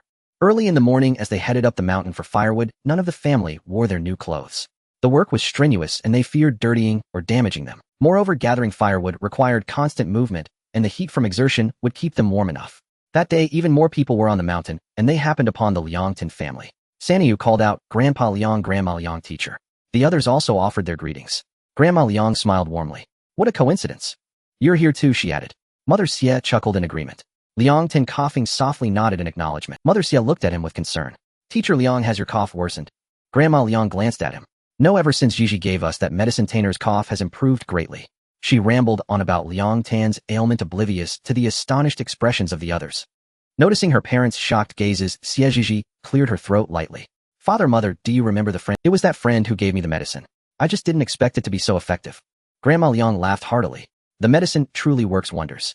You have no idea. Before, Tainer coughed so badly he couldn't sleep at night. Now, thanks to the medicine, he rests well. Grandpa Liang, busy chopping firewood, turned back to chime in. Indeed, Arya is practically our family's savior. Without that medicine, Tainer might have. He trailed off, but everyone understood the implication. In those times, an incurable illness meant waiting for death, especially with a persistent cough. Xie Zhizhi quickly interjected, Grandpa Liang, please don't say that. It was nothing worth mentioning. Besides, we owe teacher Liang our gratitude for agreeing to teach Sanyu. Grandpa Liang waved his hand with a smile and said nothing. No one knew the burden in his heart. Ever since his grandson fell ill, the villagers had shunned their family. Only this girl had found medicine for the boy, and it had worked remarkably well. The weight he had carried finally lifted. Now when he passed on, he could face his son and daughter-in-law with a clear conscience. But thinking of his early departed son and daughter-in-law Grandpa Liang's heart grew heavy. He could only blame the injustice of fate. For days on end, the Xie family gathered firewood on the mountain as the weather grew increasingly harsh. In her past life, Xie Zhizhi had been a southerner and had never endured such conditions. The courtyard was now piled high with firewood. As the cold intensified accompanied by sleet and snow, Xie Zhizhi had to temporarily halt her business in town, planning to resume it when the weather warmed next spring.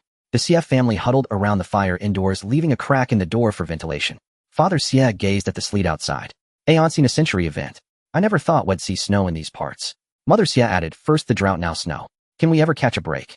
The drought had yielded only one harvest, though discovering a water source in the village had offered some hope. But now with this freak weather, the newly planted vegetables were likely frozen to death. What a mess everything was. Xie Zhizhi was equally baffled. Other transmigrators thrived in ancient times, yet she faced extreme droughts and snowstorms, and even her thriving business had been forced to a halt. It was heartbreaking. After half a month of sleet, the rain stopped, but the snow continued falling heavier by the day. Xie Zhizhi worriedly eyed the roof, fearing the weight of the snow might collapse it. She discussed it with her family and decided to clear snow every hour. Otherwise, their thatched roof might not hold. Father Xie and Daniel recognized the danger and took turns sweeping snow, even getting up in the middle of the night to do. The village head had also sternly warned everyone not to be lazy and to clear snow every hour lest the roofs collapse and cause deaths. Most heeded the warning, but a few idle men dismissed it. They thought the snow was too light to crush anything, calling it an overreaction and a waste of effort. Snow fell across the entire Yangon County, a once-in-a-century marvel. Historically, their region, neither north nor south, had never seen snow in winter. Now witnessing snow for the first time, it was a rare spectacle. Xie Zhizhi was in the yard building a snowman with Sanyu. Her first time seeing snow and making a snowman. They were having a wonderful time.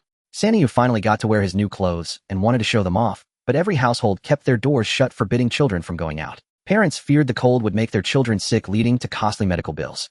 Regretfully, Sanyu had to stay indoors in his new clothes. Still, he was overjoyed that his sister taught him how to build a snowman, even if it wasn't the most handsome one. As they were happily piling up the snow, a commotion arose outside. Have you heard? Liang Dequan's house collapsed under the weight of the snow. Really? Didn't anyone in his family clear the snow? The village head has been reminding everyone about it all day long. You know Liang Dequan is a lazybones. Getting him to clear snow is harder than taking his life. Now it's truly costing him his life.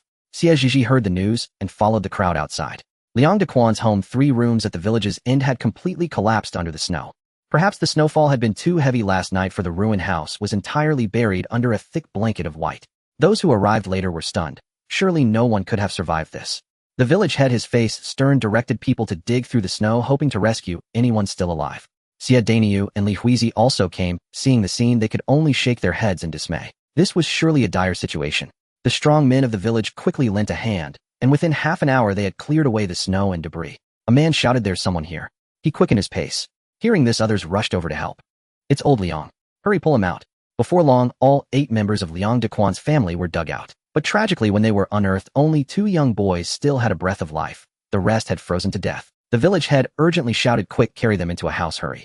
2 elderly women immediately took the boys into the nearest home, where a fire was burning.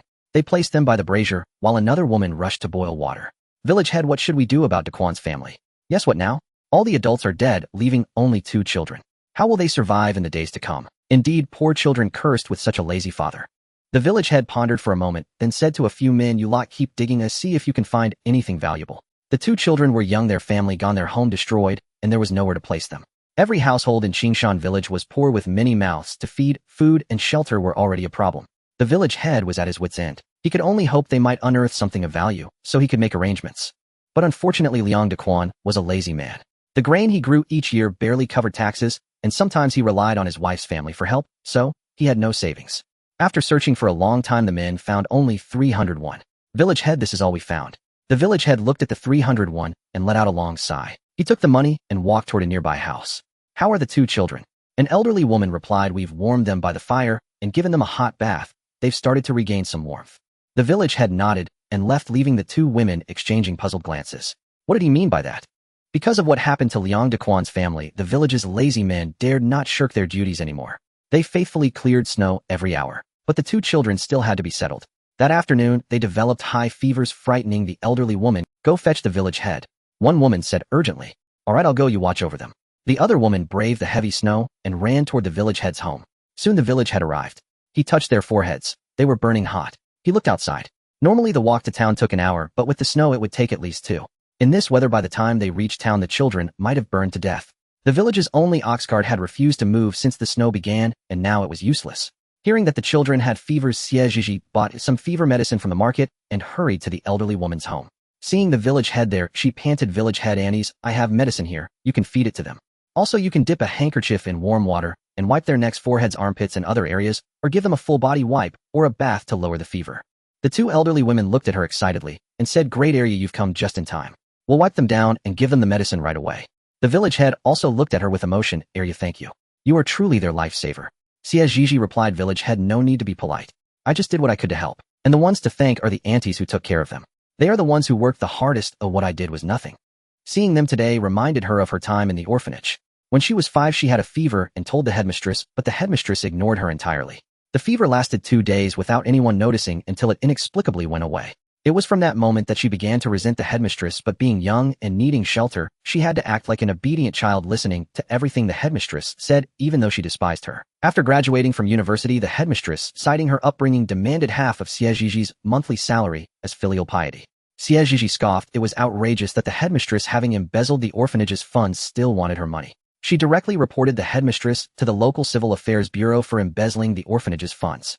Upon receiving her report, the bureau immediately launched an investigation, and indeed the headmistress had embezzled a substantial amount. In the end, the orphanage headmistress was arrested and sentenced to 20 years in prison. Hearing about the two brothers' fevers today reminded her of her own childhood fever when no one cared and no one took her to the hospital. That was why she couldn't help but want to help them. Thinking back, it was a miracle she survived such a high fever. She shook her head and wandered out aimlessly.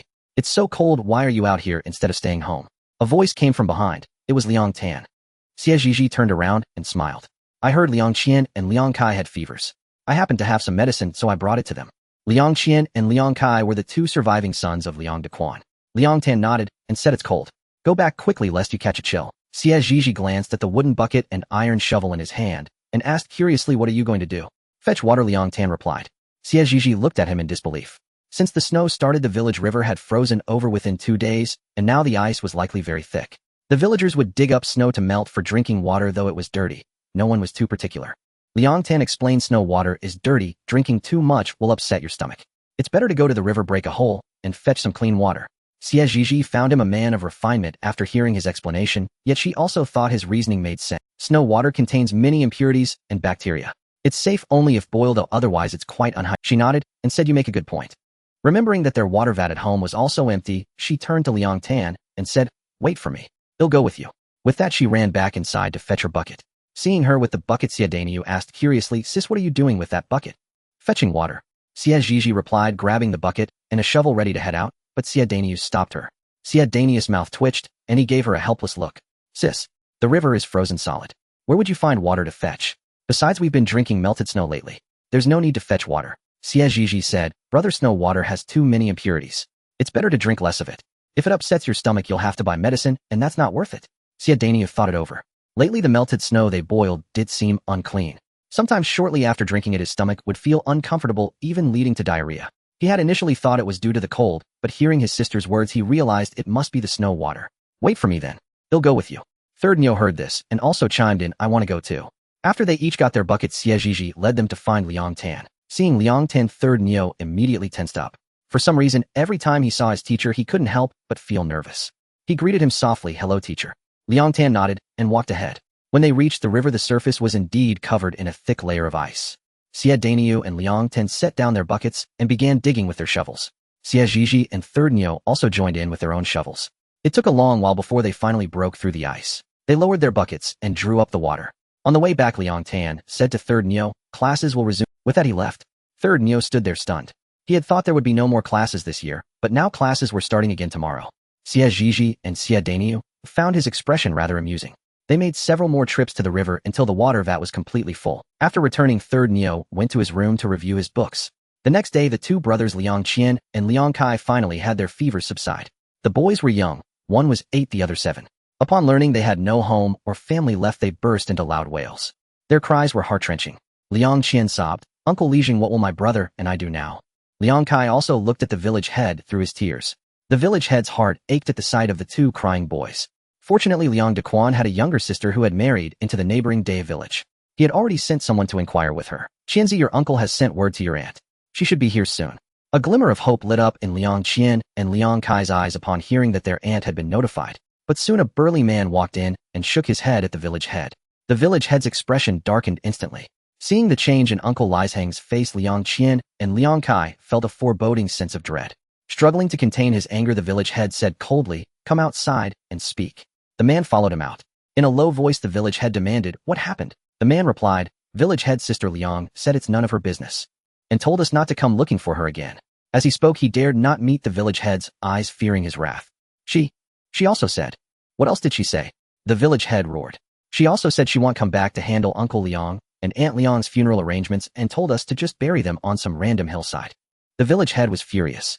Beast. Unfilial daughter. How did the Liang family raise such a heartless, ungrateful wretch? Startled by the village head's outburst, the man stammered, "Village head, what do we do now? How should we handle Uncle Liang's funeral and the two children?" The village head sighed softly. "What else can be done? Find a decent spot on the hill to bury them.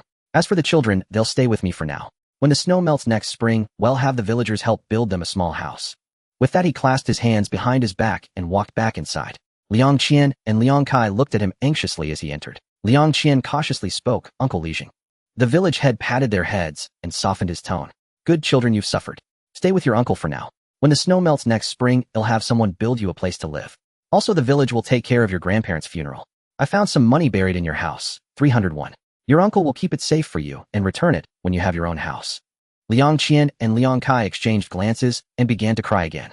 They understood now. Their aunt had abandoned them. That was why they had to stay at Uncle Lishang's place. The two elderly women in the room were deeply moved by their sobbing, their eyes reddening.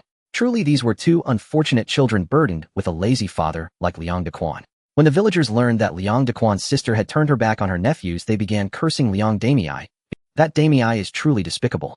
Old Liang and his wife were so good to her, even better than to Dequan, and she turns out to be such an ingrate. Exactly. In Qingshan village, which girl had it as easy as her? She didn't have to work in the fields if she didn't want to. Why at 16 her mother still washed her clothes for her? Her parents died, and she didn't even come back to see them. She's truly a thankless wretch. Today was the day of the Liang family's funeral, and these aunties there to help couldn't help but vent about Liang Damei. Liang Qian and Liang Kai wore white mourning caps, followed by several men carrying corpses wrapped in straw mats. In those days, the poor were buried in simple straw mats, while only the well-off could afford coffins. Liang Qian and Liang Kai had only 301 to their name, not enough for even one coffin. The straw mats were made by the kind aunties in the village. Liang Qian and Liang Kai walked at the front, their faces numb as if deaf to the chatter around them. Watching from the crowd, Xie Zhizhi felt a pang of sadness. But she knew this was a natural human reaction, to empathize with suffering upon witnessing it. Yet she remained rational. The day after the incident, after she had delivered medicine, the village head had asked if she could take the boys in for a few months. She refused.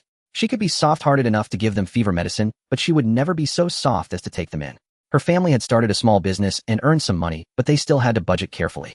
However, in the future, if the two boys worked hard and strove to better themselves, she would be willing to lend them a hand. She watched them ascend the mountain before turning and walking away. The day was truly cold. Ding. Xie Zhizhi halted her steps, catching sight of the screen ahead displaying ding. System is upgrading. The screen showed a loading page 123, 99 100. Ding. System upgrade complete. You have obtained a mall storage space. Xie Zhizhi's eyes widened instantly. How had the system suddenly upgraded? She glanced at the crowd that had yet to disperse, then hurried back home. Once inside, she shut the door and summoned them. Her fingers flew across the mall interface as she puzzled over why it had upgraded for no apparent reason. Suddenly, a notification appeared. Dear host, because you performed a good deed that changed someone's fate, this system rewards you with a 1-incubator storage space. In the future, we hope you will do more good deeds. The more you do, the larger the storage space will be. Change someone's fate. Could it be because she had given the brothers Liang Qian and Liang Kai fever-reducing medicine? If she hadn't given them the medicine, would the two brothers have succumbed to that fever and died? She claimed the storage space on the screen and opened it. It was a neat, square little space. Not very large, but enough to store some valuables. Xie Zhizhi felt a surge of joy because her good deed had caused the system to upgrade and grant her a storage. She took out all her money and counted it. 10 taels of silver, a considerable sum. She placed all the money into the storage space along with other valuables and items that did not belong to this era. She tested it further and discovered that she could enter and exit the storage space freely. A silent exclamation of awe escaped her. Composing herself, she stepped outside. Days passed slowly with snow falling day after day. The villagers, having no field work to do, stayed indoors by their fires to endure the winter. Growing weary of sitting indoors, Xie Zhizhi decided to take a walk. The moment she stepped out, she spotted two boys lingering near her house.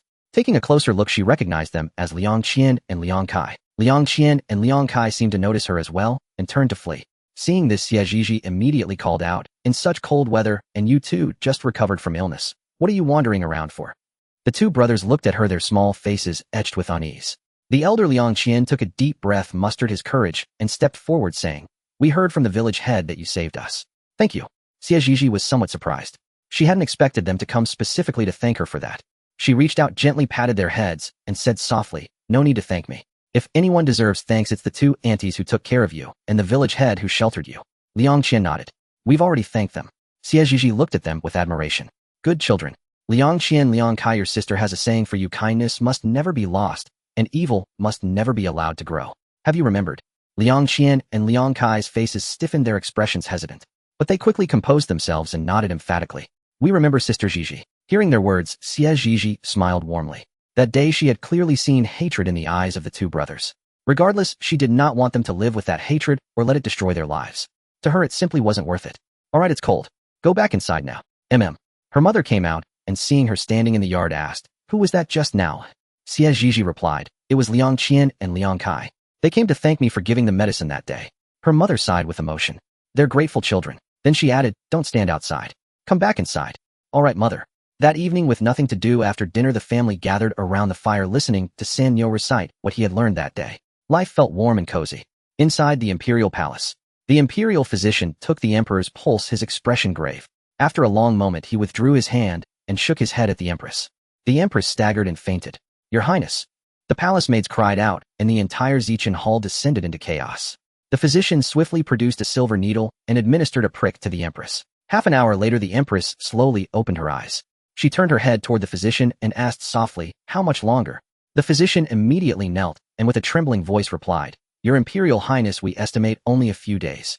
Hearing this, the empress closed her eyes. After a moment, she opened them again, her gaze cold and heavy. "Is there truly nothing that can be done?" The physician shook his head. "His Majesty has been poisoned for a long time. The toxins have already spread to his vital organs. There is no turning back." The empress waved her hand, dismissing him.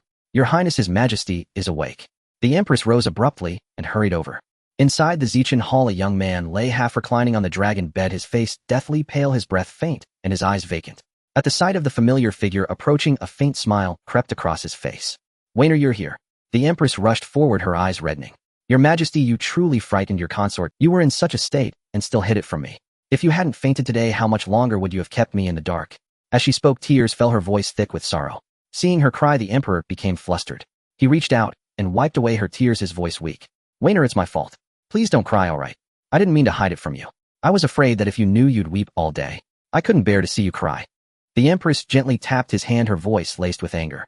"Your Majesty, since you knew your consort would worry, why did you not take better care of your dragon body? Now, have you found out who poisoned you?" The emperor's expression faltered, then he said, "The investigation is underway." He looked around and, not seeing the crown prince, asked, "Where is the crown prince? I wish to see him." Seeing that his spirits were still relatively good, the empress ordered someone to bring the crown prince. "The crown prince is currently attending lessons with Grand Tutor Li. He should be finishing school soon." The emperor spoke gently. "Good. In the future, it'll have to trouble you to keep an eye on the crown prince." Hearing this, the empress couldn't help but exclaim, "Your Majesty, please don't say such things anymore. The crown prince is still young. He will need your guidance for many years to come." The crown prince was only 5 years old, far too young to shoulder the heavy responsibility of the great Xia kingdom. "I know my own body well." The crown prince has arrived. A soft, adorable little prince with a stern expression entered through the doorway. He respectfully bowed to the emperor and empress. "Your son pays respects to father and mother." The emperor quickly bid him rise. "Crown prince, come here." The crown prince approached and, seeing his father's pallid complexion, asked with concern, "Father, are you unwell?" The emperor smiled. "Your father is fine." "What did the grand tutor teach you today?" The crown prince replied in a childish voice, "Today the grand tutor taught your son the Book of Rights." The emperor's interest was piqued. "Then let me test you." Upon hearing this, the crown prince adopted a serious, "What are the strategies and methods of governing a country as stated in the Book of Rights?" The crown prince pondered for a moment and replied, "Investigating things, extending knowledge, making intentions sincere, rectifying the mind, cultivating oneself, regulating the family, governing the state, and bringing peace to the world." Hearing his words, the emperor nodded with satisfaction. He continued to ask a few more questions, all of which the crown prince answered correctly. The emperor and empress nodded approvingly. "The crown prince has studied well. Reward him." The crown prince said, "Thank you, father." The emperor gazed at his only son with great affection, exchanged a few words of family matters, and then dismissed him. Man your servant is here. A slightly plump man entered from outside, his voice somewhat shrill. Summon Grand Tutor Li and Minister Zhou. Yes. The Empress rose. Your Majesty has important matters to discuss. Oh, I shall take my leave. The Emperor waved his hand. No need. Stay and listen as well. As soon as Sanyu returned home, he caught the aroma wafting from the kitchen. He dashed inside. Mother, are we having meat again tonight? The smell was exactly like the spicy chicken they had cooked before, incredibly fragrant. Since the snow had fallen, they hadn't eaten any meat at all. Now the scent made his mouth water uncontrollably. Mother Xie and Father Xie were preparing dinner in the kitchen. Hearing Sanyu's voice, they replied, You little rascal, always thinking about food. Sanyu grinned. Mother, maybe it's because I've been studying so hard that I get hungry faster. Mother Xie said exasperatedly, Enough. Don't try to be clever with me. Go call your sisters for dinner. With the cold weather, the family gathered around the stove in the kitchen to eat, keeping warm. Sanyu asked while eating, Mother, why do we suddenly have meat today? They had 6 hens and 1 rooster. The hens were kept for laying eggs, and the rooster was needed for the hens to produce eggs, even though the hens hadn't laid a single egg since the weather turned cold. But his parents would never kill the chickens for meat. Mother Xia explained, The market in town opened today, so your father and eldest brother went to buy some. Since the snow began, apart from a few shops, the street vendors had stopped setting up stalls. Today, for some reason, they started. Upon hearing this, Father Xie and Xie Dainiu immediately went to town to buy some meat to change their diet. Speaking of the snow, it had been falling for a month now with no sign of stopping. At old Xie's house, Xie Tiantian looked at the plate of fatty meat on the table, and a wave of nausea surged within her, making her vomit uncontrollably. Old Madame Xie's eyes immediately lit up with a hint of joy. Third Aunt Xie saw this and quickly asked, Tiantian, what's wrong? Xie Tiantian took a sip of water to suppress the nausea in her stomach and said softly, It's nothing. I just find this fatty meat a bit too greasy. Third Aunt Xie glanced at the glistening plate of fat and thought to herself, This isn't greasy at all. When you ate it before, why didn't you complain about it being greasy?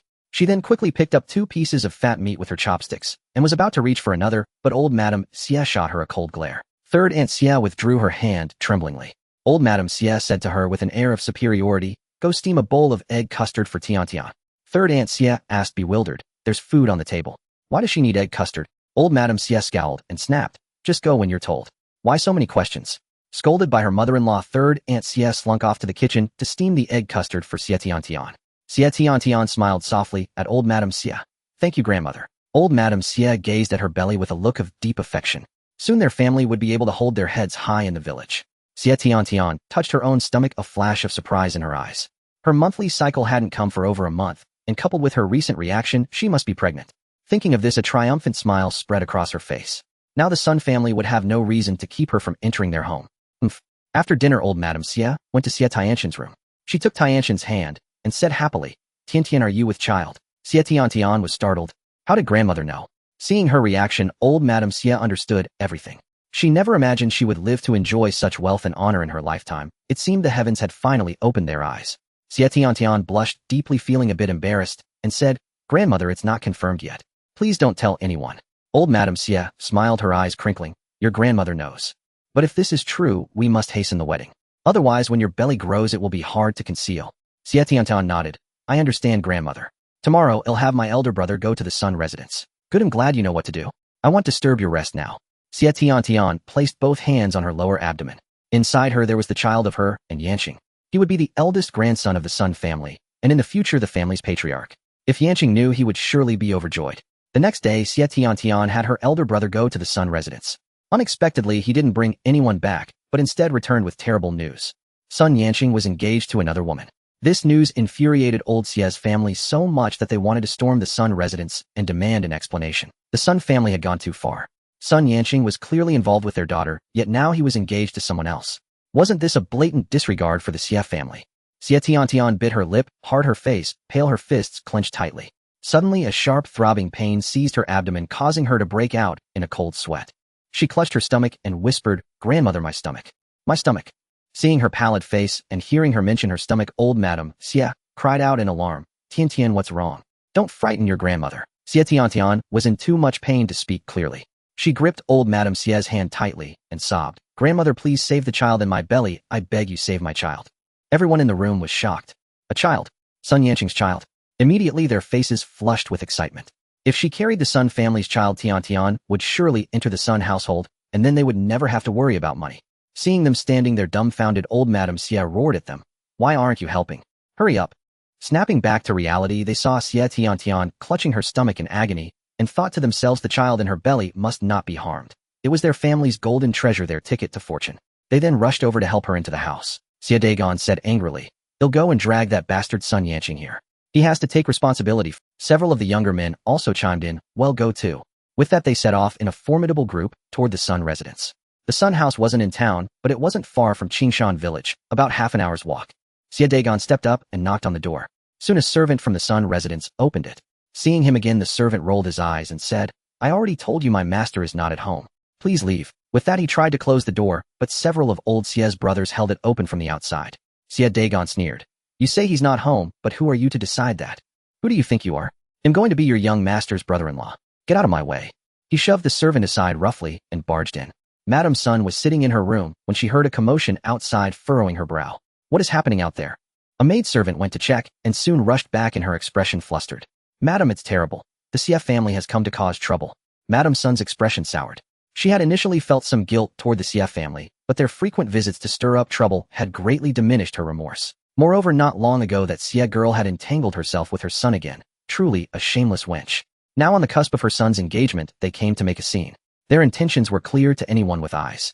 They simply wanted the Sun family to marry into the Xie family. Humph, what a delusion.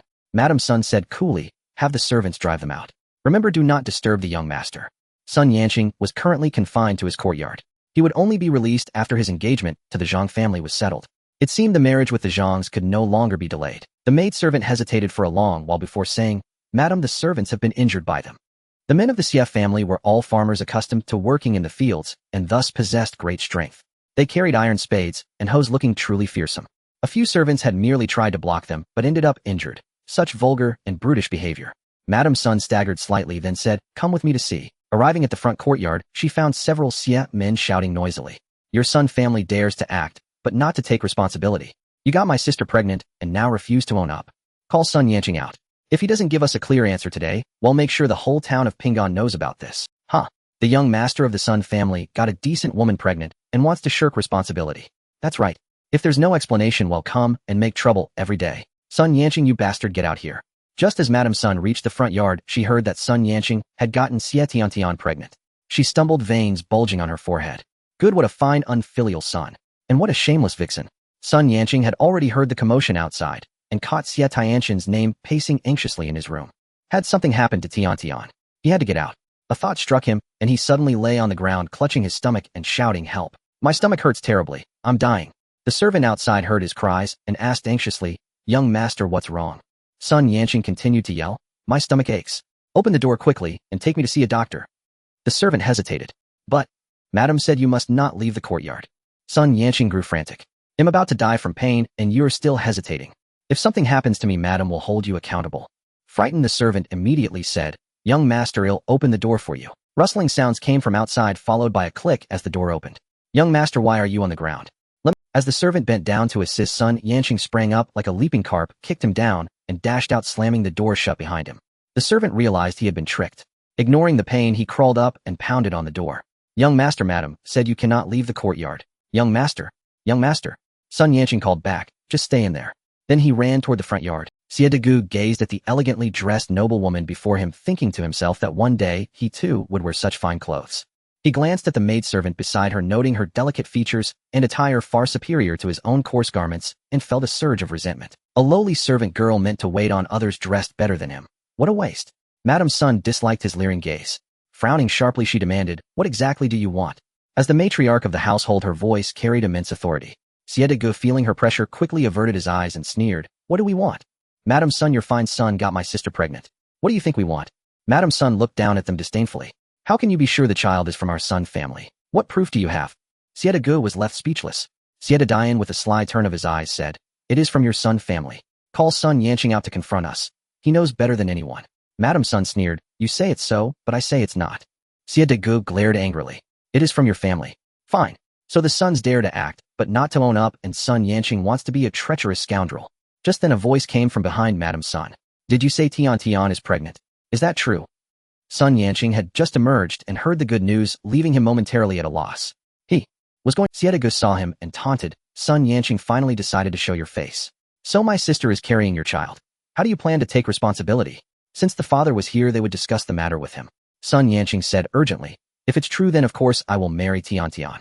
The Xie brothers' eyes lit up with excitement at his words. This Sun Yanqing was still a man after all. Madame Sun struggled to contain her rage. Hearing him say he would marry Xie Tiantian, her suppressed fury erupted. She spun around and slapped him hard across the face. You fool! You beast! She roared.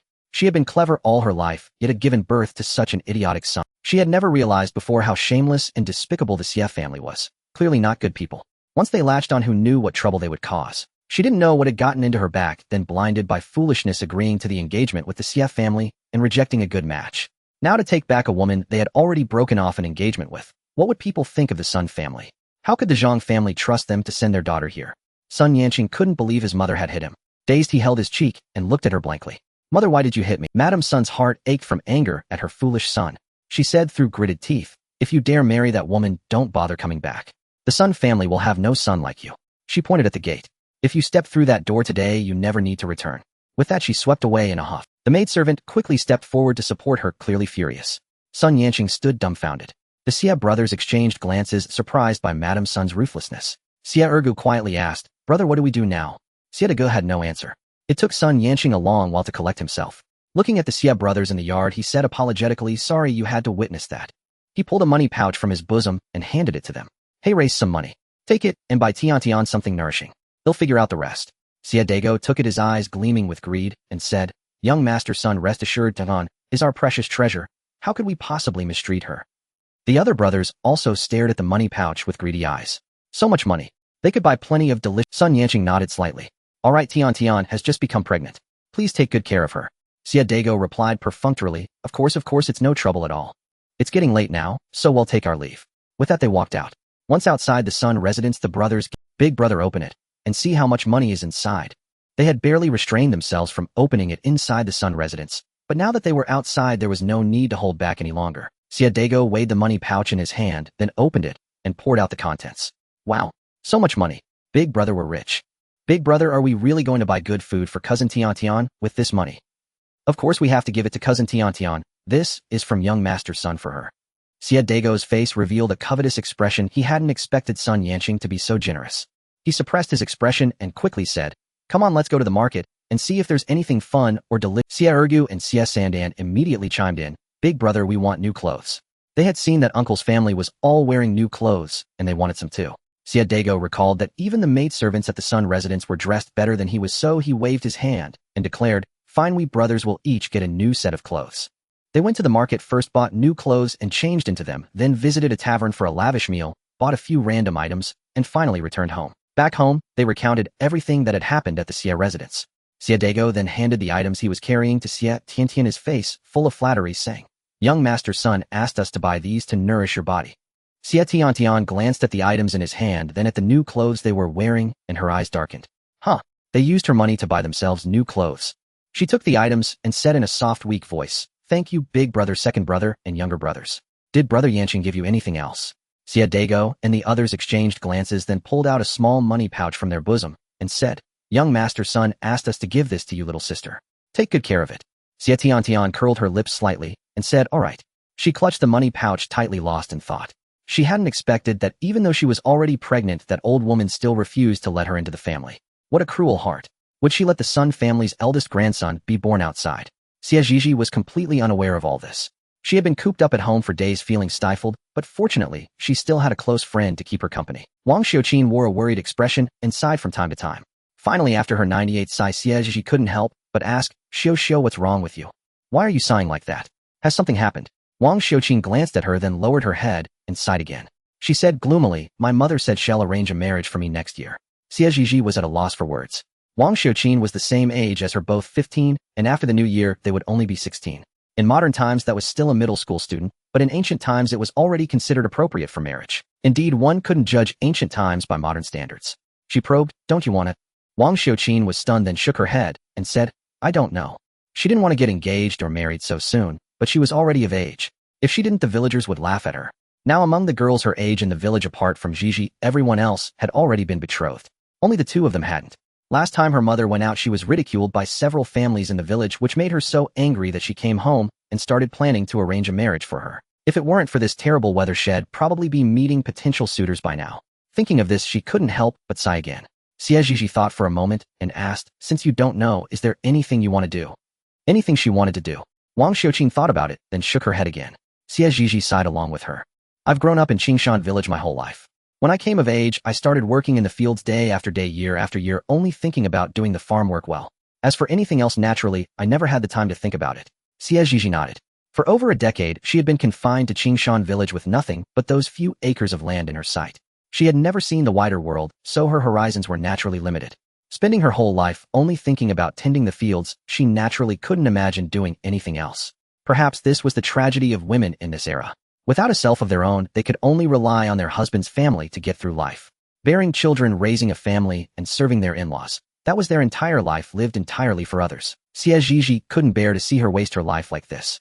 She firmly grasped Wang Xiaoqin's hand and asked, Xiao, would you like to learn how to do business? Wang Xiaoqin's eyes widened in disbelief. Me? Xie Zhizhi looked at her steadily and nodded. Wang Xiuqin became flustered. Zhizhi, I can't do it. Xie Zhizhi laughed and said, my eldest brother and sister-in-law also said they couldn't do it at first, but after a few days they were able to manage on their own. Now they never say they can't do it anymore. Wang Xiuqin thought of brother Xie and sister-in-law Xie, who used to be taciturn and uncommunicative, but now could even initiate conversations with people they met. For a moment a look of longing appeared on her face. If she learned to do business, maybe her mother wouldn't make her go on blind. Suddenly Wang Xiuqin said with determination, Zhizhi, I'll learn. Xie Zhizhi looked at her with relief. All right, when spring comes next year, we'll go make money together. Within a couple of days the village buzzed with excitement again. Although the weather was freezing and snowing, it couldn't stop people's love for gossip. Have you heard? Taojia was carried into the Sun residence in a sedan chair to become young Master Sun's concubine. The Sun family. Didn't they already break off the engagement? How did they get back together? And as a concubine no less. Who knows? You should have seen it. Old Xie's family was so overjoyed they didn't know which way was up. Another auntie said mysteriously, you don't know, do you? Taojia is pregnant. Really? Who told you that? Yesterday Fugui's mother passed by and heard the sound of morning sickness from inside. Old Xie's third son's wife was chattering on and on, insisting that the baby in the belly must be a son. But come to think of it, when the Sun family and Old Xie's family were engaged, Taojia was supposed to be the main wife. It's only been a short while, and now Taojia has become a concubine. Tisk tisk tisk, that's quite a fall from grace. Who knows? But Taojia certainly has her ways. She broke off the engagement with the Sun family and still managed to get back together with him. Now that she's pregnant, you have to admit she's got some skill. Taojia losing to her isn't unfair. Xie Zhizhi happened to be passing by and couldn't help saying, Auntie, you really shouldn't compare them like that. The auntie, caught red-handed by the person involved, immediately felt embarrassed. She hurriedly said, it's getting late. I need to go home and cook dinner. With that she scurried away. The others in the Sun family, Xie Tiantian never imagined she would become Sun Yanqing's concubine. What she wanted was the position of the lawful wife. Sun Yanqing looked at her with a face full of guilt and said, Tiantian, I'm sorry. I did my best. I've wronged you. After seeing off the Xie brothers that day, he went to plead with his father. Mr. Sun gazed at his kneeling son and said indifferently, you may marry her, but she can only be a concubine. The position of the lawful wife must belong to the Zhang family's daughter. Sun Yanqing looked at his father in disbelief, wanting to argue, but Mr. Sun cut him off directly. If you say one more word, she will never set foot in the Sun family's gate. Sun Yanqing fell silent. His father meant what he said. Mr. Sun gave him a thoughtful look. This is your own choice. Don't you regret it? If anything happens in the future, don't expect your mother and me to help. Sun Yanqing paused, then said, Father, I will not regret it. Thank you for your blessing. But mother. He'll speak to your mother. You may go now. Sun Yanqing left. Mr. Sun watched his son leave, his expression profound. He was still too young and inexperienced in matters of the heart. A few tears and tantrums, and his resolve softened. Truly lacking in life experience, such a simple, unrefined tactic had ensnared him. Whatever Mr. Sun said to his wife, she relented the next day and agreed to let Xie Tiantian enter the household. And so Xie Tiantian was carried into the Sun family in a sedan chair. Nothing that Sun Yanqing had promised her came to pass. There were no 3 matchmakers and 6 gifts, no grand wedding that the entire Yangon County would envy, no blessings from relatives and friends. Just a sedan chair that carried her through the gate. Her sedan chair couldn't even pass through the main gate. It had to take a detour and enter through the back door. Shame and resentment surged within her. Hearing Sun Yanqing's humble attempts to placate her, she felt somewhat comforted. Fortunately, brother Yanqing truly loved her, otherwise her life in the Sun family would have been unbearable. She said softly and delicately, Brother Yanqing, I am not wronged. Marrying you no matter how is no grievance. Looking at the beloved woman beside him, Sun Yanqing took her hand and said earnestly, Rest assured, in this life my heart belongs only to you. I will never betray you. Xie Tiantian blushed with shyness and whispered, I feel the same. Sun Yanqing extinguished the red candles and let down the bed curtains. The room was filled with passion. Inside the imperial palace, the emperor, The emperor has passed away. Immediately cries echoed throughout the Zichan Hall. Civil and military officials knelt outside. The empress, the crown prince, and the imperial consorts were inside the hall. The consorts wept softly into their handkerchiefs while eunuchs and maids had faces streaked with sorrowful tears. The empress looked at the emperor, lying on the dragon bed, his face dark and somewhat terrifying. She gently took his hand and spoke softly. Your Majesty, you have broken your promise again. I promise you I will take good care of the crown prince. I will watch him grow up, marry, and have children. As for the consorts of the harem, I will follow your last wishes and dismiss them all. If they wish to leave the palace, I will help them find good families. If they prefer to stay, I will treat them well. The empress rambled on for a long time, only succumbing to drowsiness in the dead of night. That day the bells tolled across the entire Shengjing city, exactly 30,000 times. A somber atmosphere enveloped the city. The death knell. The emperor has passed away. Instantly pedestrians on the streets knelt facing the imperial palace, their wails filling the skies above Shengjing city. When the empress awoke, the emperor's body had already been sent to the Hugua temple for wakekeeping. She changed out of her splendid robes into plain white attire before heading to the temple. She would accompany him on this final journey. 3 days later, the entire Daxia kingdom knew their emperor had passed. Some grieved, others were indifferent. They were but common folk. Life had to go on as usual. When Xie Zhizhi learned of it, she too could not help but sigh with emotion. The emperor had been a good ruler, but his reign was too brief.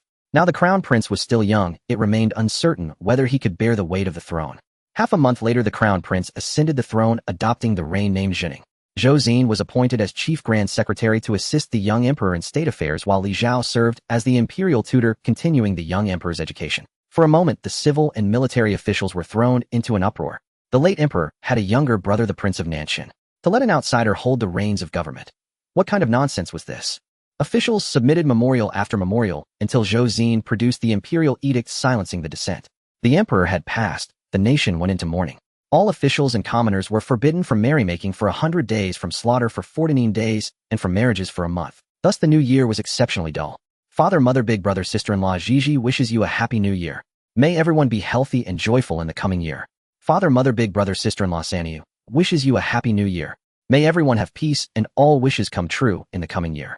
Father and mother Xie beamed with joy, taking out prepared red envelopes and giving one to each child. Father and mother also wish you a healthy and happy growth. Xie Zhizhi and Sania's eyes lit up as they accepted the envelopes with both hands. Thank you, father and mother. Xie Daniu and Li Huizi also brought out red envelopes they had prepared. Big brother and sister-in-law wish you good health and peace. Thank you, big brother and sister-in-law. Father and mother Xie then produced 2 more red packets for the young couple, saying, Daniu, Huizi, these are from us. We wish you both health and all the best. Xie Daniu and Li Huizi were momentarily stunned before quickly accepting them. Thank you, father and mother. They hadn't expected to receive anything, but their parents had prepared gifts for them as well. Li Huizi felt a warm glow in her heart. On the first day of the new year, the villagers came out to visit, and the Xie family was no exception. But ever since severing ties with old Xie's family, there had been no further contact between the two households, and today was no different.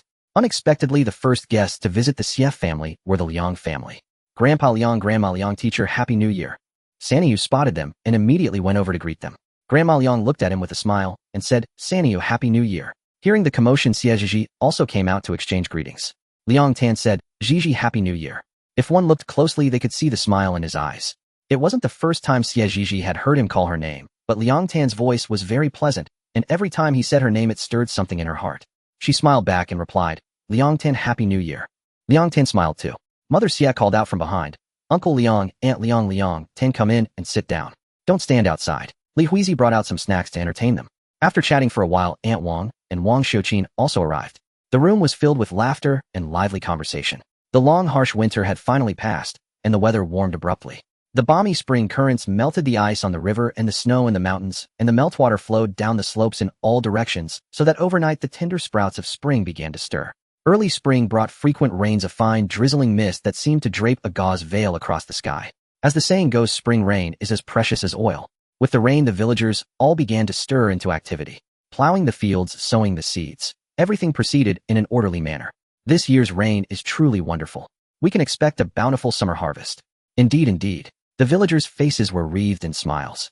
Xie Zhizhi also went to work in the fields. Having experienced last year's summer harvest, this spring planting was relatively easy for her. Xie Daniu and Xie Fu were plowing the field ahead, while Xie Mu and Li Hui dug small holes behind them. Xie Zhizhi was responsible for dropping in the seeds, and San Niu covered them with earth. The family divided the work and cooperated, so they finished fairly quickly. After planting, the seedlings grew taller, and it was time for transplanting rice. Xie Zhizhi held the seedlings in her hands, taking 2 or 3 as a bunch, and casually tossed them into the paddy field. When Xiemu saw this, she scolded with a laugh. Who transplants rice like that? You plant them properly one by one. Xie Zhizhi looked at the seedlings she had tossed, some leaning, some fallen, and then at the neat, orderly rows planted by the others. She pouted. She argued stubbornly. Mother, no matter how they're planted, the roots are in the soil, so they'll grow well. And with my method, even if it doesn't look so pretty, it's much faster. Look at you. Pulling lines, bending over to plant each one.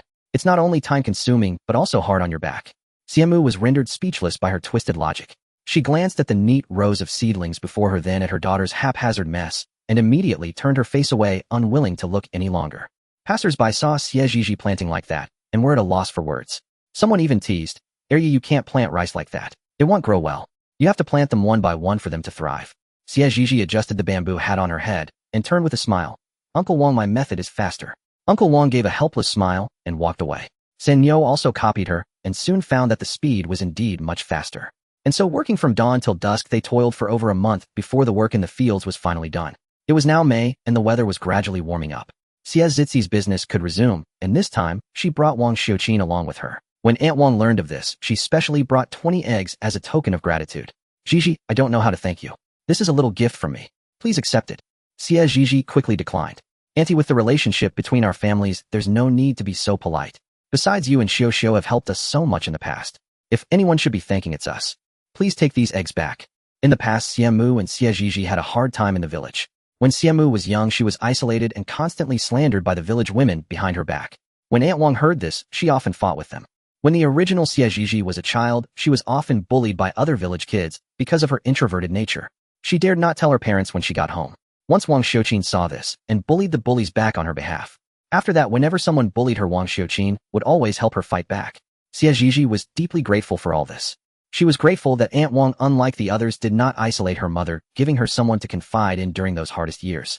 She was also grateful that Wang Xiuqin, like a little hero descending from the heavens, had helped her drive away the malicious forces around her when they were children. Aunt Wang pretended to be displeased. One thing is one thing. When we helped you, your family never failed to give us something in return. It's only by giving and taking that a friendship lasts. Besides, now that Xiu Xiu is following you, I'm grateful. Are you going to refuse me this face? If you don't accept it, then I won't allow Xiu Xiu to come along with you. Xie Zhizhi quickly tried to appease her. How could I do that? Aunt Wang's expression immediately softened, and she said cheerfully, then take the eggs. With that, she thrust the basket of eggs into Xie Zhizhi's arms, saying, take them. Having no choice, Xie Zhizhi, alright, I'll take the eggs then. But Auntie, you mustn't send anything else over in the future. Seeing that she had accepted, Aunt Wang beamed. Alright, I won't send anything. I promise. Who knew she would send even more in the future? I won't disturb you two any longer. There's still work to do in the fields. They'll be off now. Then she turned to Wang Xiuqin and urged, Xiu Xiu, study hard. Wang Xiuqin nodded firmly. I will, mother. Once her mother was out of sight, she asked, Zhizhi, what do we do now? Thinking that she would soon be in business herself, Wang Xiuqin's heart raced with excitement. In their great Xiao, women in business were rare, looked down upon, and often taken advantage of. But since she had decided to go into business, she was already prepared. With Zhizhi around, she believed she wouldn't be taken advantage of. She trusted her. Xie Zhizhi said, today I'll first teach you how to make the pastries. Come early tomorrow, and we'll make them together before heading to town. Wang Xiuqin rolled up her sleeves, eager to begin. All right, he'll work hard. I promise I won't let you down. Xiu Xiu, first weigh the ingredients, then follow my instruction. Having made pastries for a month or two last year, Xie Zhizhi knew the steps by heart. She would say a step, and Wang Zhizhi, do we add water first, and then the water chestnut flour, or the flour first, and then the water? Xie Zhizhi looked at the two bowls, one of water chestnut flour and one of water, and fell into thought. Was there a difference? Not getting a reply, Wang Xiuqin looked up and saw Xie Zhizhi staring at her, as if she were a little confused. She looked down at the flour and water again and froze. She seemed to have asked a stupid question. She quickly recovered. Either way works, right? Xie Zhizhi nodded. Yes, the order doesn't matter. Just stir them into a white batter. That day, Xie Zhizhi taught her all the pastry-making methods she knew. She planned to hand over this pastry business to her brothers and develop something else. After a day of learning, Wang Xiuqin had almost grasped it. She remarked with some emotion, I didn't expect these pastries to be so simple to make. How could they not be simple? These pastries were so easy that anyone could make them after a single lesson. The complicated ones she hadn't taught them yet. After all, her mall had hundreds, even thousands of pastry recipes. They would have plenty to learn in the future. Early the next morning, several people pushed a cart toward the town. This was Wang Xiuqin's first time visiting the town, and her face betrayed a hint of nervousness. Upon arriving in the town, seeing so many people staring at them made her feel flustered, her usual liveliness gone. Xie Zhizhi noticed this, patted her hand, and said, it's fine, don't be nervous. Xie Danyu also smiled, and said, "Chime, it's okay. I was even more nervous than you on my first time." Li Huizi comforted her as well. "Yeah. Don't be nervous, just relax." Because their families were close, and they had grown up together, they had always addressed each other as siblings. Hearing their reassurances, Wang Xiuqin felt less tense. She smiled and said, "I'm not that nervous anymore." Arriving at the stall, Xie Zhizhi sold from the fixed spot, while Xie Daniu and Li Huizi as usual pushed the cart through the streets and alleys. After setting up her goods, Xie Zhizhi began to hawk her wares. Wang Xiaoqin's eyes widened as she stared at her. Xie Zhizhi stopped and said, "Follow me and shout along." Freshly made 1,000-layer water chestnut cake, crisp and refreshing, free tasting. Soft and sweet yam and jujube cake, free tasting. Wang Xiuqin also shouted along. Her face flushed bright red after she finished, but seeing people gather around, her eyes sparkled. "Young lady, it's been a while since I saw you. You haven't been here for a long time." Xie Zhizhi smiled and explained, "Auntie, I'm here now, aren't I? I was busy recently, so I didn't come. Here, Auntie, have a taste, and see if my skills have slipped." "All right. I've missed it, haven't had it in a long time." The auntie accepted gladly. After tasting, she said, "The flavor is just as good as before. Is the price still the same as before?" Xie Zhizhi replied, "Same price, 2 coins for 1 piece of 1,000-layer water chestnut cake. Buy 2, get 1 free. This yam cake is 3 coins apiece." The auntie laughed. "All right, wrap me 2 pieces of 1,000-layer water chestnut cake and 2 pieces of this yam and jujube cake. Coming right up." She turned to Wang Xiuqin and said, "Xiu, stop daydreaming, hurry up and help pack." Wang Xiuqin snapped back to reality. Oh, okay." As she packed, she thought, Zhizhi is so amazing now, selling so many pastries with just a few words. She's nothing like the timid little girl from childhood who used to hide behind her. "Auntie, here you go. Come again next time." The auntie took the package, then leaned in and whispered quietly, "Miss, I bought some 1,000-layer water chestnut cake from that stall over there a couple of days ago, but the taste, it can't compare to yours. Yours is much better." As she spoke, she glanced toward a stall not far away.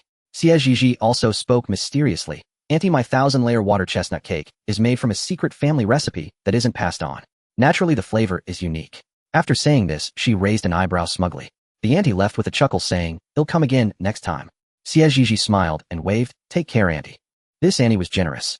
It was said her husband worked at the county dock earning 25 coins a day. She was a stable big customer, and Xie Zhizhi knew she had to maintain the relationship well and not let her slip away. Wang Xiuqin looked at her with admiration. "Zhizhi, you're amazing. I want to learn from you." Xie Zhizhi said with a hint of pride, "You call this amazing?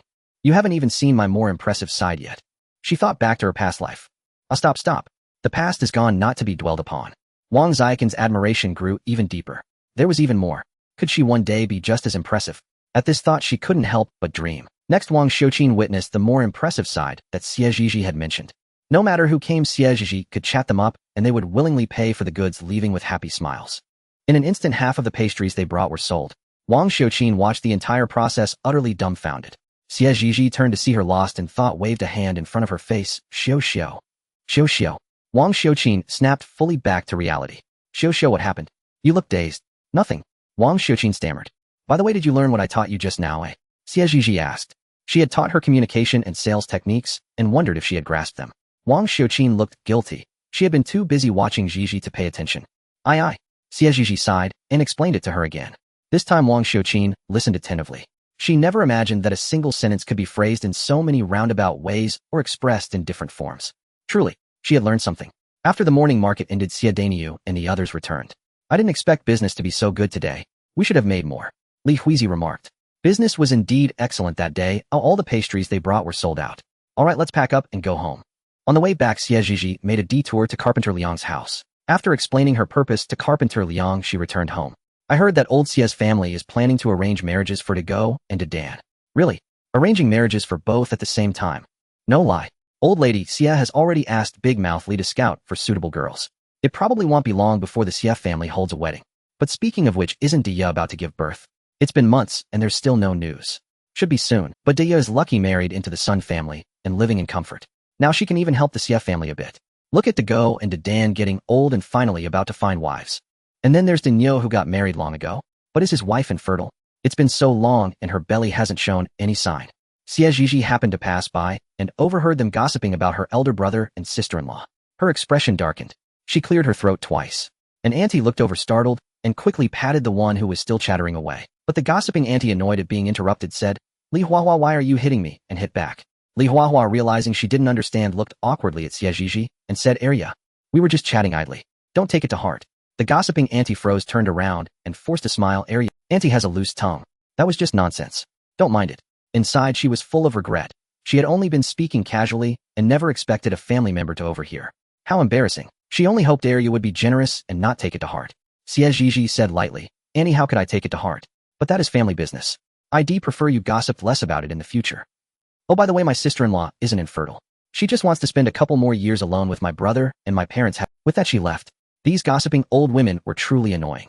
If these words spread, who knows how the villagers would talk about her sister-in-law. Rumors can ruin a person, even destroy them. In this era, a woman's inability to bear children was considered a grave sin. Besides, there were other reasons her elder brother and sister-in-law hadn't had children yet. Upon returning home, Xie Zhizhi found only Li Huijie present. Noticing her pallid complexion, she asked with a hint of urgency, Sister-in-law, why do you look so unwell? Are you feeling ill? Li Huijie quickly shook her head and replied, No, it's just. My monthly cycle has come. Even though she was speaking to her sister-in-law, she couldn't help but blush with embarrassment. Hearing this, Xie Zhizhi took the clothes her sister-in-law was scrubbing and said sternly, Sister-in-law, if your monthly cycle has started, you shouldn't touch so much cold water. Leave the laundry for when my elder brother returns. And have you forgotten what the physician told you before? With that, she guided her sister-in-law to her room to rest. Li Huijie responded sheepishly, I remember. The physician had advised her to avoid cold water, cold food, and to keep warm during her monthly cycle. She had remembered all of his instructions. Her husband had also reminded her before he left to leave the laundry for him to wash when he returned. But she didn't want him to touch the bloodstained garments. Before she was married, the village elders often said that a woman's menstrual blood was an unclean thing, and touching it would bring bad omens. So she had always washed them in secret, never expecting her sister-in-law to catch her this time. Xie Zhizhi pressed her gently onto the bed. Sister-in-law, just rest well. If my elder brother comes back and finds you've washed the clothes, he'll scold you again. Whenever her brother discovered that his wife had secretly done the laundry, he would always say a few words about it. She was tired of hearing it. Li Huijie lowered her head in embarrassment. Don't mind your brother, that's just how. But still, it's better to avoid touching a woman's menstrual blood, or you'll have bad luck. Xie Zhizhi frowned. She had never heard of such a thing. Li Huijie explained it to her. After listening, Xie Zhizhi looked exasperated, thinking that when she was old she too would spout nonsense. Sister-in-law, if that were true, we women experience it every month and touch it every month. Wouldn't we be cursed with endless bad luck? She retorted.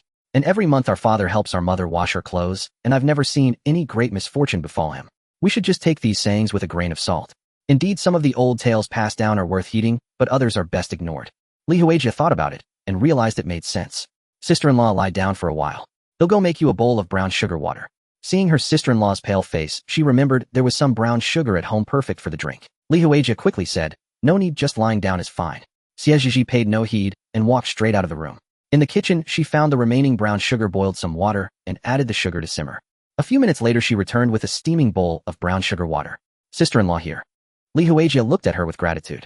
Before she married into the family, she had worried that her sister-in-law would be difficult to get along with. But she turned out to be kind and generous. Whenever she bought something for the family, she always included a portion for Li Huijie. She had also taught her how to do business, read, and do arithmetic. She was truly an exceptional sister-in-law. Li Huijie resolved to be even kinder to her in the future. Noticing the water vat at home was empty, Xie Zhizhi picked up a bucket and headed to the well at the end of the village to fetch water. A person was already drawing water at the well. Xie Zhizhi looked closely and saw it was Liang Tan.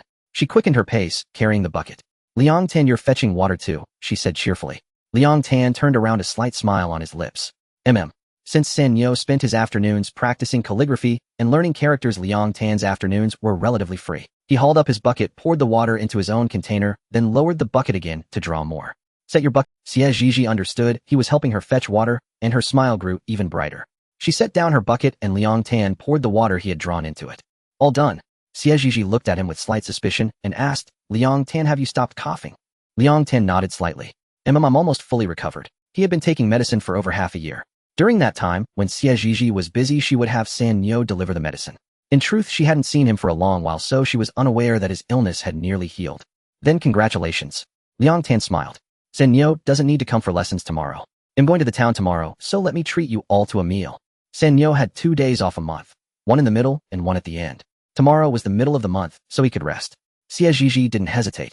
All right, you'll find me on the main street in town tomorrow. Good. The next morning, since San Yo didn't have school, he went along as well. Halfway through her sales, Xie Zhizhi spotted Liang Tan. He wasn't alone. Grandpa Liang and Grandma Liang were with him. Xie Zhizhi waved at them. When Grandma Liang saw her, she rushed forward in a flash. Grandpa Liang startled, hurried after her, muttering, Old woman, slow down. Am I at your age still so reckless? The street was crowded, and Xie Zhizhi hadn't expected Grandma Liang to be so bold, charging straight over. Her heart leaped into her throat. Grandma Liang, please walk more slowly next time. Seeing Grandma Liang safely in front of her, Xie Zhizi's heart settled back into place. Grandma Liang realized she had been too excited and worried everyone. She quickly agreed, all right. Behind her came Grandpa Liang and Liang Tan. Grandpa Liang saw her agree but couldn't help adding, "You always promise nicely, but you forget the moment you turn around." Grandma Liang shot him a glare, and he fell silent. "Oh, where are Denyo and his wife? Why are only the three of you here?" Not seeing Xie Denyo, Grandma Liang asked. Sanyo explained, "Big brother and sister-in-law took the cart to sell elsewhere. The two elder sisters and I are selling here. Selling separately is faster." Wang Xiuqin, seeing them, also greeted them politely. Grandma Liang looked at her with a kind expression. Xie Zhizhi glanced at the remaining pastries in the food box and said, "Grandpa Liang, Grandma Liang, please have a seat. I still need to wait here a bit." "I'm sorry, you'll have to wait." She handed each of them a piece of pastry. "Here, try it." "No problem at all. We came early," Grandma Liang said, taking the pastry nonchalantly. Xie Zhizhi smiled and continued attending to her customers. It was the first time Liang Tan had seen her doing business, and for a moment he was captivated. Seeing this, Grandma Liang tugged at her husband's sleeve and winked. Grandpa Liang understood and followed her gaze. But staring at a young lady like that in the middle of the street was hardly proper. He coughed loudly twice. Hearing this, Liang Tan snapped back to reality. He quickly lowered his head to hide his emotions. Feeling the gaze on her disappear, Xie Zhizi's lips curled into a faint smile, her mood exceptionally light. Not long after, Xie Denyo and his wife returned. Seeing Grandpa and Grandma Liang, they promptly greeted them. They had already heard from Zhizhi that morning that the Liang family was treating them to a meal to thank her for the medicine. Xie Denyo had initially thought they should head back first, as they hadn't contributed to the matter and felt it presumptuous to accept a free meal. But the elder Liangs were so enthusiastic that they couldn't refuse and ended up going along. They went to the town's renowned restaurant, Drunken Immortal Pavilion. Xie Zhizhi hadn't expected Liang Tan to bring them here, knowing how expensive the dishes at this restaurant were. A thoughtful expression crossed Xie Zhizi's face. Once inside the Drunken Immortal Tavern, Granny Liang told them to order whatever they liked. Today the bill was on her. The others were too nervous to move. Only Xie Zhizhi glanced at the menu and said, "Granny Liang, we won't hold." Granny Liang waved her hand magnanimously. "No need to stand on ceremony with me." Hearing this, Xie Zhizhi ordered 3 of the tavern's signature dishes: roast chicken, sweet and sour fish, and a tofu dish. Xie Denyu and the others were stunned. How much would this cost? Xie Zhizhi looked over the menu and found nothing else she craved, so she handed it to Granny Liang. "Granny Liang, would you like to add anything?" Granny Liang took it, glanced at it, and ordered 2 more meat dishes and 1 vegetable dish before she was satisfied. When all the dishes arrived, 4 meat and 2 vegetable, the table was abundantly spread. This was the most lavish meal Xie Zhizhi had enjoyed since arriving here. Granny Liang urged them to eat their fill without restraint. Xie Zhizhi picked up a piece of sweet and sour fish. It was tangy and sweet, quite delicious, so she helped herself to several more pieces. Liang Tan glanced at her and silently took note. The others had been too shy to eat freely at first, but after one bite they too dug in with abandon. Never in their lives had they tasted such wonderful food. Today they had Zhizhi to thank for it. Seeing them eat so happily, Granny Liang chuckled. "Is it enough? If not, we can order another round." Xie Denyu quickly replied, "Enough. No need to order more." Sanyo was already eating with his eyes squinting in delight. After eating and drinking their fill, they left the tavern. Xie Denyu felt lightheaded. This single meal had cost over 1 tael of silver. Just as they stepped out of the tavern, a voice dripping with sarcasm rang out from ahead. Well, isn't this the famous scholar Liang of Beima Academy? I heard you failed the provincial exam and went back to farming. A farmer like you has spare cash to eat at the Drunken Immortal. Don't tell me you're just putting on airs." Laughter followed. The tone was insufferably smug. The leader wore a scholar's robe, a long white gown with wide sleeves, and a round collar topped with a black Confucian cap.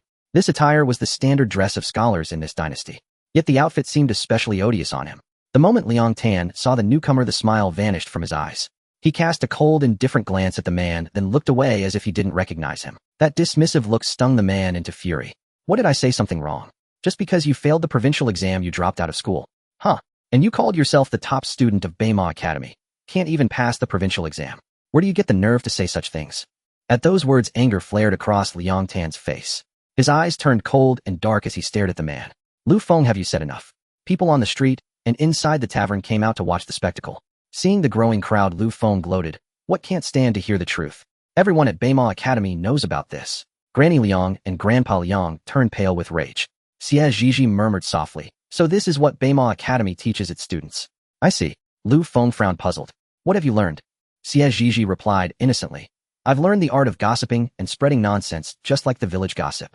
Lu Feng was no fool. He caught her veiled insult immediately. His face darkened. "Nonsense. Beima Academy teaches Confucian classics, the 4 books and 5 classics, the 13 classics, the 6 arts of a gentleman. None of what you're talking about." Xie Zhizhi feigned sudden understanding. "Oh, is that so? Lu Feng immediately puffed out his chest, striking a gentlemanly pose. The scholar's uniform you're wearing combined with your behavior just now doesn't make you look like a learned man at all. You resemble someone who's never been educated, especially like the village gossips at the head of our lane. It makes me wonder if all your books went straight to the dogs. After all, your actions just now were hardly those of a gentleman. Besides, he at least holds the title of cultivated talent.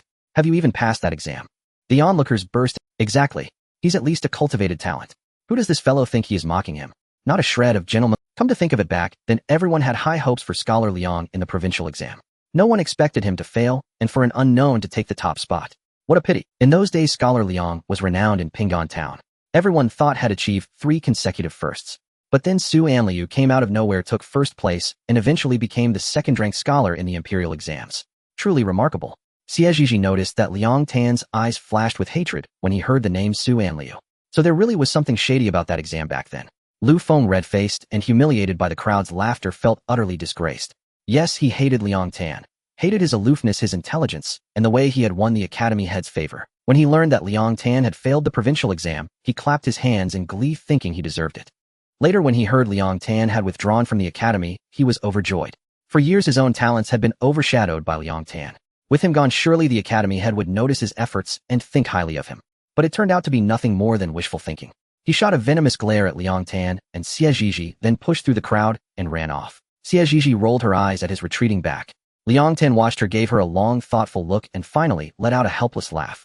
This little girl certainly had a sharp tongue and a quick wit. Xie Zhizhi turned and said to Granny Liang and the others, "Come on, let's head back." On the way home, Xie Zhizhi and Liang Tan walked at the rear. Xie Zhizhi looked at him hesitantly. Liang Tan cast her a sidelong glance. "If you have something to ask, just ask." Xie Zhizhi's eyes lit up. "I heard Granny Liang say you were the top provincial graduate. Why did that man say you failed? Why was Su Anliu the top graduate that year? Is there something hidden behind it?"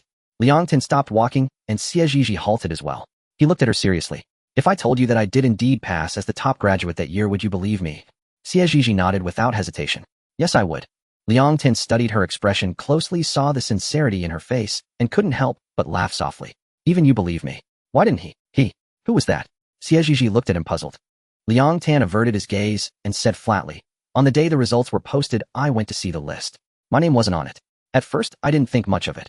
After all, there are plenty of people smarter than me in Great Xia. But on my way past the Drunken Immortal Tavern, I saw Su Anliu going in with one of the examiners. I followed them inside. I overheard their conversation and realized that Su Anliu had bribed the examiner and swapped our exam papers. I confronted them, but they denied everything and threatened my grandparents. And I was the only one who heard those words. I had no proof. I went to the county magistrate to seek justice, but the name on my paper was Su Anliu. That day it rained heavily, and that's when I developed my chronic cough." Xie Zhizhi could feel the suppressed emotion in his voice. This Su Anliu was clearly no ordinary man. And now he was a court official, far beyond the reach of common folks like them. She patted his arm lightly, trying to sound cheerful. "Su Anliu is nothing but a thief. In 3 years you can take the exam again and reclaim the top spot. No, you'll achieve 3 consecutive firsts. The position you're granted might even be higher than his. When that day comes, don't let him off easy." Liang Tan looked at her hand resting on his arm, and his gaze softened. "All right." Xie Zhizhi withdrew her hand and saw that Dainiu and the others had already walked far ahead. "Let's hurry, or it'll be dark before we get home." With that, she walked on ahead, and Liang Tan followed behind her. A light rain suddenly arrived, pattering down on the windowsill. The weather in June was as fickle as a village child's face, changing without warning. In the morning the sun had blazed brightly, but by the afternoon the rain began to fall. Xie Zhizhi had shut herself indoors, tinkering with something unknown. Outside the door, Li Huizi arrived, carrying a bowl of ginger soup. Having been caught in the rain on her way back today, she wanted to drink some to ward off the cold and avoid falling ill. She raised her hand and gently knocked on the door. "Zhizhi, open up." With a click, the door opened. A strong smell of ginger filled the air, and Xie Zhizhi couldn't help but cover her nose. Li Huizi smiled tenderly and stepped inside. "You got caught in the rain today. Drink this bowl of ginger soup to warm yourself up." Xie Zhizhi resisted. She loved the scent of ginger, but detested drinking ginger soup. "Sister-in-law, no need. I'm perfectly healthy. I don't need ginger soup." After half a year of growth, Li Huizi had become much firmer in certain matters. She put on a stern face. "Be good. If the cold enters your body and makes you sick, that won't be good." Xie Zhizhi had no choice but to take the bowl and gulp it down in one go. Seeing her drink it, Li Huizi's expression softened considerably. "The rain outside is about to stop. I'm thinking of going up the mountain later to see if there are any mushrooms to pick. Do you want to come?" It had rained every afternoon these past few days, so the mountain was likely full of mushrooms. The mushrooms after the rain were the freshest and most tender. Without a second thought, Xie Zhizhi replied yes. Only a fool would refuse money, and she was no fool. Besides, she wanted to fill up her own little treasury. Just then Wang Xiuqin also arrived, and the three of them went up the mountain together. It had to be said the Green Mountain after the rain was a land of gold. Xie Zhizhi's mall system was jumping wildly as she dug with great enthusiasm. Ding! Found pure natural and harmless grass jelly plant worth 10 won per caddy. Grass jelly plant. Was this the plant that could make grass jelly? She looked in the direction the scan had indicated and saw a large patch of tender green plants that resembled mint. She was certain now, this was the grass jelly plant that could be used to make grass jelly. She was originally from the south where grass jelly came not only in white and black, but also in green. The green one was made from this fresh grass jelly plant. She called Li Huizi and Wang Xiuqin over. Li Huizi came and looked at it saying these plants are growing so well. Xie Zhizhi wasn't overly surprised. She vaguely remembered that the earliest record of the grass jelly plant was in a medical book from the Qing dynasty. Although the dynasty she had traveled to was fictional based on the hairstyles and clothing, she could roughly guess that this dynasty resembled one of the 8 major dynasties. So she truly wasn't surprised that they didn't recognize it. Wang Xiuqin also said yes. These plants are so tender. If we pick them and feed them to the chickens, they'll probably love them. With that, she casually grabbed a handful. Hearing this, Xie Zhizhi's heart ached so much she beat her chest in anguish. Watching Wang Xiuqin actually pick them to feed the chickens, she was nearly beside herself with pain. What a wasteful woman. A desecration of nature's bounty. She pointed at the plants and said, "Sister-in-law Xiuxiu, these plants can be used to make money." Wang Xiuqin stopped in her tracks. Li Huizi's mouth fell open. This was the first time they had heard that these plants could make money. In the past, they had always used them to feed the chickens. Without a trace of shame, Xie Zhizhi fabricated a story. "You know, I have a friend. That friend is well-traveled and knows a lot of things. They said that there's a plant that can be used to make a delicious dessert. There's this plant." Everyone close to her knew that Xie Zhizhi had a resourceful friend, so when they heard this, Li Huizi and Wang Xiuqin stammered this. Can it really make money? Going up the mountain once had led them to find a treasure. It truly hadn't been a wasted trip. Indeed, as the elders used to say, the Green Mountain held many treasures. They hadn't believed it before, but now they were convinced. Without paying them any mind, Xie Zhizhi began picking the grass jelly plants herself. Seeing this, the 2 others joined in. They picked until they had filled 3 full baskets. By the time they returned, it was already late. The 3 of them were washing the grass jelly plants in the yard when Xie's mother came back and looked at them with disdain. "They're just weeds. Why wash them so clean? In the end, they'll still be fed to the chickens." The 3 of them were speechless. Senyo also returned, and seeing them washing the plants asked curiously, "Sis, what are you washing these for?" These plants weren't edible. They had always been used to feed the chickens. Xie Zhizhi continued working as she replied. Senyo instinctively swallowed. What delicious food was his sister about to make now? Xie Zhizhi paused. She realized she didn't know how to make grass jelly. She went back to her room, opened the mall, and bought a recipe for grass jelly. 1 caddy of grass jelly plant could yield about 5 caddies of grass jelly. It also required rice flour and edible alkali. She spent another 10 won to buy these 2 items before going back. In the kitchen, following the method she had just read, she first boiled a pot of water and added the edible alkali. Once the water was boiling, she put the grass jelly plants and boiled them, then fished them out and strained the water. She directly rubbed the cooked grass jelly plants with water to extract the gelatin, then strained the mixture again and combined it with the water used to boil the plants. She poured the pre-prepared rice flour slurry into the combined liquid, stirred it well, and then poured it back into the pot to boil again. During this process, she had to stir constantly to prevent it from burning and sticking to the pot. Once it boiled with large bubbles, she could scoop it out. Senyo had been watching the whole time, and seeing the basin of green stuff, a flicker of hesitation crossed his face. Is this really edible? Xie Zhizhi placed the grass jelly into a large wooden basin filled with cold water. We can eat it once it's cooled down. Then she went back to the kitchen to boil some brown sugar water. After she finished, Xie's mother entered the kitchen to prepare dinner. Half an hour later, the grass jelly had cooled down. Xie Zhizhi sat in the yard looking at the pile of washed grass jelly plants, and a thought burst into her mind. Perhaps this idea could make her a fortune this summer. Senyo stood with a bowl in hand, watching his pensive sister, unsure how to speak. He had just touched the grass jelly. It was no longer hot and should be ready to eat. Xie Zhizhi snapped back to reality and saw Senyo looking as if he wanted to say something, a bowl in his hand. She found it amusing. "Go wash the kitchen knife and bring it to me." Hearing this, Senyo immediately ran to the kitchen to wash the knife. He came back and handed it to her. "Sis, here." Xie Zhizhi took the grass jelly out of the large wooden basin and made several cuts on it. Senyo went to get the bowls again. Xie Zhizhi placed a large piece in each bowl, then used the kitchen knife to cut them into smaller pieces and poured brown sugar water over them. Throughout the whole process, Senyo watched without blinking. "Take these to them, 1 bowl each." Senyo obediently complied. Li Huizi also took a bowl to Denyo, who was chopping firewood in the yard. Wang Xiuqin took the bowl with both hands. Taking a bite, her eyes immediately lit up. Crisp and refreshing, icy cool with a hint of sweetness. With just 1 bite, the chill spread through her entire body, bringing immense comfort. The others also praised it after tasting. Why didn't we know this stuff could make such delicious food before? Xie Danyu exclaimed after taking a bite. San Yo was too busy eating to speak, quickly finishing one bowl and going for another. Xie Zhizhi noticed and reminded him, San Yo, eat less, we still have dinner later. San Yo nodded in response, I know. With one person having 2 bowls and a little left, Xie Zhizhi had Wang Xiuqin take it back for Aunt Wang and the others to eat. Wang Xiuqin didn't stand on ceremony. They'll bring the wooden basin back tomorrow. With that, she carried the cold jelly grass back. Perhaps because of eating the cold jelly grass that night, sleep was free from the usual heat, truly comfortable. The next day, they went to town as usual to sell pastries.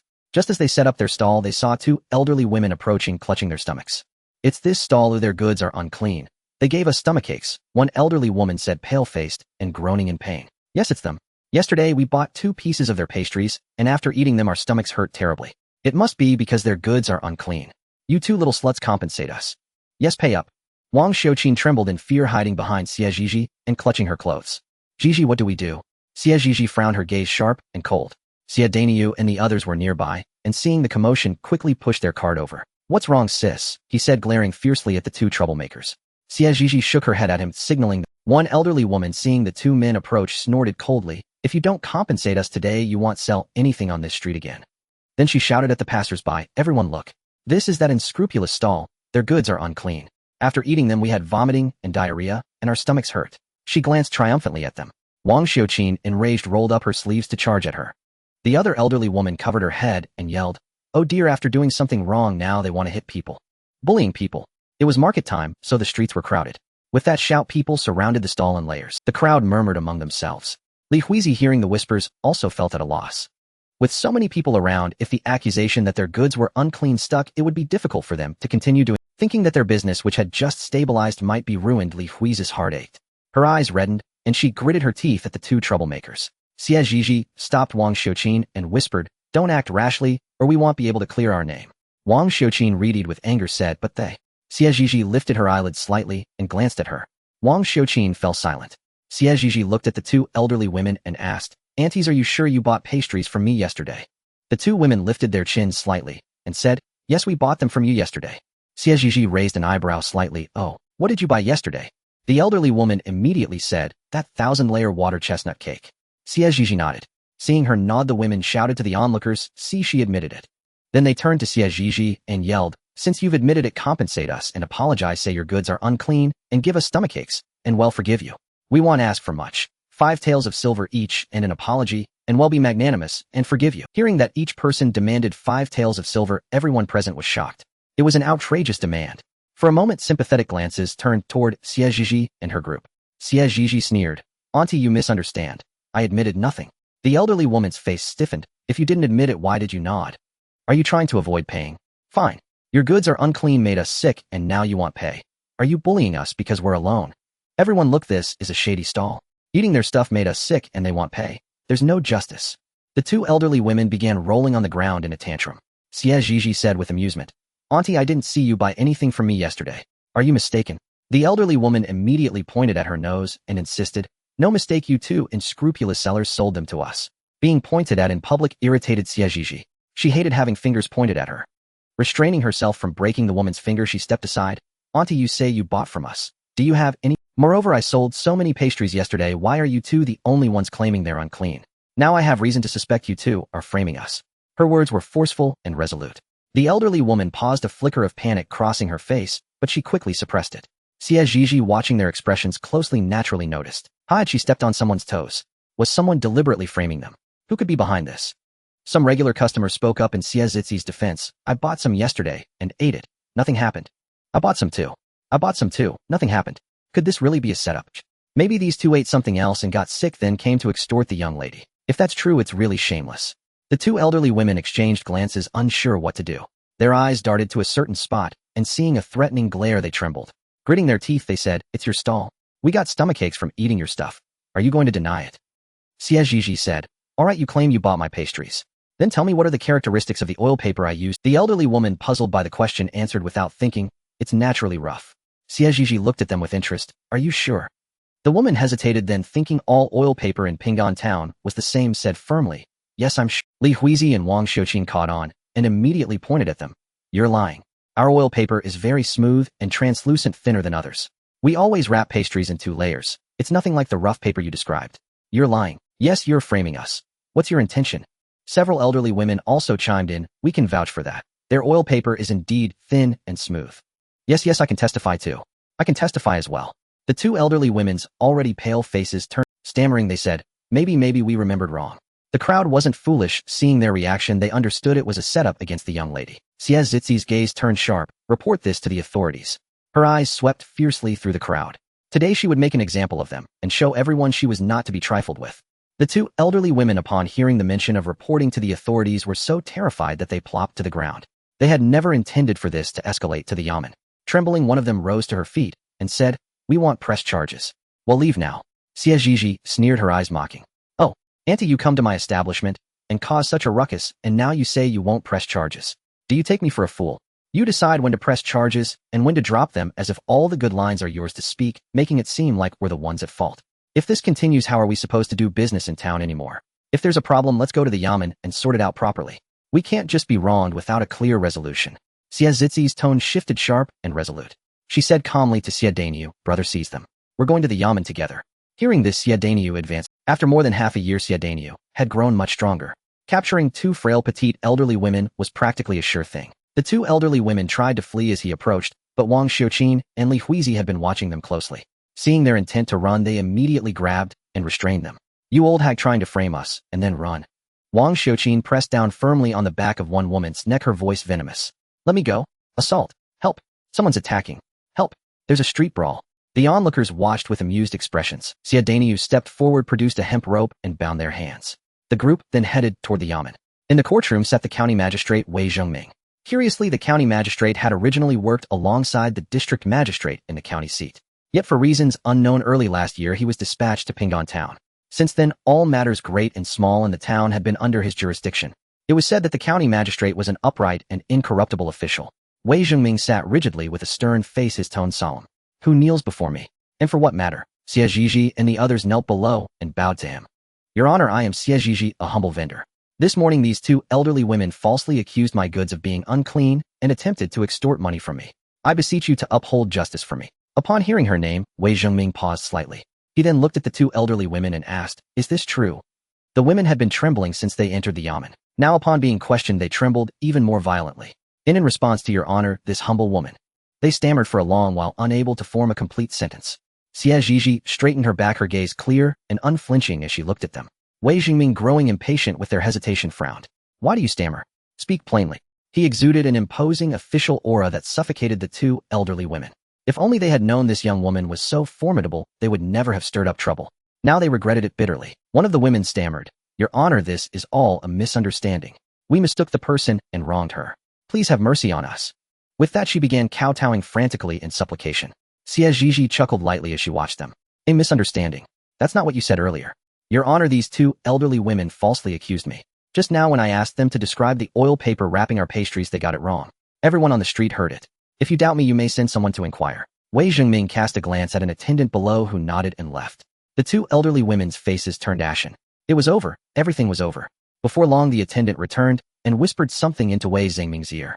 After listening, the magistrate fixed a sharp gaze upon the two women in the courtroom. Why did you falsely accuse her?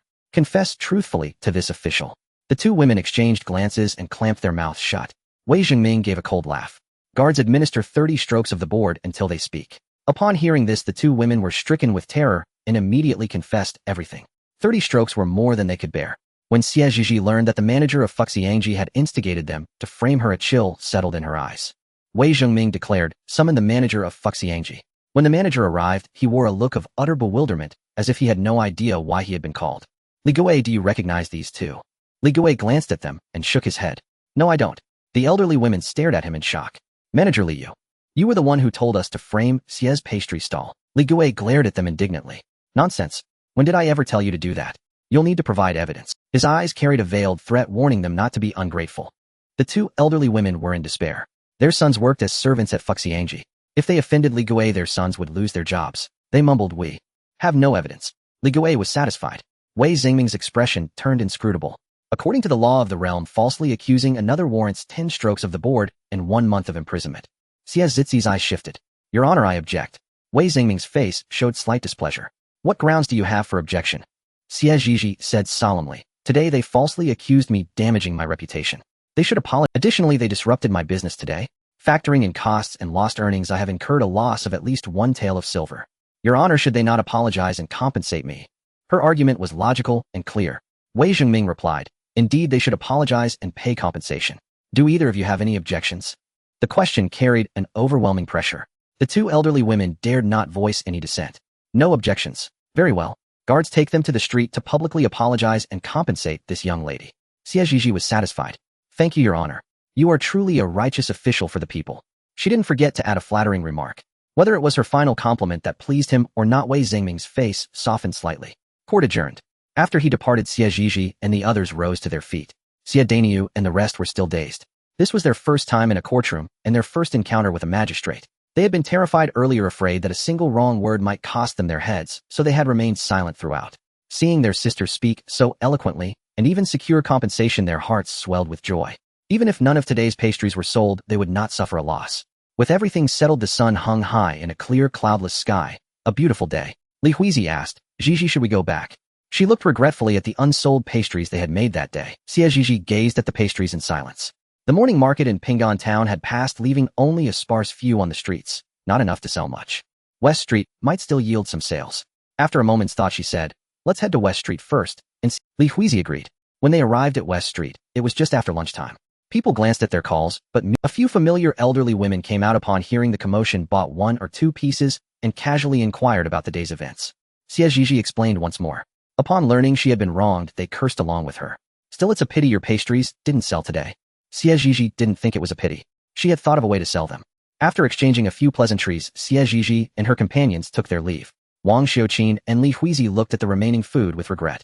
Wang Xiuqin asked, Zhizhi, are we just going back like this? Xie Zhizhi shook her head. No, let's go to Yangon County. Yangon County. The three of them were astonished. Yangon County was half an hour's walk from Pinggan town, a distance not too far for them. It was said that Yangon County was far more prosperous than Pinggan town, and she wanted to see it for herself. However, entering the city walls required a fee, the amount of which they would only know upon arrival. They pushed their cart to Yangon County. Looking up at the towering city walls, they were truly magnificent. This was their first time in Yangon County. There were many people outside the walls, some entering and some leaving the city. What surprised Xie Zhizhi the most was that Yangon County was near the Grand Canal, where people were bustling about carrying goods back and forth. Watching the bare-chested men hauling heavy loads under the blazing sun, Xie Zhizhi laughed from the depths of her heart. She knew how to sell her grass jelly quickly. Soon it was their turn to enter the city. The soldier on duty asked routinely, how many people? What's your business? Xie Zhizhi replied, for here to do some small trade. Hearing this, the soldier asked them to open their cart for inspection. Confirming there was no issue, he said, that'll be 2 coppers per person, was not too expensive. Xie Zhizhi paid, and they walked in. Before them lay a bustling street. The people on the street were far better dressed than those in Pinggan town, and there were several times more of them than during the morning market in Pinggan. The street was wide and crowded, filled with the shouts of vendors on both sides. In contrast, they seemed somewhat out of place. Xie Zhizhi said calmly, let's find a spot to set up. With so many people on the street, it was hard for them to push the cart and peddle their goods. After finally finding a spot, they quickly set up their wares and began to hawk. Yam cakes, juju paste cakes, blueberry cakes, taro paste cakes for sale. Soft, sweet, and sticky, free samples. 1,000-layer water chestnut cakes for sale. Crisp and refreshing, free samples. Free samples. Don't miss out, folks. You'll regret it if you do. The shouts soon drew a crowd. A young woman looked at them and asked, boss, can we really try for free? You won't charge us after we eat, will you? Xie Zhizhi smiled. No charge. If you like it after trying, you can buy, if not, no need. Wang Xiuqin handed her a piece. Here, miss, give it a taste. Hearing that the samples were truly free, everyone chimed in, give me one. And one for me too. Xie Zhizhi quickly said, everyone please don't rush. Take your time, there's enough for all. Li Huizi also joined in to help. Seeing the growing crowd, Xie Zhizhi smiled even more brightly. Indeed, no matter the time, business was always better in a big city. Tastes good, little boss. How much are these? They had never eaten such things before and found them novel. Auntie, the 1,000-layer water chestnut cakes are 3 coppers each, and these yam-based cakes are 4 coppers each. No bargaining. The 3 others looked at her in shock. Why had the price suddenly gone up by a copper? They nervously glanced at the crowd. Would they think it was too expensive? As expected, some people shook their heads and left upon hearing the price. Then Xie Zhizhi added, since it's our first day here, we're offering a special deal, buy 3, get 1 free. Limited supply, first come, first served. Someone thought it over and felt it was a good deal. Give me 2 yam cakes and 1,000-layer water chestnut cake, and then give me 1 free yam cake. Does that work? Xie Zhizhi smiled. Deal. As long as you buy 3, you get 1 free. Paying for 3 and getting 4 was truly a win-win. A buying frenzy ensued. Within no time, all the cakes were sold out. The The other three were stunned, unable to snap out of it for a long time. This pace was much faster than usual. Someone who missed out asked, "Little boss, will you be back tomorrow?" Xie Zhizhi thought for a moment and replied, "Auntie, if I come tomorrow, I'll be here at this same spot. If you don't see me here at this time tomorrow, it means I didn't come." The auntie, disappointed by the vague answer, walked away to Xie Zhizhi, and her companions packed up and left the city. She had wanted to wander around a bit, but it was getting late, and by the time they got home it would likely be dark. Her parents would be worried if they didn't return home. Xie Danyu and the others looked at Xie Zhizhi, seeming to have something on their minds. Li Huizi hesitated, but finally asked, "Zhizhi, haven't our cakes always been sold at that price? Why did we raise it by a copper today?" Fearing she might be misunderstood, she quickly added, "Zhizhi, don't overthink it. I just don't understand." They truly didn't understand. In Ping'an Town, people had already complained about the price, and now in Yangon County, it was even higher by a copper. Though Yangon County was wealthier than Ping'an Town weren't, there are always more poor people than rich ones in this world. Xie Zhizhi looked at their wide, curious eyes and slightly curled her lips. She laughed. "We walked from Ping'an Town to Yangon County, taking half an hour. That half hour cost us time and effort. The extra copper is our compensation for the hard work. And the value of something isn't just what it's inherently worth, we have to consider the added labor cost after making it. That's how we finally set the price." The others had a sudden epiphany. It made sense. From Ping'an Town to Yangon County, though the distance wasn't much to them, they had indeed spent time and effort hauling the goods there. So this was what their younger sister meant by labor costs. They had learned something new. By the time they returned home dusk, seeing them back, Xie's mother breathed a sigh of relief. Finally they were home. Sanyo rushed out of the house upon hearing the noise. "Brother, sister-in-law, sister, you're finally back. Mom and Dad were so worried about you." Indeed, they usually returned by noon or afternoon, but today with darkness falling and no sign of them, how could they not worry? Xie Danyu scratched his head sheepishly. "Sorry for making you worry, Mom and Dad. But I'll make sure to protect Huizi." He said the last sentence with unusual seriousness. Xie Zhizhi also spoke up. "Dad, Mom, we went to the county today. You wouldn't believe how lively it is there. Next time our family is free, let's all go together." They decided not to tell their family about the day's events, knowing would only cause them unnecessary worry, so it was best left unsaid. Sanyo, hearing they had been to the county and might go again with the family, was full of anticipation. He looked at Xie Zhizhi and asked, "Sister, tell me what good food is there in the county?" Xie Zhizhi poked his forehead gently and smiled warmly. "All right, I'll tell you all about it." Xie Zhizhi regaled him with the sights and sounds of the county. Xie Danyu went to fetch water. Li Huizi went to the kitchen to help Xie's mother with dinner, and Xie's father chopped firewood in the yard listening to Xie Zhizi's tales of the county's curiosities. After dinner, Carpenter Liang paid a visit to their home.